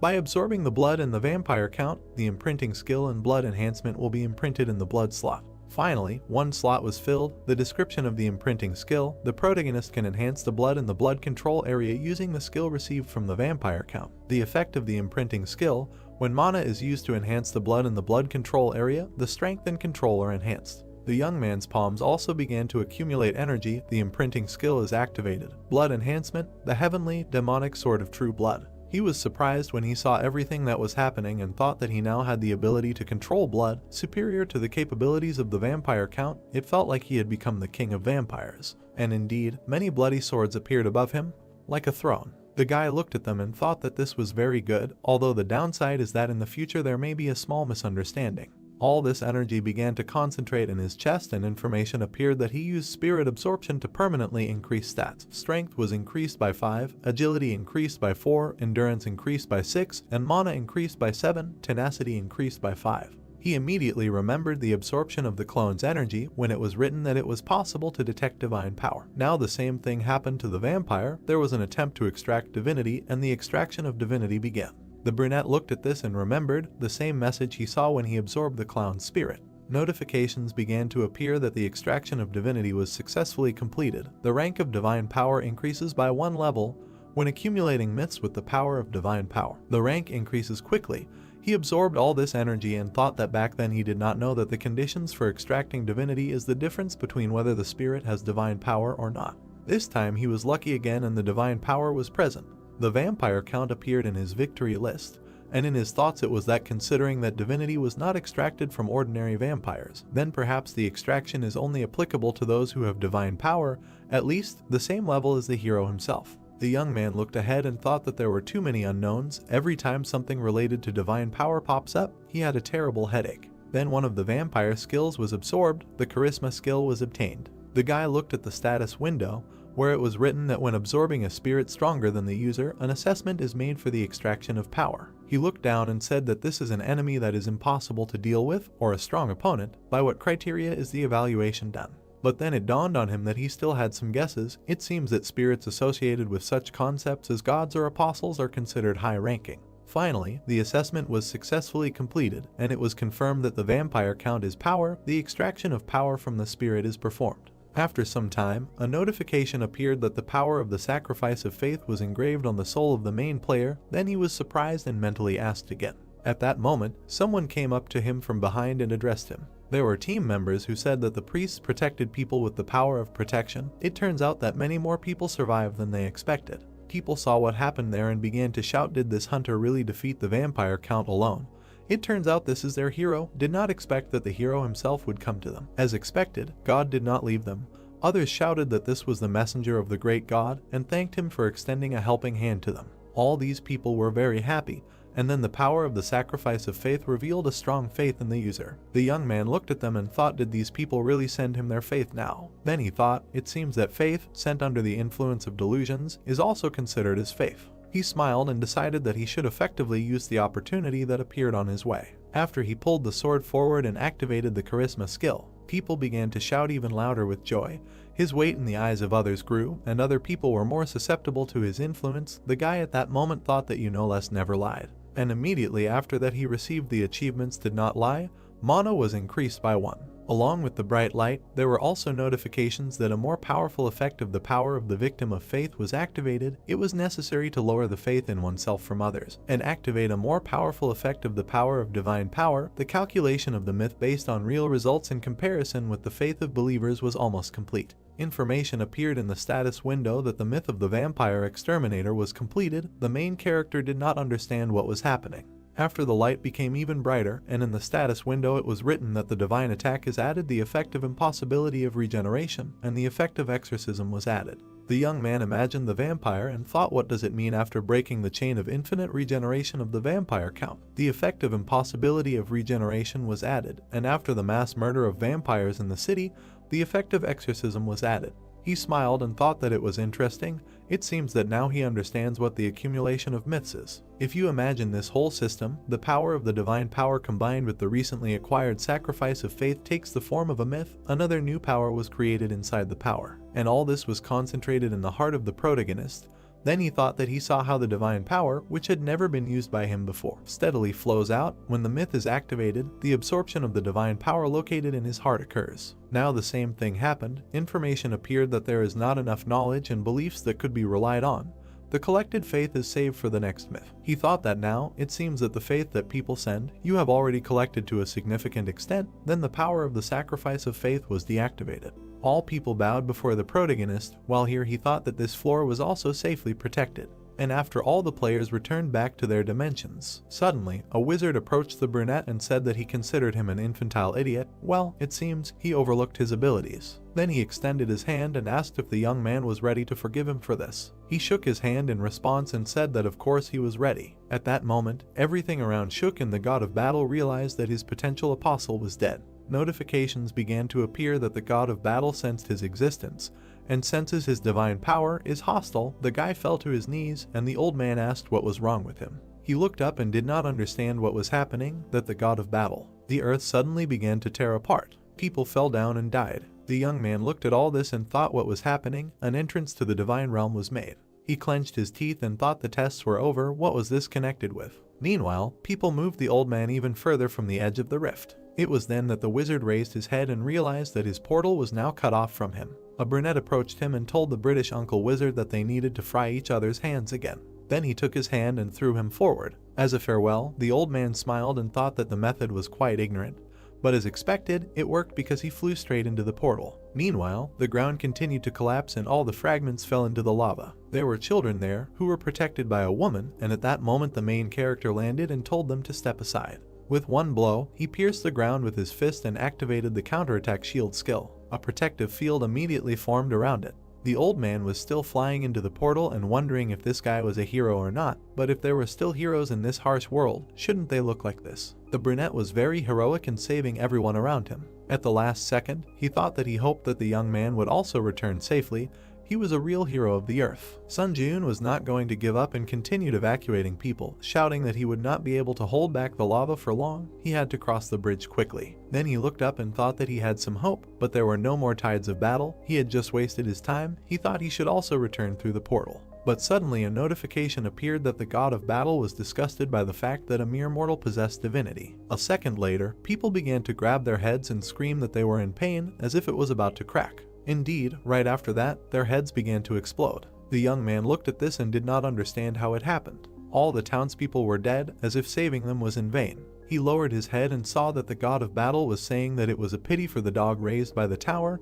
He crossed the line and got what he deserved. Then he gritted his teeth and asked again if he was really sent to hell now. He was enveloped in rage and a desire for revenge, so he looked up and said that the one who had crossed the line was indeed a god. As long as he had the protection of the tower, if he continued to interfere with him, he would have problems. If he had nothing more to say, then it was time for him to go. And while the young man entered the portal and thought that he needed to grow up a little more, the god of battle laughed at him in response. A notification also appeared that the god of battle said that he was looking forward to the imminent end of the mortal. Now the guy frowned and thought that he needed to grow up so that even the gods could not treat him with disdain. Almost immediately, the entrance to the waiting room of the 14th floor was made. The expansion of the system began. The items intended to prevent floor penetration were added to the exclusive store for the contractor. The items for improvement will be added to the exclusive store for the contractor, and finally the items of the elixir type will be added to the exclusive store for the contractor. The brunette wiped away the blood and remembered how all the residents' heads exploded. Then she exhaled and thought one way or another, this is the space created by the tower. When I do not know whether the front is fake or genuine, empathy is just a useless waste of energy. Then he frowned and thought that he was called the god of battle. It turns out that he was in a bad relationship with the god. Just then, he remembered the words of the god of verification.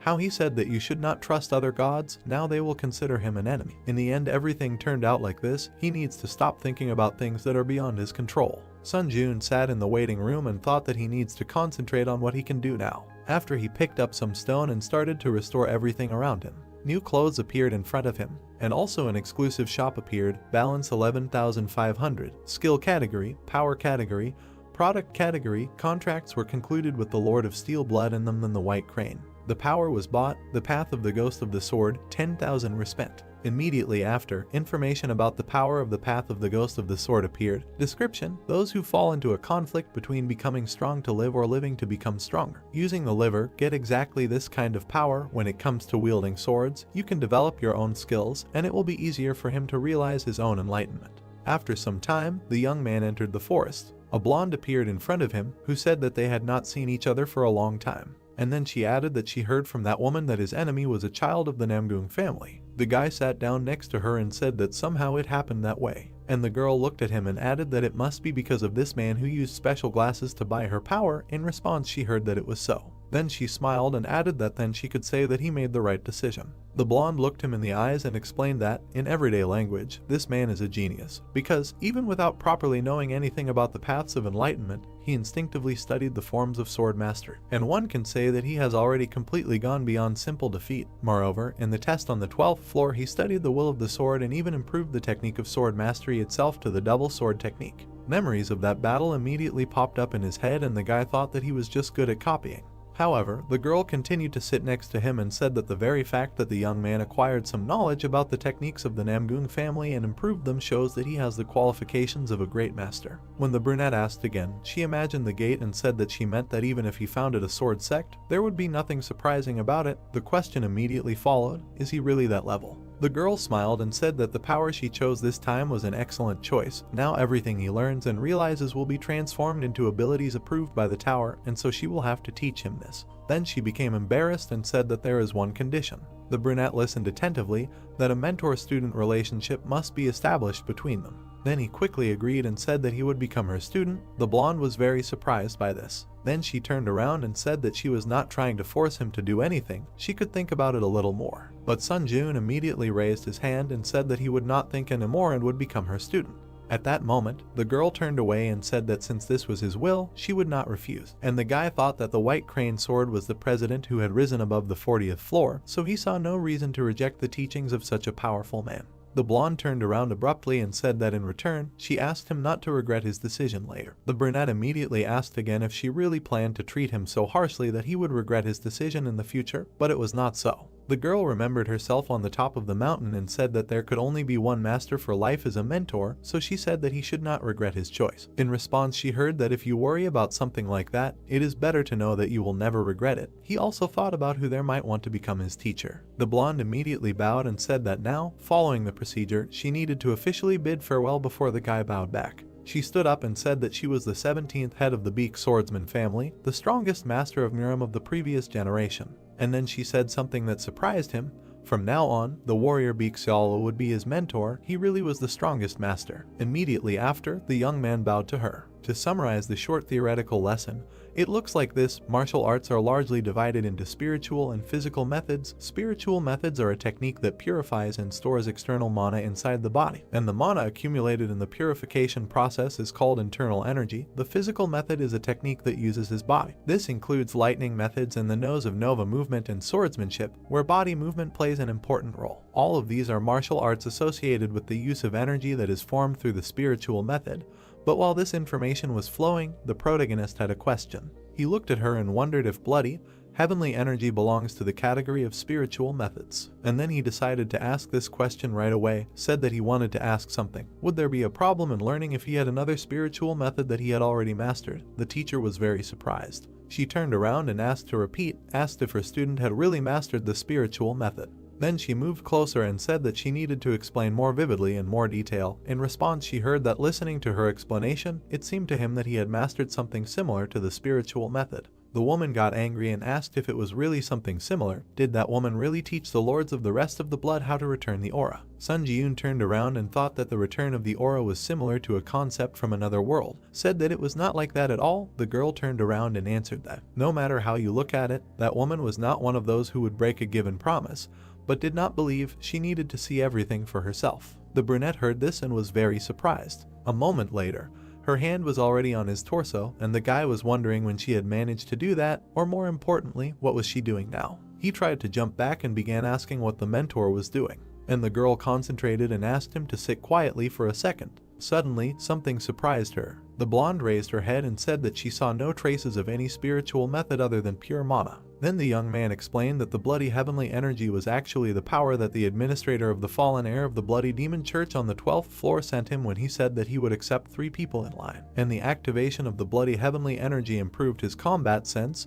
so he often used this power. At that moment, the teacher exhaled and said that this was not a spiritual method, but power, of course. This is a form of spiritual practice mastered in the process of long training, which later transformed into power, but it cannot be considered a spiritual method. Sun Ji-yoon understood everything, and then looked into her eyes and asked if she should stop sitting in such an ambiguous pose. Suddenly, the girl realized that it was still holding a hand on his torso. A moment later, she jumped back. She hid near the wall and apologized, saying that she was so surprised by his words that she unconsciously began to check in such an inconspicuous way. Then she got very angry and said that she did not like this arrangement. Then she turned around and angrily said that the bastard of the Blood Demon Church dared to send such a base spiritual method as power. The guy was a little confused and thought that he needed to reconsider his assessment regarding the White Crane sword. After some time, the guys moved to the forest and the mentor said that she thought that it might be better if the guy did not study the spiritual method. She explained that her student was able to accumulate mana even without studying the spiritual method. If he mastered the spiritual method in the form of power, he would be able to use various spiritual methods interchangeably. He raised his head and asked if this was really possible. The girl then became a little embarrassed and said that her martial arts techniques are practically not limited to the spiritual method, so everything is fine, but the issue of the spiritual method is an important part of the relationship between priests. And the guys were still in the forest when the girl added that first they had to start the sword mastery. They had to watch carefully and repeat after her. A notification appeared that the combat concentration skill had been activated, and the user's concentration increased 10 times. The guy watched the teacher carefully. The woman took out her sword, and literally in a few movements she approached him directly. The brunette looked up and thought that she had only seen her soft appearance, so he had no idea what kind of power. As expected, a warrior is a warrior, and the fierce appearance he had seen earlier was further confirmation of that. And the blonde at that moment came closer and said that she would now demonstrate the first technique of her sword mastery methods of the 7 white sword techniques, a white sword that cuts through the sea. Immediately, her blade began to cut everything around with incredible speed. Sun Ji-yoon looked at this and could not believe his eyes. The girl came closer to him and said that perhaps he could not see it properly, apologized, and said that this was the minimum speed required for this technique. Only the young man passed by and said that everything was fine. He thought he could repeat it.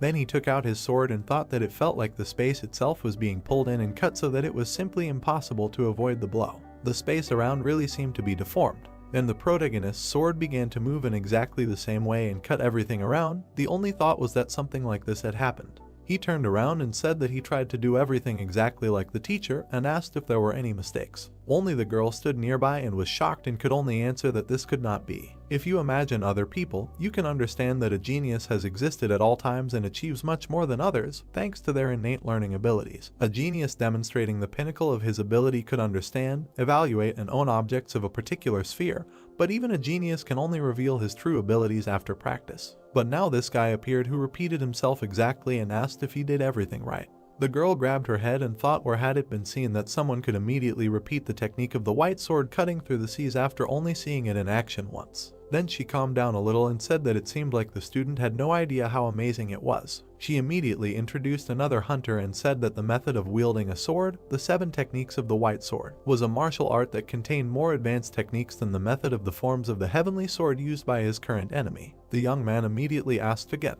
and the blonde came closer and said that the 2 techniques of the noble Namgung family that he had reproduced earlier, the flaming sword of heaven and the soaring sword of heaven, were part of the forms of the heavenly sword. She also raised her head and added that, like the forms of the heavenly sword, this was a physical method that went beyond the basic techniques of speed and destruction, and included complex techniques that occupied space itself, but her student, as if nothing had happened, immediately repeated the technique of the white sword cutting through the seas. Then she said something that surprised him very much.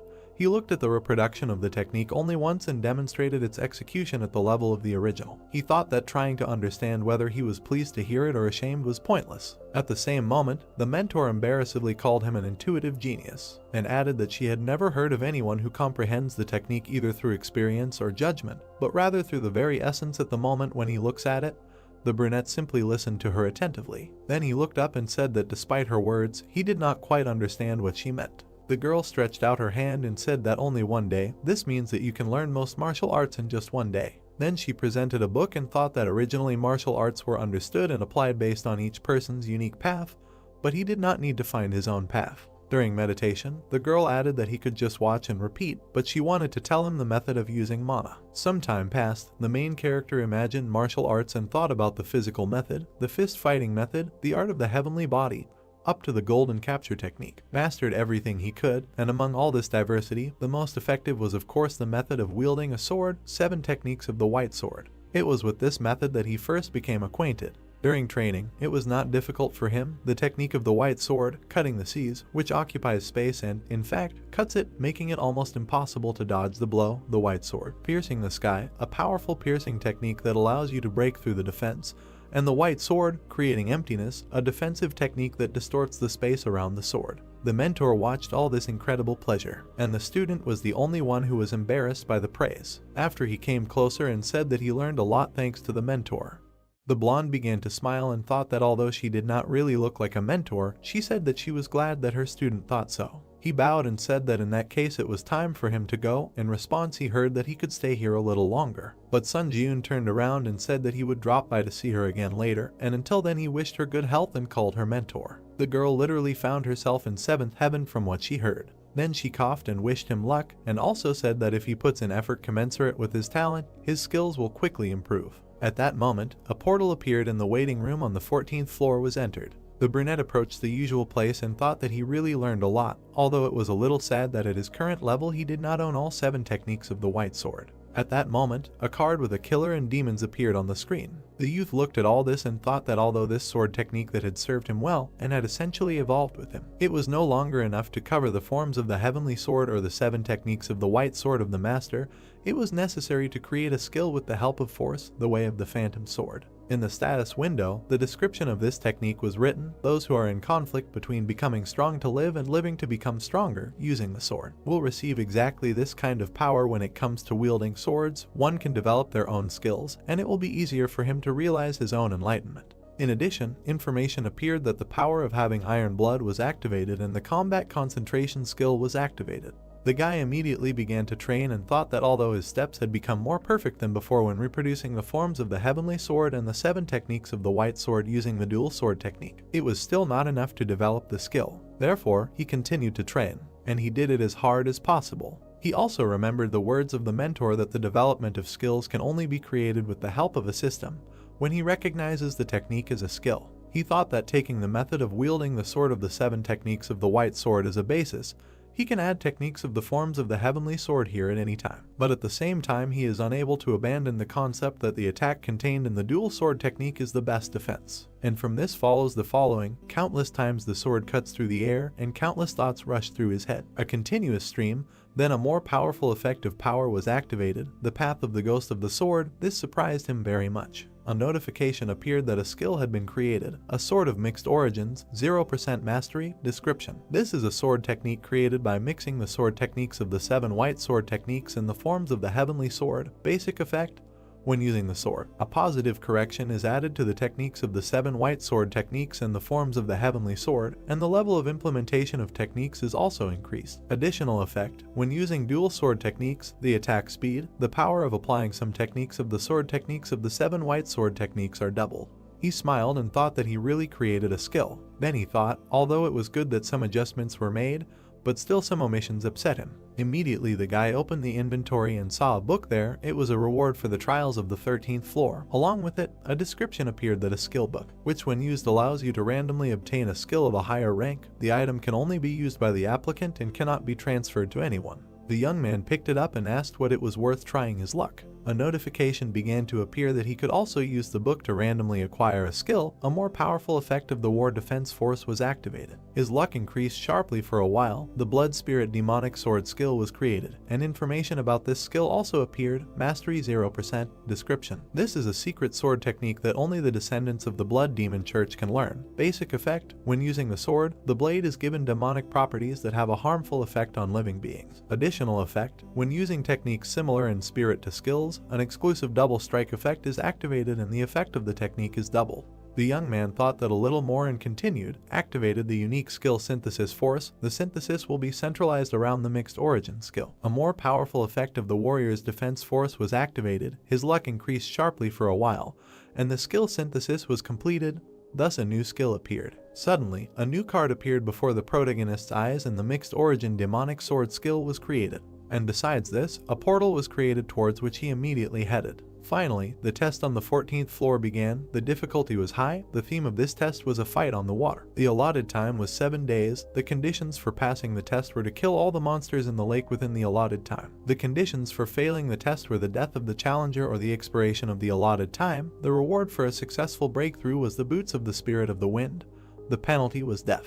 He frowned, received 2 more notifications that he had encountered a strong opponent with whom it would be difficult for him to cope. The skill Indomitable Will was activated. Suddenly, a familiar silhouette appeared before his eyes, who turned and asked how long the young man intended to make him wait. Even after he killed all these monsters, he did not even think of coming, so he had already decided that he had made a mistake in the place. It immediately became clear that this was Namgung Hayek. Sun Jun smiled wickedly and immediately activated the instant acceleration skill, the combat concentration skill, and the wind grace skill. All speeds increased by 70%. The current simulation progress was 7 out of 7. Their instant speed increased due to the exclusive effect of the speed boots. The main characters did not discuss anything with him for long and immediately ran towards the enemy. A moment later, they clashed in battle. When their blades crossed, Namgung was surprised to find that the enemy had a flaming sword. He frowned and asked how he managed to master it. The hero grinned and said that there was nothing to be surprised about, because this was just the beginning. Gusts of wind diverged from their collision. Sun Jun deftly wielded 2 swords. The opponent frowned, having received a cut on his cheek while dodging the attack.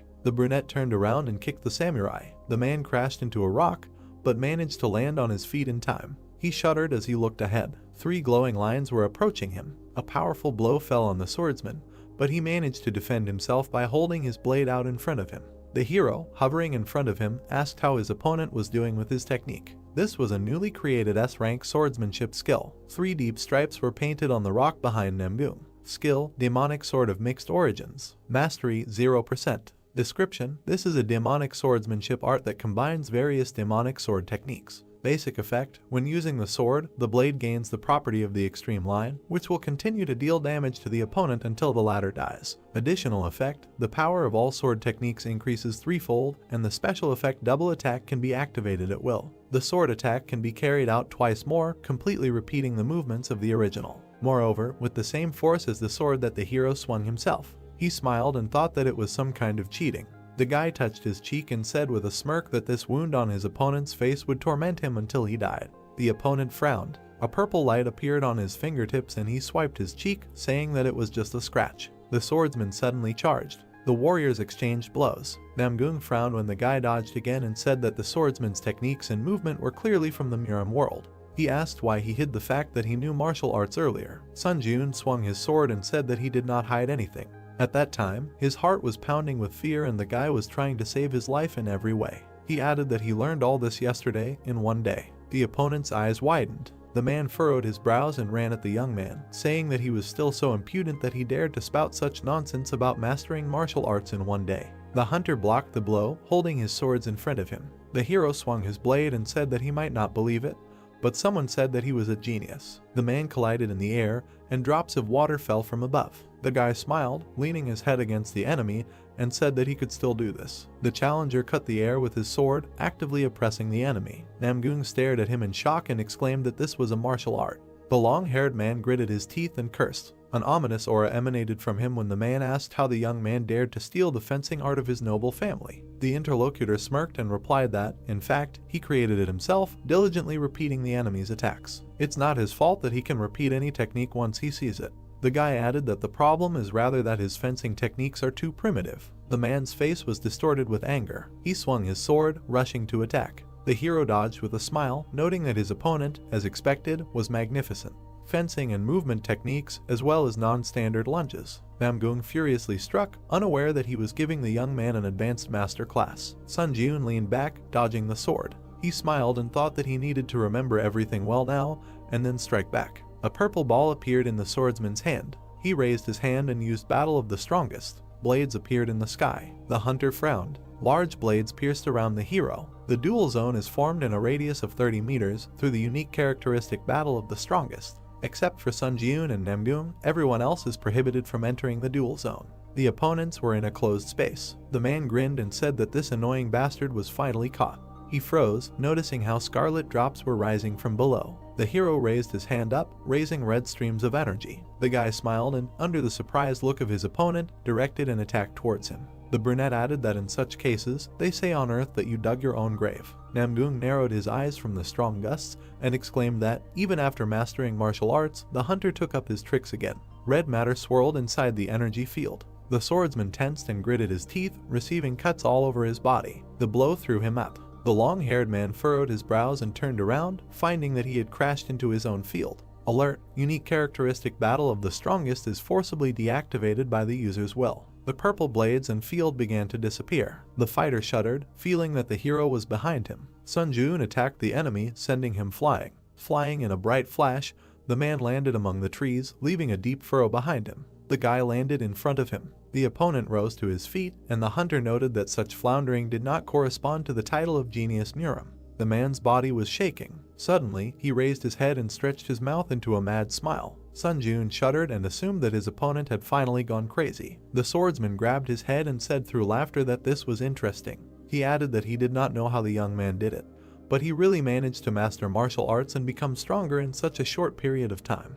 He found it funny. Namgung extended his hand, above which hung a crystal, and said that the interlocutor was an amazing fighter, despite the fact that he used tower tricks. He admitted it. The brunette got nervous and swung, cutting the air with his swords and shouting that he had a backup plan. The enemy squeezed the stone in his hand and poured the contents into his mouth. There was an explosion and a bright light illuminated everything around. Stone for removing the penalty for floor penetration. By using this item, skill restrictions and stat reductions, which are penalties for entering the floor, can be cancelled. A strong wind blew the bark off the trees. Purple energy emanated from the man. He untied his hair and asked the boy if he was curious about why he was called the Heavenly Dragon Sword. Namgung raised the blade, the energy of which took the form of a large lizard. The hero looked up in shock and cursed in his mind. The ground split under the swordsman's feet. The long-haired man said that such a bastard should not have seen the enhanced Kai. He swung the blade and declared that this was an honor for the protagonist. A wave of light approached the hunter. Xiaohua told the boy that Kai is the use of magic on the sword. Sword Kai adds properties to it that contradict the laws of the sword.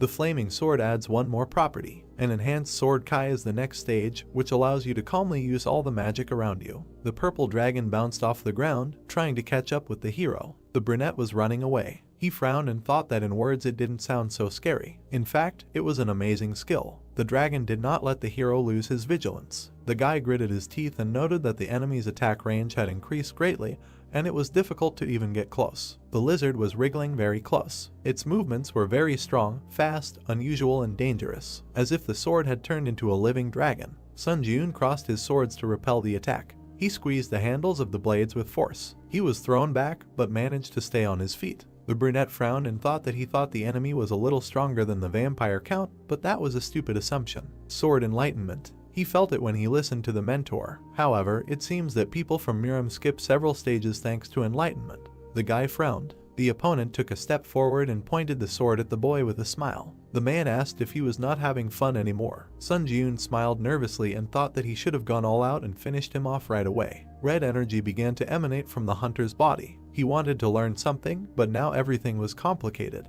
Will activated heavenly blood cultivation technique. The hero gritted his teeth and veins appeared on his face. He frowned, his scarlet eyes flashing, and advised the enemy to prepare himself because the youth was going to give it his all. The opponent chuckled and asked him to try harder. The opponents rushed to attack. The purple dragon rushed towards the challenger. Their forces clashed. White sword, void fold. The long-haired man frowned and asked who else the hero stole techniques from. He exclaimed that all this was useless in front of the enhanced Kai. The huge mouth approached Sun Ji-yoon. The skill concentration in battle activated. Your concentration has increased by 20 times. The brunette leaned forward, dodging the blow. Suddenly, he found himself behind the enemy. The guy tensed up and swung his sword. The dragon struck behind the owner. The hunter fell to the ground. He raised himself up and realized that the attack had hit his insides. The young man's eyes widened. The hero jumped up and continued to dodge the enemy's magic. The brunette held his sword forward, but another attack was approaching him. The guy barely dodged and noted with annoyance that the opponent was using two techniques at once. The skill Blood of Ashen was activated.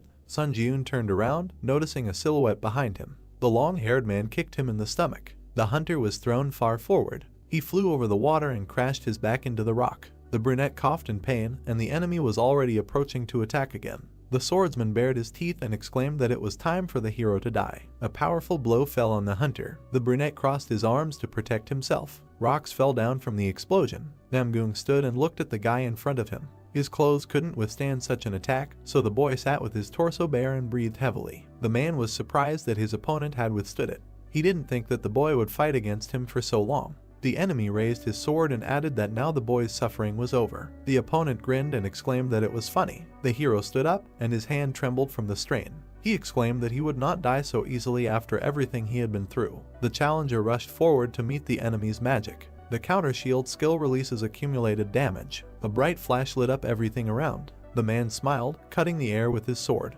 Namgung jumped forward and pierced the protagonist with his blade. His face was distorted by mad delight at the expression on his opponent's face. Sun Ji-yoon's head was cut off. The boy's eyes flashed. The last battle skill was activated. All critical damage is reset. Your senses will be temporarily heightened and your skills will be strengthened. Skill cooldown, 1 week. Light began to emanate from the boy's body and his head joined his neck. The last battle is an additional reward for the 12th floor. That's when it came in handy. He didn't think the effect was that strong. The boy squeezed his sword and coughed. His opponent shuddered in surprise. There was another reward on the 12th floor. The Ancient Emperor's Ash Crown's exclusive skill Spirit Magic is activated. When used, your mind will gradually become polluted. The Cold Mind Will is activated. The brunette put on the headdress and decided to use everything he could.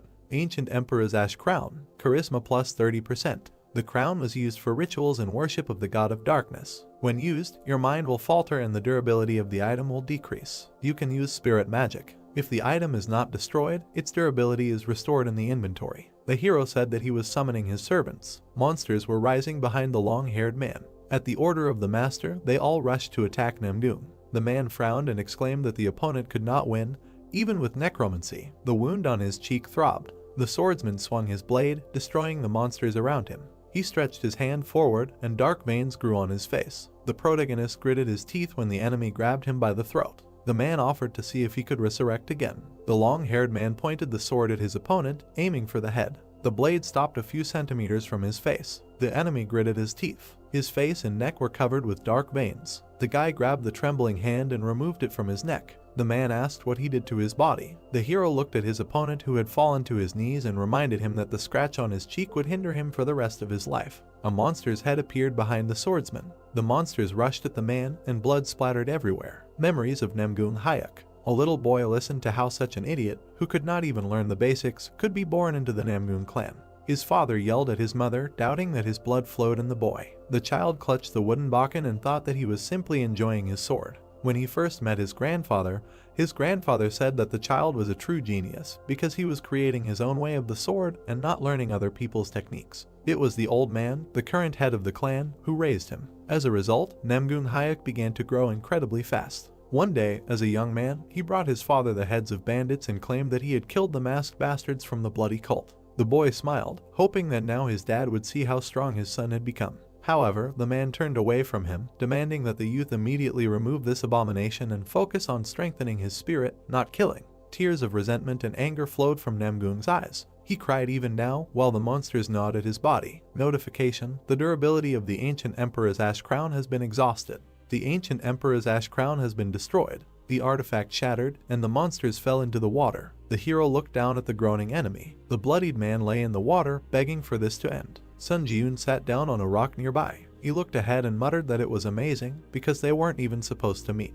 Two people from different dimensions clashed in such a fight. Their battle was incredibly difficult and painful, but the boy found himself thinking that it was fun. The man's eyes sparkled. The hunter said that if they were friends, they would share their achievements and have a good time. The brunette looked at his opponent and told him what he was thinking. Namgoong laughed madly and called the young man a stupid bastard for thinking that despite completing the tower. The hero looked at his enemy carefully. The long-haired man grinned and offered to tell the boy something funny. He stopped conquering the tower and invaded them not only to kill. The man, having received divinity, became an enemy of one god and felt the threat of death. The chosen ones inevitably encounter divinity, and they have to meet different gods. Namgoong smiled and said that soon the same awaits the boy, but if he climbs the tower with such thoughts, he will not be able to stop the gods from destroying his world. The hero replied that this will not happen. The swordsman's eyes widened in surprise. The brunette raised his hand with a red sphere glowing above it and said that those who wanted to destroy his home would be killed. He clenched his fist and the enemy's body shook. The true blood seeker skill was activated. The man grunted and his eyes rolled back. Notification: congratulations, you have cleared the 14th floor of the trial tower. The Wind Spirit Boots reward was received. You received 10,000 points and 4,000 forge points. You fought a stronger enemy. Additional rewards will be sent. 4,000 forge points were received. You received the Digging Heavenly Sword. You are transported to the lobby. The foundation for creating a myth has been prepared. The Divine Power Wheel has been activated. The power of the myth is calculated based on the amount of faith. A golden glow appeared in the hero's chest. The Battle-Forged Warrior myth has been completed and is gathering divine power. From now on, you receive the Unstoppable title. From now on, you receive the Reflect effect. Golden light enveloped Sun Ji-yoon. Absorbed the soul of player Namgoong Hayek. Mastery increased by 47%. Mastery of the unique ability Necromancy reached 100%. Rank increased to the guy looked at the enemy's body and thought that when killing invaders from other dimensions, their bodies always disappeared. He assumed that this does not happen when the penalties for invasion are removed. The exclusive skill of the demonic sword of heavenly blood absorption is activated. Absorb the blood of player Namgoong Hayek. The rank of the sword increased to rank A. A glow emanated from the blade in the hero's hand. Notification: the skill Fear Enhancement has been added to the exclusive blood absorption slot. The brunette smiled and noted that he could strengthen the flaming sword again. The guy put his hands on his belt and muttered that the clothes, apparently, cannot be restored. He looked at the system window that appeared and said that he would have to return to Earth and buy a suit. Notice: the Iron-Blooded Monarch Administrator would like to sponsor a contractor with armor. The White Crane Swordmaster Administrator says that your fighting style would be better suited to a robe. The boy smiled nervously. The hero walked through the snow between the swords. He looked at the house with admiration and noted that it now looked more like the Iron-Blooded house. The brunette opened the door. The woman turned around and praised the applicant for his good work. Sun Ji-yoon looked at the pendant she held out to him. The administrator said that he had crossed a large city and could consider it a gift. The boy replied that she was going to give him armor. The woman smiled and explained that you could add a little magic power and the armor would appear. The brunette put on the pendant, and the girl whispered that he should try it outside the tower for the first time, just in case. He thanked her and said that he would find a use for it. Then he went to see the mentor. The hero approached Salwa and greeted her as a teacher. The blonde closed her eyes and said that she thought he would come to her first. She was disappointed that the guy chose Iron-Blooded Monarch. The player bowed and asked him not to be angry. The interlocutor crossed her arms, but mentally rejoiced that he called her teacher. She said that she wanted to ask him for something. The brunette looked at the interlocutor questioningly. The girl blushed and said that she wanted to do his hair. Sun Ji-yoon shuddered and reminded him of the proverb, "Get medicine only from a doctor and get a haircut only from a master." He added that she did not have any tools. Salwa drew her blade and said that the 7 techniques of the white sword are enough. She warned him not to move. The hero confusedly put his hands in front of him, trying to stop her. The sound of the blade was heard. The guy looked in the mirror and noted with a smile that the mentor had talent. Now he had a more modern haircut. Salwa turned away in embarrassment and let out a sigh of relief. The interlocutor thrust a pendant at the player and pushed him towards the exit, warning him to use it outside the tower to get a robe. The blonde waved goodbye with a nervous smile, while the guy did not understand what kind of reaction she had.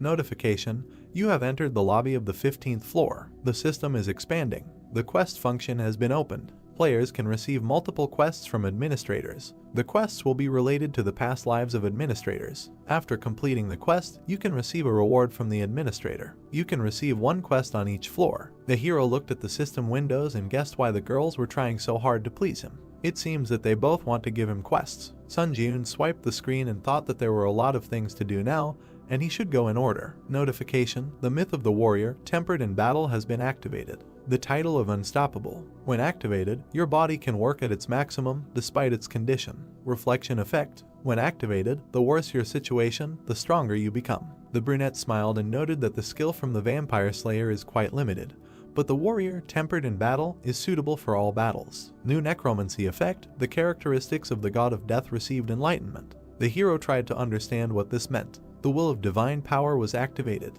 Even with it, nothing changed. Sun Ji-eun frowned and thought. The guy swiped the screen and decided that over time, everything would fall into place. New weapon: digging heavenly sword. Slash power plus 10%. Charisma plus 10%. Attack speed plus 10%. Magic control plus 10%. An evolving sword created to destroy the heavens. When destroying strong objects, it becomes stronger. Mana can activate the rupture of the heavens effect, while the sword turns into a symbol of destruction and can cut even magic. The harder it is to chop, the more mana is spent. When combined with a sword, the exclusive skill Sword Sense will be activated. When used, one of the sword skills can be copied. Sword Sense can only be used twice. Heaven's Break can rival Kai in strength, and Sword Sense allows you to not bind skills to items. The hero noted that the rewards are very good because he defeated Namgoong, a much superior trial boss. Notification: you have achieved Sword Fusion. The exclusive skill Sword Sense has been activated. The boy held a shining blade in his hands. Notification: you can copy the skill of any sword. Selection completed. Sword Sense has been absorbed. Uses: half. His eyes widened in surprise. The brunette smiled, happy that it worked. He absorbed the skill using it. Now he has 3 tries to copy instead of 2. The exclusive skill Sword Sense has been activated. You can copy the skill of any sword. Selection completed. The skill Heaven's Break has been absorbed. Uses: 0 divided by 2. Exclusive skill Sword Sense has been exhausted and dissipated. The guy smiled, squeezing the handle of the blade. The hero has copied the skills of this sword and can now use them even without it. Notification: by absorbing Namgoong Hyuk's soul, your stats have increased. Strength increased by 4. Agility increased by 4. Endurance increased by 6. Magic power increased by 7. Durability increased by 4. The hunter noticed with regret that the skill could not be absorbed. He looked at the screen with interest. In the message, Heian exclaimed discontentedly that the guy could at least contact her from the tower once. The hero is not an official member of the guild, but they are partners. The guy scrolled through in confusion and muttered that she was most worried about him when he went to Japan. Next time Sun Ji-eun should write to her. Suddenly, the brunette frowned. Deek Ryunhwa wrote that a player from another world had appeared. A user from Ares had committed a massacre in London. The hero remembered Namgoong's words that he would not be able to stop the gods from destroying his world. The brunette frowned and clenched his teeth. A dark sphere hung over the city. Blue balls sparkled on the building, and strange creatures appeared inside them. A large number of monsters descended from the skyscraper, grinning at the frightened people. The creatures pounced on the townspeople. This was the second invasion of the earthly dimension. The man in the suit pointed to the screen and explained that the viewers were watching a video of the London incident that had happened just yesterday. It all started when a challenger from another world created a mysterious black sphere over London. Immediately after the first massacre, the strange magical creatures suddenly disappeared, and the challenger from another world hid inside the black sphere and has been sitting quietly to this day. Heian sat in the front row and listened attentively. The narrator switched the slide and continued that the unidentified black sphere was rapidly increasing in size. This was a critical situation that could trigger a second wave of massacre at any time. The man placed his hands on the table and stated that the strength of the Korean hunters was desperately needed to prevent further horrific casualties. One of the listeners frowned and said that during the Shinjuku incident in Japan, the outflow of hunters was cut off. But why was the Korean Association suddenly becoming so active now? The speaker began to sweat and hesitate. Suddenly, a voice was heard that it was just to bring in money. The man said that after the Shinjuku incident, the status of South Korea had risen, and this had a positive effect on the various projects carried out by the Korean Hunters Association. The people turned around. The main character leaned against the wall with his arms crossed. The audience recognized him as the Shinjuku hero, the Ghost of the Sword, although his hairstyle was different now. Heian looked at the guy in surprise. Sun Ji-eun met the girl in the hallway and greeted her, and apologized for returning to the tower without warning her. The brunette closed her eyes and replied that they could close the topic since he realized his mistake. She asked him to treat her at least a little like a partner from now on. The girl looked at him and asked what about the combat uniform. The hero touched his chest and replied that he was holding it inside. The man in the suit pointed to the side and shouted that if anyone wanted to volunteer to participate in the operation to prevent the incident in London, they should go to this private jet. The hero turned around and told the girl that they also needed to slowly move out to board. She took his arm and objected that he did not need to board the plane this time. The guy looked at her questioningly. The interlocutor led him to the roof. People in suits stood in front of them. The brunette said that she had also pumped up some skills during the climb up the tower and had mastered auxiliary magic related to space. The heroes stood in the center of the magic circle created by the sword stuck into the floor. Heian smiled and said that the learning process was a bit difficult, but now she could move anywhere in space by simply setting the coordinates. The guy was surprised, watching as his partner raised her hands and light appeared around them. Notification: the coordinates have been designated as a target for the auxiliary magic teleport. Move to the specified coordinates using the teleport. The players' bodies began to dissolve. People looked at the sparkling spheres appearing on the ground. Monsters hatched in place of each of them, and the wizards tried to hold them back. One of the guys put his hand forward and shouted that the second attack had begun, but they must protect the magic tower. The lizards bared their teeth and rushed at them. The man created a shield and shouted at the newcomer to focus all his attention on the portal. If an object from another world hit it, something terrible could happen. The young man with the staff sweated and accepted the order. A monster appeared behind him. The wizard turned around in fear to look at the creature that had already rushed at him. The magic circle lit up. The monster howled. The young man crouched on the ground and looked questioningly to the side. Sunjun and Heian appeared in front of him. The girl frowned and clarified that these were magical entities. The wizard bowed and apologized for the fact that the barrier preparation was insufficient.